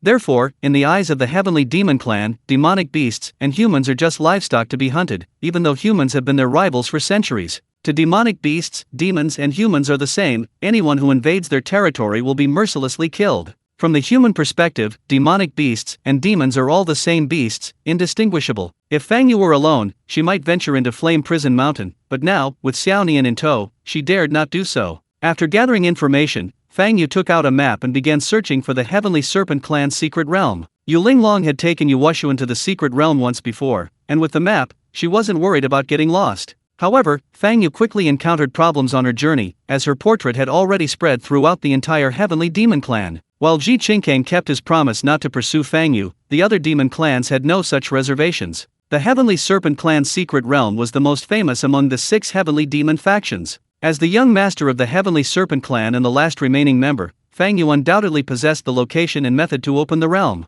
Moreover, fortunately, this young master only possessed the cultivation of the 1st realm, making it a golden opportunity to seize the Heavenly Serpent's secret realm. Thus, Fang Yu became the target of pursuit by the other demon clans. Upon discovering this on her journey, Fang Yu immediately used the transformation bead to transform into human form. She then cut her hair short, changed into men's clothing, and deliberately avoided areas populated by demons. She slept in the wilderness during the day, only appearing at night to continue her journey. To Fang Yu's surprise, Xiao Nian, despite her young age, was very sensible. She never cried or fussed, spending most of her time sleeping, and always waking up with a happy smile. During this cautious journey, although their travel speed was considerably slower, the 2 of them escaped unscathed, avoiding being found by the demons searching for her. After nearly 3 months, Fang Yu finally arrived at the location of the Heavenly Serpent's secret realm with Xiao Nian. The secret realm lies in the Azure Sea at the edge of Flame Prison Mountain. As the name suggests, the Azure Sea stretches like the sky, its boundaries unknown. It is said that only true gods can traverse the Azure Sea, even cultivators of the 9th realm are nothing special here. This is because many ancient ferocious beasts inhabit the boundless Azure Sea. At the end of the mythical era, these ancient beasts, facing a catastrophe of that magnitude, had little ability to protect themselves and thus sought refuge one by one in the relatively safe depths of the Azure Sea. After the catastrophe ended, many surviving beasts still felt the Azure Sea was safer and remained there. At the boundary between Flame Prison Mountain and the Azure Sea, Fang Yu took out the magic weapon to open the secret realm from his storage bracelet and entered the Heavenly Serpent's secret realm with Xiao Nian. Although Yuoshuan had memories of the secret realm, this was the first time Fang Yu himself had seen it, and he was instantly stunned. Like other secret realms, this place isn't large, but it's picturesque, with verdant mountains and clear waters, resembling a fairyland. Moreover, the spiritual energy inside is extremely dense, at least 3 times that of the outside world. In Yuoshuan's memories, the Heavenly Serpent's secret realm is also called the Secret Realm of Time, and the abundant spiritual energy is just the basic requirement. The most important place here is a stone house in the center of the secret realm. Perhaps due to the workings of nature, the flow of time inside the stone house is 1/10 compared to the outside of the secret realm. This means that 10 years of cultivation inside is equivalent to only 1 year outside. This situation is similar to the difference between the real world and the world of immortals and heroes. However, the stone house cannot adjust the flow of time, it's always 1/10, and each opening requires accumulating a large amount of spiritual energy. This means that the stone house usually needs to absorb more than 20 years worth of spiritual energy to open once, and each time one enters, it's limited to a maximum of 1 year. Although it only opens once every 20 years, 1 year of cultivation inside is equivalent to 10 years outside, which is still an incredibly powerful ability. This is another reason for the Celestial Serpent clan's strength, besides their natural divine runes and bloodline. After Chen Luo discovered Fang Yu had entered the Celestial Serpent's secret realm, he withdrew his attention and appeared in Dying City, the imperial capital of the Great Zhou Immortal Dynasty. The first step for Ji Qingkang to advance to the Demon Emperor realm would undoubtedly be to unify the Celestial Demon Clan and become its supreme ruler. Once he consolidates the Celestial Demon Clan, it will be time for the demon race to advance eastward and annihilate the human race. The strongest humans currently possess are only at the 7th realm, utterly vulnerable before a 9th realm demon emperor. Even if the Great Zhou Immortal Dynasty sought help from humans on other continents, it would be useless. While the Azure Sea between continents isn't particularly dangerous, without cultivation at least at the 7th realm, one wouldn't be able to escape powerful sea beasts. In case of even greater misfortune, encountering ancient ferocious beasts could result in complete annihilation of both body and soul. Therefore, unless it's absolutely necessary, 7th realm cultivators will not easily cross continents. Furthermore, cultivators from other continents have no reason to risk their lives for the cultivators of the Great Zhou Immortal Dynasty, especially when facing a demon emperor at the 9th realm. The Great Zhou Immortal Dynasty still has hundreds of millions of people, many of whom are talented and can provide him with divine genes. The extinction of the human race on the heavenly demon continent would not be in Chen Luo's interest. Balance and competition are what Chen Luo needs. His appearance in the Great Zhou Immortal Dynasty was intended to manually maintain the balance. However, the method used was something that needed to be considered.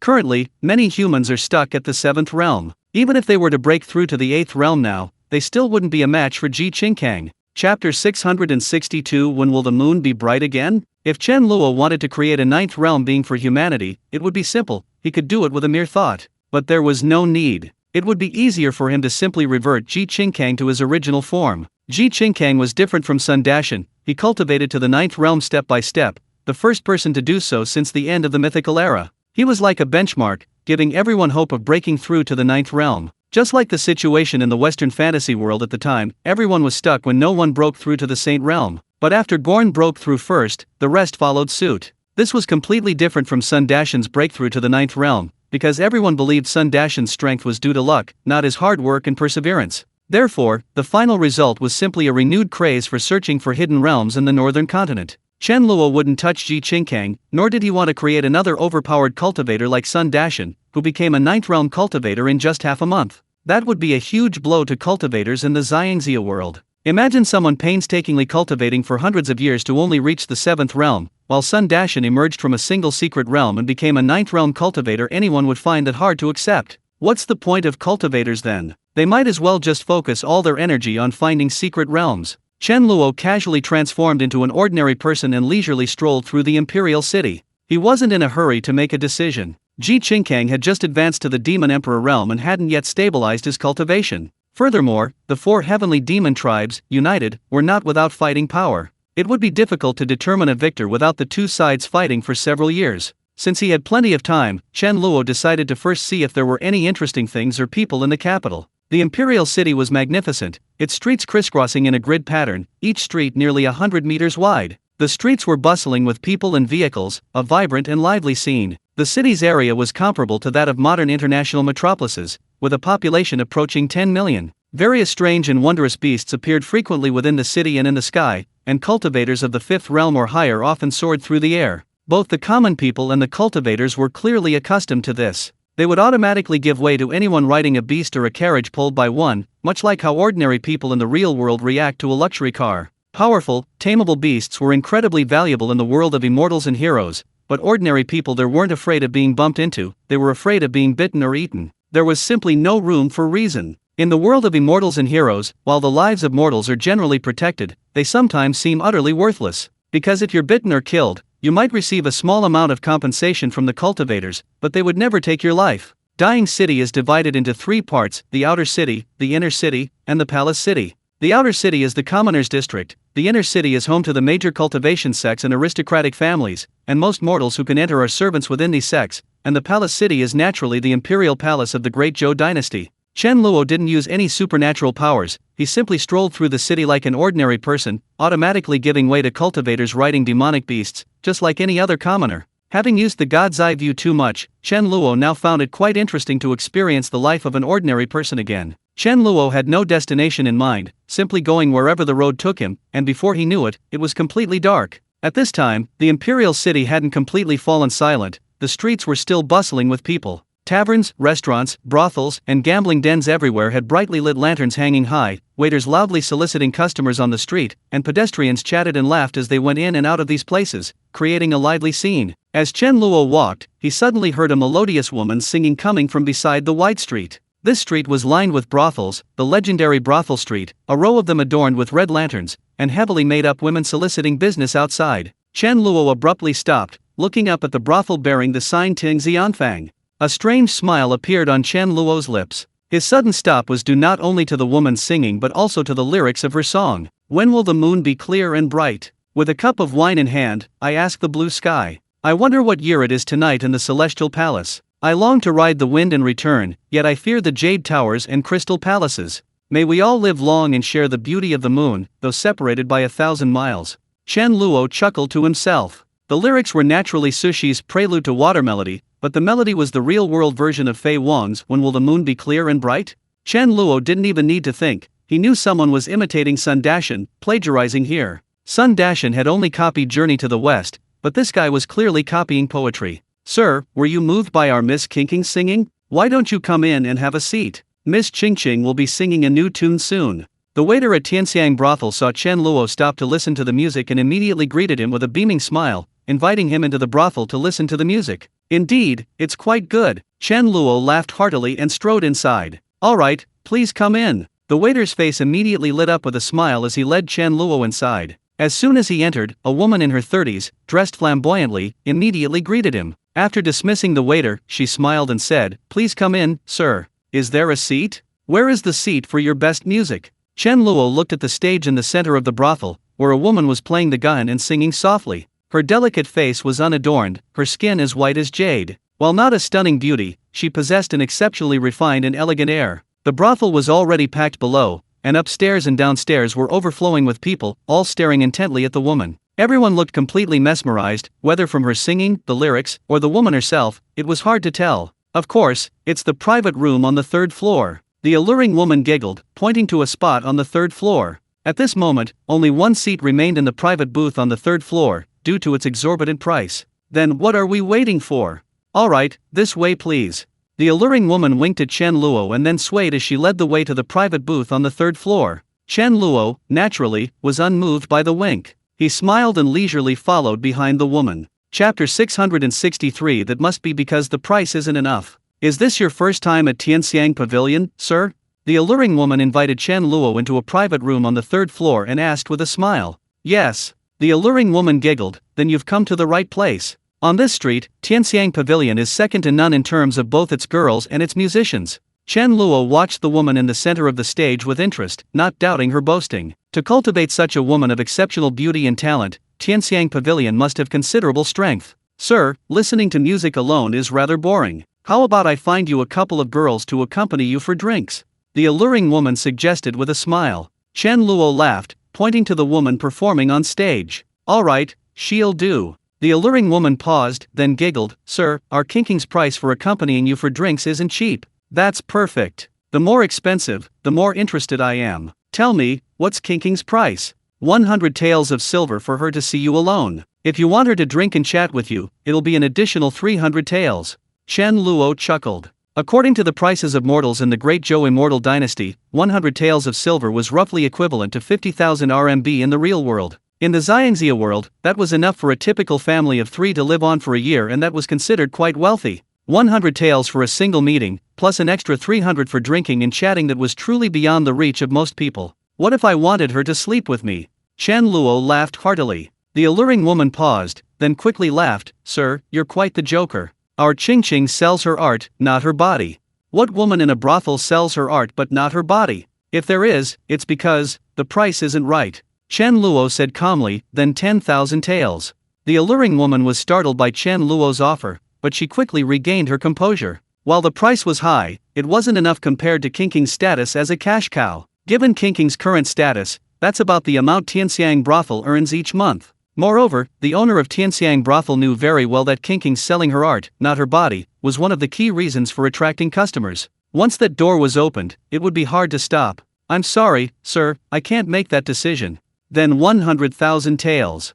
Chen Luo added casually. The alluring woman's eyes widened in astonishment. She wasn't just shocked now, she felt Chen Luo was joking with her. She chuckled, Sir, even if I agreed, do you really have 100,000 taels of silver on you? Chen Luo was perfectly aware of the sarcasm in the woman's tone, but he wouldn't stoop to the level of a courtesan. He laughed heartily. So you doubt that I can afford it? Chen Luo casually slammed his hand on a glittering stone on the table. The stone's light was extremely bright, yet exceptionally soft, not at all glaring, but rather pleasing to the eye. This is a high-grade spirit stone? The alluring woman was utterly stunned the moment she saw the stone. Spirit stones are divided into 3 grades: superior, middle, and inferior, with a top-grade spirit stone being the currency used by cultivators. Because spirit stones contain a large amount of spiritual energy, which is easier to absorb than the spiritual energy of heaven and earth, they can not only accelerate cultivation but also be used to restore spiritual energy during battle, playing a vital role for cultivators. The higher the quality of the spirit stone, the purer and easier its spiritual energy is to absorb, and naturally, the more expensive it is.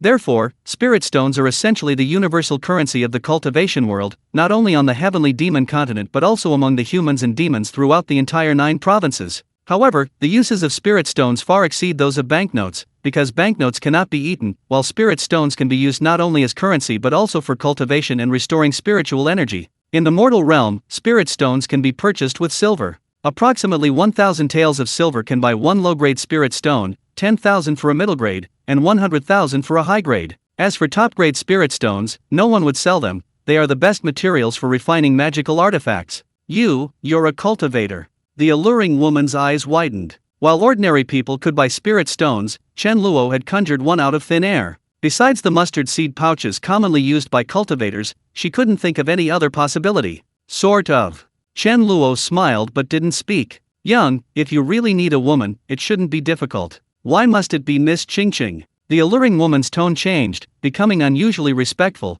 but she was still making a final effort. Cultivators and mortals lived in completely different worlds. It was no exaggeration to say that if a cultivator caused trouble here, no one would care. However, even if a cultivator went to a brothel, they wouldn't make a fuss, much less cause trouble, because they couldn't bear the shame. If Chen Luo was truly determined to have Qingqing sleep with him, this alluring woman really couldn't do anything about it. Enough with the nonsense. Once this music is over, have her come see me. Chen Luo glanced at her indifferently and casually tossed the high-grade spirit stone over. The woman hurriedly caught the spirit stone, her face pale, as if afraid of dropping it. Young master, I really can't make this decision. The spirit stone is taken. No need for further words.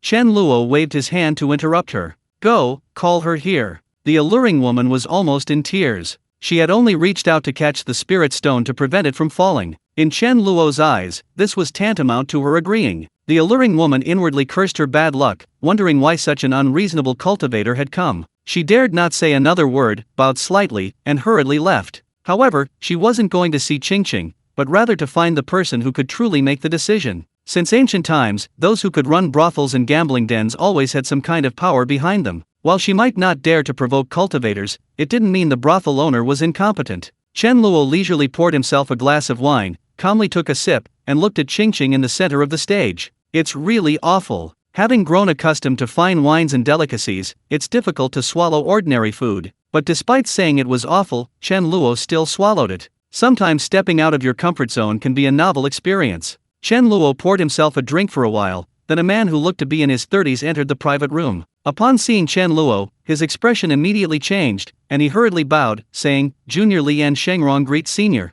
Lian Shengrong possessed the strength of the first realm, but upon seeing Chen Luo, he couldn't discern his cultivation level and immediately understood that Chen Luo was at least a third realm cultivator. Chen Luo smiled, but remained focused on the center of the stage in the lobby, without even turning his head. Chapter 660 For the boast is getting out of hand. I have no interest in who you are. I only want to know when Miss Qingqing will arrive. A hint of embarrassment flashed across Lian Shengrong's face, but he quickly concealed it, still speaking with utmost politeness. Senior, Tianxiang Pavilion has many women whose beauty surpasses Qingqing's. Perhaps I could bring a few more for you to choose from? No interest. I only want this woman. Chen Luo didn't turn around, only smiling faintly. Lian Shengrong looked troubled. Senior, I can bring any woman from Tianxiang Pavilion that you fancy immediately, but this Qingqing, I truly cannot help her. A noble person has taken a liking to her before you and plans to bring her back to their residence in the next few days. What does this have to do with me? Chen Luo turned around, looking surprised.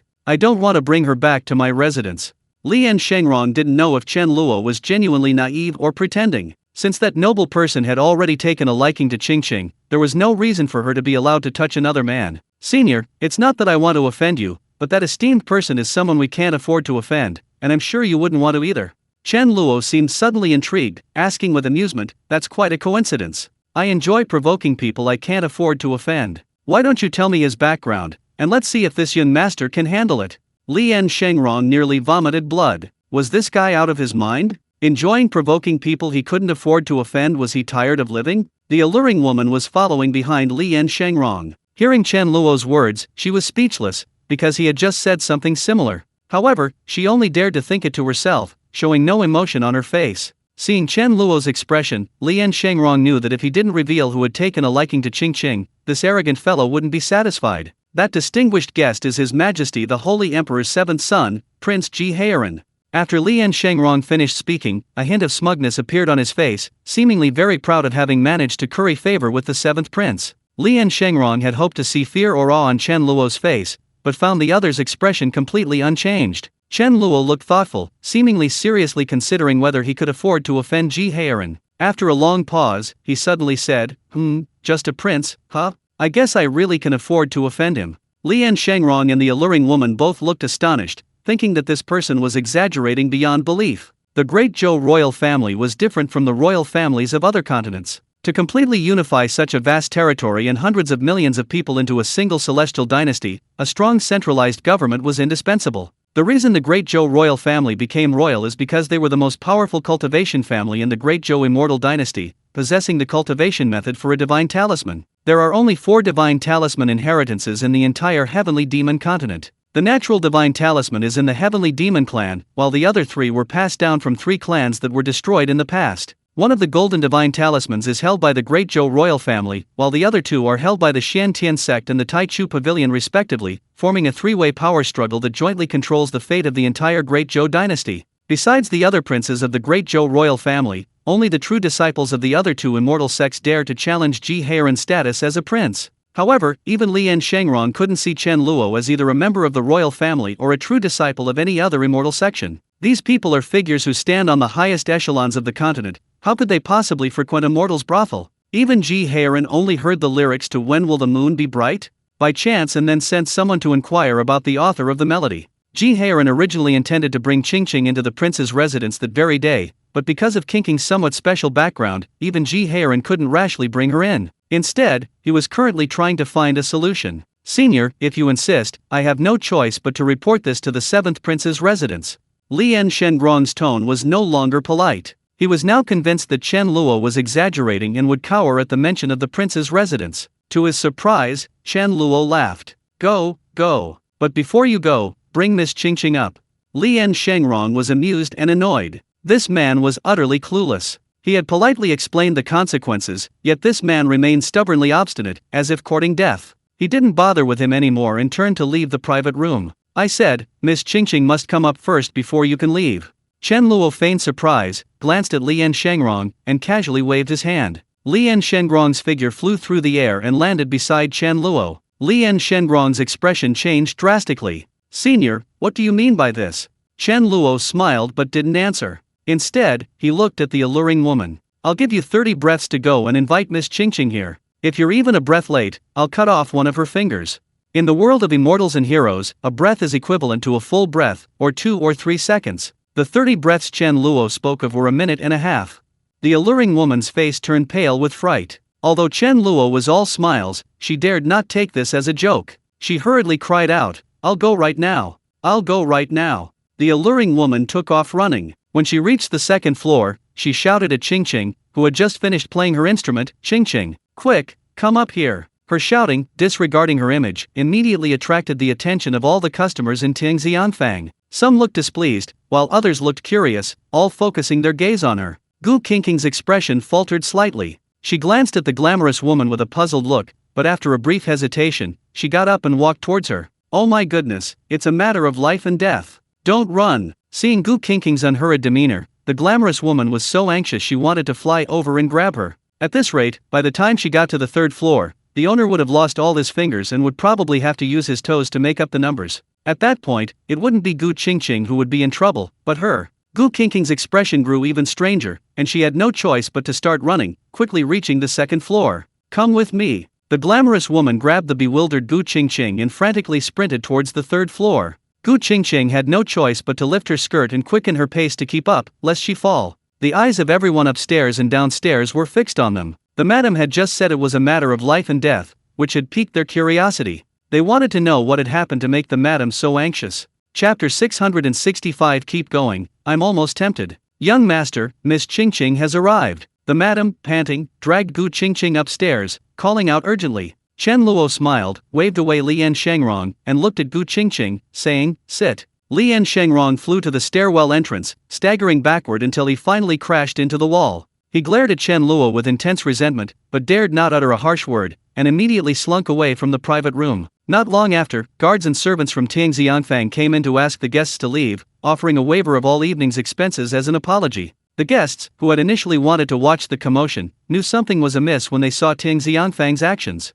Most of the people who had come were ordinary people, or perhaps, Jianghu heroes, who all knew of Tingxianfang's backing and dared not offend them, so they quickly and obediently left. A few low-level cultivators were among the crowd, but seeing Lian Shengrong's disheveled state, they guessed the troublemaker was no ordinary person and lost all interest in watching the spectacle. In less than a quarter of an hour, only Chen Luo and Gu Qingqing remained in the entire Tianxiang pavilion. Gu Qingqing was still confused about the situation, but seeing Chen Luo casually dismiss Lian Shengrong, she knew this man was also a cultivator. Although she felt a little flustered, she quickly regained her composure. "Young master, did you seek me out to listen to music?" A smile appeared on Chen Luo's lips. This woman was interesting, even knowing the situation was unfavorable, she could still handle it calmly. "Listening to music is nothing compared to sleeping. This young master is here to have you sleep with me."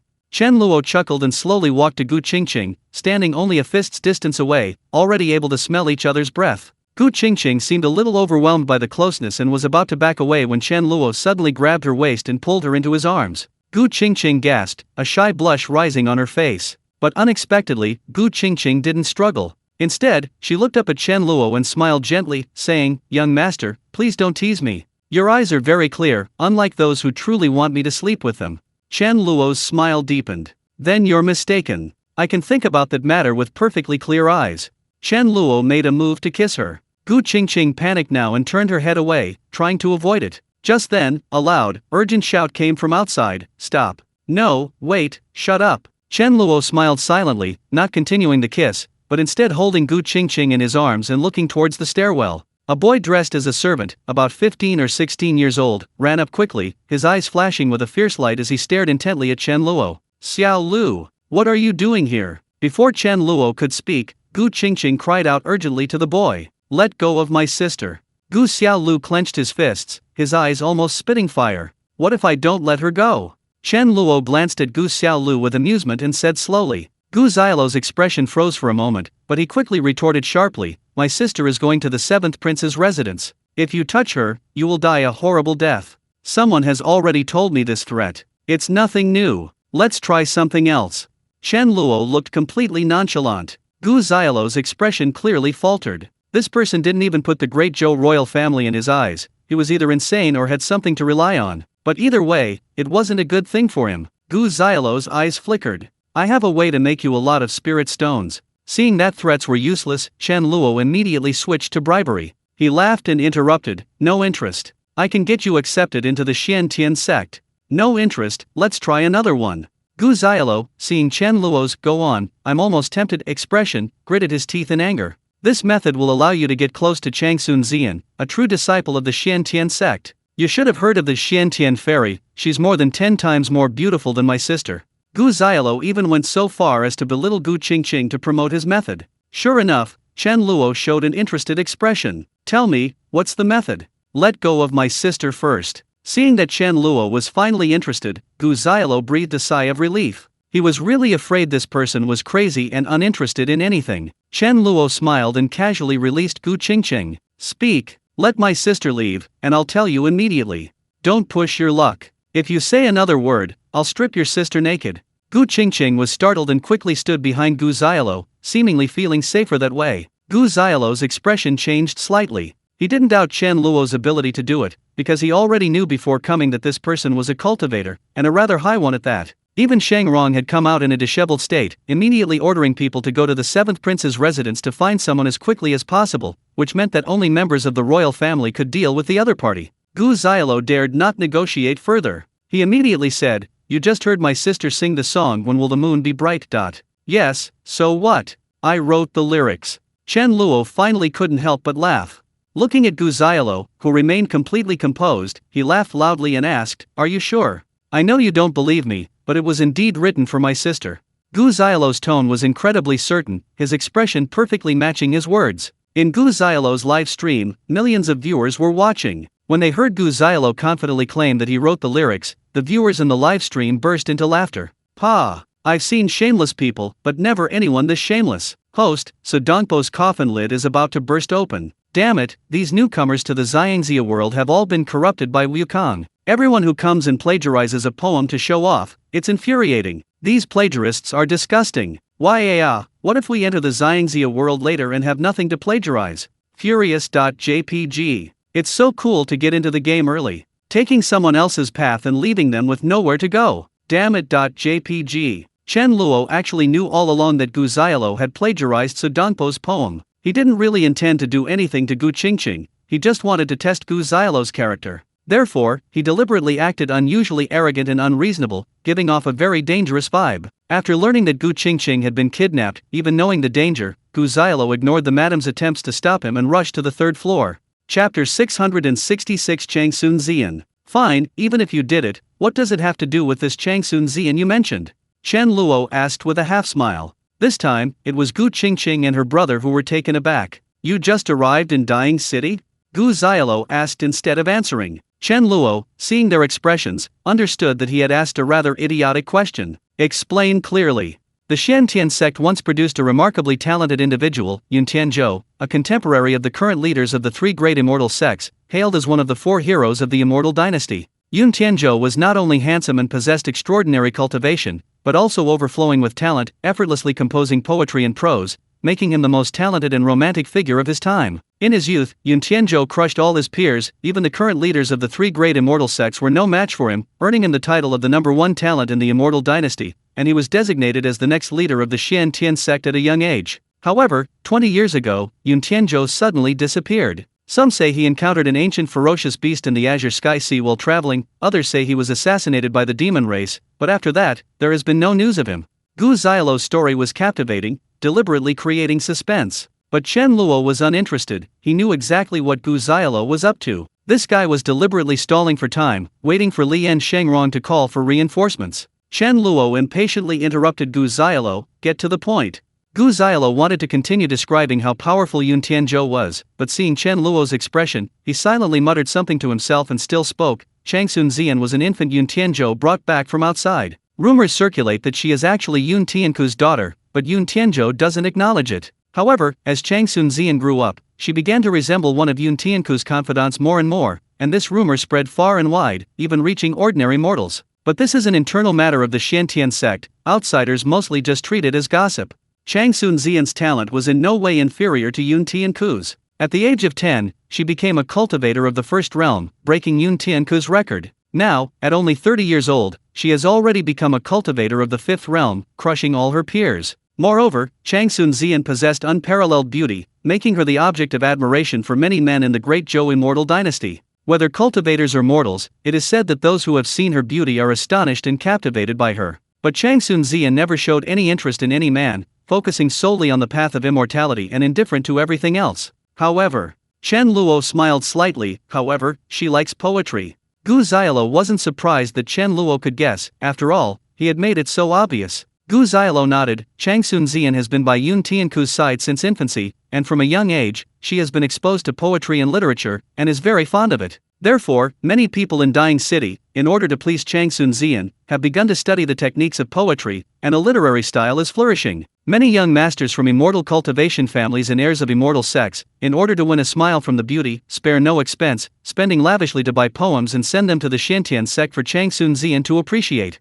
This also led to a rapid rise in the status of scholars in the great Zhou immortal dynasty. They were incredibly grateful to Changsun Zian. Chen Luo wore a thoughtful expression, then smiled and asked, "So, how can you guarantee that your poems will definitely move Changsun Zian?" "I have absolute confidence." "Oh." Chen Luo looked interested. "Recite one for me first." "I can recite one for you, but you have to promise to let my sister leave after you've listened." Gu Xiaolo stared at Chen Luo and slowly spoke. "That depends on how good your poem is." "Then listen carefully." Gu Xiaolo calmly began. "When will the spring flowers and autumn moon end? How much of the past do we know? Last night, the east wind blew again in my small tower. My homeland is unbearable to recall in the bright moonlight. The carved railings and jade steps should still be there, only the rosy cheeks have faded. How much sorrow can one have? It's like a river of spring water flowing eastward." Gu Xiaolo finished reciting, hoping to see shock or surprise in Chen Luo's eyes, but instead found only a faint smile on his face, tinged with mockery. The viewers in the live stream were also puzzled at this point. Ha ha ha, the streamer's attempt to show off failed. This cultivator didn't understand the poem. That shouldn't be the case. This is Li Yu's last poem. Even if you don't understand poetry, you can still feel its grandeur. Why recite a last poem? Streamer, you're so stupid. Only a bold and unrestrained poet like Li Bai could impress these natives. Exactly. Drinking to drown sorrows only makes them worse. Drawing a knife to cut water only makes it flow more. If you recite that, you'll definitely shock him. Puffed. That courtesan was already moved to tears by this poem. Gu Qingqing, her eyes brimming with tears, clutched Gu Xiaolo, her gaze filled with sorrow. "Xiaolo, fate is cruel, bringing our Gu family to this state. It's my fault, I'm useless, I can't take you out of this cage." Gu Qingqing had no doubt about her brother, assuming Gu Xiaolo's words were born of sorrow for his past, her face etched with grief and pain. "Excellent, excellent. How much sorrow can one have? Like a river of spring water flowing eastward." At this moment, a shout of praise suddenly came from outside the door, the tone quite excited. "I marvel at how naturally and fluently this poem flows, its sentiment melancholic yet its words grand and majestic, truly a masterpiece. After the Gu family, indeed. Did I give you permission to speak?" Chen Luo, without waiting for the person below to finish, casually waved his hand behind his back. A scholar-looking man who had just entered Tianxiang Fang was struck by a crisp slap, then flew through the air, spitting blood. The scholar screamed, crashing into a group of Tianxiang Fang employees in mid-air, including a bewildered Lian Shengrong. Gu Qingqing and her brother, standing opposite Chen Luo, could see the scene below. Their expressions changed upon witnessing this. The third floor was dozens of meters away from the entrance. Chen Luo didn't even look, he simply waved his hand lightly, sending one person flying. Gu Xiaolo and Gu Qingqing weren't stupid. The person who had just come in was definitely a cultivator, and one with considerable strength. The fact that Lian Shengrong dared to let the other man in, and that he entered with such an arrogant air, undoubtedly indicated that the man was very confident. Outside, chaos reigned. The scholar-looking man, supported by guards, struggled to his feet, but his left cheek was swollen so badly that it was unrecognizable. His previous air of elegance vanished instantly, replaced by a look of utter terror, for he had no idea what had happened. Chapter 667 3000 Poems. When this man entered, he clearly sensed that Chen Luo was only at the third realm of cultivation. With his fourth realm strength, dealing with a third realm cultivator should have been a piece of cake. However, he never expected that before he could even finish speaking, he would be slapped away. Even more bizarrely, he felt no fluctuations in spiritual energy, there was absolutely no trace of it. He was simply attacked without any reason. He reasoned that even against a fifth realm cultivator, he shouldn't be completely powerless to retaliate, unable to sense any aura whatsoever. Impossible? How could a third realm cultivator possess such strength? The man, refusing to believe it, circulated his spiritual energy, simultaneously setting up several layers of protective spiritual light around his body and summoning a defensive magic weapon. Thinking he was completely safe, he lifted his foot to continue into Tianxiangfang, but unexpectedly, a sharp pain shot through his right cheek again, sending him flying nearly 10 meters through the air before tumbling onto the street. Ugh! He spat out a mouthful of blood, along with a few teeth. This time, not only was the man stunned by the slap, but Shengrong was also dumbfounded. Almost instantly, the protective aura and defensive magic treasures on the man's body shattered, as if they had never existed. Even the slow-witted Shang Rong and the others realized at this point that Chen Luo was more than just a third-realm cultivator. "I'll go back and report." The man mumbled this incoherently and fled in a disheveled state. His face was swollen like a pig's head, he had no face to stay there. When Gu Xiaolo saw the cultivator being slapped away a second time, he knew the situation might be different from what he had expected. This person before him was unexpectedly powerful. Perhaps Chen Luo's statement that he wasn't afraid of the seventh prince wasn't just arrogance, he genuinely had the confidence to back it up. "Continue." Gu Xiaolo hesitated for a moment, not daring to refuse, and began again. "Silently I ascend the western tower alone, the moon like a hook, a lonely paulownia tree in the deep courtyard locks in the clear autumn." Before Gu Xiaolo could finish reciting, Chen Luo interrupted with a smile. "Unbreakable, tangled, is the sorrow of parting, a unique taste lingering in my heart." Gu Qingqing and Gu Xiaolo were instantly stunned. Gu Qingqing was shocked by the second half of the poem Chen Luo recited. It perfectly matched the first half, almost like a poem. Gu Xiaolo's shock stemmed entirely from the fact that it really was a poem. But how did Chen Luo know? Is this guy a player? Ha ha ha, the streamer looks totally bewildered. This is a classic case of trying to show off but ending up getting humiliated instead. Ha ha ha, I'm dying of laughter. Pfft, the streamer must be thinking, who am I? Where am I? Am I still in reality? This guy's a player, right? Definitely a player, probably came looking for trouble after hearing that Shuidiao Getu poem. You're a player? Gu Xiaolo asked in Mandarin with a look of astonishment. Chen Luo pretended not to understand, just smiled faintly. Aren't you wondering why I know the second half of that poem? Chen Luo casually waved his hand, and a thick, ancient-style book appeared in his hand, which he then tossed to Gu Xiaolo. Gu Xiaolo caught the book in surprise, and then saw on the cover that it was titled 3,000 Poems, with the author listed as Li Bai. His heart skipped a beat, and he immediately turned to the first page. Have you not seen the yellow river's waters come from the sky? Zhao's guest wears a silk tassel, his wuhook sword gleams like frost and snow. Gu Xiaolo flipped through several pages, they were all poems by Li Bai. He then frantically flipped through the rest. Not only Li Bai, but also Du Fu, Li Yu, Li Qingzhao, Xin Qiji, Lu Yong, and many other famous poets and lyricists throughout history were included. Gu Xiaolo casually flipped through a few pages. They were mostly representative works by these famous figures. This thick stack not only included Tang and Song dynasty poetry, but practically all the timelessly renowned poems and lyrics were included. Gu Xiaolo was instantly dumbfounded, feeling his face burning. He had just arrogantly claimed to have written them himself, and now this person had produced a collection of works to slap him in the face. He also felt a mix of doubt and indignation. Which bastard had acted so quickly? They've already published all their works into a book. Don't they know that poetry needs to be released little by little, like squeezing toothpaste, to maximize its impact? Now they've blocked my path too. I can't take it anymore, I'm dying of laughter. Who's so awesome, already published a collection of poems. This is truly walking someone else's path and leaving them with nowhere to walk. Funny.jpg. Our poet immortally by probably never dreamed he'd become famous again in another world, right? It must have been this guy in front of us, right? The streamer's wishful thinking has backfired, ha ha ha. When the poetry collection appeared in the live stream, everyone burst out laughing, gloating. Gu Xiaolo, however, felt something was amiss. If this poetry collection had really been published, it would probably be everywhere in Dying City by now, and the poem When Will the Moon Be Bright wouldn't have caused such a sensation. Chen Luo saw right through Gu Xiaolo's thoughts. In fact, the moment he heard Gu Qingqing sing that song, he decided to completely block that path. Because there were always those who wanted to profit from the real world and the Xiangxia world instead of focusing on cultivation. As the number of players increased, this would only distort the atmosphere of the Xiangxia world. Therefore, Chen Luo simply put all the poetry collections on the shelves of every bookstore in every human territory across the 9 provinces. Before long, these poems would be known to everyone, and any shameless players claiming to have written them would only become a laughingstock. Moreover, Chen Luo not only blocked the poetry, but also banned all classic novels. Any famous works from the real world, such as Watermargin and Dream of the Red Chamber, would be impossible to recall in the Xiangxia world, nor could they be presented in text in the livestream. Chen Luo shrugged and chuckled. Look, you're no longer of any use to me. You'd better get lost and not ruin my plans.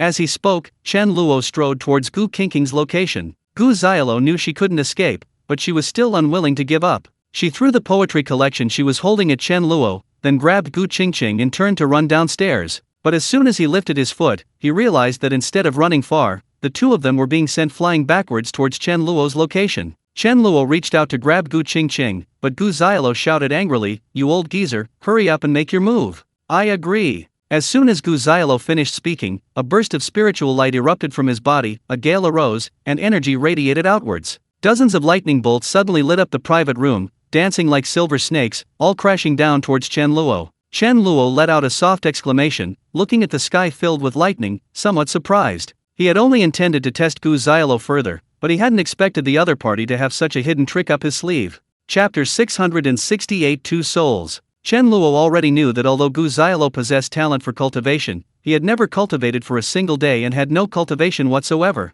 Strange, there's clearly no spiritual power, so whose power is this?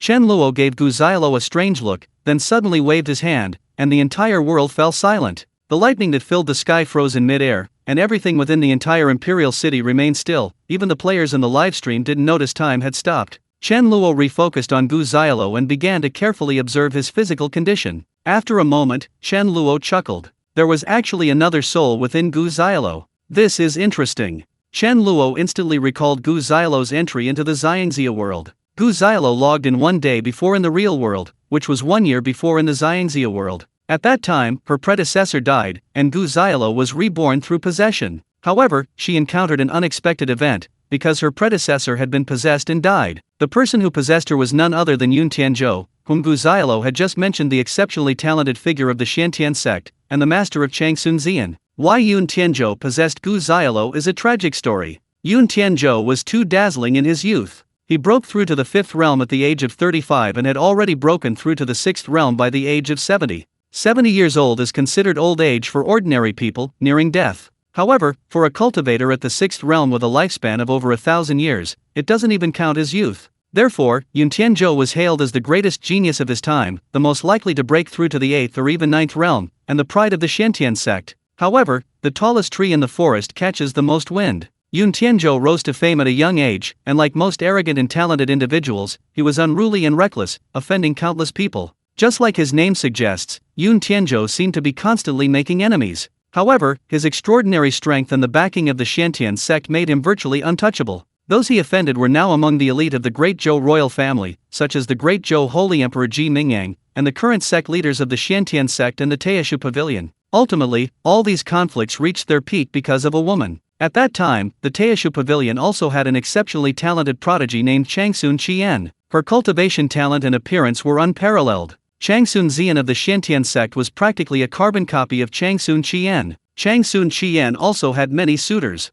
She and Ji Mingyang were deeply in love, and the Great Zhou royal family was even preparing to propose marriage to the Teishu Pavilion. Yun Tianzhou suddenly intervened, snatching Changsun Qian away. Changsun Qian rejected the marriage proposal from the Great Zhou royal family and instead became with Yun Tianzhou, making him a sworn enemy of the Great Zhou royal family. The hatred of having his wife stolen and the humiliation made Ji Mingyang hate Yun Tianzhou to the core, and he also hated Changsun Qian. Although the Teishu Pavilion master was helpless, they couldn't force Changsun Qian since she had publicly refused. This matter caused a great uproar throughout the city, and everyone was laughing at the three families. The Teishu Pavilion master wanted to quell the matter as soon as possible, so he sent someone to the Xiantian sect to subtly persuade Yun Tianzhou to propose marriage as soon as possible. However, Yun Tianzhou refused, citing his impending breakthrough and need for seclusion to fully concentrate on his cultivation. The Teishu Pavilion master couldn't press the matter, so it dragged on until the Teishu Pavilion noticed Changsun Qian's belly was growing larger day by day. The Teishu Pavilion master naturally assumed it was Yun Tianku's child and immediately sent someone to urge him to propose marriage again. Yun Tianzhou refused once more, insisting the child wasn't his.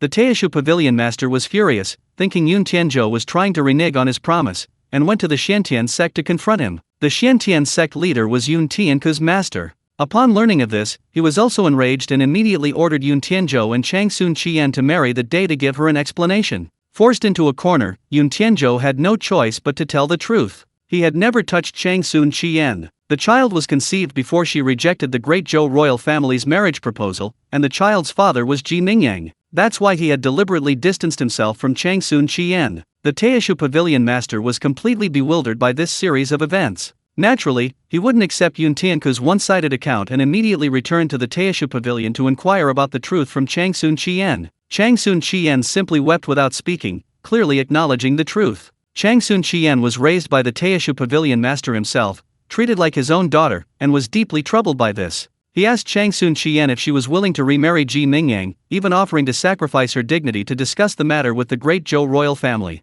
Changsun Qian, however, said she had already fallen in love with Yun Tianzhou and would never be with Ji Mingyang again, even if the child was his. Seeing things had come to this, the Taishu Pavilion master had no choice but to give up, but from then on, he harbored extreme resentment towards Yun Tianzhou. If it weren't for him, Changsun Qian would already be married to Ji Mingyang, and the child would have been born legitimately, unlike now, where she would be considered an illegitimate child of unknown origin. Only the pavilion master of Taishu Pavilion knew about Changsun Qian's pregnancy. Fearing damage to her reputation, he publicly announced that she had gone into seclusion to cultivate and had given birth to the child, Changsun Xian. Originally, the matter would have ended there. However, after giving birth to Changsun Xian, Changsun Qian went to see Yun Tianzhou, hoping to rekindle their past relationship. Yun Tianzhou, arrogant and unyielding, refused to accept this and refused to see her. Not only that, but to make Changsun Qian give up completely, he deliberately mocked and ridiculed her. Changsun Qian, already burdened by sadness, guilt, and helplessness during her pregnancy because of this incident,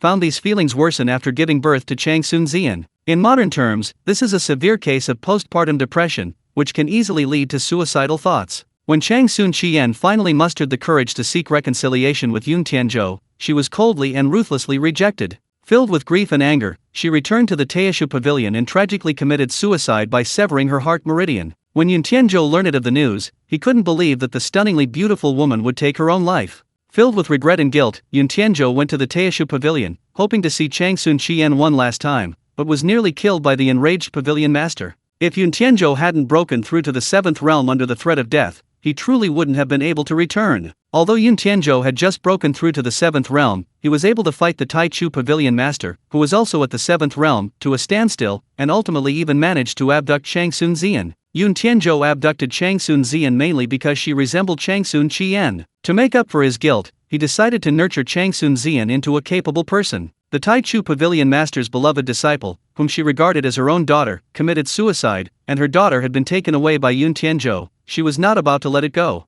Chapter 669. A life worse than death. However, to protect Changsun Qian's reputation, he couldn't reveal it publicly. He could only say that Changsun Qian had died suddenly from a cultivation deviation, so the outside world knew she had a daughter. After burying Changsun Qian, the Taishu Pavilion master personally went to the Xiantian sect to demand Changsun Xian back, but unexpectedly, he was defeated by Yun Tianzhou, who had steadily advanced to the next realm. No one expected that a cultivator who had just entered the seventh realm could defeat a peak seventh realm cultivator. After this battle, Yun Tianku's reputation soared. At that time, almost everyone believed that he would not only become the first ninth realm cultivator of the human race, but might even transcend the heavenly tribulation and ascend to immortality. The Taishu Pavilion master knew that as long as Yun Tianzhou lived, he couldn't get Changsun Xian back. While he could use the power of the Taishu Pavilion to threaten the Xiantian sect, the Taishu Pavilion wasn't ruled by him alone. Dealing with such a significant matter as dealing with the Xiantian sect required the unanimous consent of all the elders. However, the Taishu Pavilion master lacked a plausible reason, as he had concealed everything concerning Changsun Qian.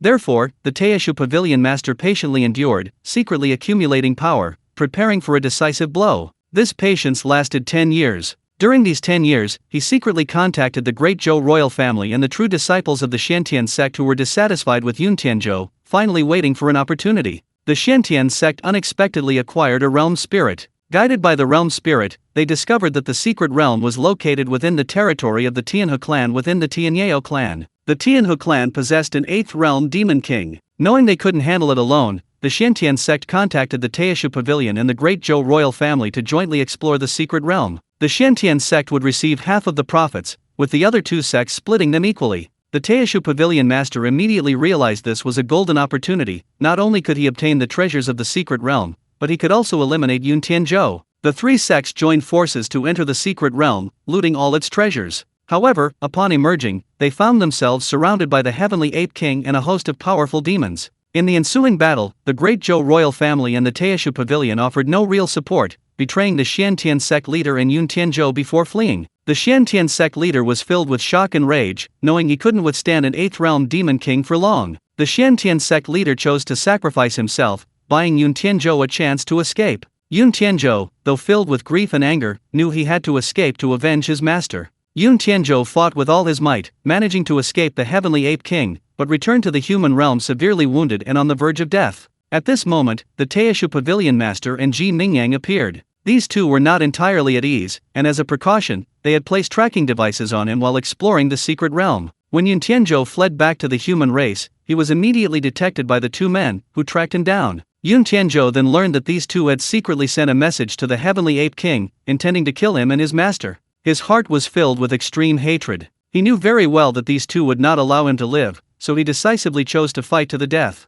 In this battle, Yun Tianzhou perished, but severely injured the primordial pavilion master. Coveting the spoils of the Teishu Pavilion Master's secret realm, Ji Mingyang launched a sneak attack while the Teishu Pavilion Master was off guard, killing him as well. He thus seized all the gains of the Xiantian sect and the Teishu Pavilion, using their vast resources to quickly rise to the 7th realm and become the crown prince of the great Zhou dynasty. Ji Mingyang harbored a deep-seated hatred for Yun Tianzhou and did not let his death stop there. Ji Mingyang used a secret technique to imprison Yun Tianku's soul in the magical artifact, the Yuan Shapat. He did not torture Yun Tianzhou. Instead, when Yun Tianku's soul was about to dissipate, he used a secret technique to stabilize it. Yun Tianzhou was trapped in the dark and gloomy Yuan Shapat for 20 years, unable to hear or perceive any outside sounds. The agonizing loneliness tormented him to the point of unbearable agony, yet he could not die. Yun Tianzhou understood that Ji Mingyang intended to trap him in the Yuan Shapat for eternity, leaving him unable to live or die. Just as Yun Tianzhou was on the verge of madness, one of Ji Mingyang's most favored grandsons, while playing, inadvertently stumbled into his secret chamber, opened the Yuan Shapat, and released Yun Tianzhou.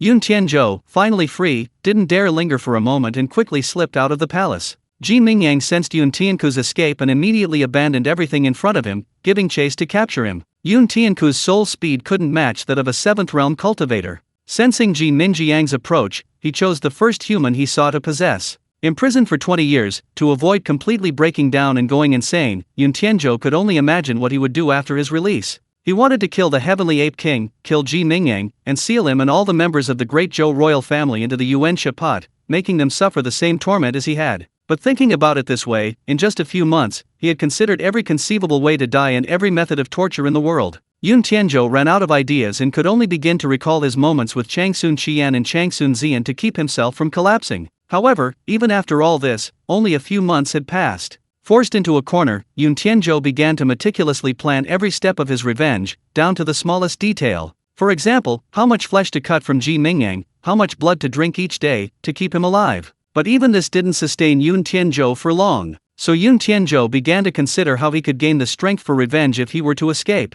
Because in his soul form, it was impossible to defeat a 7th realm cultivator. If he were to escape in soul form, what method could he use to quickly gain immense power? His first thought was of ghost cultivation, a choice many high-level cultivators made after death when they didn't want to leave the mortal world. They would choose to evade capture by the underworld's ghost messengers, devouring other ghosts to strengthen their own souls. However, the more souls they devoured, the more their various wills would become mixed, eventually causing them to lose their true selves and perhaps even forget who they were. Yun Tianzhou could never forget this deep-seated hatred, so he began to ponder other methods. After several years, he finally devised a method: possession. Although Yun Tianzhou was in a soul state, he was a 7th realm cultivator in his previous life, far stronger than the average person. If he entered the body of someone weaker than himself, transformed his soul into a primordial spirit, and entered the possessed person's Niwen palace, he could instantly devour their soul and complete the possession. Sensing the possibility of being caught by Ji Mingyang, Yun Tianzhou chose this method almost without hesitation. If he were trapped in that Yuan Shapat again, he would rather die.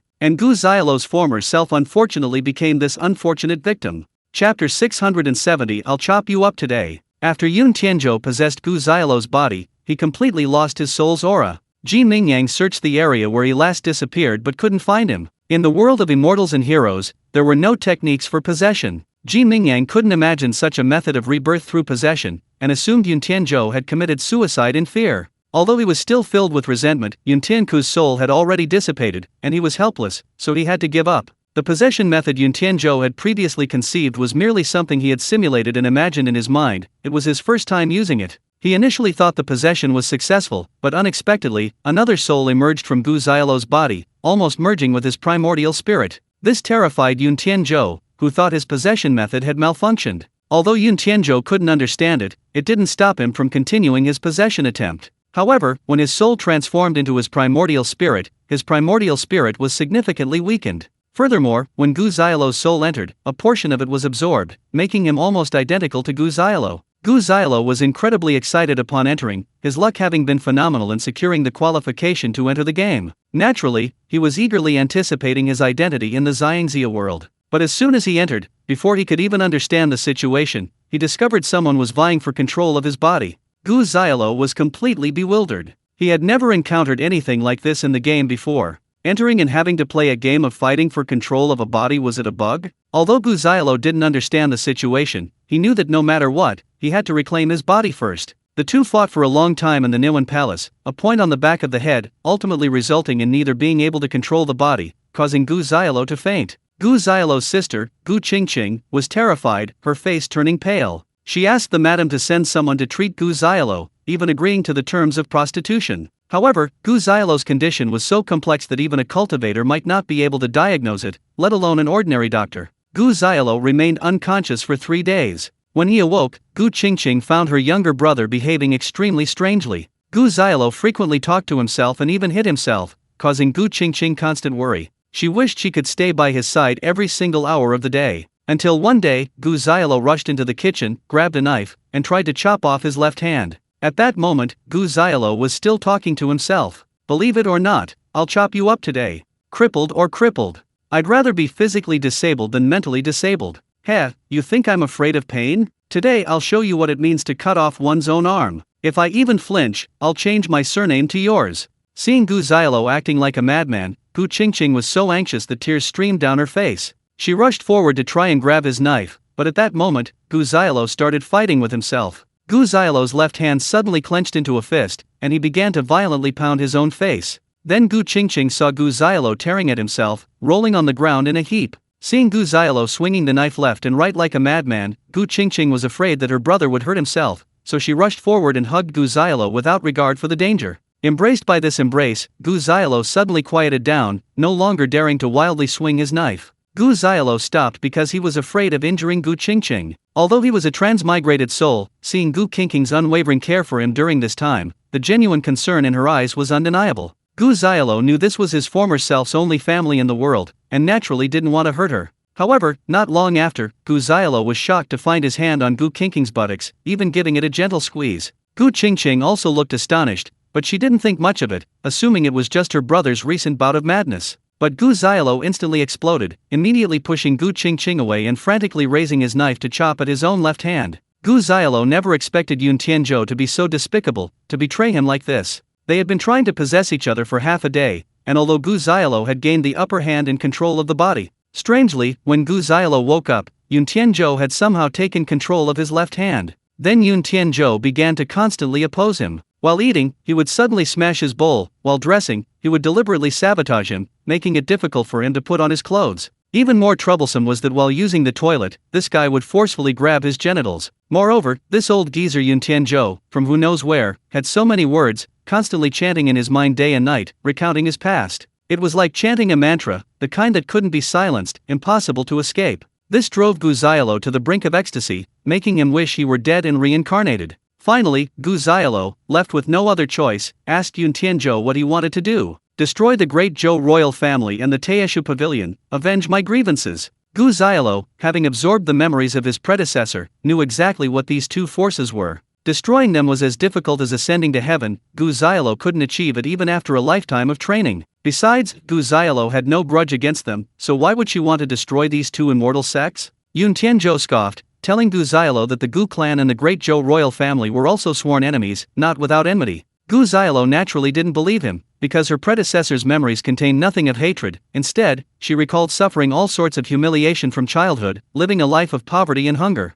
Yun Tianzhou then recounted the feud between the great Zhou royal family and the Gu clan, explaining why he and his sister had fallen to such a state. Hundreds of years ago, both the great Zhou royal family and the Gu clan possessed the inheritance of the golden divine talisman. At that time, they weren't the only two families. However, in the long struggle and slaughter, like the divine talisman inheritances of other continents, they gradually died out, leaving only these two families. The two families waged a century-long duel, and in the end, the Great Zhou royal family emerged victorious. However, the Great Zhou royal family seemed to possess a vengeful nature, and the two sides fought for a century, with important members of each side dying at the hands of the other, forging an irreconcilable feud. The Great Zhou royal family defeated the Gu family, killing all their cultivators, but not wiping out their direct lineage. Instead, they preserved the bloodline of the Gu family, ensuring that the men would be slaves for generations and the women prostitutes for generations, never to rise again. Gu Xiaolo was stunned. He had never imagined that the world of immortals and heroes could be so cruel and terrifying. Gu Xiaolo wouldn't believe Yun Tianku's one-sided story and immediately went to ask Gu Qingqing. Gu Qingqing had originally kept it from Gu Xiaolo because of his young age, and didn't know where he found out, but knowing she couldn't hide it any longer, she told him the truth. And the truth was exactly as Yun Tianzhou had said. Chapter 671 Yin and Yang in Harmony. Gu Xiaolo, a modern man, felt no affection for the Gu clan, except perhaps for his native sister, Gu Qingqing. However, the thought of being eternally enslaved, and his sister destined to be a prostitute for life, was unbearable for him. No player entering a fantasy world wants to be forever trapped in a cycle of poverty and hardship. The Gu clan had always been under the surveillance of the Great Zhou royal family. Any newborn infant showing the potential to cultivate immortality was executed. Those who survived were all mortals. The Gu clan's direct line initially numbered several hundred, but after 200 years, none could endure this hellish existence. One by one, they committed suicide. By Gu Qingqing's generation, only she and her brother remained. Gu Xiaolo's survival, despite his potential as a cultivator, was solely due to him being the last male member of the Gu clan. If he too died, the imperial decree passed down by the first Great Zhou emperor would be impossible to fulfill. Therefore, Gu Xiaolo was spared as a seed, forbidden from accessing any cultivation techniques.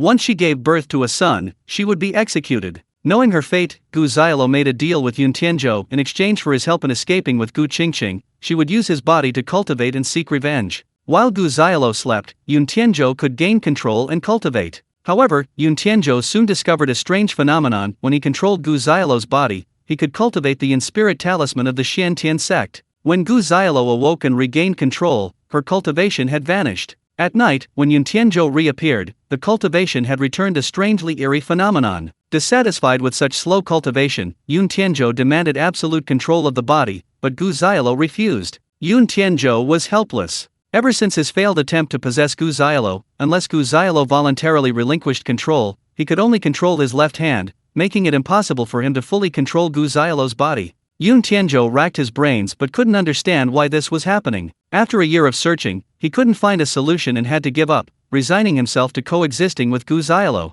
Chen Luo, having figured out the origin of the situation, suddenly laughed. While Yun Tianzhou couldn't understand the reason, Chen Luo saw it clearly. The reincarnation tower contained the rules of reincarnation. Gu Xiaolo's soul entered the Xiangxia world through the reincarnation tower, naturally possessing supreme control over the body. Although Yun Tianzhou could destroy the fragile souls of mortals, he couldn't devour Gu Xiaolo's soul, which contained the rules of reincarnation. As for why he could cultivate the Yin God talisman when controlling the body, but disappeared when Gu Xiaolo controlled it, it was because his body was a rare yin-yang hybrid. When Yun Tianzhou cultivated the Yin God talisman, his body became purely yin, completely suppressing his yang attributes. As the saying goes, isolated yin cannot grow, and solitary yang cannot live, hence, heaven and earth are paired with yin and yang. Yun Tianku's continued cultivation only amplified the power of the Yin God talisman, causing a surge in yin attribute power. Over time, this would only lead to Gu Xiaolo's body gradually losing its yin-yang balance and collapsing. So when Gu Xiaolo regained control of his body, it automatically adjusted,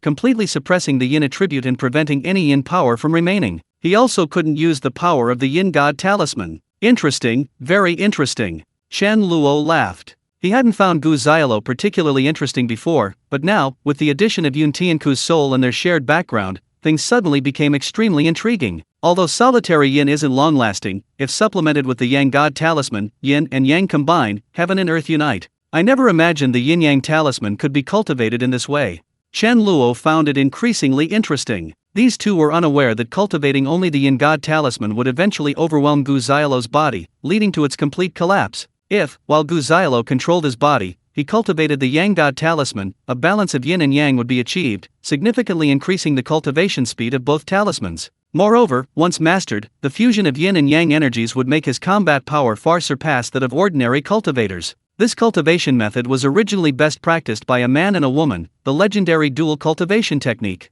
Gu Xiaoluo, possessing both yin and yang aspects and controlling 2 divine talismans, is the only person in the world like him. Thinking this, Chen Luo decided to give the yang divine talisman to Gu Xiaoluo. Chen Luo didn't expect them to be able to fight Ji Qingkang right now, but he believed that once they had cultivated to a certain level, they would definitely be able to put up a fight against Ji Qingkang. With this in mind, Chen Luo casually annihilated the sky full of yin lightning. At this moment, no one noticed the time freeze that had just occurred. They all thought it was just a blink of an eye. When they came to their senses, they saw Chen Luo extend his hand towards the sky full of lightning. All the lightning gathered in his palm, and then Chen Luo squeezed his hand, and all the lightning disappeared. Yun Tianzhou, who was controlling Gu Xiaoluo's body, was filled with astonishment upon witnessing this scene. He himself was a 7th realm cultivator, yet he had never seen anyone capable of catching yin lightning with their bare hands. This person is definitely not just a 3rd realm cultivator. Yun Tianzhou dared not linger. He grabbed Gu Qingqing beside him and prepared to flee.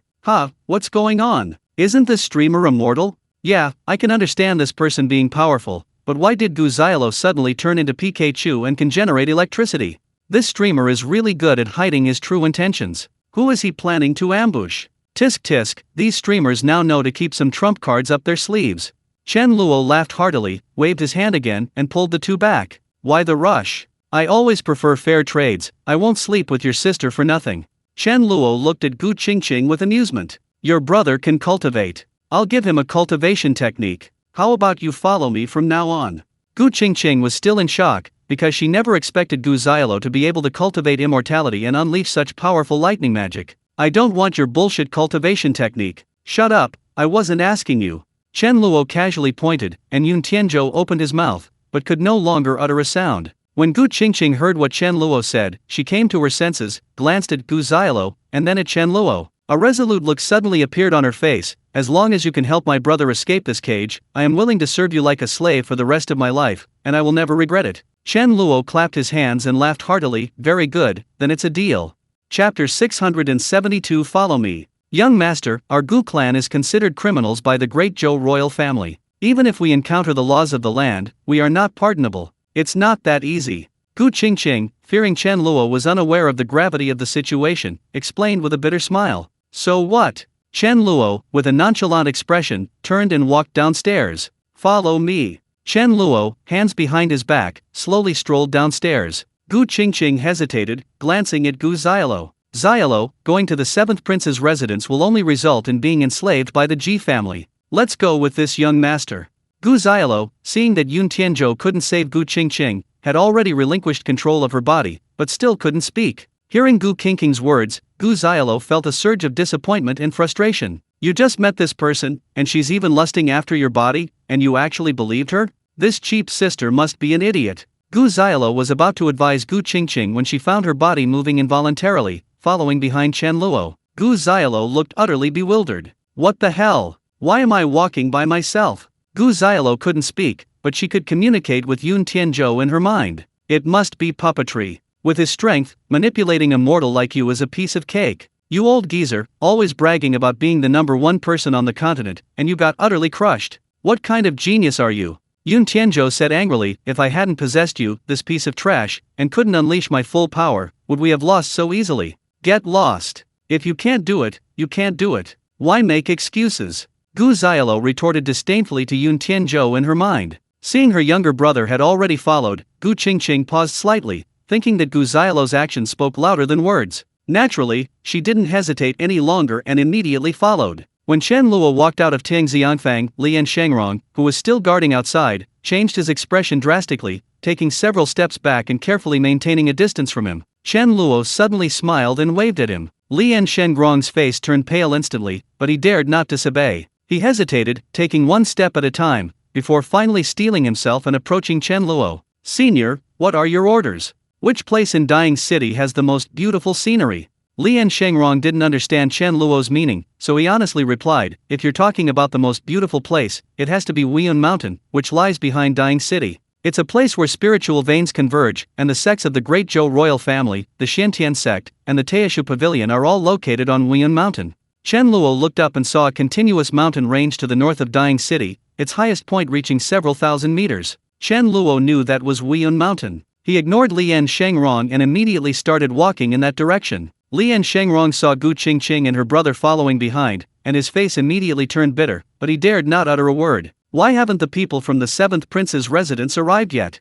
Lian Shangrong could only silently pray that the experts from the 7th Prince's residence would arrive quickly and subdue this arrogant fool. Perhaps hearing Lian Shangrong's heartfelt plea, 3 beams of light suddenly illuminated the dark night sky, clearly indicating that cultivators at the 5th realm or higher were flying towards them, and their direction was precisely towards Tiang Xianfang. Lian Shangrong was overjoyed, already guessing that the newcomers were most likely from the 7th Prince's residence. The 3 streaks of light landed in front of Tiang Xianfang. The middle-aged man at the head of the group glanced coldly at Lian Shangrong and asked directly, "Where is he?" Lian Shangrong quickly bowed to the 3 men, then, like a bullied child encountering his parent, pointed at Chen Luo's back and said, "It's him." Qingqing was forcibly taken away by him too. The leader's gaze and divine sense locked onto Chen Luo, and he suddenly said with disdain, "Humph, only the strength of the 3rd realm, yet." Without thinking, the man formed a hand seal, skipping the words, and directly shot a beam of spiritual light towards Chen Luo. It was aimed directly at Chen Luo's head, clearly intending to kill him from the start.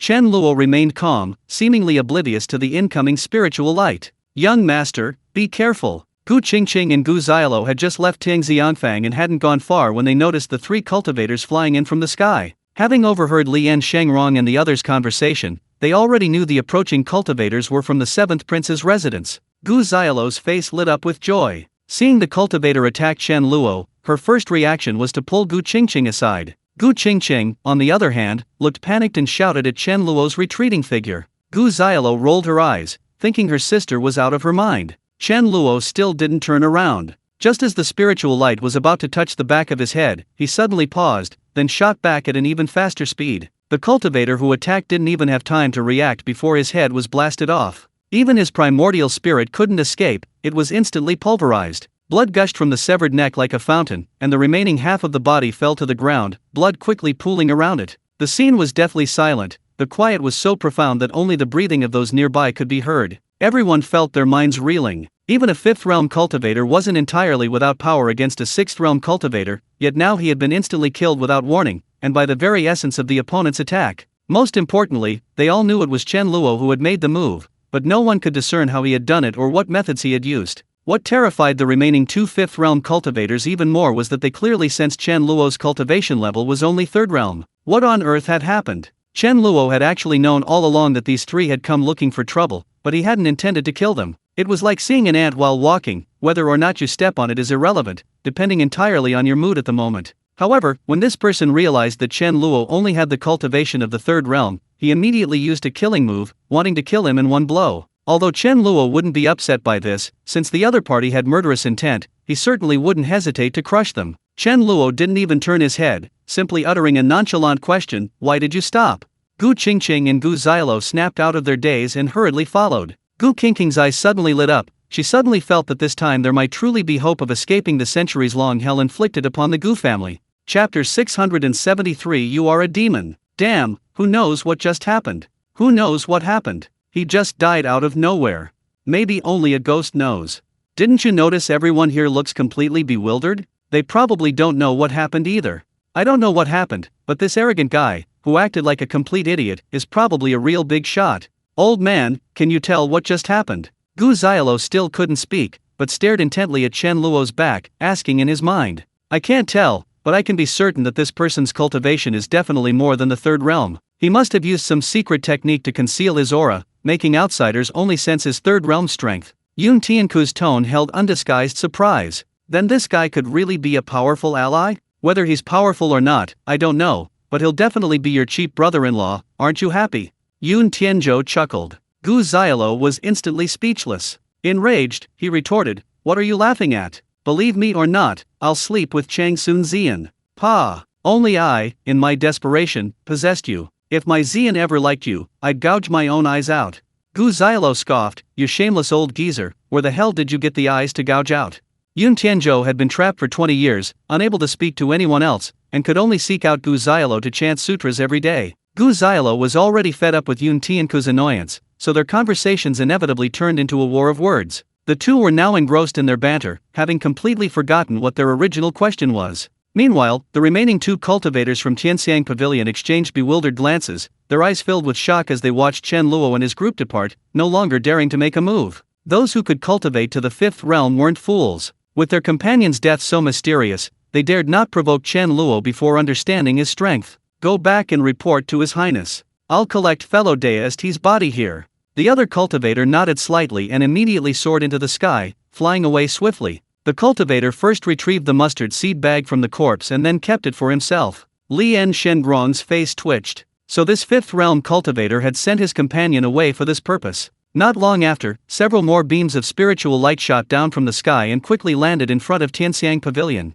Greetings, Senior Wu. The cultivator immediately bowed respectfully upon seeing who it was. Senior Wu remained indifferent, ignoring the greeting, and simply walked to the corpse, squatting down to examine it. The more he examined the body, the more astonished he became. He really did die from his own magic. After examining the corpse, the man surnamed Wu slowly stood up and asked, "Where is he?" The fifth realm cultivator quickly pointed to several figures on the street ahead, saying, "That person in the blue robe is him." The man surnamed Wu moved swiftly, soaring into the sky and landing in front of Chen Luo and the others within a few breaths. When he sensed that Chen Luo truly only possessed the strength of the third realm, his expression showed slight surprise. Although he had heard reports from his subordinates before arriving, he was still somewhat shocked when he actually saw Chen Luo. No matter how he used his divine sense to examine him, Chen Luo only possessed the cultivation of the third realm. "May I ask your esteemed name, friend? Are you a fellow deist from the Xiantian sect or the Taichu Pavilion?" The man surnamed Wu was puzzled, but unlike the man who had just died, he didn't attack. Instead, he asked politely. Chen Luo didn't even glance at him and continued walking forward. The man surnamed Wu's expression changed. He possessed the strength of the sixth realm, making him a figure of some importance in the Great Zhou immortal dynasty. Only a seventh realm cultivator would dare to treat him so disrespectfully. Moreover, Chen Luo strode forward, directly charging into him without any intention of avoiding him. The man surnamed Wu sneered, several beams of spiritual light emanating from his body, and he took a step forward without yielding. Bang! The spiritual light emanating from the man surnamed Wu shattered instantly, his body flying backward through the air until he reached the end of the long street over 100 meters away, crashing through more than 10 walls before finally coming to a stop. Chen Luo didn't even glance at him, his pace unchanged as he continued forward. Yun Tianzhou and Gu Xiaolo were both stunned. A fifth realm cultivator was instantly killed, a sixth realm cultivator was sent flying with a single touch. Who on earth was this guy? Gu Qingqing's worry deepened. At this rate, more and more members of the Great Zhou royal family would likely arrive, and eventually, even seventh realm cultivators might appear. Would Chen Luo still be able to protect them then? Chen Luo continued walking slowly forward, as if taking a stroll. "You're a demon?" An angry shout rang out from afar, and then the man surnamed Wu burst from the ground, flying back to stand before Chen Luo. Just now, the man surnamed Wu hadn't sensed any spiritual energy from him, he had completely shattered his protective aura and magical artifacts with sheer physical strength. A physical body capable of such a feat is impossible, even for a seventh realm human cultivator, let alone a demon. The man surnamed Wu's voice was extremely loud, not only Gu Qingqing and her siblings heard it, but also the remaining fifth realm cultivators and Lian Shengrong. A look of shock crossed their faces. In an instant, they all seemed to understand. No wonder Chen Luo dared to act so recklessly in Dying City, showing no regard for the Great Zhou royal family. There was truly no other possibility than a high-level demon cultivator. For a demon cultivator to dare trespass into the imperial city of the Great Zhou immortal dynasty, how arrogant must he be? Even a seventh realm demon wouldn't dare act this way, he might even be an eighth realm demon king. That's why he could make others only sense his third realm strength, yet still easily kill a fifth realm cultivator. In that instant, they all felt relieved, agreeing that this explanation was the most reasonable. What's going on? Is he really a demon? Gu Xiaolo was a little confused. Possibly, but not definitely. What do you mean? I know all the powerful figures in the Great Zhou immortal dynasty. If such a person really existed, I couldn't possibly not recognize him. But he doesn't possess any demonic aura, and his methods are completely unpredictable, unlike any demonic cultivation technique. Pa, you talk as if you know all the demonic cultivation techniques. Yun Tianzhou sneered, you seem to be focusing on the wrong thing right now. If he really is a demon, you and your siblings are in trouble. You'd better pray he's not one of those demons who like to eat human flesh. Gu Xiaolo was stunned. He had merged with his predecessor's memories, and there really were memories of demons eating people. Damn it! Then why don't you hurry up and find a way to get us out of here? Chapter 674. What kind of supernatural power is this? If I could escape, would I have waited until now? That guy surnamed Wu is from the same generation as me. Although I can't remember his name, he was a 6th realm cultivator 20 years ago. To defeat him so easily, this mysterious person in front of me must be at least a 7th realm cultivator, maybe even an 8th realm demon king. Yun Tianzhou snorted coldly and continued, "You'd better not try anything funny to anger him, or we're all doomed." Tisk tisk, you old codger, shouldn't you hate the demon race to the bone? How can you be so calm in front of a demon king? Yun Tianzhou sneered, "If you were trapped in a place with no sound, no one to communicate with, and no sense of the outside world for 20 years, who do you think I should hate?"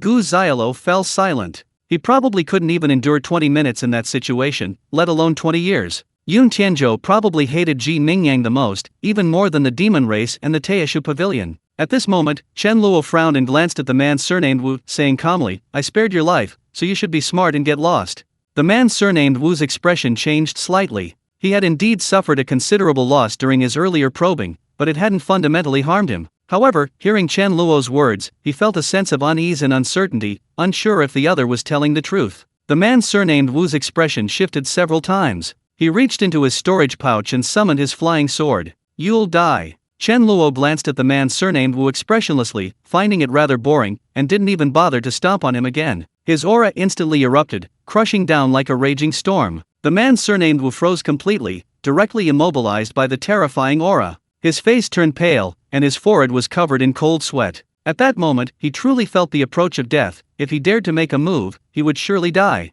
What he couldn't understand was that Chen Luo was still only at the 3rd realm. Chen Luo didn't even look at him, nor did he have the will to continue strolling around. He knew he was now mistaken for a demon cultivator, and soon all the high-level cultivators of Dying City would arrive, which would be extremely troublesome. With a thought, Chen Luo and the Gu Qingqing siblings vanished. The man surnamed Wu stared wide-eyed in astonishment. There was no trace of them, everyone had simply disappeared. What kind of supernatural power is this? The man surnamed Wu searched the surroundings repeatedly with his divine sense, filled with doubt, but could no longer find any trace of Chen Luo and the other two. Chen Luo had already led the Gu Qingqing siblings to the foot of Hunyuan Mountain. He looked up at the towering mountain that reached into the clouds, then lifted his foot and climbed up. Holy crap, teleportation? When Gu Xiaolo and Gu Qingqing came to their senses, they found themselves here. It was like a dream. This is the mountain gate of my Xiantian sect. Yun Tianzhou was also shocked. He was about to speak, but seeing the familiar surroundings, he immediately realized what was happening and cried out in his mind. Gu Xiaolo was also greatly surprised upon hearing this. What did he bring us here for? Could it be to deal with your Xiantian sect? Impossible. Yun Tianku's voice trembled slightly, clearly worried about this possibility. What's impossible about it? Since he might be a demon king of the demon race, he certainly has no interest in bullying ordinary people. Of course, he'd first deal with your 3 great immortal sects to establish his authority.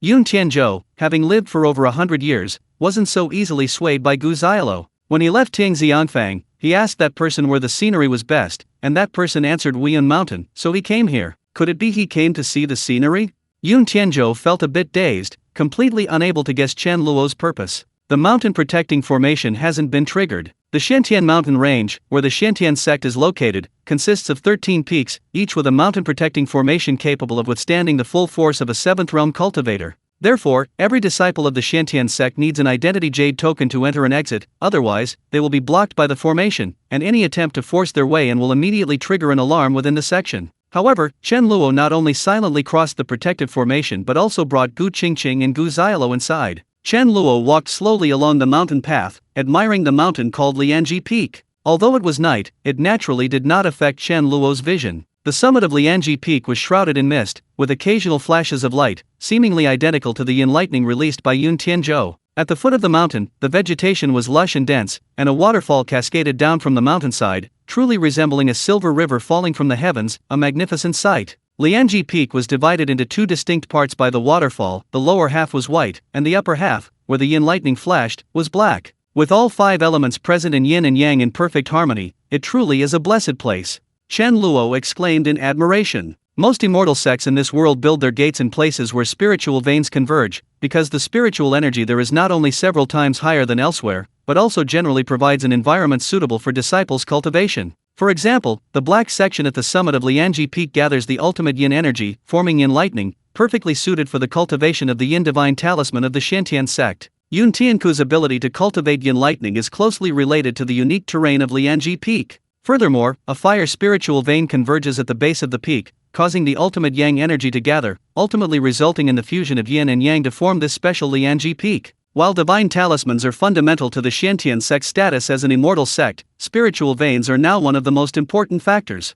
This is like a positive cycle. Possessing divine talismans grants control over powerful resources. The richer the resources, the stronger the sect, naturally allowing it to control more resources. Therefore, immortal sects grow increasingly powerful, gradually forming monopolies. Led by Chen Luo, they strolled leisurely up the mountain, soon encountering a patrol of Xiantian sect disciples. You Xiantian sect disciples are in for trouble. Just as Gu Xiaolo spoke, she noticed that the Xiantian sect disciples strangely and automatically avoided them, even deliberately taking a detour. Then, as if they hadn't seen the group at all, they continued walking down the mountain. What the hell? Even if it's so dark and they can't see anything, why are they taking a detour? Gu Xiaolo and Gu Qingqing were both dumbfounded. This patrolling group of disciples seemed to ignore them completely, as if they were a rock blocking their way, and automatically went around them. It's not surprising that a high-level illusion technique can achieve this level of skill, Yun Tianzhou explained, secretly relieved. Chen Luo hadn't killed these Xiantian sect disciples, which meant he at least didn't intend to kill them.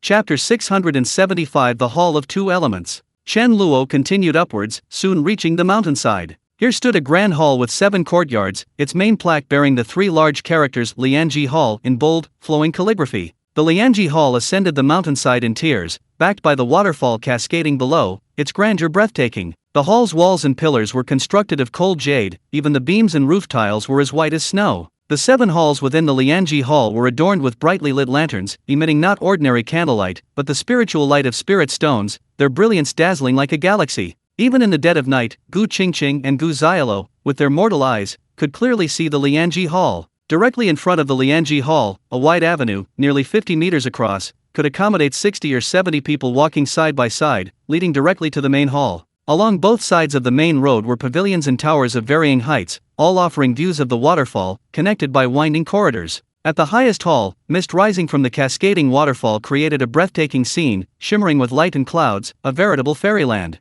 Chen Luo smiled upon seeing this. This truly is a fine place. Let's stay here for now. With that, Chen Luo immediately strode towards the main entrance of the Lianji Hall. Gu Xiaolo and Gu Qingqing, having overheard Chen Luo's words, exchanged bewildered glances. Chen Luo clearly intended to move into the Lianji Hall, seemingly without considering whether the Xiantian sect would agree. Yun Tianzhou was also stunned. Had Chen Luo come here simply to seize the Lianji Hall? But then, a sudden thought struck Yun Tianzhou that scoundrel Gu Xiaolo had said that Changsun Xian was 10 times more beautiful than Gu Qingqing. Could Chen Luo have taken this to heart and come to the Xiantian sect specifically to find Changsun Xian? The more Yun Tianzhou thought about it, the more likely it seemed. Chen Luo had even forcibly abducted Gu Qingqing, who was slightly inferior, if he saw Changsun Xian. At this thought, Yun Tianzhou was both angry and anxious, wishing he could kill Gu Xiaolo. What worried Yun Tianzhou even more was that he had previously lived in the Lianji Hall, and Changsun Xian had lived there with him since childhood. The people of the Xiantian sect were completely unaware of Chen Luo's arrival. Once he entered the Lianji Hall, they would likely discover Changsun Xian. Chen Luo had already stepped into the Lianji Hall. The guards at the entrance remained oblivious, completely treating them as invisible beings. As Chen Luo's pace quickened, Yun Tianku's heart pounded with increasing tension. When Yun Tianzhou saw Chen Luo make his way to the highest hall of the Lianji Palace, he mentally shouted, "Kid, try talking." Gu Xiaolo hesitated for a moment, then tried to utter a sound. "Looks like I can talk now. What do you want to do?" warned the Xiantian sect. Gu Xiaolo immediately objected. "What if they get angry and kill me? If you don't speak, I'll touch your sister. She'll definitely scream, which will serve the same purpose as a warning." Yun Tianzhou said angrily. "Damn it! You despicable, shameless old bastard, I'll fuck your ass." Gu Xiaolo, enraged, burst into a tirade of curses. "If you say another word, I'll attack." Gu Xiaolo was speechless. Yun Tianzhou could still control his left hand, and Gu Qingqing was walking beside him. If Yun Tianzhou really did that, Gu Xiaolo would be caught completely off guard. Helpless, Gu Xiaolo cautiously glanced at Chen Luo's back, then shouted loudly, "Hey, weren't you going to teach me your martial arts? When are you going to?" Chen Luo completely ignored him and stepped directly into the main hall. Gu Xiaolo's expression changed slightly. He had deliberately shouted near the guard at the hall entrance, almost whispering in his ear. But the guard seemed completely deaf and blind, showing no reaction whatsoever. "Try punching him." Yun Tianzhou also sensed something was wrong. Everything happening before him was too bizarre, completely beyond the realm of supernatural powers and magic. Gu Xiaolo felt a strange sense of panic. Chen Luo hadn't paid him any attention from beginning to end, which undoubtedly meant the other party wasn't afraid of his tricks. Gu Xiaolo didn't dare listen to Yun Tianku's recklessness. Just as he was about to leave, his left hand suddenly rose up on its own and swung at the guard. Damn it! Don't drag me down with you. Gu Xiaolo frantically reached out his right hand to pull back his left, but it was too late. But to the surprise of both Gu Xiaolo and Yun Tianzhou, his left fist passed right through the guard as if hitting a shadow. This is unbelievable. Gu Xiaolo's eyes widened, and incredulously, he reached out his right hand to slap the disciple's face. The result was the same as before, his right hand passed right through the disciple's face, and the disciple was completely unaware, nothing had happened. Not only were Gu Xiaolo and Yun Tianzhou stunned, but even Gu Qingqing was dumbfounded. She strangely reached out to check herself. Soon, she exclaimed, Xiaolo, are we dead? Have we become ghosts? Gu Xiaolo was also startled. He hurriedly touched his heart and breathing, and only relaxed slightly after finding them normal. Sister, don't be afraid. It must be that person's supernatural power. Seeing Gu Qingqing's pale face, Gu Xiaolo quickly comforted her. Quickly, follow them. Xian should be living in this main hall. Gu Xiaolo finally understood Yun Tianku's anxiety. The old man was probably afraid Chen Luo had taken a liking to Changsun Xian. Meanwhile, Chen Luo had already entered the main hall. He frowned as soon as he entered and headed towards the inner hall. Before he even entered, he heard a cold, stern voice from inside. Fellow Deist Ji, the person is here. Please return the Xiantian sword, the treasured artifact of my Xiantian sect. As long as fellow Deist Gong hands over the person first, I will give you the Xiantian sword immediately. Fellow Deist Ji, your credibility has never been very good, and I am somewhat hesitant to trust you. Fellow Deist Gong, can't you tell which is more important, the Xiantian sword or Changsun Xian? This vile woman is Yun Tianku's daughter. I'm sure you've long wanted to get rid of her. Is there any better deal than exchanging someone you've wanted to kill for your sect's most prized treasure? Even if I break my promise, you won't lose anything. Changsun Xian is the face of my Xiantian sect. If she disappears without a trace, I won't be able to explain it to the elders. If others find out about this, I won't fare well either. How can I not suffer a loss?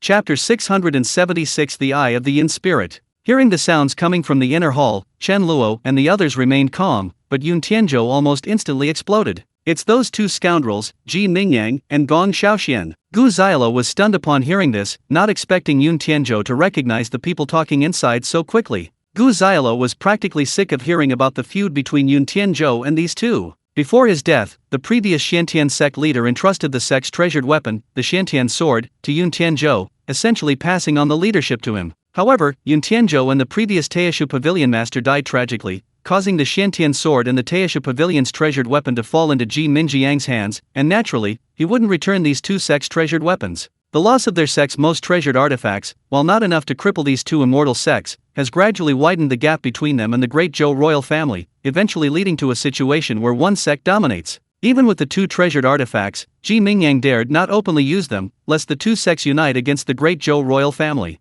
However, the current leader of the Xiantian sect, Gong Xiaoxian, knew this. During the exploration of the secret realm, it was Gong Xiaoxian who tampered with Yun Tianzhou, allowing the Taishu Pavilion master and Ji Mingyang to find him. Gong Xiaoxian was the former leader's eldest disciple, a person of exceptional talent, and was originally chosen as the next leader. But Yun Tianku's sudden emergence has instantly drawn all attention to him within the Xiantian sect, making Gong Xiaoxian, the senior disciple, almost invisible. Even though he desperately tried to prove himself, he always lagged behind Yun Tianzhou, who had entered the sect more than a decade later. The previous sect leader even used Yun Tianzhou as an example to encourage Gong Xiaoxian. Yun Tianzhou was arrogant and unruly back then, showing little respect for his senior brother Gong Xiaoxian, naturally earning him resentment. After Yun Tianzhou was designated as the new successor by the previous sect leader, Gong Xiaoxian became a completely forgotten marginal figure, pushing his hatred to its peak. Therefore, when the former Taishu Pavilion master came knocking, Gong Xiaoxian agreed without hesitation. They've captured Xian.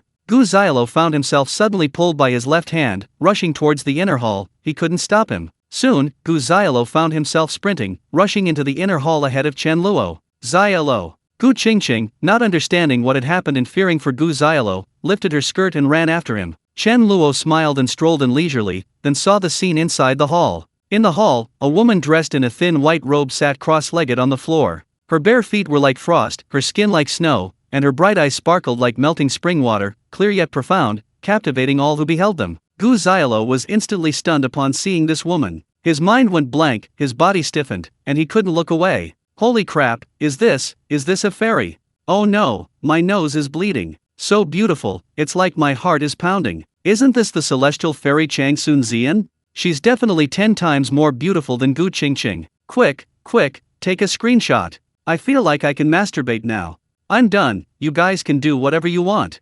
Those ancient beauties in period dramas aren't even worthy of licking her feet. The viewers in the livestream were incredibly excited when they saw Changsun Zian's appearance, as if they were on steroids, wishing they were Gu Xiaolo so they could be there to see her up close. Chen Luo, naturally, wasn't as stunned as Gu Xiaolo. His eyes held a hint of appreciation. In terms of looks alone, Changsun Zian was almost perfect, not inferior to Xingqian at all, and even more perfect than the elves of Western fantasy worlds. Chen Luo glanced at her, then looked away, focusing on a middle-aged man standing behind Changsun Zian. He was dressed in a plain blue robe, his expression cold as he stared at a middle-aged man in a yellow shirt 5 or 6 meters away, or rather, at the blue-green longsword in Ji Minjiang's hand. When Chen Luo and his companions entered, the two people inside the room remained completely unaware, simply facing each other in a tense standoff. On the other hand, Changsun Zian's gaze flickered, glancing in Chen Luo's direction. A hint of confusion flashed in her eyes, quickly disappearing. Interesting. A smile played on Chen Luo's lips. Even two peak 7th realm cultivators couldn't detect Chen Luo and his group's arrival, yet Changsun Zian could. Something was likely amiss with her body.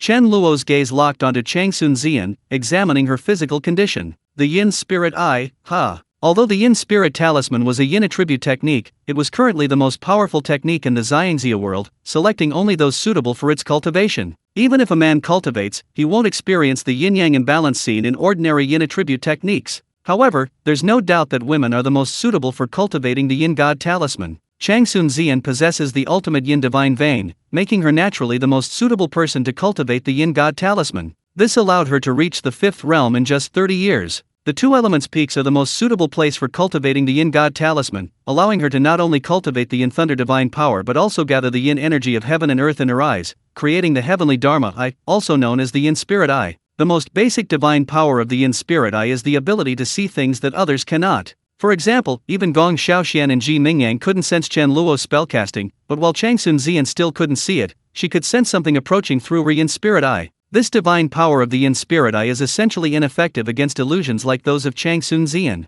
Furthermore, when the Yin Spirit Eye is cultivated to a certain level, it can be projected outwards for mental attacks, directly damaging the opponent's soul, truly killing with the eyes. Chen Luo immediately understood what was happening. Changsun Zian was currently unable to move, clearly under Gong Xiaoxuan's control. Ji Minjiang's appearance at Lianji Peak was obviously aimed at Changsun Zian, and he had negotiated terms with Gong Xiaoxian, offering the sect's treasured artifact, the Xiantian sect, in exchange for her. Yun Tianzhou saw things clearly, but he knew perfectly well that Ji Minjiang's exchange of the Xiantian sword for Changsun Zian was definitely not well-intentioned. Because when Ji Mingyang was imprisoning him in the Yuanxia pot, he mentioned more than once that once Changsun Zian came of age, he would capture her, rape her, and then kill her in front of Yun Tianzhou, condemning him to eternal suffering. Although Ji Mingyang mistakenly believed that Yun Tianku's soul had been scattered, he had no intention of letting Changsun Zian go. Chapter 677. Is this your method? Everyone in the world who knew Changsun Zian was Ji Minjiang's daughter, except for Yun Tianzhou, who was currently in his primordial spirit form, was dead.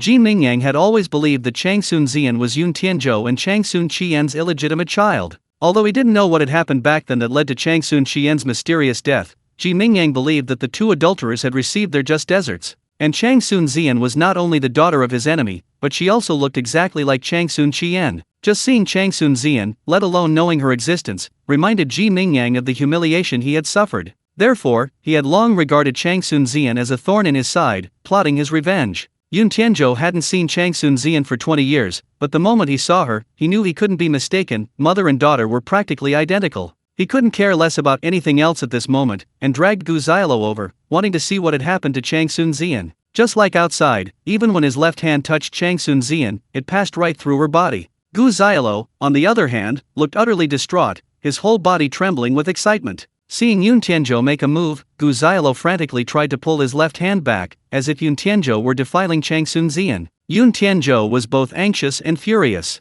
Changsun Zian was currently under someone else's control. If the two reached an agreement, the consequences would be unimaginable. Moreover, as Ji Mingyang had said, Gong Xiaoxian would suffer no loss by handing over Changsun Zian. It was only a matter of time before the two reached an agreement. Boy, give me control of your body. Gu Xiaolo, still captivated by Chang Sun Xian's beauty, was startled by Yun Tianku's urgent shout and asked, "What do you want to do?" "Save Xian." Gu Xiaolo finally realized that these two had grudges against Yun Tianzhou, and the fairy-like young lady before him was clearly being controlled by them to negotiate. "You really have a way." Gu Xiaolo didn't hesitate at all, instead eagerly asking Yun Tianzhou, "You don't mean to say you have a way?" Gu Xiaolo was speechless. "I'm going back to my Niwen palace now, you take over." After taking control of the body, Yun Tianzhou turned around and knelt down in front of Chen Luo with a thud. "Please, senior, save her." Gu Xiaolo. Gu Qingqing. The viewers in the live stream. After a brief silence, the live stream erupted in laughter, comments flooding the screen like a waterfall. Moreover, after Chang Sun Xian's appearance and video were posted on the forum, her stunning beauty immediately attracted countless players. Gu Xiaolo's live stream viewership began to surge, growing exponentially. From just over 2 million viewers, in such a short time, it increased tenfold, breaking the 20 million mark. "Wow, streamer, you're really something. People usually fight tooth and nail for a woman, and you're actually kneeling down for her? That's ruthless. You actually knelt down. Streamer, you've really gone all out."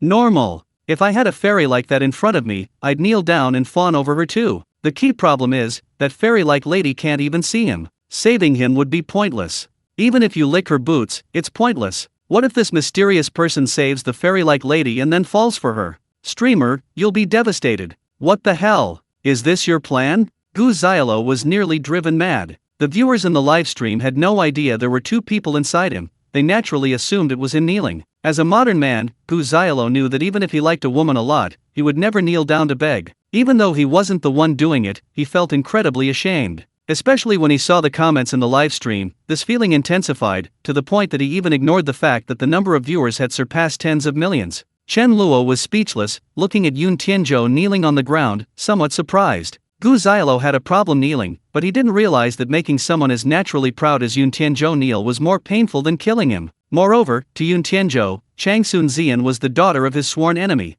Chen Luo waved his hand, allowing Yun Tianzhou to rise, and then said calmly, "Let's see. She's not without the power to resist." Yun Tianzhou was stunned. He looked incredulously in Chang Sun Xian's direction. Faced with two peak 7th realm cultivators, he couldn't fathom how a 5th realm cultivator like Chang Sun Xian could possibly resist. At this moment, Ji Mingyang finally spoke, breaking the stalemate between the two. "Since fellow deist Gong is uneasy, I'll leave the Xiantian sword here. You release Chang Sun Xian, and we'll walk towards each other, each taking what we need. What do you think, fellow deist Gong?" Gong Xiaoquan's eyes flickered, clearly considering whether Ji Mingyang's suggestion contained a trap. After a moment, Gong Xiaoxian made his decision, as fellow deist Ji suggests. "Very good." Ji Mingyang laughed heartily and plunged the Xiantian sword into the ground. Although the Xiantian sword was still in its sheath, it pierced the stone slab of the ground as easily as inserting it into a block of tofu, instantly standing still. Ji Mingyang immediately withdrew his hand and walked towards Gong Xiaoquan's position.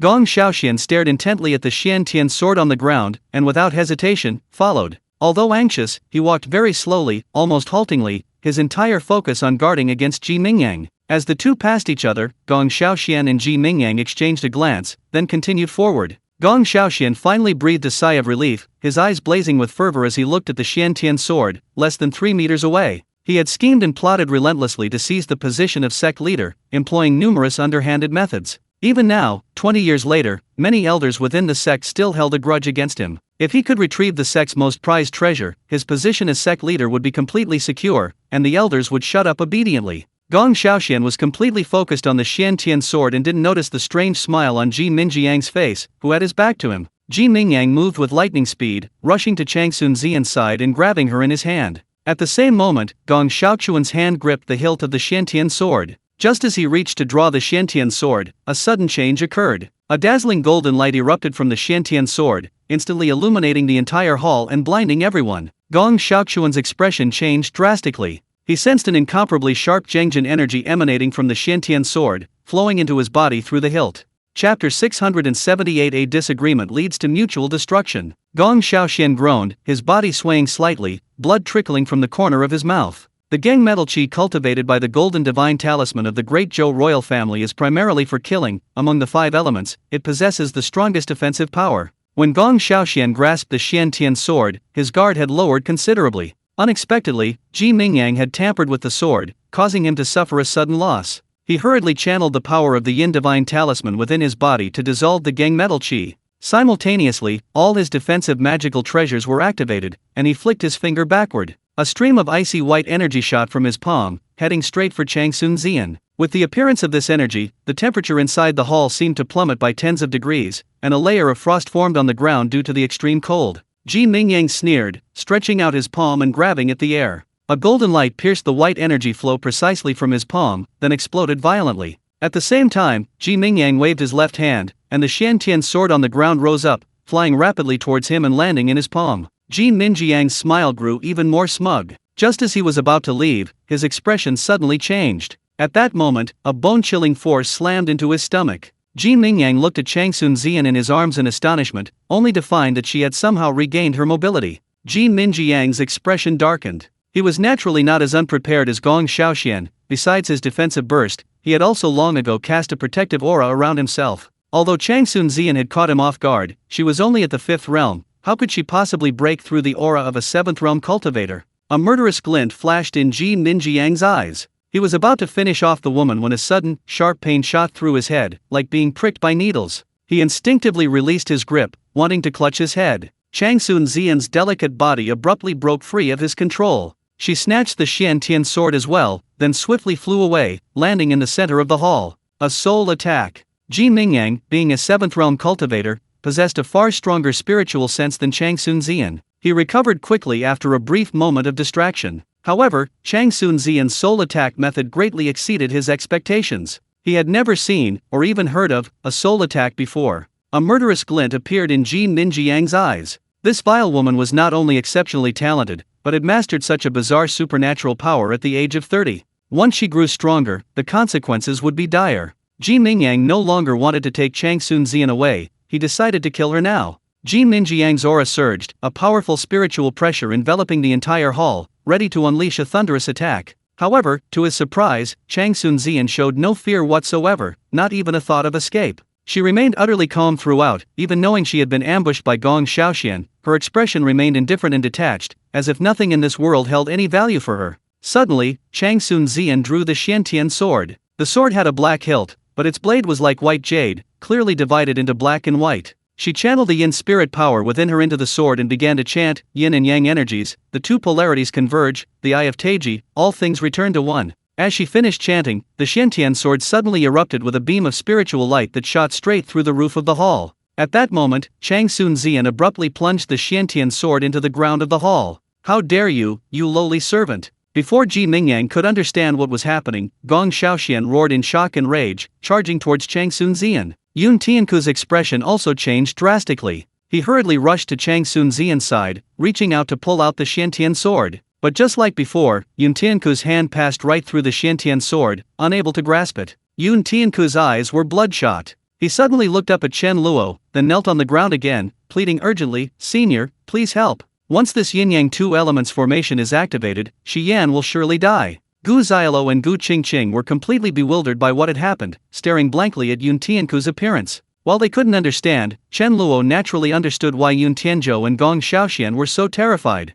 These two elements peaks were originally the ancestral home of the clans that possessed yin god talismans during the mythical era. Due to its unique terrain, extreme yin above and extreme yang below, it was perfectly suited for cultivating yin god talismans. The point where yin and yang intersected was where the yin and yang energies were strongest, known as the Eye of Taiji. Over tens of thousands of years, nourished by the yin and yang energies, a spiritual object, neither metal nor stone, was born at the Eye of Taiji. Although most of it had been collected by the clans possessing yin god talismans in earlier years for weapon crafting, a fragment of the spiritual object had already been created before their extermination. Finally, it was unearthed by the founder of the Xiantian sect and forged into the Xiantian sword. While at the Eye of Taiji, the founder discovered that the two peaks had been transformed into a yin-yang array by a true god from the original clan. The Eye of Taiji is the array's core, and the key to activating the array is the spiritual object born within it, the Xiantian sword. The yin-yang array, set up by a true god, possesses both yin and yang energies, making it incredibly powerful. Legend has it that it even slew a true god during the clan wars of the past.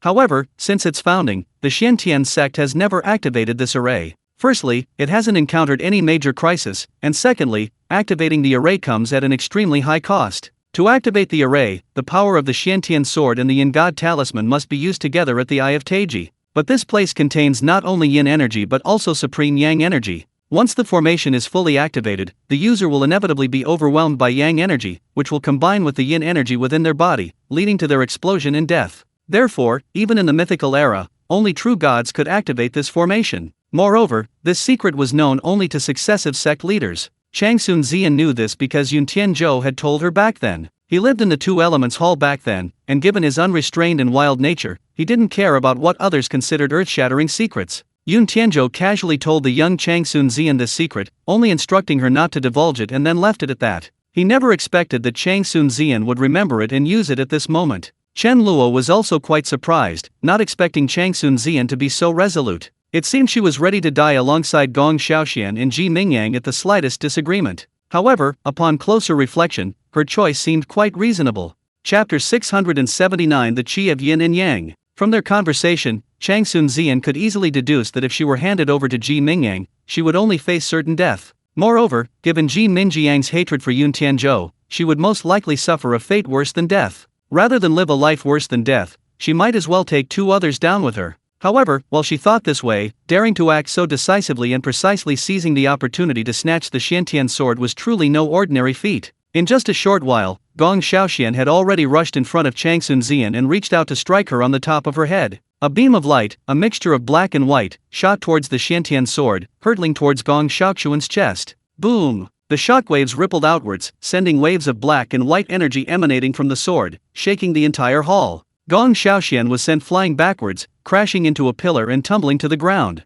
Meanwhile, the ground trembled more and more violently, and black and white spiritual light burst forth from the depths of the earth. In that instant, not only the main hall shook, but the entire Lianji Peak trembled. The people of the other 12 peaks of the Xiantian sect looked towards Lianji Peak in shock. Whether they were sleeping or in seclusion, they were all awakened at this moment. Lianji Peak transformed into two beams of black light, piercing the sky, stirring up the spiritual energy of heaven and earth, which surged wildly and converged towards the peak. Boom! Dense yin and yang lightning began to condense in the sky, forming a dense area of lightning. They accumulated power above, ready to burst forth, seemingly waiting for something, waiting for a command. At this moment, not only the people of the Xiantian sect noticed something was wrong, but even the cultivators of the great Zhou royal family and the Taishu pavilion, not far away, looked on in astonishment. Soon, high-ranking cultivators from the two major sects in Dying City took to the air, rushing towards the location of Lianji Peak to find out what had happened. Heavens! What happened? What's wrong with Lianji Peak? Is someone undergoing tribulation?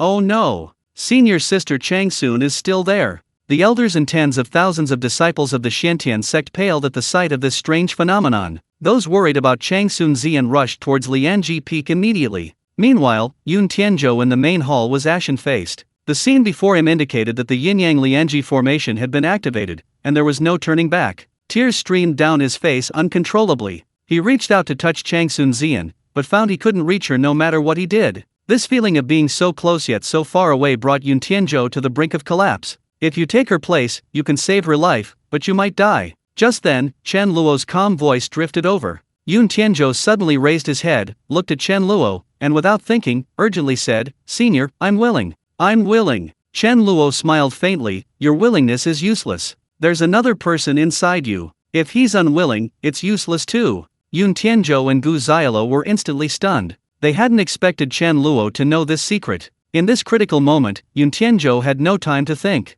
He immediately spoke in his mind, "Boy, no need. I'm willing to save her, even if it means death." Gu Xiaolo didn't hesitate, appearing righteous and resolute. Yun Tianzhou was deeply moved. He had never imagined that Gu Xiaolo would risk his life to save Chang Sun-zian. Yun Tianzhou had assumed Gu Xiaolo was doing this because of their year together, for his sake. In reality, Gu Xiaolo didn't care about death at all. At worst, he'd be a hero again in 7 days. No! Gu Qingqing objected. She had been watching silently, unaware that Gu Xiaolo harbored two people within him. But ever since Gu Xiaolo saw Chang Sun-zian, he seemed to have lost his soul, becoming a completely different person. Not only did he kneel and beg Chen Luo to save her, but now he was willing to die for Chang Sun-zian. How could an older sister accept such a thing? Even those watching the live stream were somewhat confused, because Gu Xiaolo's reaction was too strange. This groveling is completely illogical. They're practically risking their lives to lick her boots right off the bat? I have a feeling the streamer knows the fairy sister. Yeah, I feel the same way, and she seems quite familiar with her. Didn't that mysterious person say there's another person inside him? dual personality, or a personal grandfather?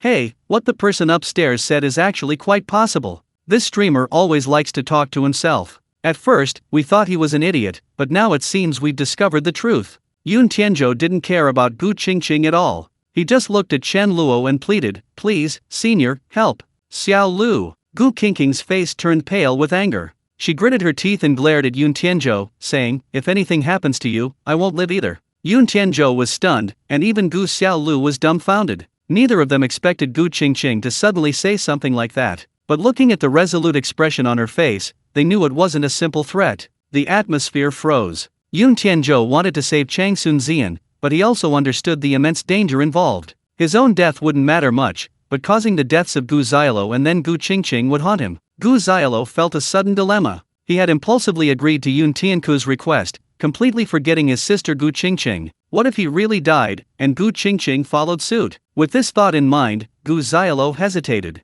Chen Luo, seeing this, simply smiled, ignoring them completely, and casually waved his hand. The next moment, Chang Sunzian was astonished to find herself separated from the Xiantian sword, and before her stood a 15 or 16-year-old boy, his right hand gripping the hilt of the Xiantian sword. Chen Luo reached out again and imprinted the cultivation method of the Yang Shen talisman into Gu Xiaolu's soul. Your souls are perfectly balanced, one yin and one yang. The left hand is yin, and the right hand is yang. Chen Luo continued calmly, the Xiantian sword's hilt is yang, you hold the sword with your left hand and activate the yin spirit talisman. The blade is yin, you hold the blade with your right hand and activate the yang spirit talisman. The yin and yang energies will then circulate, forming the yin-yang qi. This yin-yang array will perfectly enhance your strength. Remember, the longer you persist, the greater the increase in strength. Gu Xiaolu didn't react much upon hearing this, as he had no idea what the yin and yang spirit talismans were. However, Yun Tianzhou was instantly stunned. It was one thing for Chen Luo to know about the yin spirit talisman,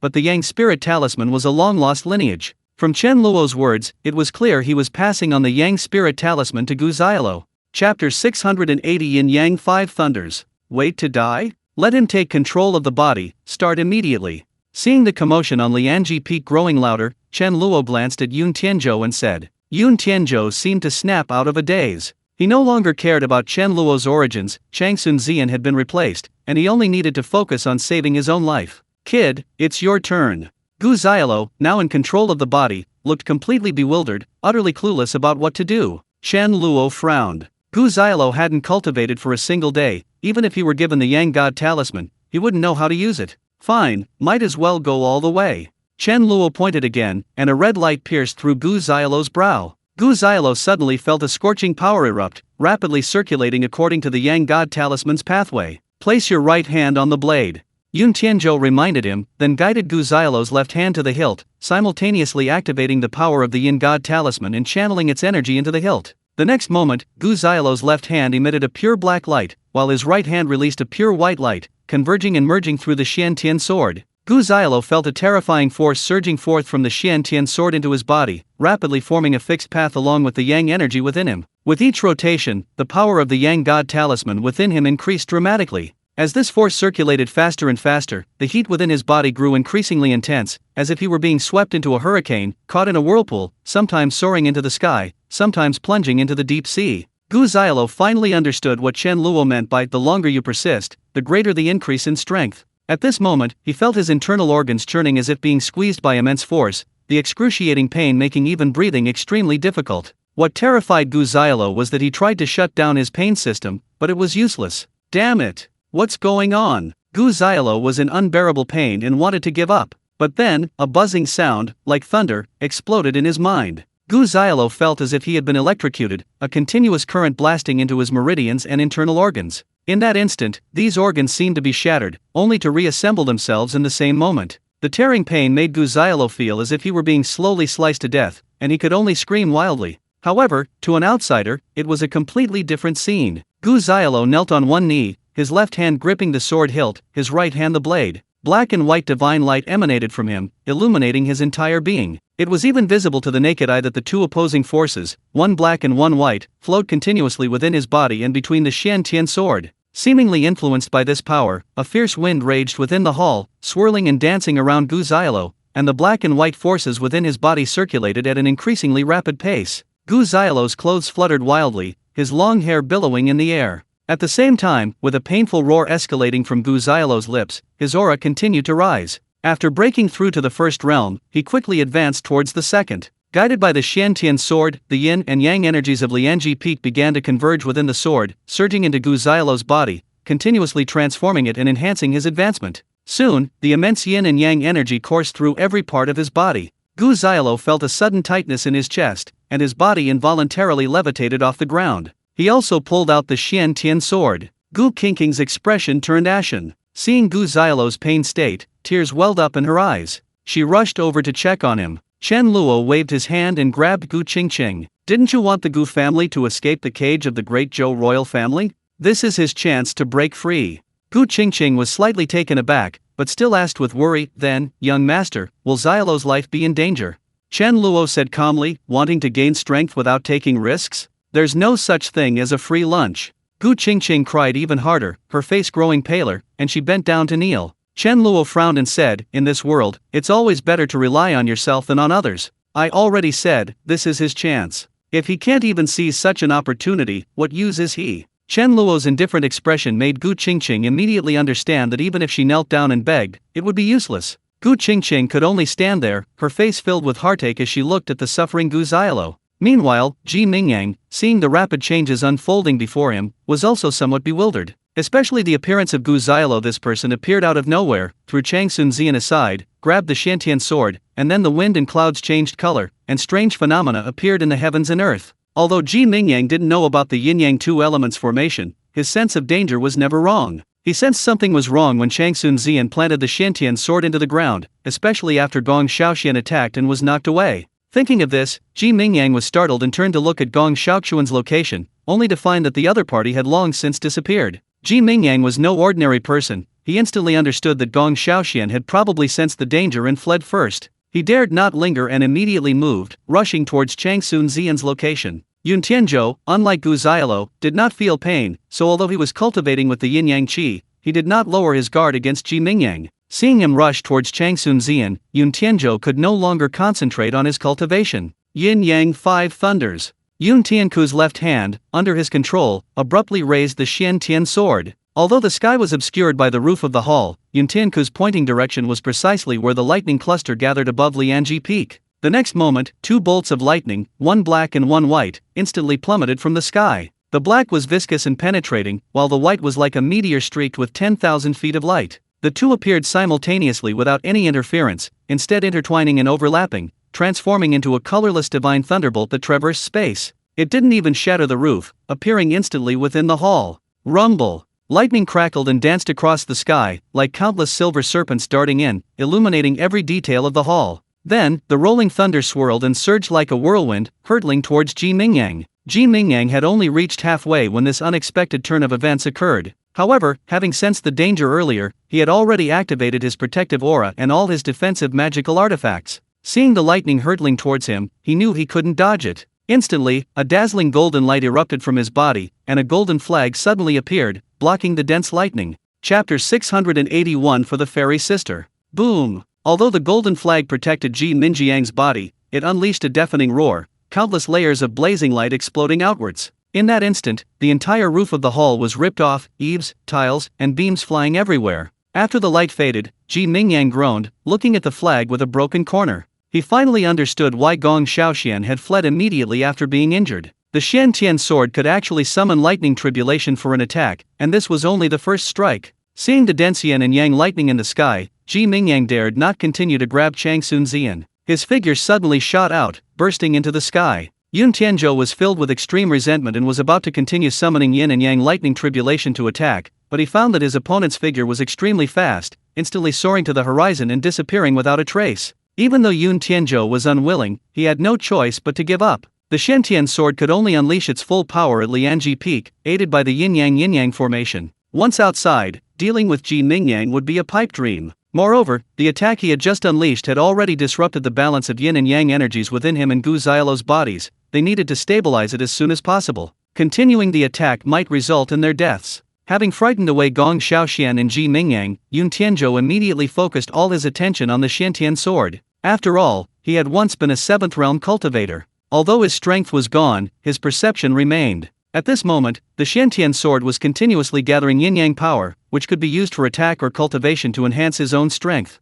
Yun Tianzhou had lived in the Lianji Palace for decades and had never imagined that he could cultivate using this yin-yang complementary method. One person wielding the power of both yin and yang divine runes meant they could control the yin-yang formation, which could annihilate true gods. With only the strength of the second realm, he was able to trigger a yin-yang lightning tribulation, forcing Ji Mingyang to flee in a sorry state. If he had reached the seventh realm, he could probably annihilate that scoundrel instantly. Thinking this, Yun Tianzhou looked at the constantly groaning Gu Xiaolo, fearing he wouldn't be able to hold on, as Gu Xiaolo was enduring all the pain of his body's transformation. The increase in a cultivator's strength inevitably brings about changes in the essence of life, the most direct change being the continuous enhancement of physical attributes and a multiplied increase in lifespan. However, this process is usually gradual, with changes occurring little by little with each realm, so there wouldn't be any particularly painful reactions. But Gu Xiaolo originally had no cultivation, and in a short period of time, he leaped 2 realms consecutively, shortening the process to less than a quarter of an hour, which amplified the pain to the extreme. "You old geezer, I can't take it anymore, you take control of the body." Gu Xiaolo, as a modern person, had never experienced such pain before, and what's worse, he couldn't turn off the pain system. He felt like dying, he had no desire to improve his strength. "No, I can't control your body, you can't activate the Yang God Talisman." Yun Tianzhou was also helpless. When he controlled his body, Gu Xiaolo couldn't control the power of the Yang God Talisman in her right hand. The result was that the balance couldn't be maintained, and both of them would perish. Although Chen Luo was present, Yun Tianzhou had overheard Chen Luo's conversation with Gu Qingqing. If he can't even seize an opportunity like this, what use is he? The meaning was crystal clear. Gu Xiaolo could only overcome this hurdle through sheer willpower. Damn it, you tried this yourself. Gu Xiaolo was truly on the verge of collapse. He felt an urge to burst into tears, mainly because the pain was unbearable. His internal organs had been crushed into powder. An ordinary person would have died long ago, but not only had he survived, he could clearly sense them slowly reassembling. If you stayed in the Yuan Shapat for 20 years, this pain would be nothing. If Yun Tianzhou could, he wouldn't mind taking Gu Xiaolo's place, but clearly, he couldn't now. "Go to hell with you. You make it sound so easy, I'm quitting." Seeing that Gu Xiaolo was really about to give up, Yun Tianzhou had a sudden inspiration and immediately said, "Shi Yan is watching from the side. You just saved her, so she'll definitely have a very good impression of you. But think about it, your strength is too weak. You're still just a mortal. Shi Yan won't even look at you." These words instantly stunned Gu Xiaolo, his gaze involuntarily shifting to Chang Sun Shi Yan beside him. Upon looking, he found that Chang Sun Shi Yan was indeed staring in his direction, her beautiful eyes filled with surprise and confusion, clearly still not understanding who he was. Chang Sun Shi Yan was naturally surprised, but unlike Gong Xiaoxian and Ji Mingyang, she wasn't completely oblivious. She had sensed something appearing in the Lianji Hall from the beginning, but she didn't know what it was. Just now, a powerful force had directly severed her from the Xiantian sword, leaving her even more shocked. Because Chang Sun Xian had already activated the formation and was wielding the Xiantian sword, which had the formation's core, she could effectively use the formation's power to protect herself. This was the same counterattack Gong Xiaoxian had suffered when he attacked her. However, that power had vanished without a trace, ruthlessly severing her connection to the Xiantian sword and even draining the yang energy that had entered her body. When Chang Sun Xian saw Gu Xiaolo wielding the sword in her place, yet being merely a mortal, how could she not be astonished? What shocked her even more was that Gu Xiaolo, with his mortal body, had somehow activated the formation, not only summoning the yin-yang thunder tribulation to frighten Ji Mingyang but also breaking through 2 realms in a short time, becoming a second realm cultivator. Everything that had happened today was beyond Chang Sun Xian's comprehension. How did he do that? Gu Xiaolo noticed the curiosity in Chang Sun Xian's eyes, and suddenly felt his entire body surge with power. Gu Xiaolo might not know much else, but to win a girl's heart, arousing her curiosity was undoubtedly the first step, and Gu Xiaolo had already successfully taken that first step. The next moment, Gu Xiaolo felt more than just energized, he was practically on drugs, every pore of his skin relaxed, experiencing a blissful state. This little bit of pain is nothing. For this fairy sister, I'll risk it all. If I can sleep with a woman like that, even dying once would be worth it. Yun Tianzhou quickly sensed Gu Xiaolo's determination, as his hand tightened around the sword blade, and he began to fully activate the Yang God Talisman. Yun Tianzhou breathed a sigh of relief. He had spent a year with Gu Xiaolo and knew the man extremely well. Chapter 682 Bad Taste. Using grand pronouncements or lofty ideals to motivate Gu Xiaolo was futile, only tangible, visible benefits would sway this scoundrel. This time, Gu Xiaolo used ample motivation to endure the pain of body modification. As more and more yin-yang energy flowed into Gu Xiaolo's body, his cultivation level began to break through again, quickly reaching the 3rd realm. Chen Luo found the conversation between the two somewhat amusing. Yun Tianzhou was clearly deceiving Gu Xiaolo, and the guy, completely lacking common sense, actually believed him. If Yun Tianzhou could actually get Gu Xiaolo to seduce Chang Sun Zian, that would be truly unbelievable. Yun Tianzhou regarded Chang Sun Zian as his own daughter, and now he shared a body with Gu Xiaolo. Imagine watching yourself seduce your own daughter every day. Who could bear that? It would be better to kill him. What if Gu Xiaolo really did manage to seduce Chang Sun Zian, and on their wedding night, what would Yun Tianzhou do? But judging from Gu Xiaolo's infatuated expression, Yun Tianzhou would likely be unable to stop her. Chen Luo found the thought increasingly amusing. A mischievous urge suddenly surfaced within him, and he could even imagine the intriguing scene. At this moment, many high-level cultivators outside the Xiantian sect's mountain gate were watching Lianji peek from the air. However, they were blocked outside by the Xiantian sect's protective formation, unable to enter, and could only wait outside for the Xiantian sect's patrolling disciples to consult their sect elders. Meanwhile, all the high-level cultivators of the Xiantian sect had flown to Lianji Peak, wanting to investigate what was happening there, but no one had given permission.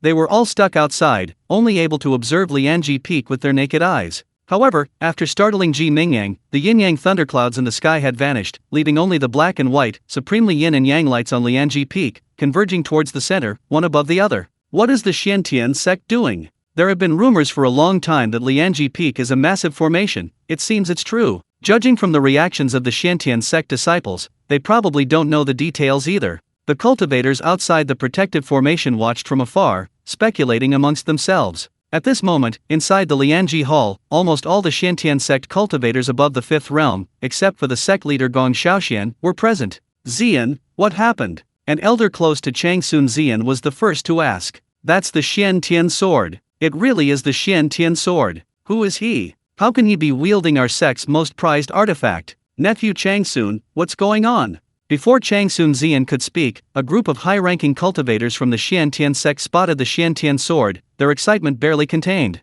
Moreover, cultivators above the 5th realm had lived for many years, and their eyesight was certainly sharp. They recognized at a glance that Gu Xiaolo was currently guiding the yin and yang energies of Lianji Peak into his body for cultivation. Gu Xiaolo's constantly rising aura and cultivation level clearly demonstrated this. A person of unknown origin using one's own spiritual vein to enhance their strength is something no one can tolerate. Chang Sun Zian's delicate brows furrowed slightly, but her expression quickly returned to calm. She immediately spoke, "Esteemed senior uncles and masters, please be quiet for a moment and listen to me." Although Chang Sun Zian was not favored by Gong Shaoxian within the Xiantian sect, she was highly favored by the other elders. This was because Chang Sun Zian was beautiful and highly talented, yet unlike Yun Tianzhou, she was not arrogant or rude. She was humble and polite to both fellow disciples and elders, never putting on airs. Even within Gong Shaoxuan's lineage, many were enamored with her. Upon hearing Chang Sun Zian speak, everyone present fell silent, all eyes fixed on her. Tonight at Qinshi, 7 to 9 a.m., I was meditating in the Lianji Hall as usual. Suddenly, I smelled a strange fragrance, and soon felt my spiritual energy being sealed, even my body losing its strength. Although Chang Sun Zian spoke casually, everyone present paled upon hearing this. It was clear someone had poisoned her. It was rare in this world to be able to suppress a 5th realm cultivator without their noticing, and to instantly seal one's spiritual energy and physical strength. Could this person have acted in secret? A 6th realm cultivator suddenly looked at Gu Xiaolo, who was gripping the Xiantian sword. Chang Sun Zian gently shook her head. No, quite the opposite. I think he saved my life. Zian, stop beating around the bush. Tell us quickly, who ambushed you? An impatient person couldn't help but ask. It was Master Uncle. The moment Chang Sun Zian uttered these words, the entire hall fell into a deathly silence. Everyone stared wide-eyed, unable to believe their ears, as if they had misheard. Junior nephew Chang Sun, you can't speak carelessly. Master brother is currently in seclusion, breaking through to the 8th realm. Why would he plot against you without reason? Making baseless accusations is against the sect rules. The speaker was Elder Su, a member of the master's lineage. He was the one in charge of the Xiantian sect's rules and regulations, usually dignified and imposing, second only to Gong Shaoxian in the sect's hierarchy. Senior brother Su, whether you're making baseless accusations or not, let's hear what Zian has to say. A woman in her 30s, after the initial shock, quickly recovered and immediately defended Chang Sun Zian. Junior sister Xiang, from what you're saying, you also think Master Brother did it? Elder Su's face revealed a cold smile, his tone quite unfriendly. The woman surnamed Xiang sneered in return. What, can our headmaster have any doubts? Even if you want to call out, shouldn't you wait for the master to be present? You! Elder Su, hearing the woman surnamed Xiang's sarcasm, flew into a rage. His body shone brightly with spiritual light, and he was almost ready to attack. Senior brother Su, as junior sister Xiang said, "Let's hear what Shi Yan has to say first before we make a judgment." An elder immediately stepped in to smooth things over. The woman surnamed Xiang had received many favors from Yun Tianzhou in her early years and had admired him since then, a fact well known within the section. Therefore, since Yun Tianku's disappearance, she had always been extremely protective of Changsun Shiyan, treating her even better than her own disciples. If these two keep arguing like this, who knows when they'll ever figure out what really happened. Shiyan, please continue. Seeing that neither of them spoke, the elder hurriedly spoke to Changsun Ziyan. Changsun Ziyan's expression remained unchanged despite Elder Su's threat. She calmly continued, "After Master Uncle subdued me, another person appeared. This time, Changsun Ziyan didn't keep him in suspense. After a pause, she continued, "That person is His Majesty the Holy Emperor of the Great Zhou Dynasty, Ji Mingyang."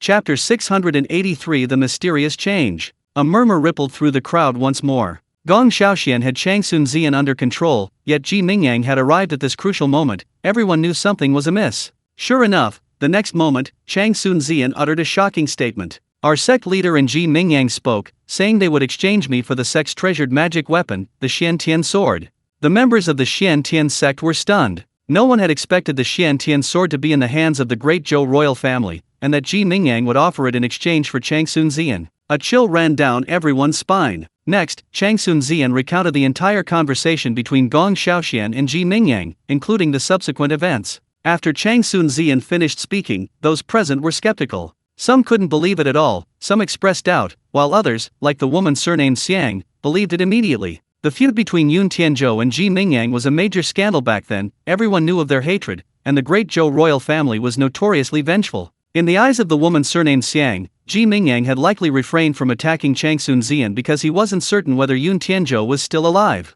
Now, after waiting 20 years, seeing Changsun Ziyan increasingly resembling Changsun Shiyan, he had probably finally lost patience and made his move. Changsun Ziyan, do you know what you just said means? Elder Su's expression turned ashen as he demanded urgently. Changsun Ziyan remained calm and composed, showing no sign of emotion. Uncle Master Su, I know exactly what I'm saying. Very well, you have framed and slandered the sect leader. According to the sect rules, you should be imprisoned in the Blazing Sun prison for 1 year. The Xiantian sect members erupted in uproar again. The Blazing Sun prison was a place of extreme yang energy formed by the convergence of fire spirit veins at the foot of Lianji Peak, extremely harmful to those who cultivated yin god talismans. Spending a year inside would at best cause a decline in cultivation, and at worst, damage to one's very foundation. Senior brother Su, what makes you so certain that Shiyan is framing and slandering her? What reason would she have to do this? Furthermore, the Xiantian sword has been missing for many years. How could it be such a coincidence that it reappears after this incident?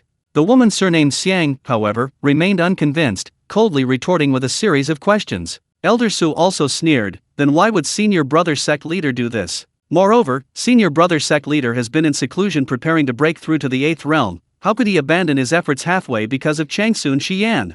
Elder Su avoided answering the question about the Xiantian sword, only mentioning that Gong Xiaoxian was about to break through to the 8th realm, clearly intending to use this to threaten everyone. The Xiantian sect members' expressions became somewhat inscrutable upon hearing this, and those who were about to speak fell silent. Gong Xiaoxian had been stuck at the peak of the 7th realm for many years, and before going into seclusion, he had confidently stated that he would not emerge until he broke through to the 8th realm. If he were to break through to the 8th realm and learn of today's events, those who questioned and doubted him would likely suffer the consequences. Heh, then let me tell you why that scoundrel Gong Xiaoxian did this.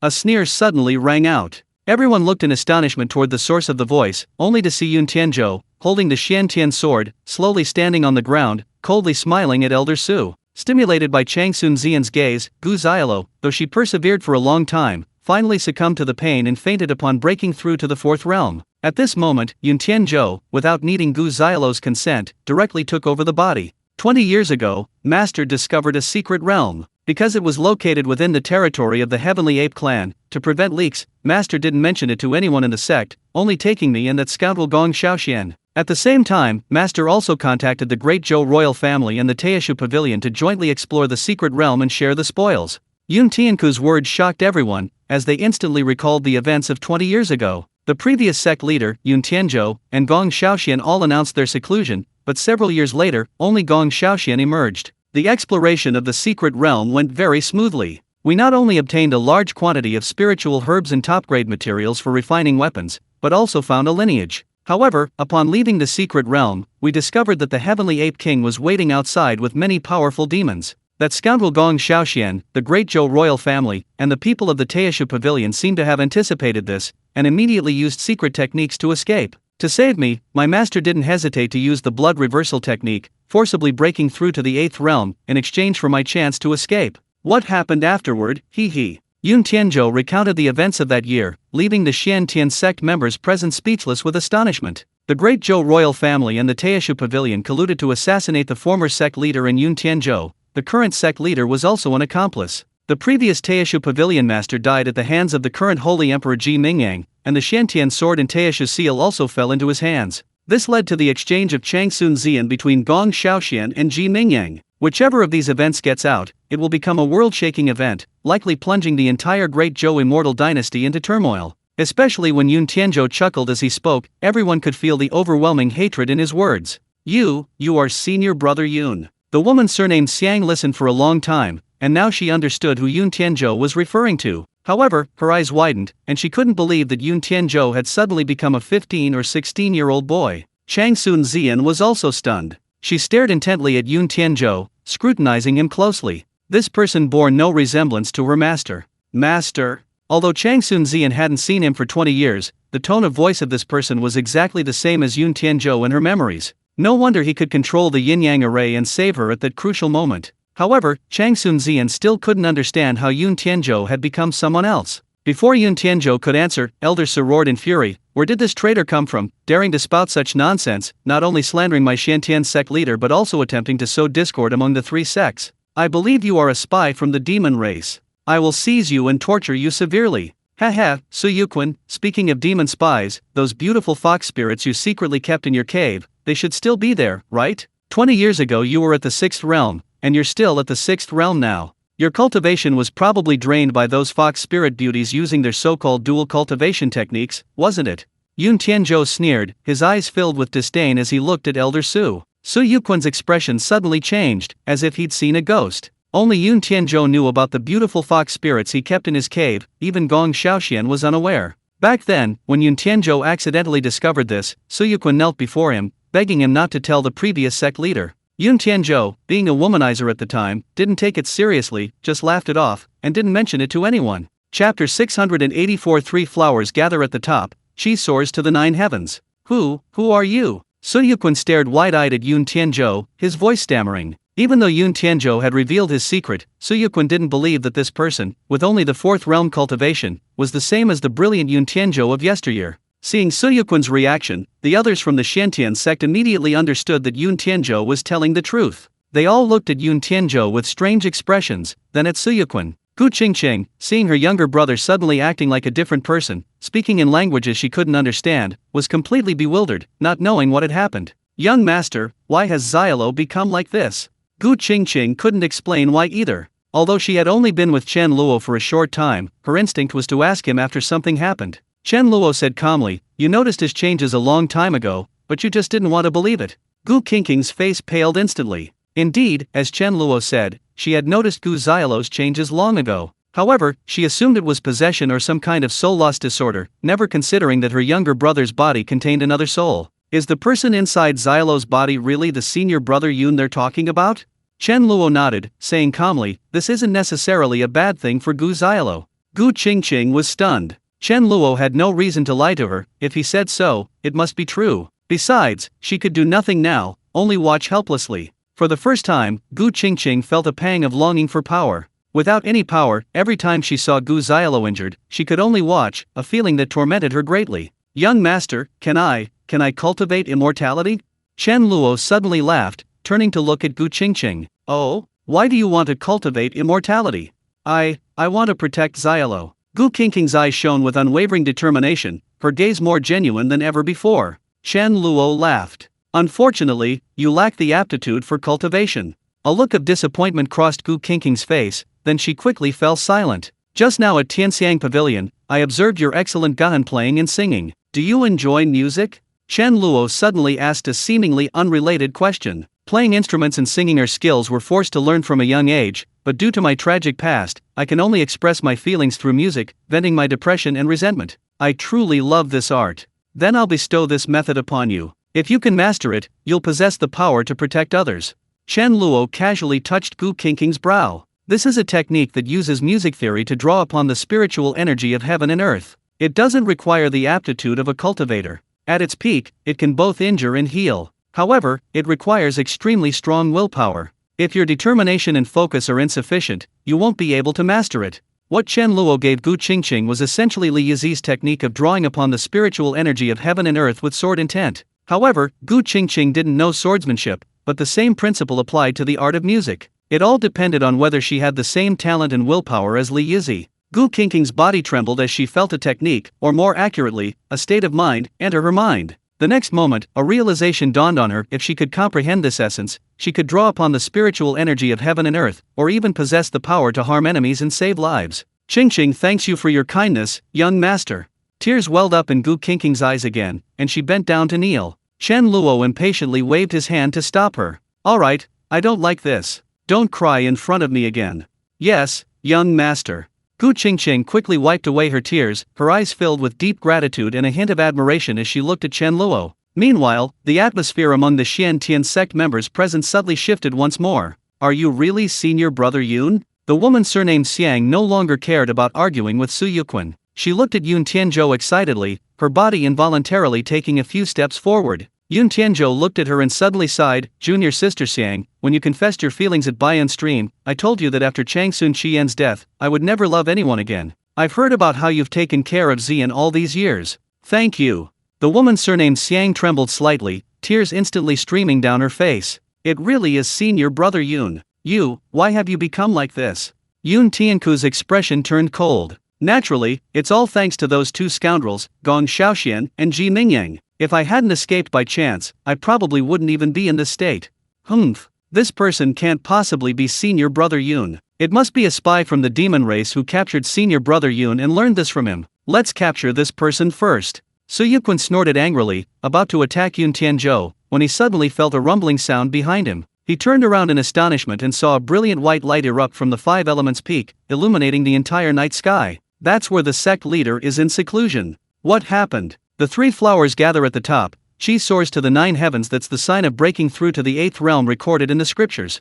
While everyone was speculating, someone exclaimed in surprise, recognizing it as a breakthrough to the 8th realm. The next moment, everyone's expression changed. Some, like Su Yuquan, showed joy, while others, like Yun Tianzhou and Changsun Xian, instantly turned grim. The white light grew brighter and brighter, quickly forming a pillar of light that illuminated all 13 peaks of the Xiantian sect. Even the cultivators outside the Xiantian sect's protective array noticed it. Among them were many 7th realm experts, who instantly realized that it was a sign of someone breaking through to the 8th realm. For a moment, everyone looked at each other in disbelief. This was the first person in hundreds of years to break through to the 8th realm. They were shocked, realizing that the power structure of the Great Zhou immortal dynasty was about to change. Chen Luo instantly noticed what was happening and couldn't help but laugh. He actually broke through to the 8th realm. Gong Xiaoxian was clearly still injured by the yin-yang 2 elements grand array and had run back to his secluded cultivation place. Less than half an hour later, this guy had broken through to the 8th realm. Chen Luo quickly locked onto Gong Xiaoxian to see how he had suddenly advanced to the 8th realm. Soon, Chen Luo's expression turned strange. Interesting. Is this the star-absorbing technique? As Chen Luo figured out the reason, he saw a white spiritual light shoot out from the 5 elements main peak, heading straight for the 2 elements peak. Before the white spiritual light even got close, a terrifying spiritual pressure swept over everyone present, making them feel their breath catch in their throats and hurriedly circulating their spiritual power to resist the pressure. Chapter 685 Star-Absorbing Technique. When the white light finally settled in the Lianji Hall, the expressions of the Xiantian sect members present changed once more, for the newcomer was none other than Gong Xiaoxian. Gong Xiaoxian's expression was cold and stern, radiating immense pressure. His gaze, like that of a judge, instantly made those who met his eyes feel as if their hearts were being squeezed in a fist, rendering them completely immobile. Apart from Yun Tianzhou, the weakest among those present were all cultivators of the 5th realm. Yet even those of the 6th realm, like Su Yuquan, felt a chill run down their spines, cold sweat beating on their foreheads. They simultaneously confirmed that Gong Xiaoxian had indeed broken through to the 8th realm. Greetings, sect leader. Greetings, sect leader. Congratulations, sect leader, on mastering your cultivation technique and breaking through to the 8th realm. The sect leader's lineage, led by Su Yuquan, knelt on one knee, their eyes filled with fervent admiration as they looked at Gong Xiaoxian. Even the previously neutral elder's expressions changed slightly, and they all knelt on the ground to pay their respects. When they were both at the 7th realm, they weren't afraid of Gong Xiaoxian. But now, he had become an 8th realm cultivator, which meant a completely different story. Only elders like the woman surnamed Xiang, who had always disliked Gong Xiaoxian, stubbornly refused to kneel, standing out starkly among the nearly 100 people present. Gong Xiaoxian coldly snorted, his figure flashing, disappearing from his spot like a ghost. The next moment, his figure traversed nearly 100 meters, appearing before the woman surnamed Xiang, and pressed his hand down towards her crown. The woman surnamed Xiang, overwhelmed by Gong Xiaoxian's powerful aura and not expecting his sudden attack, hastily summoned defensive spiritual light to try and block his attack. However, due to the vast difference in their realms, and her lack of preparedness, her spiritual light was instantly torn apart by Gong Xiaoxian's hand, which pressed down on her crown. The woman surnamed Xiang's expression changed drastically. She suddenly felt a terrifying attraction emanating from Gong Xiaoxian's palm. In the next instant, all the spiritual energy within her body surged towards him like a raging torrent, being sucked away by Gong Xiaoxian through the top of her head. She was terrified and tried to resist with her remaining spiritual energy. But no matter how much she struggled, she couldn't break free. Gong Xiaoxian's hand was like a magnet attracting iron, completely draining the last bit of spiritual energy from her body. What terrified her even more was that after draining her spiritual energy, Gong Xiaoxian continued to absorb her essence. In just a moment, she felt herself plummet from the mid-stage of the 7th realm to the early stage, and it was still falling. "You!" The woman surnamed Xiang was utterly shocked. She stared wide-eyed at Gong Xiaoxian, as if looking at some monster. "You scoundrel!" Yun Tianzhou finally reacted. He roared and immediately raised the Xian Tian sword in his hand, swinging it again. Thunderclouds rolled across the sky, and a bolt of dark lightning, guided by the Xian Tian sword, crashed down from the heavens, heading straight for Gong Xiaoxian. Gong Xiaoxian glanced expressionlessly at Yun Tianzhou, then formed a hand seal and pointed it at the bolt of dark lightning. A bolt of dark lightning shot out from Gong Xiaoxian's palm, colliding head-on with the bolt in the sky. The two intertwined, erupting into countless bolts of lightning, before finally dissipating. "If you can only summon yin lightning, then prepare to die." Gong Xiaoxian coldly glanced at Yun Tianzhou, continuing to absorb the essence of the woman surnamed Xiang. In such a short time, the woman surnamed Xiang plummeted from the 7th realm to the 5th, then the 4th. Yun Tianku's eyes widened in fury. Although he held the Xiantian sword, Gu Xiaolo was unconscious and unable to use the yin-yang qi to unleash the yin-yang 5 thunders, making their power significantly weaker than before. And now, Gong Xiaoxian had suddenly advanced to the 8th realm. If he wasn't confident in dealing with the yin-yang formation, he probably wouldn't have come at all. Yun Tianzhou was enraged. He moved swiftly, plunging the Xiantian sword into the Taiji Eye in the yin-yang hall. He poured all his yin spirit talisman power into the Xiantian sword, beginning to fully activate the formation. "Boy, wake up." The yin-yang 2 elements formation's power depends on the strength of its user. Yun Tianzhou knew that with his 4th realm strength, he could use this formation to deal with 7th realm cultivators, but he had no confidence against 8th realm cultivators. If Gu Xiaolo didn't wake up, he wouldn't be able to hold on much longer. His yang energy would rush into his body, ultimately leading to his explosion and death. Just then, he suddenly felt a fragrant breeze beside him, and a fair, jade-like wrist was already resting on the hilt of his sword. "Shi Yan, let go." Yun Tianzhou looked up in astonishment and saw Changsun Shi Yan rushing over, pouring her yin spirit power into the Xian Tian sword. "Master, 20 years have passed, why are you still so foolish? Whether I let go or not, the result is the same, isn't it?" A bright smile appeared on Changsun Shi Yan's pretty face, seemingly unafraid of death. Yun Tianzhou was stunned. When he brought Changsun Ziyan back home years ago, he was heartbroken by Changsun Shi Yan's suicide and spent his days drinking himself into a stupor. As an infant, Changsun Ziyan was cared for by his junior sister, Xiang. But as she grew older, it was the younger Changsun Ziyan who cared for the drunken Yun Tianzhou. Therefore, back then, Changsun Ziyan always called Yun Tianzhou her foolish, drunken master. Yun Tianzhou felt an inexplicable surge of guilt and self-reproach. He had originally brought Changsun Ziyan back to care for her, but now he couldn't even protect her. "You brat, wake up now." Seeing that Changsun Ziyan had already channeled the Yin God Talisman's spiritual power into the Xiantian sword, Yun Tianzhou knew he couldn't stop it. He could only pray that Gu Xiaolo would wake up quickly. Boom! As the two infused their Yin spirit talisman power, the entire Lianji peak seemed to be stimulated, and the strange phenomenon reappeared, with yin and yang lightning rapidly converging in the sky. "It's happening again. What is this? It looked just like this. Why didn't we know there was something like this on Lianji Peak?" The high-ranking cultivators of the Xiantian sect present all changed their expressions drastically. They hadn't understood it from a distance, but now, seeing Yun Tianzhou and Changsun Ziyan jointly wielding the Xiantian sword, they immediately understood that it was inextricably linked to their actions. Gong Xiaoxian looked up at the strange phenomenon in the sky. He seemed to have expected it, his expression remaining cold and unmoved. He glanced at the woman surnamed Xiang, who looked decades older, and casually tossed her to the ground like trash. The woman surnamed Xiang had already been drained of her cultivation to only the first realm, rendering her useless to Gong Xiaoxian. He didn't even bother to kill her. Then let me see just how powerful this yin-yang two elements formation truly is. Chapter 686. This hand is mine. As Yun Tianzhou and Changsun Zian gathered their yin spiritual power, streaks of yin lightning converged in the sky, creating a dazzling spectacle of flashing lightning and rolling thunder. Even the darkness was illuminated at this moment. A blazing white bolt of lightning, unleashing layers of dazzling rainbows, hurtled towards Gong Xiaoxian like a collapsing Milky Way. Gong Xiaoxian remained indifferent. Just as the yin lightning was about to strike him, he reached out and grabbed it from the void. At the same time, a bolt of yin lightning also appeared in his hand, colliding violently with the one in the sky. Boom! The thunder roared, and everyone saw lightning dance wildly, with countless crisscrossing blue lights exploding across the sky. The Xiantian sect cultivators at the 5th and 6th realms present felt a sweet taste in their throats. Before they could react, they were struck by the raging shockwave, coughing up blood and screaming as they were sent flying through the air. Only the elders of the 7th realm reacted the fastest, casting spells in advance to block the lightning and energy. Although they blocked the energy, they staggered back several meters before regaining their footing. The shockwave shattered the ground and the walls of the main hall, reducing the already dilapidated Lianji Hall to ruins. Now, the only ones unharmed were Chen Luo and Gu Qingqing, who were completely unaffected, and Gong Xiaoxian in the center of the hall. Gong Xiaoxian frowned, glancing at the charred black mark on his hand, then turned to Yun Tianzhou with a cold look. Since you escaped from the Yuan Shapat and possessed this mortal body, you should have lived on. Why were you so foolish as to come and die?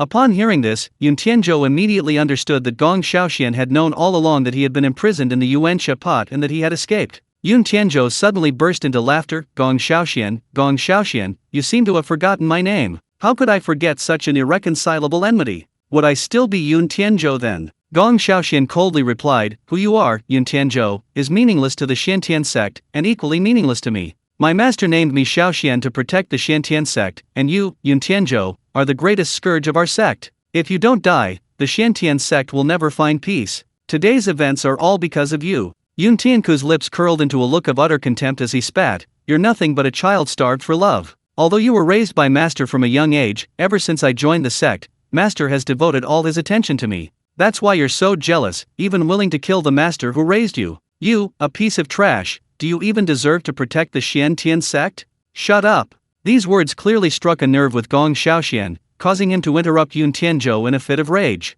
His entire body erupted with energy, his eyes flashing with killing intent, and he took a step forward. Just as he was about to reach Yun Tianzhou, he suddenly conjured a flying sword, crackling with lightning and spiritual light, which instantly slashed towards Yun Tianzhou. Yun Tianzhou knew that Gong Xiaoxian's attack, fueled by rage, was at full power. If he couldn't withstand it, both he and Changsun Zian would be doomed. Yun Tianzhou desperately channeled his yin energy into the Xiantian sword, activating the array's defensive power. Simultaneously, he shouted urgently in his mind, you brat, if you don't wake up soon, you'll never see Xian again. After the yin energy was infused into the Xiantian sword, the Tai Chi unleashed a surge of immense yin-yang power, forming a black and white beam of light that instantly blocked the flying sword. Sizzle! The black and white light intertwined with the light emanating from Gong Xiaoxian's flying sword, crackling and exploding with lightning. However, the flying sword still pierced the black and white light, inching its way forward. Gong Xiaoxian's gaze was sinister. He casually formed a hand seal, channeling even more power into the flying sword.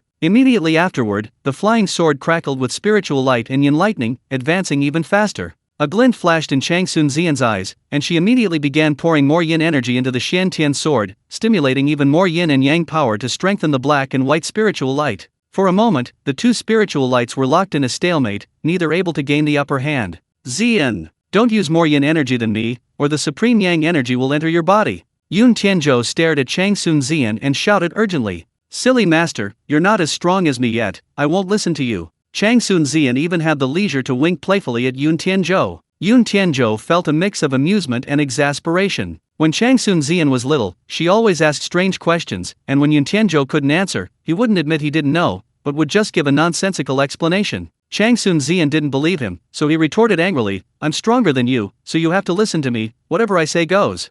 Yun Tianzhou hadn't expected Changsun Zian to remember even these things, and to say them so easily at this critical moment. Damn Gu Xiaolo, why aren't you awake? If I die, you won't live either. Yun Tianzhou could now feel the extreme yang energy entering his body, gradually eroding his yin spiritual power. The feeling was like water and fire clashing, violently tearing at him, making his internal organs feel like they were being brutally trampled underfoot. At this moment, Gu Xiaolu's primordial spirit retreated to his Hunyuan palace. He vaguely heard someone calling his name, but it wasn't clear, except for two words he heard very clearly. The two words Xian seemed to possess a magical power, drawing Gu Xiaolu's entire attention. He didn't know why, but hearing those two words made him instinctively want to hear more details. Gu Xiaolu tried even harder to hear clearly, and soon he heard the voice before Xian. If you don't wake up soon, you'll never see Xian again. These words struck Gu Xiaolu like a thunderbolt. Bullshit. Fairy sister is mine. Who said I'd never see her again? Gu Xiaolu snapped out of a nightmare,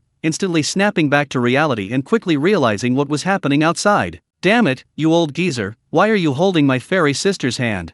Yun Tianzhou nearly spat out blood. This bastard, the first thing he did upon waking wasn't to realize they were doomed, but to notice that Changsun Xian and his hand were both gripping the Xian Tian sword. You dog, didn't you realize I'm about to die? Control your body now, or you, me, and Xian will all die. Gu Xiaolu didn't even hesitate, immediately exclaiming with overjoyed delight, get back here right now, this hand is mine. Chapter 687 Simps will never get a good death. I'm so angry.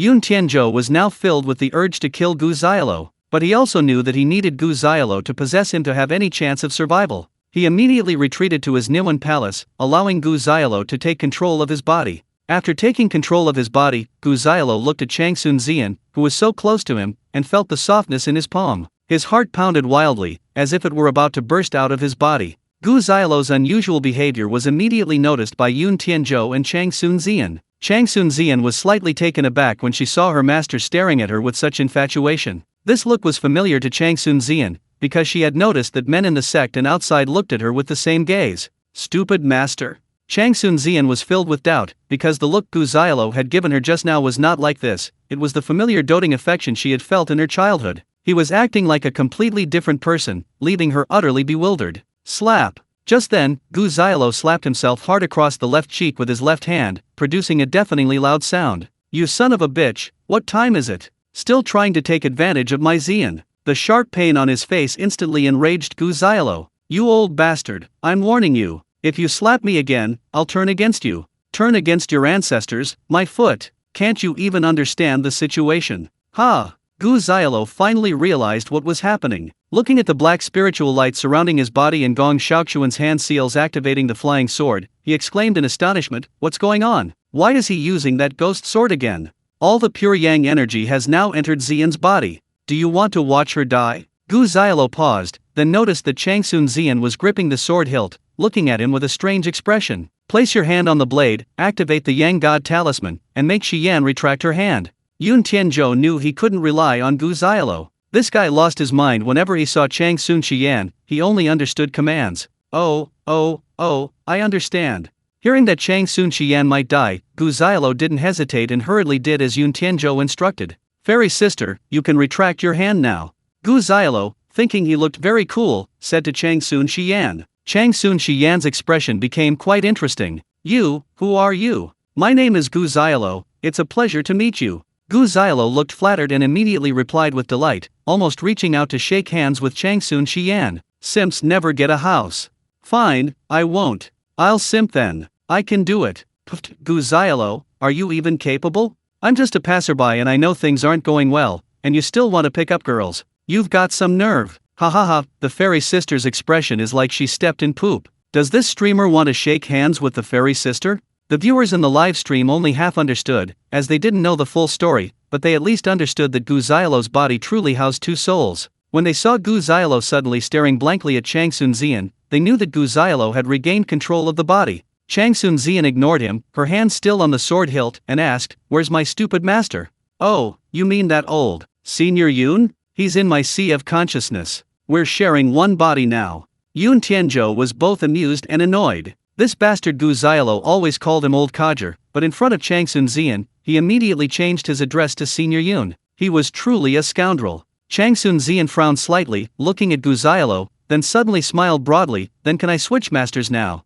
Oh, okay. Changsun Xian's smile captivated Gu Xiaolu, and he agreed without hesitation. Yun Tianzhou was speechless for a moment, then reached out his left hand and grabbed Chang Sun Zian's wrist, trying to pull her away. Chang Sun Zian was slightly startled and looked at him in confusion. This isn't me. This is Senior Yun controlling it. Gu Xiaolo was stunned for a moment, then hurriedly explained. Tell Zian what I said. Yun Tianzhou didn't have time for nonsense. This kid's body possesses the Yang God Talisman, which can combine with the Yin God Talisman in my left hand to form the Yin-Yang Qi Control Array I. Don't worry about the extreme Yang Qi. Withdraw your hand. Gu Xiaolo immediately repeated Yun Tianku's words verbatim. Chang Sun Zian was exceptionally intelligent. Hearing Gu Xiaolo's manner of speaking, she understood it was Yun Tianzhou speaking. She recalled the scene of Gu Xiaolo controlling the Yin-Yang Qi to increase his strength earlier, and felt that Yun Tianku's words were highly credible, so she withdrew her hand. Yun Tianzhou immediately placed his left hand on top, simultaneously ordering Gu Xiaolo to activate the Yang God Talisman, initiating a fixed yin-yang cycle to control the entire yin-yang array. With Gu Xiaolo's addition, dense yang lightning appeared in the sky, intertwining with yin lightning.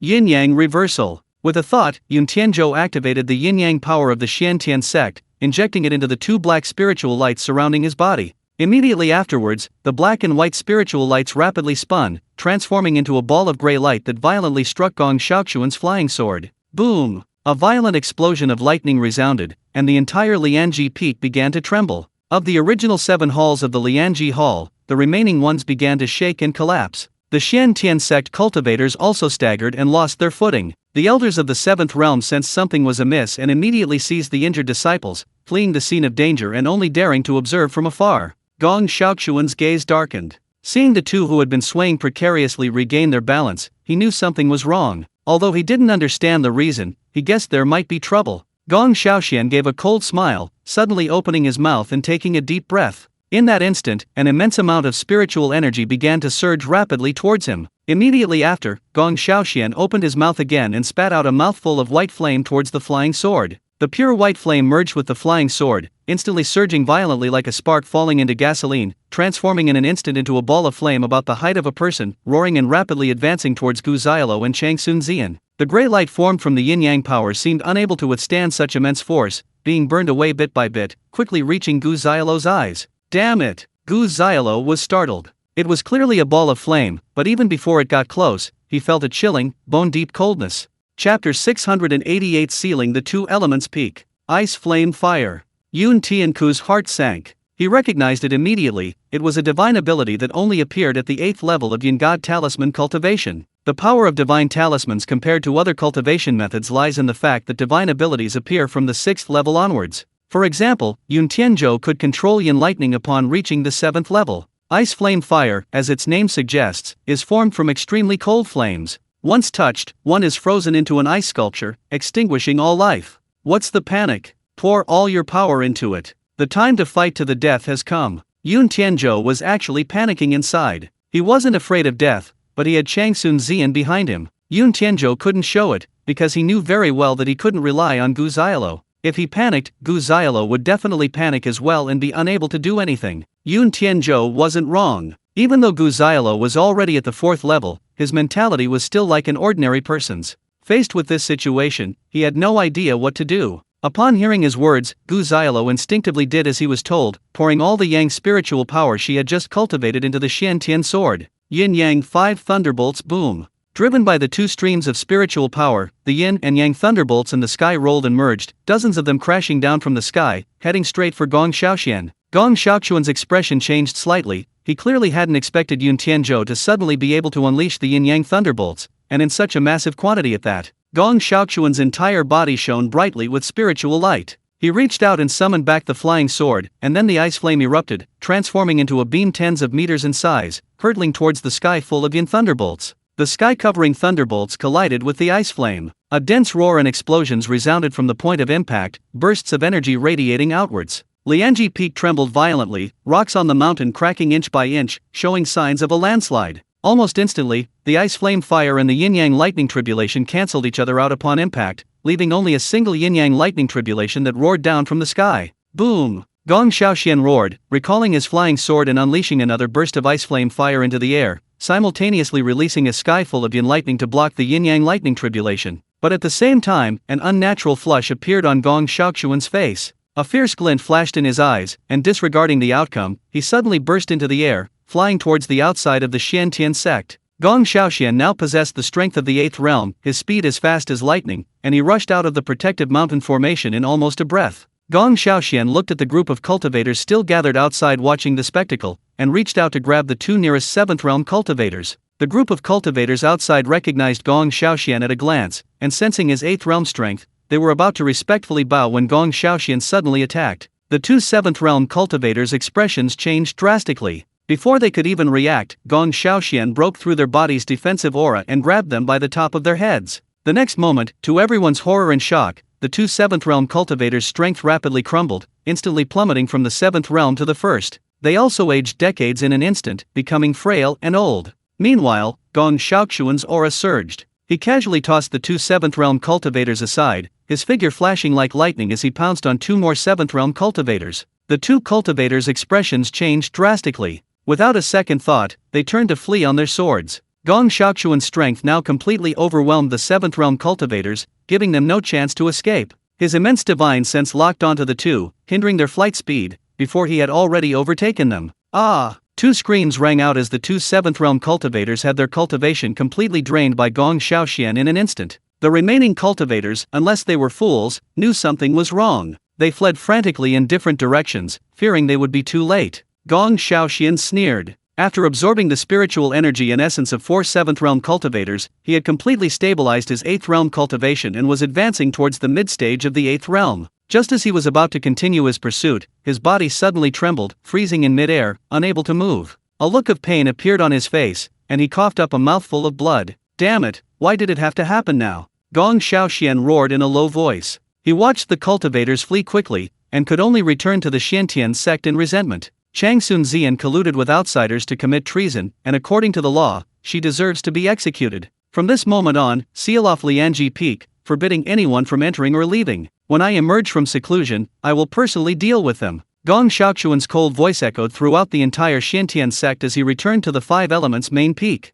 Tens of thousands of Xiantian sect disciples, initially overjoyed at Gong Xiaoxian's breakthrough to the 8th realm, were suddenly met with this order. Apart from the higher UPS who knew the reason, the remaining disciples exchanged bewildered glances, unsure what had happened. Anyone who dares to collude with the people of Lianji Peak will be punished equally, executed without exception. When Gong Xiaoxian uttered these last words, everyone in the Xiantian sect, from those at the 7th realm to newly initiated disciples, felt a chill run down their spines. Those who had initially intended to investigate immediately abandoned their plans. Yun Tianzhou and the others on Lianji Peak naturally heard Gong Xiaoxian's voice as well, their expressions subtly changing. In truth, they had already reached their limit, but Gong Xiaoxian had been overly cautious, retreating immediately after sustaining some injuries without checking on their condition. Judging from Gong Xiaoxian's words, he had clearly gone into seclusion to heal his injuries and consolidate his realm. Once he emerged, the outcome was predictable. They couldn't escape now, even if they wanted to. Once they left Lianji Peak, they wouldn't stand a chance against an 8th realm cultivator.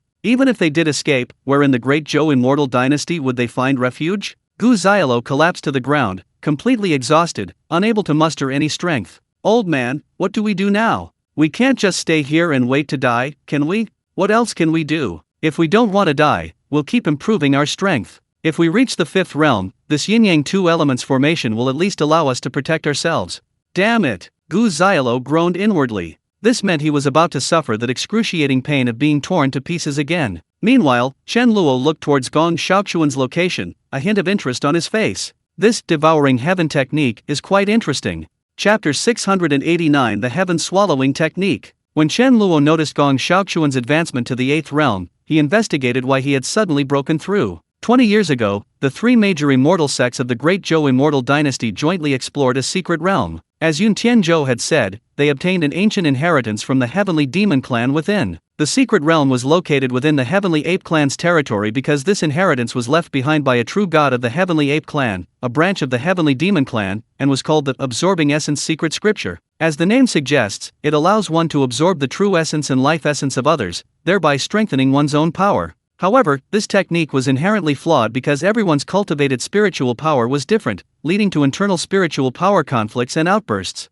If one absorbed incompatible spiritual power attributes, such as water and fire, yin and yang, it would directly cause the body to explode and die. This true god of the heavenly ape clan, after thousands of years of modification, captured numerous cultivators from rival clans for experimentation. However, no matter how they modified it, they could never truly unify the absorbed true essence. Ultimately, they either suffered a chi deviation, exploding from the body, or their minds went mad, leading to their deaths. The true god of the Heavenly Ape clan spent thousands of years trying to perfect this technique, but then a clan war broke out. Unwilling to accept defeat, he left the revised Absorbing Essence secret manual within the secret realm. In case he perished in the calamity of heaven and earth, it could be left to the Heavenly Ape lineage so they could continue to refine the technique. Unexpectedly, the secret realm fell into the hands of the previous leader of the Xian Tian sect, and was eventually obtained by the three major immortal sections. Although Yun Tianzhou and the previous Tai Chu pavilion master obtained it, they were killed by Ji Mingyang before they could study and cultivate it. In the end, only Gong Xiaoxian and Ji Mingyang obtained the technique. After obtaining it, Ji Mingyang studied it for a long time and discovered that this technique was created based on the powerful physical conditions of the Heavenly Ape clan and was not suitable for human cultivation. He tested the technique on several subjects, only to find that everyone died from their bodies exploding. He immediately lost interest and shelved it. However, Gong Xiaoxian recognized the power of the Absorbing Essence secret manual and devoted himself to improving it for 20 years. Initially, Gong Xiaoxian, like the Heavenly Ape clan true god and Ji Mingyang, captured people for experimentation. Same failures did not deter Gong Xiaoxian. He changed his approach. He first transferred the absorbed spiritual energy and essence into a third person's body, where it circulated and refined, transforming spiritual energy with different attributes into attribute-less spiritual energy. Finally, he absorbed the pure spiritual energy into his own body. This cycle was repeated, constantly using other people's bodies as furnaces to minimize the conflicting spiritual energy within. However, the person using the furnace would experience internal energy clashes due to the forced refining of spiritual energy, and would likely go mad within a month, if not die. After developing this method, Gong Xiaoxian didn't immediately implement it. He was cautious by nature and would never take risks unless absolutely certain there were no adverse effects. He wouldn't begin practicing it himself until he was certain there were no negative consequences. Gong Xiaoxian was extremely patient, waiting for over a decade. He imprisoned 2 cultivation vessels in his secluded cultivation location, providing each with a cultivator of the same realm every month for them to absorb their essence. In just over a decade, the 2 cultivators used this method to break through from the 3rd realm to the 7th realm. Seeing the rapid progress this technique offered, Gong Xiaoxian no longer hesitated and first absorbed the true essence from the first cultivation vessel, instantly reaching the peak of the 7th realm. Gong Xiaoxian was overjoyed, believing he had found a path to immortality, and named this improved technique Devouring Heaven Technique. However, at this very moment, Gong Xiaochuan's joy turned to sorrow as he discovered a very serious problem. He had found the side effect of the Devouring Heaven Technique. The reason the cultivation vessels could only be used for 1 month was because different attributes of spiritual energy interacted and counteracted each other. After 1 month, the impure spiritual energy within the vessels could no longer be suppressed. Unless new spiritual energy and essence were fed into the furnace to counteract the old spiritual energy, this was like drinking poison to quench thirst. It only provided temporary relief. The accumulated spiritual energy would cause increasingly violent attacks, ultimately leading to a more gruesome death. However, Gong Xiaoxian happened to absorb new spiritual energy into the furnace every month when the attacks occurred, allowing this process to continue undetected for over a decade. The 2 furnaces weren't unaware of this, but knowing they too were likely to die like the other test subjects, they naturally wouldn't tell Gong Xiaoxian about this side effect. Gong Xiaoxian cultivated the Devouring Heaven Technique and absorbed the true essence of the furnaces, leaving him with no way back. Even if it was like drinking poison to quench thirst, he could only continue absorbing. Initially, Gong Xiaoxian absorbed refined spiritual energy and essence, but as he absorbed more and more, the spiritual energy within his body gradually became impure and chaotic. Every month, Gong Xiaoxian would feel excruciating pain in his dantian and meridians, as if being cut or bitten. Only by absorbing the spiritual energy of heaven and earth or the true energy of others could the excruciating pain be slightly relieved, but with each absorption, the pain intensified. Gong Xiaoxian had no way back. He could only absorb the essence of another peak 7th realm cultivator, breaking through to the 8th realm, hoping to find a way to resolve the spiritual energy clash. However, just after breaking through to the 8th realm, Gong Xiaoxian was injured by the array controlled by Yun Tianzhou, forcing him to absorb the essence of other cultivators to heal his injuries. If he continues absorbing in this way, he can indeed continue until the 9th realm, but it will also cause the side effects to occur more and more frequently. And even at the 9th realm, the difficulty of overcoming the heavenly tribulation is several times that of ordinary people. Chen Luo suddenly laughed. Gong Xiaoxian was indeed a talented individual. The true god of the Heavenly Ape clan had pondered for thousands of years without finding a solution, but Gong Xiaoxian found one in a few years. Although it still had a fatal flaw, it also demonstrated his intelligence. However, he was overshadowed by Yun Tianku's brilliance back then, so Gong Xiaoxian has always wanted to prove himself, and he's willing to do anything for it. Gong Xiaoquan's intention to protect the Xiantian sect hasn't changed. The test subjects he captured were all outsiders. Even when he was absorbing essence just now, he didn't touch any members of the Xiantian sect, but instead went to capture others outside the mountain protecting formation. However, if Gong Xiaoxian couldn't find a way to alleviate the side effects, he would have no choice but to continue absorbing them. Upon reaching the 8th realm, only cultivators at the 6th realm or higher could alleviate Gong Xiaoquan's side effects. Even if he absorbed all the cultivators at the 6th realm or higher in the Great Zhou Immortal Dynasty, he could only advance to the 9th realm at most, and the problem would still remain unsolved. Half a month later, Gong Xiaoxian emerged from seclusion. He didn't tell anyone, nor did he go to deal with Yun Tianzhou and the others from Lianji Peak. Instead, he left the Xiantian sect and disappeared without a trace. Chapter 690. The Fairy Sister is really too hard to lick. For the past 2 weeks, Chen Luo had remained at Lianji Peak. He found a pavilion by the waterfall and settled in, offering no assistance whatsoever. His days were spent idly instructing Gu Qingqing on how to cultivate her understanding of artistic conception through vocal music. Chen Luo was mainly bored, while Gu Qingqing, with her profound skills in musical instruments and singing from a young age, found listening to her play and sing more interesting than being with Yun Tianzhou and his group. Yun Tianzhou, on the other hand, went to pay his respects to Chen Luo every day, seeking his advice on cultivation. When Chang Xunzian first saw Chen Luo and Gu Qingqing, she was somewhat surprised, as she hadn't expected two people to be invisible. However, what surprised her even more was that her master, Yun Tianzhou, respectfully addressed Chen Luo as senior and paid his respects daily, leaving Chang Xunzian completely bewildered. In Chang Xunzian's memory, Yun Tianzhou had never been so respectful to the previous sect leader, let alone Chen Luo, who, by all accounts, only possessed the cultivation of the 3rd realm. When Chen Luo taught Yun Tianzhou how to further enhance his strength using the yin-yang 2 elements formation and explained how to improve his yin spirit eye, Chang Xunzian suddenly understood why Yun Tianzhou acted this way. Chang Xunzian privately asked Yun Tianzhou who Chen Luo really was. Yun Tianzhou had no idea, only saying not to mistake Chen Luo for a 3rd realm cultivator. He was at least a 9th realm cultivator, and might even be a true god. This completely piqued Chang Xunzian's curiosity, and she, like Yun Tianzhou, went to Chen Luo every day to ask about cultivation. The longer she spent with him, the more astonished Chang Xunzian became. Chen Luo not only had a thorough understanding of the Yin Spirit Talisman's cultivation method, but also seemed to know almost everything about cultivation. What shocked her most was that Chen Luo had actually taught Gu Qingqing how to use vocal music to manipulate the spiritual energy of heaven and earth,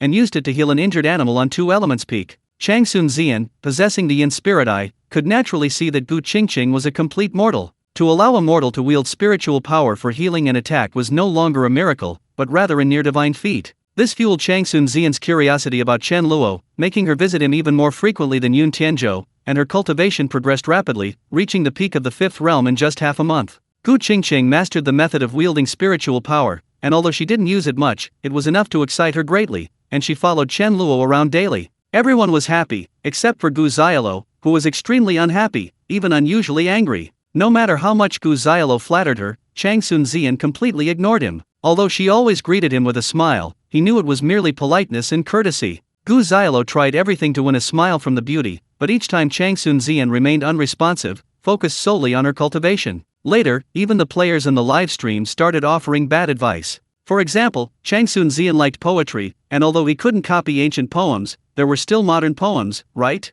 However, when the modern poems were recited, Chang Xunzian showed no reaction whatsoever. Instead, she looked completely bewildered and asked if he was sick. Gu Xiaolo helplessly realized that the fairy sister was truly unappealing. Her only interest seemed to be improving her strength. The only one who could truly enhance Chang Xunzian's strength right now was Chen Luo. Whenever Gu Xiaolo saw Chang Xunzian run off to see Chen Luo and return with a radiant smile, he was consumed by jealousy. What frustrated Gu Xiaolo even more was that Gu Qingqing was also constantly seeking out Chen Luo for cultivation methods, seemingly no longer caring much about her younger brother. Moreover, Gu Qingqing's eyes sparkled whenever she saw Chen Luo. Gu Xiaolo hadn't realized that sharing a body with Yun Tianzhou meant he and Chang Xunzian would never have a chance. Not only Yun Tianzhou thought this way, but Chang Xunzian felt the same way, so after understanding Gu Xiaolo's feelings, she firmly expressed her stance from the beginning. For the past 2 weeks, Gu Xiaolo had felt extremely annoyed whenever he saw Chen Luo, his eyes filled with the dread of seeing an enemy. But Gu Xiaolo knew he couldn't defeat Chen Luo, which, amidst his frustration, finally made him understand the feelings by Xiaoxian headed back then. Chen Luo sensed Gong Xiaoquan's departure from the Xiantian sect without informing anyone. He watched Gong Xiaoxian with interest, curious to see what this guy was up to. Gong Xiaoxian traveled rapidly, reaching the Yanyu Mountains in a few days. He then crossed the mountains and entered the territory of the heavenly demon clan. Chen Luo chuckled, immediately understanding Gong Xiaoxuan's intentions. This guy knew there weren't enough high-level human cultivators and was planning to find more within the demon clan's territory. Gong Xiaoxian had been in seclusion for 15 days, merely using a furnace to refine the absorbed true essence and vital energy, stabilizing his strength. His method wasn't to resolve the hidden dangers of the devouring heaven technique, but rather to continue absorbing energy and directly break through to the ninth realm. Then, he would use the heavenly tribulation to reshape his physical body, advance to true God, and permanently resolve the problem of conflicting spiritual energies within his body. Chen Luo had to admit, this was indeed a feasible plan. However, Gong Xiaoxian was unaware that the vast amount of mixed spiritual energy he had absorbed was obtained through trickery and by harming others, which would only exponentially increase the power of the heavenly tribulation. Gong Xiaoxian had no other choice at this point. Even knowing this, he could only continue down this path to the bitter end. The demon race's population base was not only larger than that of the human race,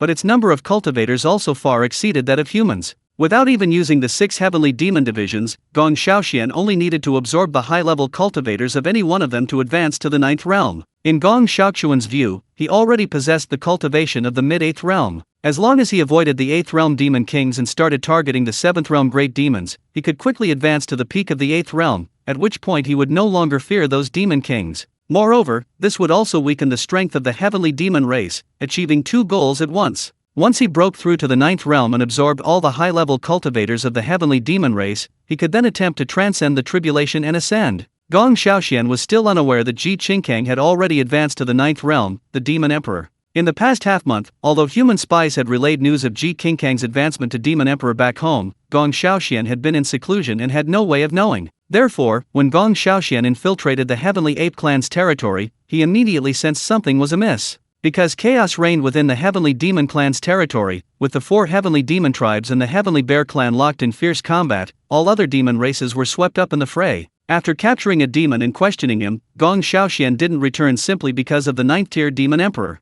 Instead, he saw this as an opportunity. The heavenly demon clan's internal strife presented him with the perfect opportunity to fish in troubled waters. If he could absorb enough spiritual energy during this period, advance to the 9th realm, and even challenge Ji Qingkang for supremacy. Chapter 691 Breaking Through the 9th Realm. Taking advantage of the chaos of the demon race's battles, Gong Xiaoxian used sneak attacks and underhanded tactics to capture numerous 6th and 7th realm demon cultivators, then used them as furnaces to extract their true essence and demonic energy. Gong Xiaoxian was extremely cautious. To avoid being targeted, he only attacked one heavenly demon clan at a time, rotating among the 5 factions. The demon kings of the 4 heavenly demon factions were all engaged in fighting Ji Qingkang, and Gong Xiaoxian concealed his aura, making his cultivation level only perceived as 7th realm, thus failing to attract the attention of the other 5 heavenly demon factions. They simply assumed that the cultivators had perished on the battlefield and their bodies could not be found. In less than a year, Gong Xiaoxian raised his cultivation to the peak of the 8th realm using the devouring heaven technique. At this point, Gong Xiaoxian knew that even 7th realm cultivators were useless. Only 8th realm cultivators, at the level of demon kings, could help him break through to the 9th realm. However, even though they were both at the 8th realm, Gong Xiaoxian dared not attack the demon kings of the heavenly demon clan. Each demon king of the celestial demon clan wields a natural divine rune. Besides the various supernatural powers of these runes, they can also utilize their bloodline true bodies. At the demon king level, their bloodline true bodies grant them near immunity to most spells, and their physical defenses are terrifyingly strong. Unless pierced by divine weapons, it's extremely difficult to penetrate their scales. Therefore, even among cultivators of the same level, the demon race has always held a significant advantage over the human race. However, while they hadn't had the opportunity before, the current internal strife within the Celestial Demon Clan presents a perfect opportunity. The 4 divisions of the Celestial Demon Clan face immense pressure from Ji Qingkang, given the vast difference in strength. Even 4 8th realm demon kings combined are no match for him. Unless they are willing to sacrifice their inner cores, like Ji Qingkang did to seize the Jade Linglong, allowing another member to break through to the 9th realm. But clearly, no demon king would be foolish enough to do such a thing. However, they are not entirely without options. In the mythical era, they were originally a single clan, and they had already developed methods to deal with powerful enemies. The true god of the Celestial Demon Clan, through analyzing the offensive and defensive capabilities of the 6 celestial demon tribes, developed the 6-gate celestial demon formation, activated jointly by all 6 tribes. This formation is essentially a combination of offense and defense. The 6 celestial demon tribes cultivate the same divine runes, making coordination very easy. Back then, using this formation, 6 ninth realm demon emperors were able to contend with a true god, earning it widespread renown and ensuring its enduring fame. Although only 4 celestial demon tribes remain now, they have modified the 6-gate celestial demon formation into 4 gates. While its power is not as great as the original, it is still comparable to that of Ji Qingkang. However, Ji Qingkang was originally a demon king of one of the 6 celestial demon tribes, possessing a thorough understanding of the formation and its strengths and weaknesses. Furthermore, as his 9th realm cultivation gradually stabilizes, the demon kings of the 4th celestial demon tribe are finding it increasingly difficult to advance, gradually falling behind.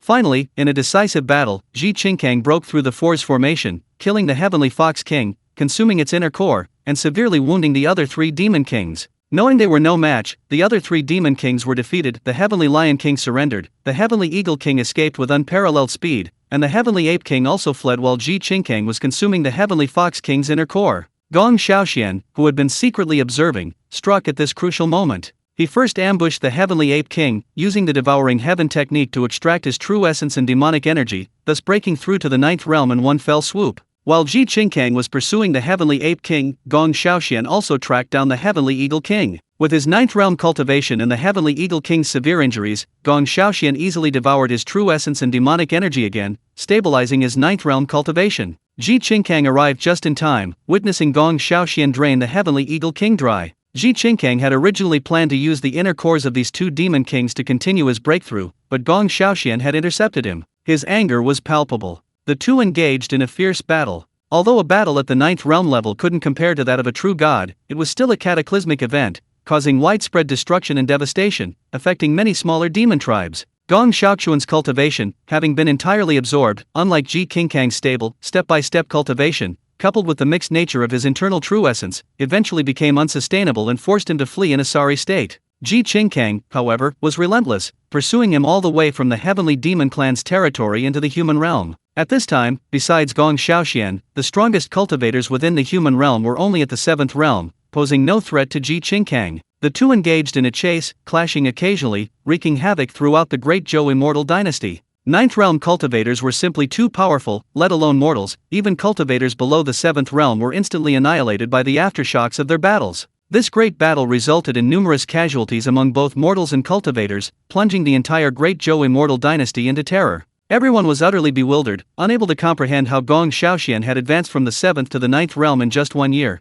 and even lured the demon emperor Ji Qingkang to the human realm. Regardless, everyone in the Great Zhou immortal dynasty, from mortals to cultivators, hoped for a swift end to this battle. In a battle between 9th realm cultivators, 7th realm cultivators were rendered ineffective. Everyone could only hope for Gong Xiaoxian's victory. Even though Gong Xiaoxian had killed 4 7th realm cultivators outside the Xiantian sect, his reputation was still quite poor. Because everyone knew what the consequences would be if Ji Qingkang won. It wouldn't just be Gong Xiaoxian who would die, the entire human race would be doomed. Gong Xiaoxian, however, headed towards the heart of the human realm, entering the imperial city and directly leading Ji Qingkang to the Xiantian sect's mountain gate. Ji Qingkang, unfazed, stormed into the Xiantian sect. Chen Luo, witnessing this, was speechless. He had seen through Gong Xiaoxian's intentions at a glance. Gong Xiaoxian knew that Ji Qingkang was relentlessly pursuing him, even at the cost of widespread destruction in the Great Zhou immortal dynasty, in order to lure him to the Xiantian sect. This wasn't out of foolishness, but rather a plan to use the yin-yang two-element array to eliminate Ji Qingkang. Gong Xiaoxian knew that under such circumstances, even if Yun Tianzhou hated him, he would prioritize humanity and deal with Ji Qingkang. Even if Yun Tianzhou couldn't defeat him, Gong Xiaoxian could seize the Xiantian sword and use it to activate the yin-yang two-element array. If he won, he could extract Ji Qingkang's true essence and demonic essence, reaching the peak of the 9th realm and triggering a heavenly tribulation. He could even use the yin-yang two-element array to overcome his tribulation. Chen Luo couldn't help but admire Gong Xiaoxian's cunning. His approach did indeed have a very high chance of success. Unfortunately, Gong Xiaoxian underestimated Ji Qingkang's strength, and ultimately, a single misstep led to his complete defeat. Chapter 692, The Curtain Falls. During this year-long period, although Lianji Peak was sealed off, preventing Yun Tianzhou and the others from leaving, they were able to focus on their cultivation, and their strength improved significantly. Changsun Zian broke through to the 6th realm during this time, and Gu Qingqing, through her comprehension of music theory, reached the 1st realm of artistic conception. Under pressure from Yun Tianzhou, Gu Xiaolo, in order to prove himself to Changsun Zian, endured painful cultivation and ultimately broke through to the 5th realm. This speed was already inconceivable in the Great Zhou immortal dynasty, especially considering that he was just immortal a year ago. Now, at only 17 years old, he had become a fifth-realm cultivator, even more extraordinary than Chang Sun Zian. However, Chang Sun Zian did not think much of him because she knew that all of this stemmed from Chen Luo, and she became increasingly eager to know who he was. But Chen Luo's attitude and gaze towards her, Gu Qingqing, and Gu Xiaolo were all the same, as if he were a god high in the clouds looking down upon mortals below. After discovering that her appearance had no effect on Chen Luo, Chang Sun Zian wasn't discouraged. During her free time, she would almost always go to see Chen Luo, much to Gu Xiaolo's frustration. In the entire year, Gu Xiaolo and Chang Sun Zian hadn't exchanged more than 10 words. The atmosphere at Lianji Peak was strangely eerie. Gu Xiaolo's constant fawning over Chang Sun Zian went unanswered. While Chang Sun Zian revolved around Chen Luo every day, he showed no interest in anything, merely ordering Gu Qingqing and Chang Sun Zian around. Washing clothes, cooking, playing instruments, singing all the chores of servants, yet the two seemed to enjoy it immensely. Gu Xiaolo watched, tears streaming down her face, wanting to help Chang Sun Zian with these tasks, only to be ruthlessly rejected.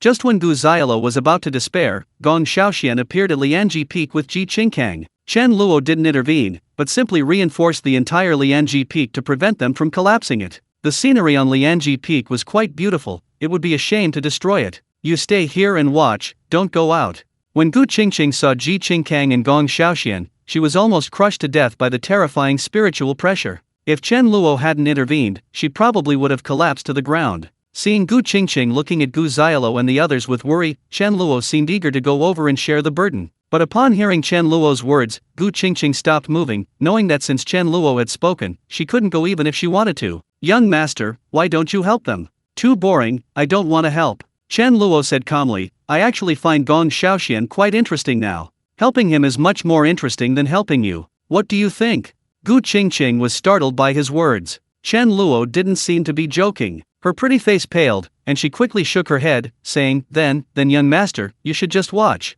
Chen Luo laughed and immediately looked towards the battlefield. Yun Tianzhou and the others were also startled when they saw Gong Xiaoxian lead Ji Qingkang over. Although they had been confined here for some time, they had heard news from the Xian Tian sect disciples guarding the outside. Upon learning that Gong Xiaoxian had broken through to the 9th realm, they were extremely worried about what might happen to him upon his return to the Xiantian sect. Therefore, they were torn between wanting Gong Xiaoxian killed and not wanting Ji Qingkang to win. However, they never expected that Gong Xiaoxian would lure Ji Qingkang to Lianji Peak. Yun Tianzhou, being shrewd and experienced, instantly guessed Gong Xiaoxian's intentions. But despite guessing, Yun Tianzhou was helpless. With his race facing potential extinction, he could only choose to deal with Ji Qingkang first. However, the Yin-Yang Thunder Tribulation, activated by someone at the 5th realm, might be effective against an 8th realm cultivator, but against a 9th realm demon emperor, it barely inflicted minor injuries, not fatal damage. Ultimately, Yun Tianzhou and Gu Xiaolo were exhausted. Chang Sun Zian, however, was ruthless. After they were exhausted, she immediately took the Xiantian sword and, disregarding the danger, activated the Yin-Yang Lianji formation herself. With the full power of the 6th realm activated, its strength was significantly greater than that of the 5th realm. Although it aggravated Ji Qingkang's injuries somewhat, Chang Sun Zian was corrupted by the extreme yang energy. Had Chen Luo not intervened, she would have exploded and died. While Chen Luo wouldn't interfere in the battle, he didn't watch them die. Seeing that Gu Xiaolo and Chang Sun Zian were both incapacitated, he pulled them back. Gong Xiaoxian hadn't expected Ji Qingkang's strength to be so terrifying, but at this point, he had no choice but to step in himself. When Chen Luo pulled Yun Tianzhou and Chang Sun Zian back, he left the Xiantian sword in the Eye of Taiji, not retrieving it along with him. It was meant for Gong Xiaoxian. Gong Xiaoxian, activating the yin-yang two elements formation with the strength of the 9th realm, naturally possessed a power vastly different from that of Chang Sun Zian at the 6th realm. The sky changed color. Not only was Hunyuan Mountain covered by thunderclouds, but even Dying City was shrouded in them, as if the end of the world had arrived. With just 3 bolts of yin lightning, Ji Qingkang's true bloodline form was revealed. The gigantic black bear, towering 1,000 meters tall, appeared, clearly visible even to those miles away. At this moment, everyone who witnessed this scene, whether cultivator or mortal, understood that the moment of decisive battle had arrived. If he won, the annihilation of the demon race would be imminent. If he lost, the outcome would be the same. However, Ji Qingkang, having manifested his true bloodline form, could not only withstand the yin lightning tribulation with his physical body, but with each strike, his physical body's resistance to lightning increased, until eventually the yin lightning had no effect. Ji Qingkang's power not only left Gong Xiaoxian feeling powerless, but also filled all the disciples of the Xiantian sect with despair. At this critical moment, Gong Xiaoxian unexpectedly discovered that the chaotic spiritual energy within his body could be completely channeled into the Xiantian sword. When it flowed back through the Taiji, it would transform into pure yin or yang energy. Gong Xiaoxian was overjoyed. He had clearly found a way to resolve the side effects within his body. As long as he could find a way to convert the spiritual energy transformed within the Xiantian sword into yin energy, and then refine it with the yin god talisman, the hidden dangers of the devouring heaven technique could be completely resolved. However, Gong Xiaoxuan's discovery came too late. He had just figured out the method to reverse yin and yang when Ji Qingkang shattered his physical body with a single punch. However, before being killed, Gong Xiaoxian unleashed the strongest attack of the yin-yang two elements formation, severely injuring Ji Qingkang and forcing him to revert to human form, unable to maintain his true bloodline body. Ji Qingkang killed Gong Xiaoxian, but was too weak from his injuries to continue fighting. Realizing that the yin-yang two elements formation posed a significant threat, he seized the Xiantian sword and quickly fled from the human race. Chapter 693: A Lasting Legacy. As Ji Qingkang fled, a figure shot out at incredible speed from the foot of Lianji Peak. He reached out and grabbed at Gong Xiaoxuan's primordial spirit in the sky, forming a hand seal. Before Gong Xiaoxuan's primordial spirit could react, it was astonished to see Ji Mingyang holding a gourd, which suddenly sucked it in. A smug smile appeared on Ji Minjiang's face. Sensing someone approaching, he swiftly vanished from Lianji Peak. During the battle between cultivators of the Ninth Realm, no one dared approach Lianji Peak. The disciples of the Xiantian sect had all retreated outside the sect's gates, never suspecting that Ji Mingyang had been lurking near Lianji Peak all along. Therefore, when the high-ranking cultivators of the Xiantian sect arrived, they hadn't discovered that Ji Mingyang had been there and had taken Gong Xiaoxuan's primordial spirit. Chen Luo had known all along that Ji Mingyang had been lurking nearby, initially assuming the guy was trying to reap the benefits. However, when Ji Qingkang escaped severely injured, Ji Mingyang didn't kill him. Instead, he went and seized Gong Xiaoxuan's primordial spirit. Chen Luo laughed.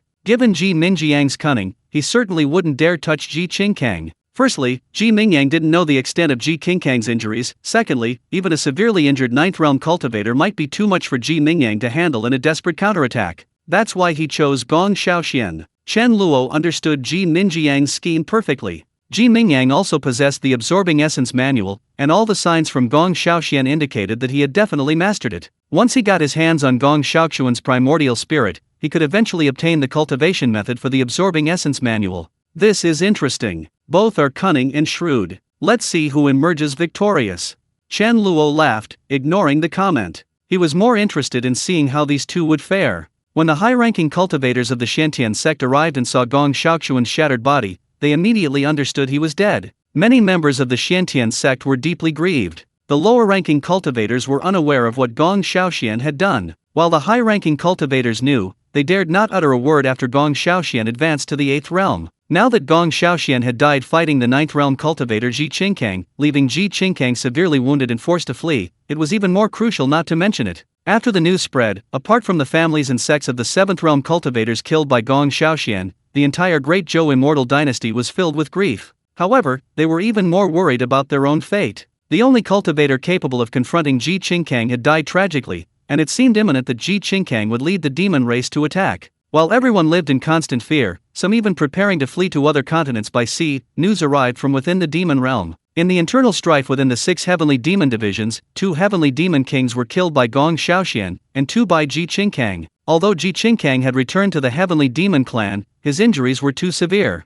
Fearing that the recently surrendered heavenly lion king might harbor ill intentions, he suddenly attacked the heavenly lion king, intending to take his inner core to heal his wounds. However, the heavenly lion king, in a desperate act, detonated his inner core, further injuring Ji Qingkang, who was said to be unable to recover for decades. This news caused a sensation throughout the Great Zhou immortal dynasty, and gratitude and admiration for Gong Xiaoxian reached their peak. Some even erected statues and sculpted golden bodies for Gong Xiaoxian throughout the Great Zhou immortal dynasty, elevating his status to that of the legendary Emperor Duan Tian. The only ones who were unhappy were perhaps Yun Tianzhou and his group on Lianji Peak. They knew exactly what had happened that day and what kind of person Gong Xiaoxian was. But apart from them, only a few high-ranking members of the Xiantian sect knew the truth. At this point, even if they told the truth, no one would believe them. Seeing Gong Xiaoxian become a great hero who saved humanity and was to be remembered for eternity, Yun Tianzhou nearly fainted from anger. However, their problems also arose. Without a leader, the Xiantian sect was leaderless among its tens of thousands of disciples. Although they had elders at the 7th realm, none could command respect. After much maneuvering, thanks to Gong Xiaoxuan's current prestige, Nan Yuanqing, a 7th realm elder from the sect's lineage, succeeded to the position of sect leader. Nan Yuanqing, upon assuming the position, faced a very thorny issue, the Lianji Peak, where Changsun Zian and Yun Tianzhou resided. The summit of Lianji Peak was the most suitable place in the entire Great Zhou immortal dynasty for cultivating yin god talismans. Although Gong Shaoxian had declared them traitors, they had never left Lianji Peak. Therefore, from any perspective, Lianji Peak had to be reclaimed. Changsun Zian, previously considered the face of the Shantian sect and hailed as a genius even more outstanding than Yun Tianzhou, had now already possessed the strength of the sixth realm. This cultivation speed was unparalleled in the history of the Great Zhou immortal dynasty. Everyone knew her future held far more promise. She might very well become the second cultivator after Gong Shaoxian to reach the ninth realm. Therefore, before Gong Shaoxian announced his attack, the entire Shantian sect didn't want to provoke Changsun Zian. Nan Yuanqing was also at Lianji Peak that day and was aware of the feud between the people of Lianji Peak and Gong Shaoxian. He also felt extremely troubled. Killing them would probably be difficult. With the yin-yang two-element formation in place, even Gong Shaoxian, at the 8th realm, couldn't withstand it. Their arrival would be suicide. Nan Yuanqing was unaware that the Shantian sword had been taken away by Ji Qingkang, and even less aware of the dangers of the yin-yang two-element formation. This was his first major task as the sect leader. If he failed, it would only cause the entire Shantian sect to question his abilities. Forced by circumstances, Nan Yuanqing personally went to Lianji Peak to negotiate with Changsun Zian. The final agreement reached was that Changsun Zian agreed to let the disciples of the Shantian sect cultivate on the summit, on the condition that the Shantian sect find someone to rebuild the Lianji Hall. They would not leave Lianji Peak, and from then on, they would live in harmony and not interfere with each other. If the Shantian sect encountered danger, they could also activate the Yin-Yang Lianji Grand Array to help. The latter part, of course, was pure nonsense, because Changsun Zian no longer possessed the Shantian sword, so she had no ability to activate the Yin-Yang Lianji Grand Array. This part, besides being a threat, was obviously meant to increase her bargaining power. This condition essentially meant that Changsun Zian had carved out her own territory on Lianji Peak, becoming an independent faction separate from the Shantian sect. Although the result was not entirely satisfactory, Nan Yuanqing had no better option and had no choice but to agree. His main concern was that he might be outmatched in a fight, which would be even more humiliating. This outcome brought a sigh of relief to the entire Shantian sect, as most people did not want to fall out with Changsun Zian and attack her. From then on, Lianji Peak and the Shantian sect maintained a harmonious relationship for over a decade, until the day Changsun Zian broke through to the 7th realm. Chapter 694. I'll leave after I've made a scene. Chen Luo returned to reality as the Shantian sect elected its new leader. He needed to prepare to unlock the 6th tier gene lock. In the Xiangxia world, he had only extracted one gene from Duan Qi and Chen, and hadn't integrated any new genes since. Chen Luo had delayed until now because he knew that unlocking the 6th tier gene lock would face rejection from the world's will, just like when the Mother Nest and the Lighthouse Centipede entered Earth's universe through the spatial passage. Although Chen Luo was also an Earth creature, with the increasing integration of divine genes, he was no longer an ordinary being. When Chen Luo appeared in the real world, he instantly appeared aboard the starship. Star Spirit, spatial jump, leave this place. Your Excellency, where to? Jump to 100 million light-years away first. Okay. Although the Star Spirit didn't understand, it immediately began spatial jumps. After several jumps, they appeared in an unknown star system 100 million light-years away from Earth. Return to Earth now. Yes, Your Excellency. After Chen Luo finished speaking, golden light emanated from his body, and he instantly teleported into the endless universe. At the same time, the starship also made a spatial jump, leaving this star system. Fusing with the Heavenly Lion King, the Heavenly Serpent King, Gong Shaoxian. Chen Luo had extracted genes from those who reached the 8th and 9th realms before their deaths, but he hadn't yet fused them. The 8th and 9th realms are equivalent to mythology and demigods in Western fantasy worlds, providing extremely high levels of divine genes. Unfortunately, he only awakened at the end of the mythological era. Otherwise, the true gods and 9th realm experts from those dead clans would likely have allowed him to at least unlock the 8th tier gene lock. Currently, only extraordinary individuals above the 8th realm are useful to Chen Luo. However, there are too few cultivators above the 8th realm now, and they cannot provide much divine genes. Since the Emperor was created by himself and could not be analyzed and fused, Chen Luo had no choice but to choose 2 true gods to extract and fuse. With the fusion of a large amount of divine genes, the divine genes within Chen Luo's body rapidly broke through to the 6th tier. At this moment, an immense will swiftly enveloped and locked onto Chen Luo. Chen Luo looked up at the endless void and saw beams of red light gathering above him, resembling clouds or vortexes, with faint flashes of lightning and flickering red thunderbolts. Chen Luo chuckled, "Is this a heavenly tribulation to deal with me? Although Chen Luo had anticipated some trouble, which was why he chose to break through to the 6th rank in the universe, he hadn't expected the world's will to use a heavenly tribulation against him. These red thunderbolts flickered but didn't fall, nor did they possess any aura. From an aesthetic perspective, they resembled the beauty of a sunset painting the sky with rosy hues. Chen Luo stood leisurely with his hands behind his back, watching the tribulation clouds in the sky, too lazy to even use defensive spiritual light, simply waiting there. The thunderbolts in the sky suddenly surged, frantically gathering. The entire void had transformed into a red ocean. In an instant, countless dense red lightning bolts, shining with dazzling red light, rushed straight towards Chen Luo. Like streaks of shooting stars, a chilling aura filled the heavens and earth, as if the very heavens themselves were unleashing a deadly intent. Boom! The void itself trembled from the crimson thunderclouds. You want to kill me? This power is insufficient. With a thought, Chen Luo unleashed the power of 18 combined divine runes, reaching out to grasp the crimson lightning bolts. The divine power of the runes within his body surged, absorbing all the crimson thunderclouds into his being.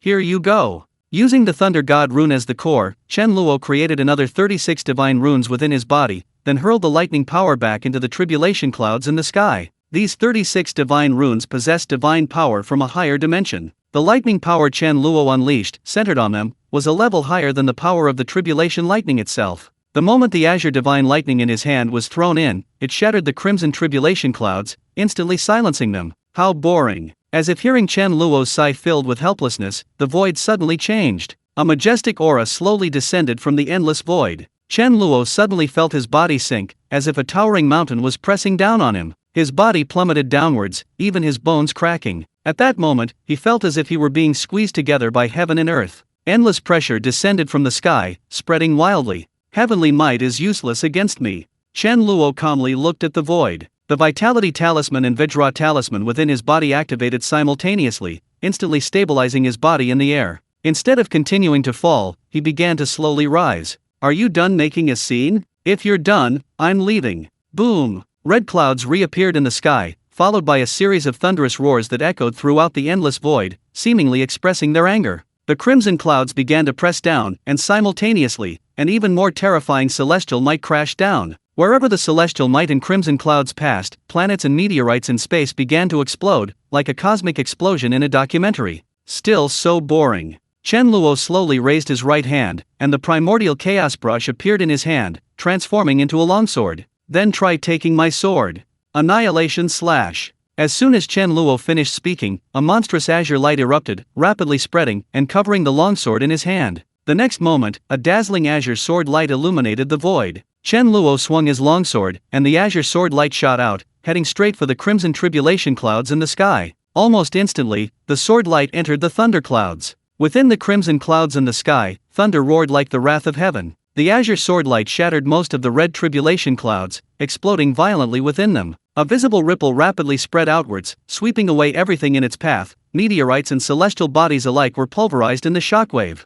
A burst of spiritual light emanated from Chen Luo, neutralizing the shockwave, and he looked upwards again. The crimson clouds completely dissipated, and the heavenly might vanished, leaving only swirling cosmic dust. Is it over? Chen Luo glanced at it questioningly. Seeing that the worlds will remain unmoved, he nodded. Then I'm leaving. Don't use such boring things next time, they're not fun at all. Chen Luo's figure suddenly disappeared from his spot, reappearing in the penthouse apartment in Zhangcheng. Interesting. The 6th tier authority is actually this.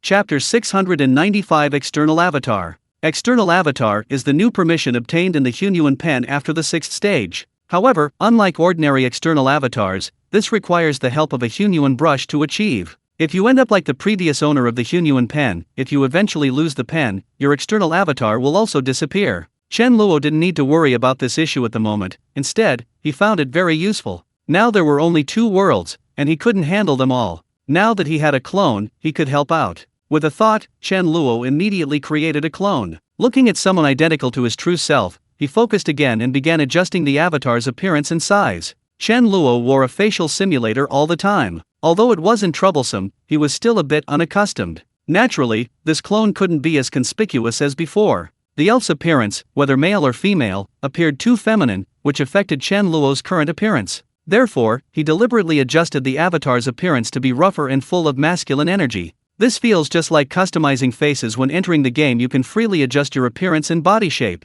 Chen Luo didn't adjust his physique. His current physical condition had already been automatically optimized to the golden ratio by the divine descendant gene, with no flaws. He just needed to adjust his appearance. After spending a minute, Chen Luo looked at the clone before him and couldn't help but nod. His face was sharply defined, showing masculine masculinity. His looks weren't outrageously attractive, but not bad either, above average. Combined with his perfect physique, he exuded a strong masculine charm. Unfortunately, this clone only copied Chen Luo's physical body, possessing only one physical strength and lacking complete strength. The clone hasn't even been locked at first-tier gene yet, and it can't be enhanced by integrating the divine descendant gene. It can only be cultivated on its own. However, Chen Luo wasn't short of time now, nor was he short on techniques or resources. If he wanted to cultivate with his clone, it was only a matter of time. Chen Luo pondered but did not activate this clone, because the next step was to grant him a certain kind of thinking and personality. Soon, Chen Luo made a decision. The clone could transfer his soul, which was equivalent to gaining an extra life.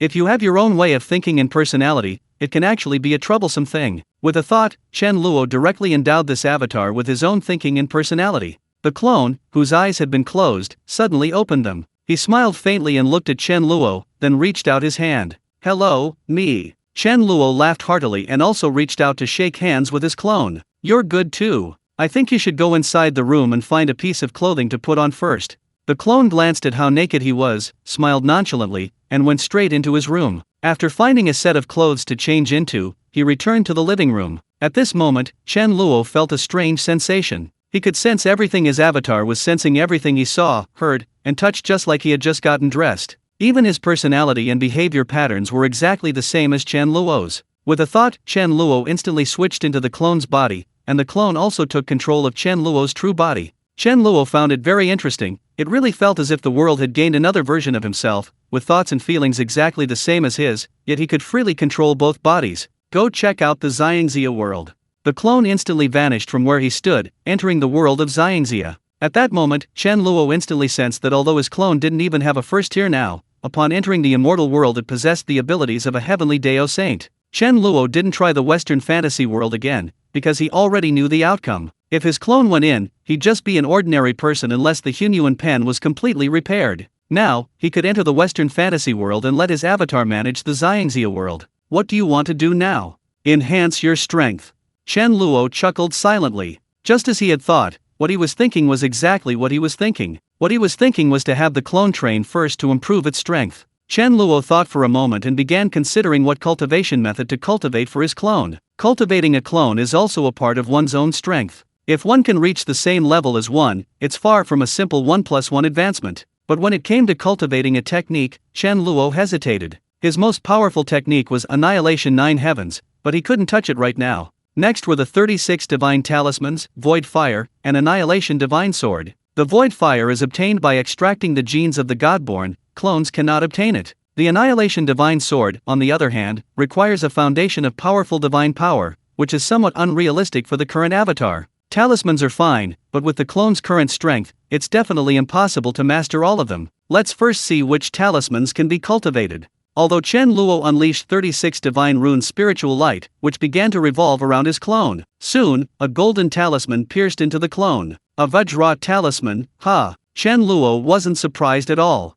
Although the clone hadn't replicated his full strength, it now had a 6th-tier body, enough to withstand nuclear bombs. It was perfectly normal for the Vajra Divine Talisman to choose him. The clone didn't need Chen Luo to teach him the Vajra Divine Talisman technique, because it was right in his own memory. With another thought, Chen Luo summoned dozens of cultivation spirit liquids stored on the spaceship. This spiritual liquid should be enough for you to cultivate to the first stage. You should first cultivate the Vajra Divine Talisman, and I'll arrange an identity for you in the real world. The clone simply nodded, without wasting words, and immediately picked up a vial of spiritual liquid, swallowed it on the spot, and began cultivating. Chen Luo shook his head and smiled. The clone's behavior pattern was exactly the same as his own. Although the movements were different, it felt like looking in a mirror. Chen Luo took out his phone and dialed Song Zhengxian's number. "I need a new ID card." Song Zhengxian was momentarily stunned, thinking it was because Chen Luo's ID card had expired. He quickly said, "Your ID card has already been changed to an electronic ID card. It's permanently valid and won't expire." "No, I have a brother." He needed an official Huiguo status. "Oh, I understand. Mr. Yang, just send me your brother's name, age, and photo. It will be done soon." Song Zhengxian was moved and immediately spoke up. "Wait a moment.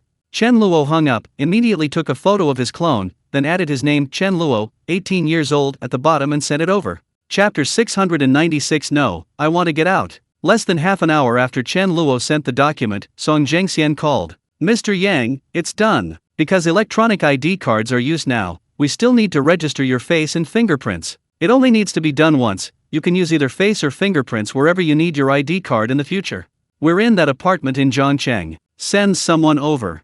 Okay, I'll arrange for someone to come right now. Song Zhengxian readily agreed. Chen Luo waited another hour before two people in uniform rang the doorbell. One was a middle-aged man, and the other a younger woman. Hello, are you Mr. Yang? The middle-aged man smiled broadly at Chen Luo, his attitude unusually polite. This kind of identity registration is something ordinary people do at the local police station's household registration office. These people were actually ordered to bring their equipment to register information for him. Even the awakened and superhumans of the Superhuman Management Bureau didn't receive this treatment. Any middle-aged man who wasn't a fool would know that the person before him wasn't ordinary. It's me. Hello, we're here to register your identity information. Chen Luo nodded and opened the door to let the two in. No, it's my younger brother.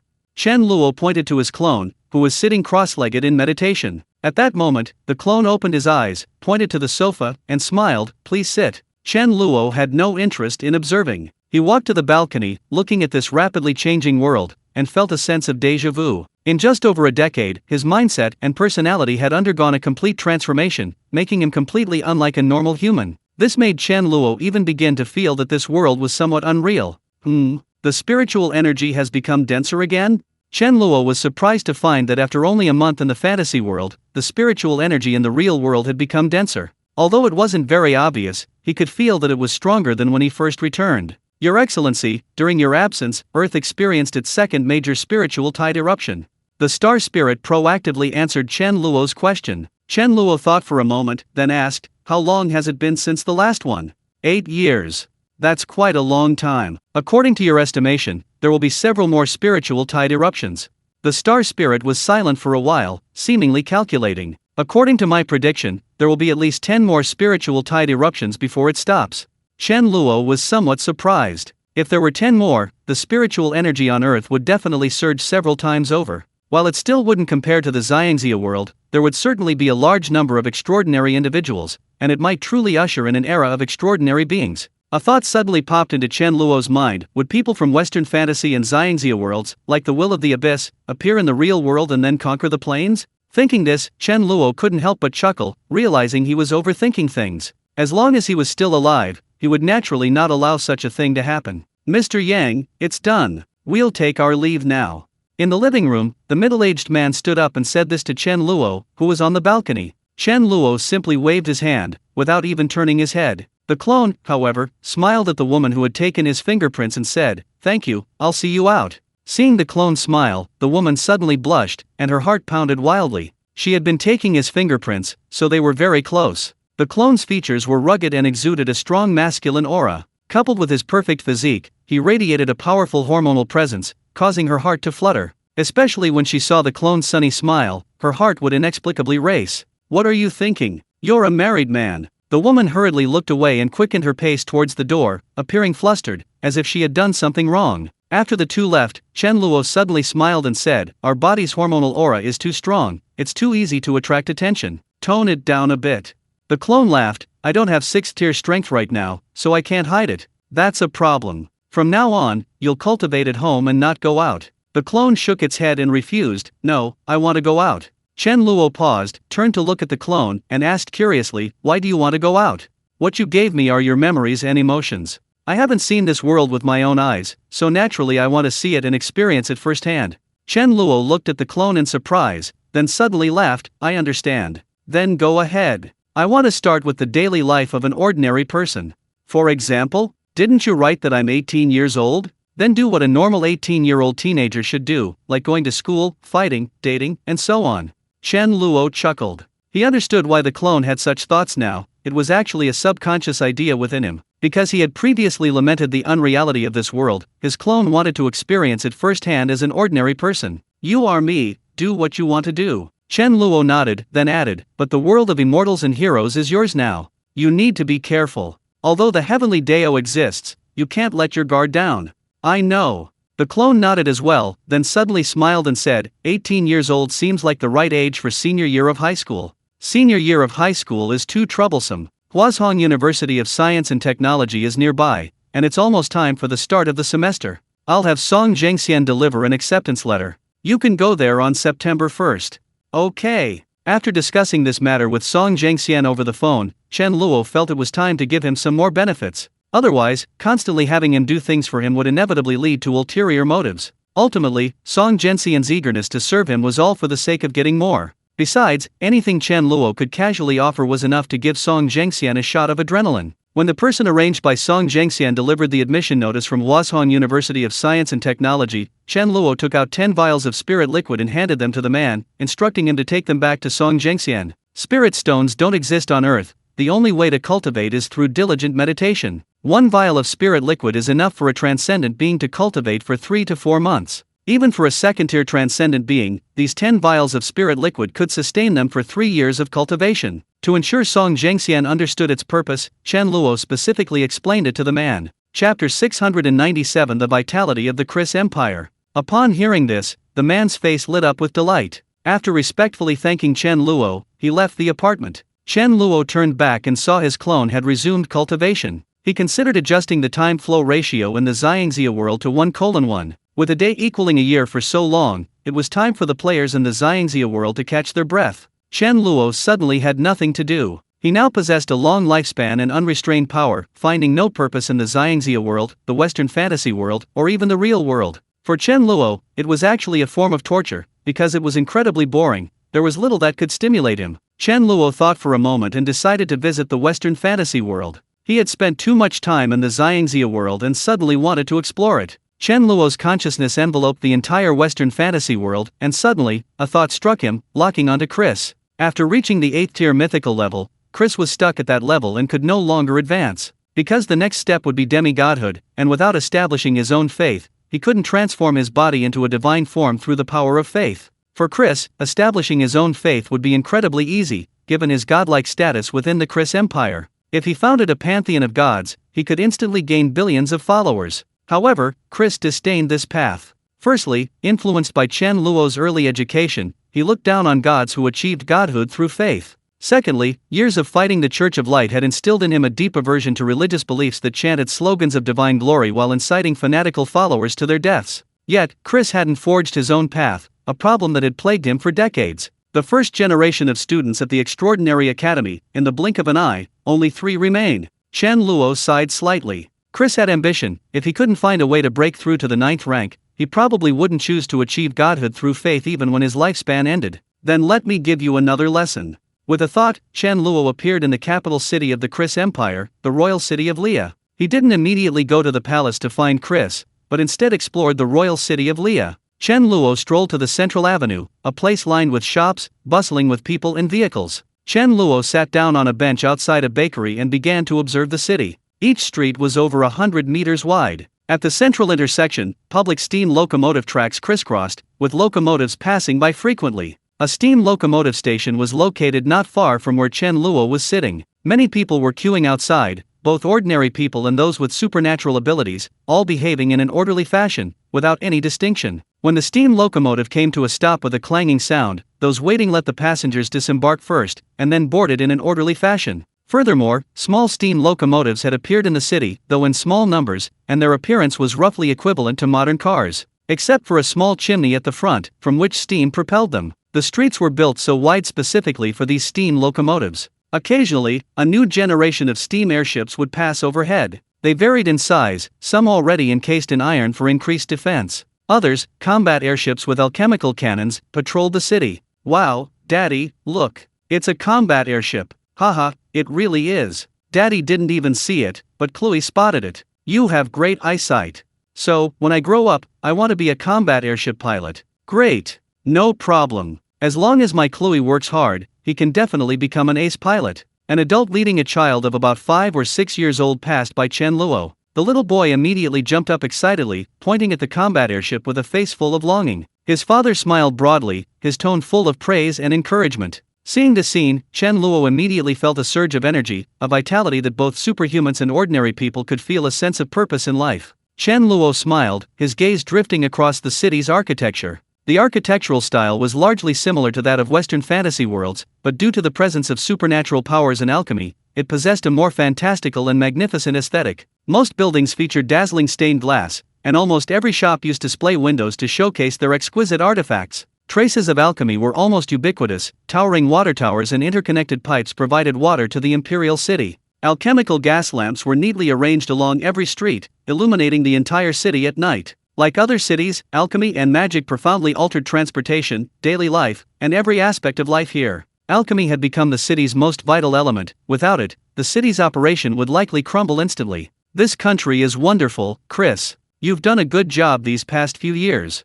Chen Luo sighed, sitting by the street, quietly observing the city's beauty, feeling the charm of this world so different from reality and the world of immortals, experiencing their differences. As night fell, the alchemical gas lamps on the street lit up, instantly illuminating the entire royal city of Leah, making it even more bustling than during the day. Chen Luo then stood up, crossed the long street, and headed straight towards the palace. How long has it been since I last saw Chris after leaving the extraordinary academy? 400 years? Or 500 years?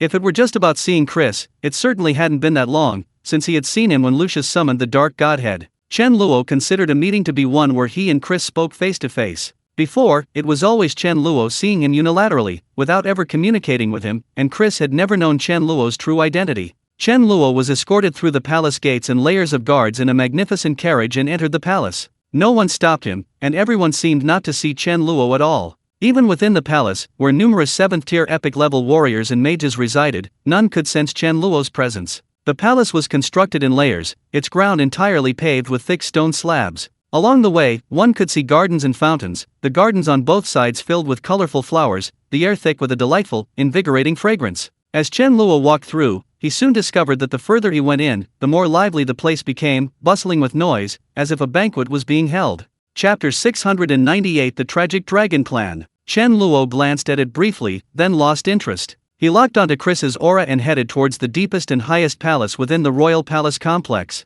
Like climbing a mountain, he slowly reached the highest point of the palace, turning around to overlook the city's dazzling night view. The view is quite nice. Chen Luo leisurely paused, gazing at the brightly lit city of Leah. Hey, who are you, daring to trespass here? Do you know this is a capital offense? A clear, girlish voice rang out behind Chen Luo. They were already outside Chris's palace. Chen Luo had already deactivated his invisibility here, so it wasn't surprising that he could be seen. Chen Luo turned around and saw a fair-skinned, beautiful blonde girl standing before him. The blonde girl wore an elaborate, ornate pleated dress, looking like a little princess, but at that moment, she revealed 2 small tiger teeth and glared at him angrily with wide eyes. Chen Luo observed the girl with interest, and with a thought, he figured out her identity. This girl was indeed a princess, named Olivia, the daughter of the current Emperor William VII, and the granddaughter of Chris's grandson. Chris's grandson. Chris was now over 800 years old. Most of his sons and grandsons did not possess his talent and had all died of old age. The current William VII was Chris's great-great-grandson. Seeing his sons and grandsons die one by one, Chris was actually very saddened and began to gradually reduce his contact with the imperial family under the guise of secluded cultivation. Chris's thinking was simple: if they didn't develop feelings, even if they died one day, it wouldn't be too painful. Therefore, unless something extremely serious happened, Chris kept to himself and rarely went out to see anyone. However, Chris unexpectedly took a liking to William VII's daughter, Olivia. He wouldn't even bother to see the emperor, but Olivia was always summoned whenever she went. This naturally made Olivia the most favored and highest ranking among William VII's many children, and at one point, some even suggested making her the heir apparent. Olivia developed a princess complex under these circumstances. Olivia glared impatiently at Chen Luo, and when she saw him looking at her with a disgusted expression, she became even angrier. Who are you? How did you get in? If you don't speak, I'll have the guards arrest you. Olivia put her hands on her hips, exuding domineering arrogance. Someone come here. Damn it, where are all the damned guards? Chen Luo's lips involuntarily curled into a grin. He shrugged. Louder, see if anyone can hear you. Olivia was truly defiant. She shouted repeatedly towards the surrounding area, but no one outside could hear her or sense the situation. Realizing something was wrong, Olivia looked at Chen Luo and was immediately terrified. Her previous domineering and arrogant demeanor vanished instantly. She immediately tried to back away, but no matter how she retreated, it seemed like she was standing still. Olivia was filled with regret. She had originally been accompanied by 2 saint-level guards, but when she came to see Chris, these 2 naturally dared not enter. Furthermore, They didn't believe Olivia was in any danger with Chris. If there were any real danger, even 2 saint-level experts wouldn't be able to help. Olivia ran for a long time and found herself stuck in the same place, and a sense of panic began to rise within her. Even the slowest person would understand now that this person who had dared to trespass outside the ancestral palace was no ordinary person. Humph. But after her initial panic, Olivia quickly regained her composure. She rapidly chanted an incantation and retrieved a staff from her spatial ring, its tip inlaid with a fiery red crystal. She gripped the staff and began chanting a spell. The next moment, a fire serpent shot out from the staff, calling towards Chen Luo. This is a fire dragon crystal? Chen Luo was somewhat surprised. Dragon crystals only appeared within the bodies of adult dragons. The staff in Olivia's hand was indeed inlaid with a fire dragon crystal, and although it was only a part of it, it was still priceless. Chen Luo casually absorbed the fire serpent technique and began to trace the origins of the dragon crystal. Just as Chen Luo had estimated, many dragons had been killed during his decades-long slumber. While dragons are inherently powerful, their limits are limited. Most adult dragons only reach the 7th rank. Only the most powerful dragons, like the golden dragons, or those like Gaskar and Osiris, have the potential to break through to become 8th rank mythical dragons, or even gods. As various races in the Western fantasy world have broken through to the 8th rank, even demigods, the dragons that once ravaged the continent have suffered greatly. Even worse, they are a treasure trove. Dragon blood and flesh are used to strengthen their bodies, dragon scales, armor, and bones can be used to forge armor, and the dragon crystal, a condensation of their magical essence, becomes a valuable magical material. Even in death, their dragon souls can be used by necromancers to create undead dragons. Dragon slaying had become the fastest way to get rich, sparking a dragon slaying craze across every continent. In just a few decades, the dragons suffered heavy casualties. At its peak, there were nearly 10,000 dragons. Now, less than 2,000 remain. If these dragons hadn't fled to Dragon Island, home to the Golden Dragons, and received the protection of Leorius, the 8th-tier mythical dragon and patriarch of the Golden Dragon clan, the rest of the dragon race might have been wiped out. The once ferocious dragons were now cowering on Dragon Island, too afraid to venture out. Chen Luo, recalling this, couldn't help but frown. The dragons are in such a sorry state. It's time for Osiris to ascend to godhood. As Chen Luo thought this, he saw Olivia chant another magic spell. This time, she seemed to realize that ordinary magic wouldn't work on Chen Luo. She used all her strength, her face turning deathly pale, and her whole body trembling slightly. Fire dragon roar! Roar! A deafening dragon roar resounded, and a colossal dragon composed of flames emerged from the dragon crystal at the top of the staff. At first, it was only the size of a palm, but by the time it reached Chen Luo, it had transformed into a fire dragon hundreds of meters long, lunging towards him. Not bad talent, already able to use the fire dragon technique at only the 4th rank. Chen Luo laughed heartily, waved his hand, and the power of fire elemental laws enveloped the area. The enormous fire dragon suddenly began to compress and shrink, instantly becoming the size of a palm, and miraculously returned to the staff. Olivia stared in disbelief, her mouth agape, unable to process what she had just witnessed. Chapter 699 All Heavens and Myriad Realms. Chen Luo reached out again, and Olivia's body flew towards him uncontrollably. Chen Luo grabbed her by the collar and lifted her up, like a chick, bringing her close to his face. Ah, what do you want to do? Let me tell you, I am princess of the Chris Empire. Olivia was flustered and felt ashamed. This position reminded her of when her father would lift her up with one hand when she was a child. Her previous arrogant expression vanished instantly. She immediately revealed her identity. In her mind, the other party should be crying and begging for forgiveness at this moment. However, he showed no respect whatsoever, reaching out to touch her head. Ah, you, don't touch me. Chen Luo laughed, his hand already on her head. See, I've already touched you. What can you do now? I'll definitely kill you. Chen Luo smiled, ignoring the blustering Olivia, and instead examined her talent. No wonder that little Chris likes you. You have such high fire elemental talent, even stronger than him back then.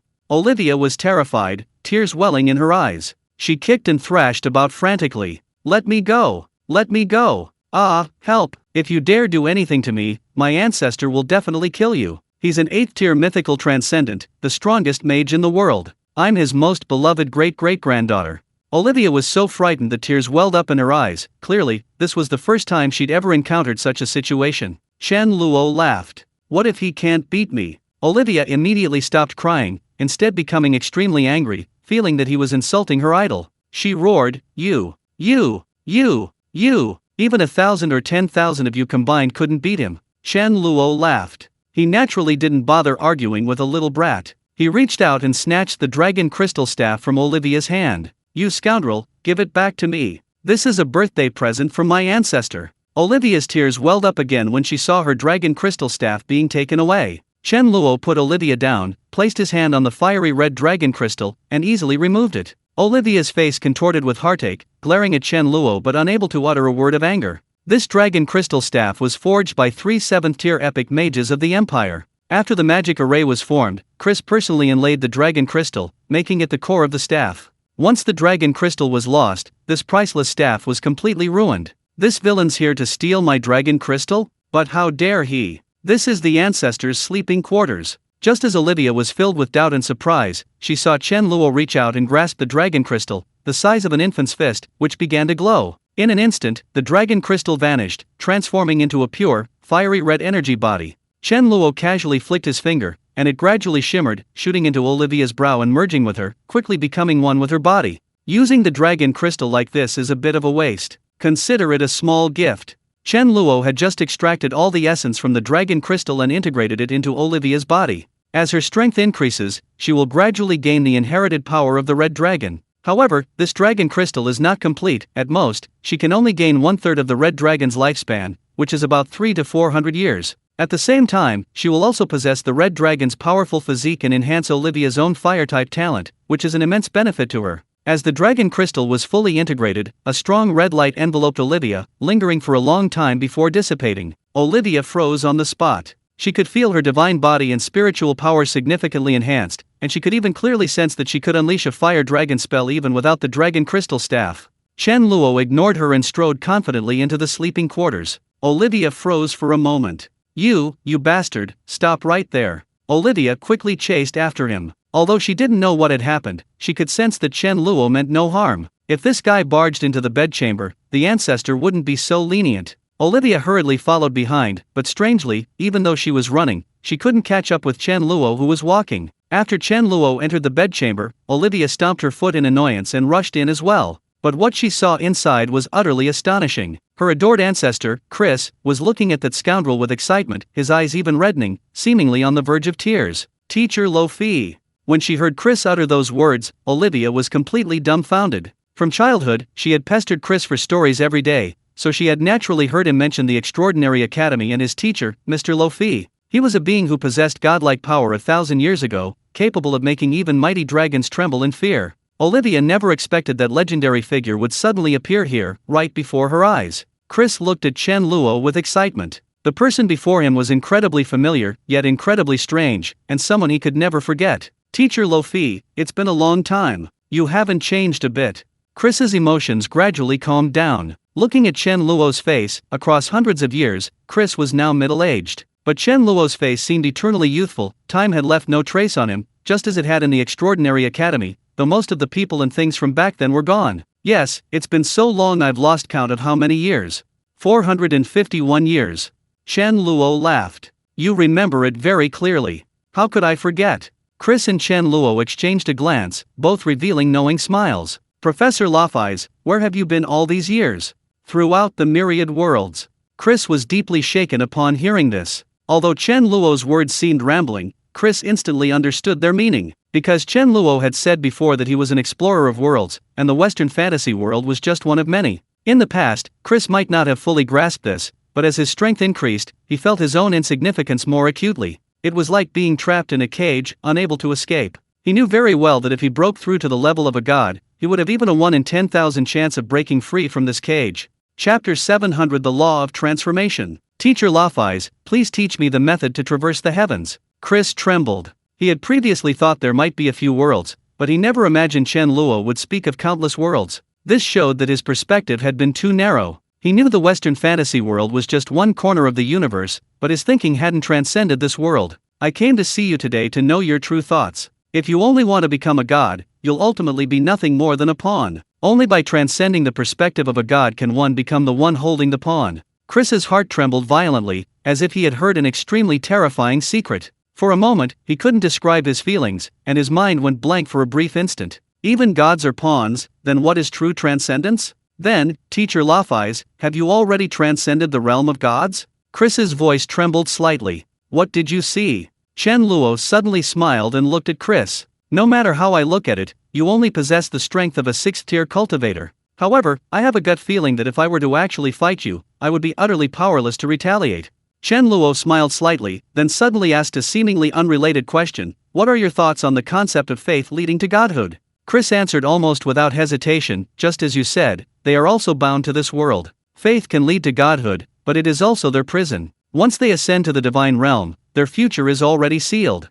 Chen Luo clapped his hands and laughed loudly. "Excellent. You see things very clearly. So, what do you imagine gods to be like?" "Like you, teacher, unbound by faith, unbound by this world, freely traversing the myriad realms, not a pawn of anyone." The light in Chris's eyes grew brighter and brighter. Many of his previous confusions seemed to dissipate at this moment, and he gradually clarified his true thoughts. Chen Luo laughed heartily. "Very well, then answer my question again, what did you see?" Chris was slightly taken aback, looking at Chen Luo again. However, whether with his naked eye or his spiritual power, he sensed that Chen Luo was only at the 6th-tier Saint Realm level, and he couldn't see anything unusual. "Look with your heart, feel with your soul." Chris calmed himself, allowing his emotions to settle, and looked at Chen Luo again. The next moment, he felt a powerful aura emanating from Chen Luo, and the entire world changed. Chris found himself in a pitch-black world, and Chen Luo before him had transformed into a body formed from countless rays of light, becoming the sole existence in this world. This is the power of laws. The law of fire, the law of reincarnation, the law of time, the law of life, the law of space. So many laws can be simultaneously integrated into one body. Chris's voice trembled, he simply couldn't believe what he was seeing. Chris has devoted hundreds of years to the study of the law of fire, making him unparalleled in the world. Therefore, the first thing he recognized was the power of the law of fire. He had also seen and recognized the other laws before. Chris knew that mastering even a single law was extremely difficult. He simply couldn't understand how one person could master so many laws, especially the most fundamental ones of the world. In Chris's eyes, Chen Luo was now an existence embodied in the laws of the world. Since I can't use faith to transform my body to bear the power of laws, then I'll become the law itself. Chris was struck dumb, his entire body trembling violently, as if he had lost his soul. For decades, Chris had tried every possible method to bear more law power, but no matter how hard he tried, the result was always the same. The bodies of extraordinary beings were incapable of this, even warriors who specialized in body training couldn't do it. Only a divine body could bear the power of laws. He had never considered that if he couldn't bear it, he should simply not bear it and transform himself into the power of laws. Only by embodying the laws of heaven and earth can one transcend the shackles of the world and traverse the myriad realms. In any realm, the power of the laws is the primordial power, thus one is unbound by external forces. I understand now, this is the path to becoming a true god. Then, what kind of existence exists above the gods? Chris stood frozen, his expression shifting rapidly, as if completely lost in another world. Only when the night and stars receded and the sun rose above the horizon did he finally come to his senses. Teacher Lo Fi. As the sun shone in, casting long shadows on the ground, it fell upon Chris. At this moment, he realized that Chen Luo had vanished without a trace. Teacher Lo Fi? Chris released his spiritual power, but sensed no trace of Chen Luo within the hall, nor throughout the entire city of Leah. Chris, looking utterly dejected, walked out of the palace. Gone again? Ancestor, you've finally woken up. Olivia followed Chen Luo into the palace, neither of them paying much attention. Olivia, upon learning that Chen Luo was Chris's teacher, the legendary Lafai's, was so nervous she barely dared to breathe, listening intently to their conversation. However, aside from the initial reminiscing, she couldn't understand a single word of their discussion. The talk of the myriad realms and transcending the gods was like gibberish to her. But the less she understood, the more curious Olivia became. She kept stealing glances at Chen Luo, seemingly trying to figure out what made this young man so extraordinary. But halfway through their conversation, the ancestor suddenly froze, as if stunned, and Chen Luo vanished. Olivia was startled, thinking something had happened to her ancestor. She checked his breathing and heartbeat, and only after confirming they were normal did she breathe a sigh of relief. Olivia then tried waving her hand in front of him, intending to pinch him, but ultimately refrained from doing so, fearing Chris's usual imposing manner. Chris stood there all night, and Olivia, fearing something might happen, stayed by his side all night until he woke up. Ha! Chris, just recovering from the melancholy of Chen Luo's departure, glanced at his most beloved descendant and suddenly exclaimed in surprise. Chris reached out and grabbed Olivia's wrist, his mental energy instantly extending into her body for introspection. This is the power of the dragon crystal. Olivia, what's wrong with your body? Olivia paused for a moment, but quickly understood what Chris was asking. She immediately embellished her story about meeting Chen Luo last night. Lucky little thing. Chris affectionately pinched Olivia's nose and smiled. Go on, starting today, for a year, no one is allowed to disturb me. Grandpa, that includes me too. Olivia clung to Chris's arm, acting spoiled. That's right, that includes you too. What if I get bullied in the future? As long as you don't bully others, that's fine. Now get lost.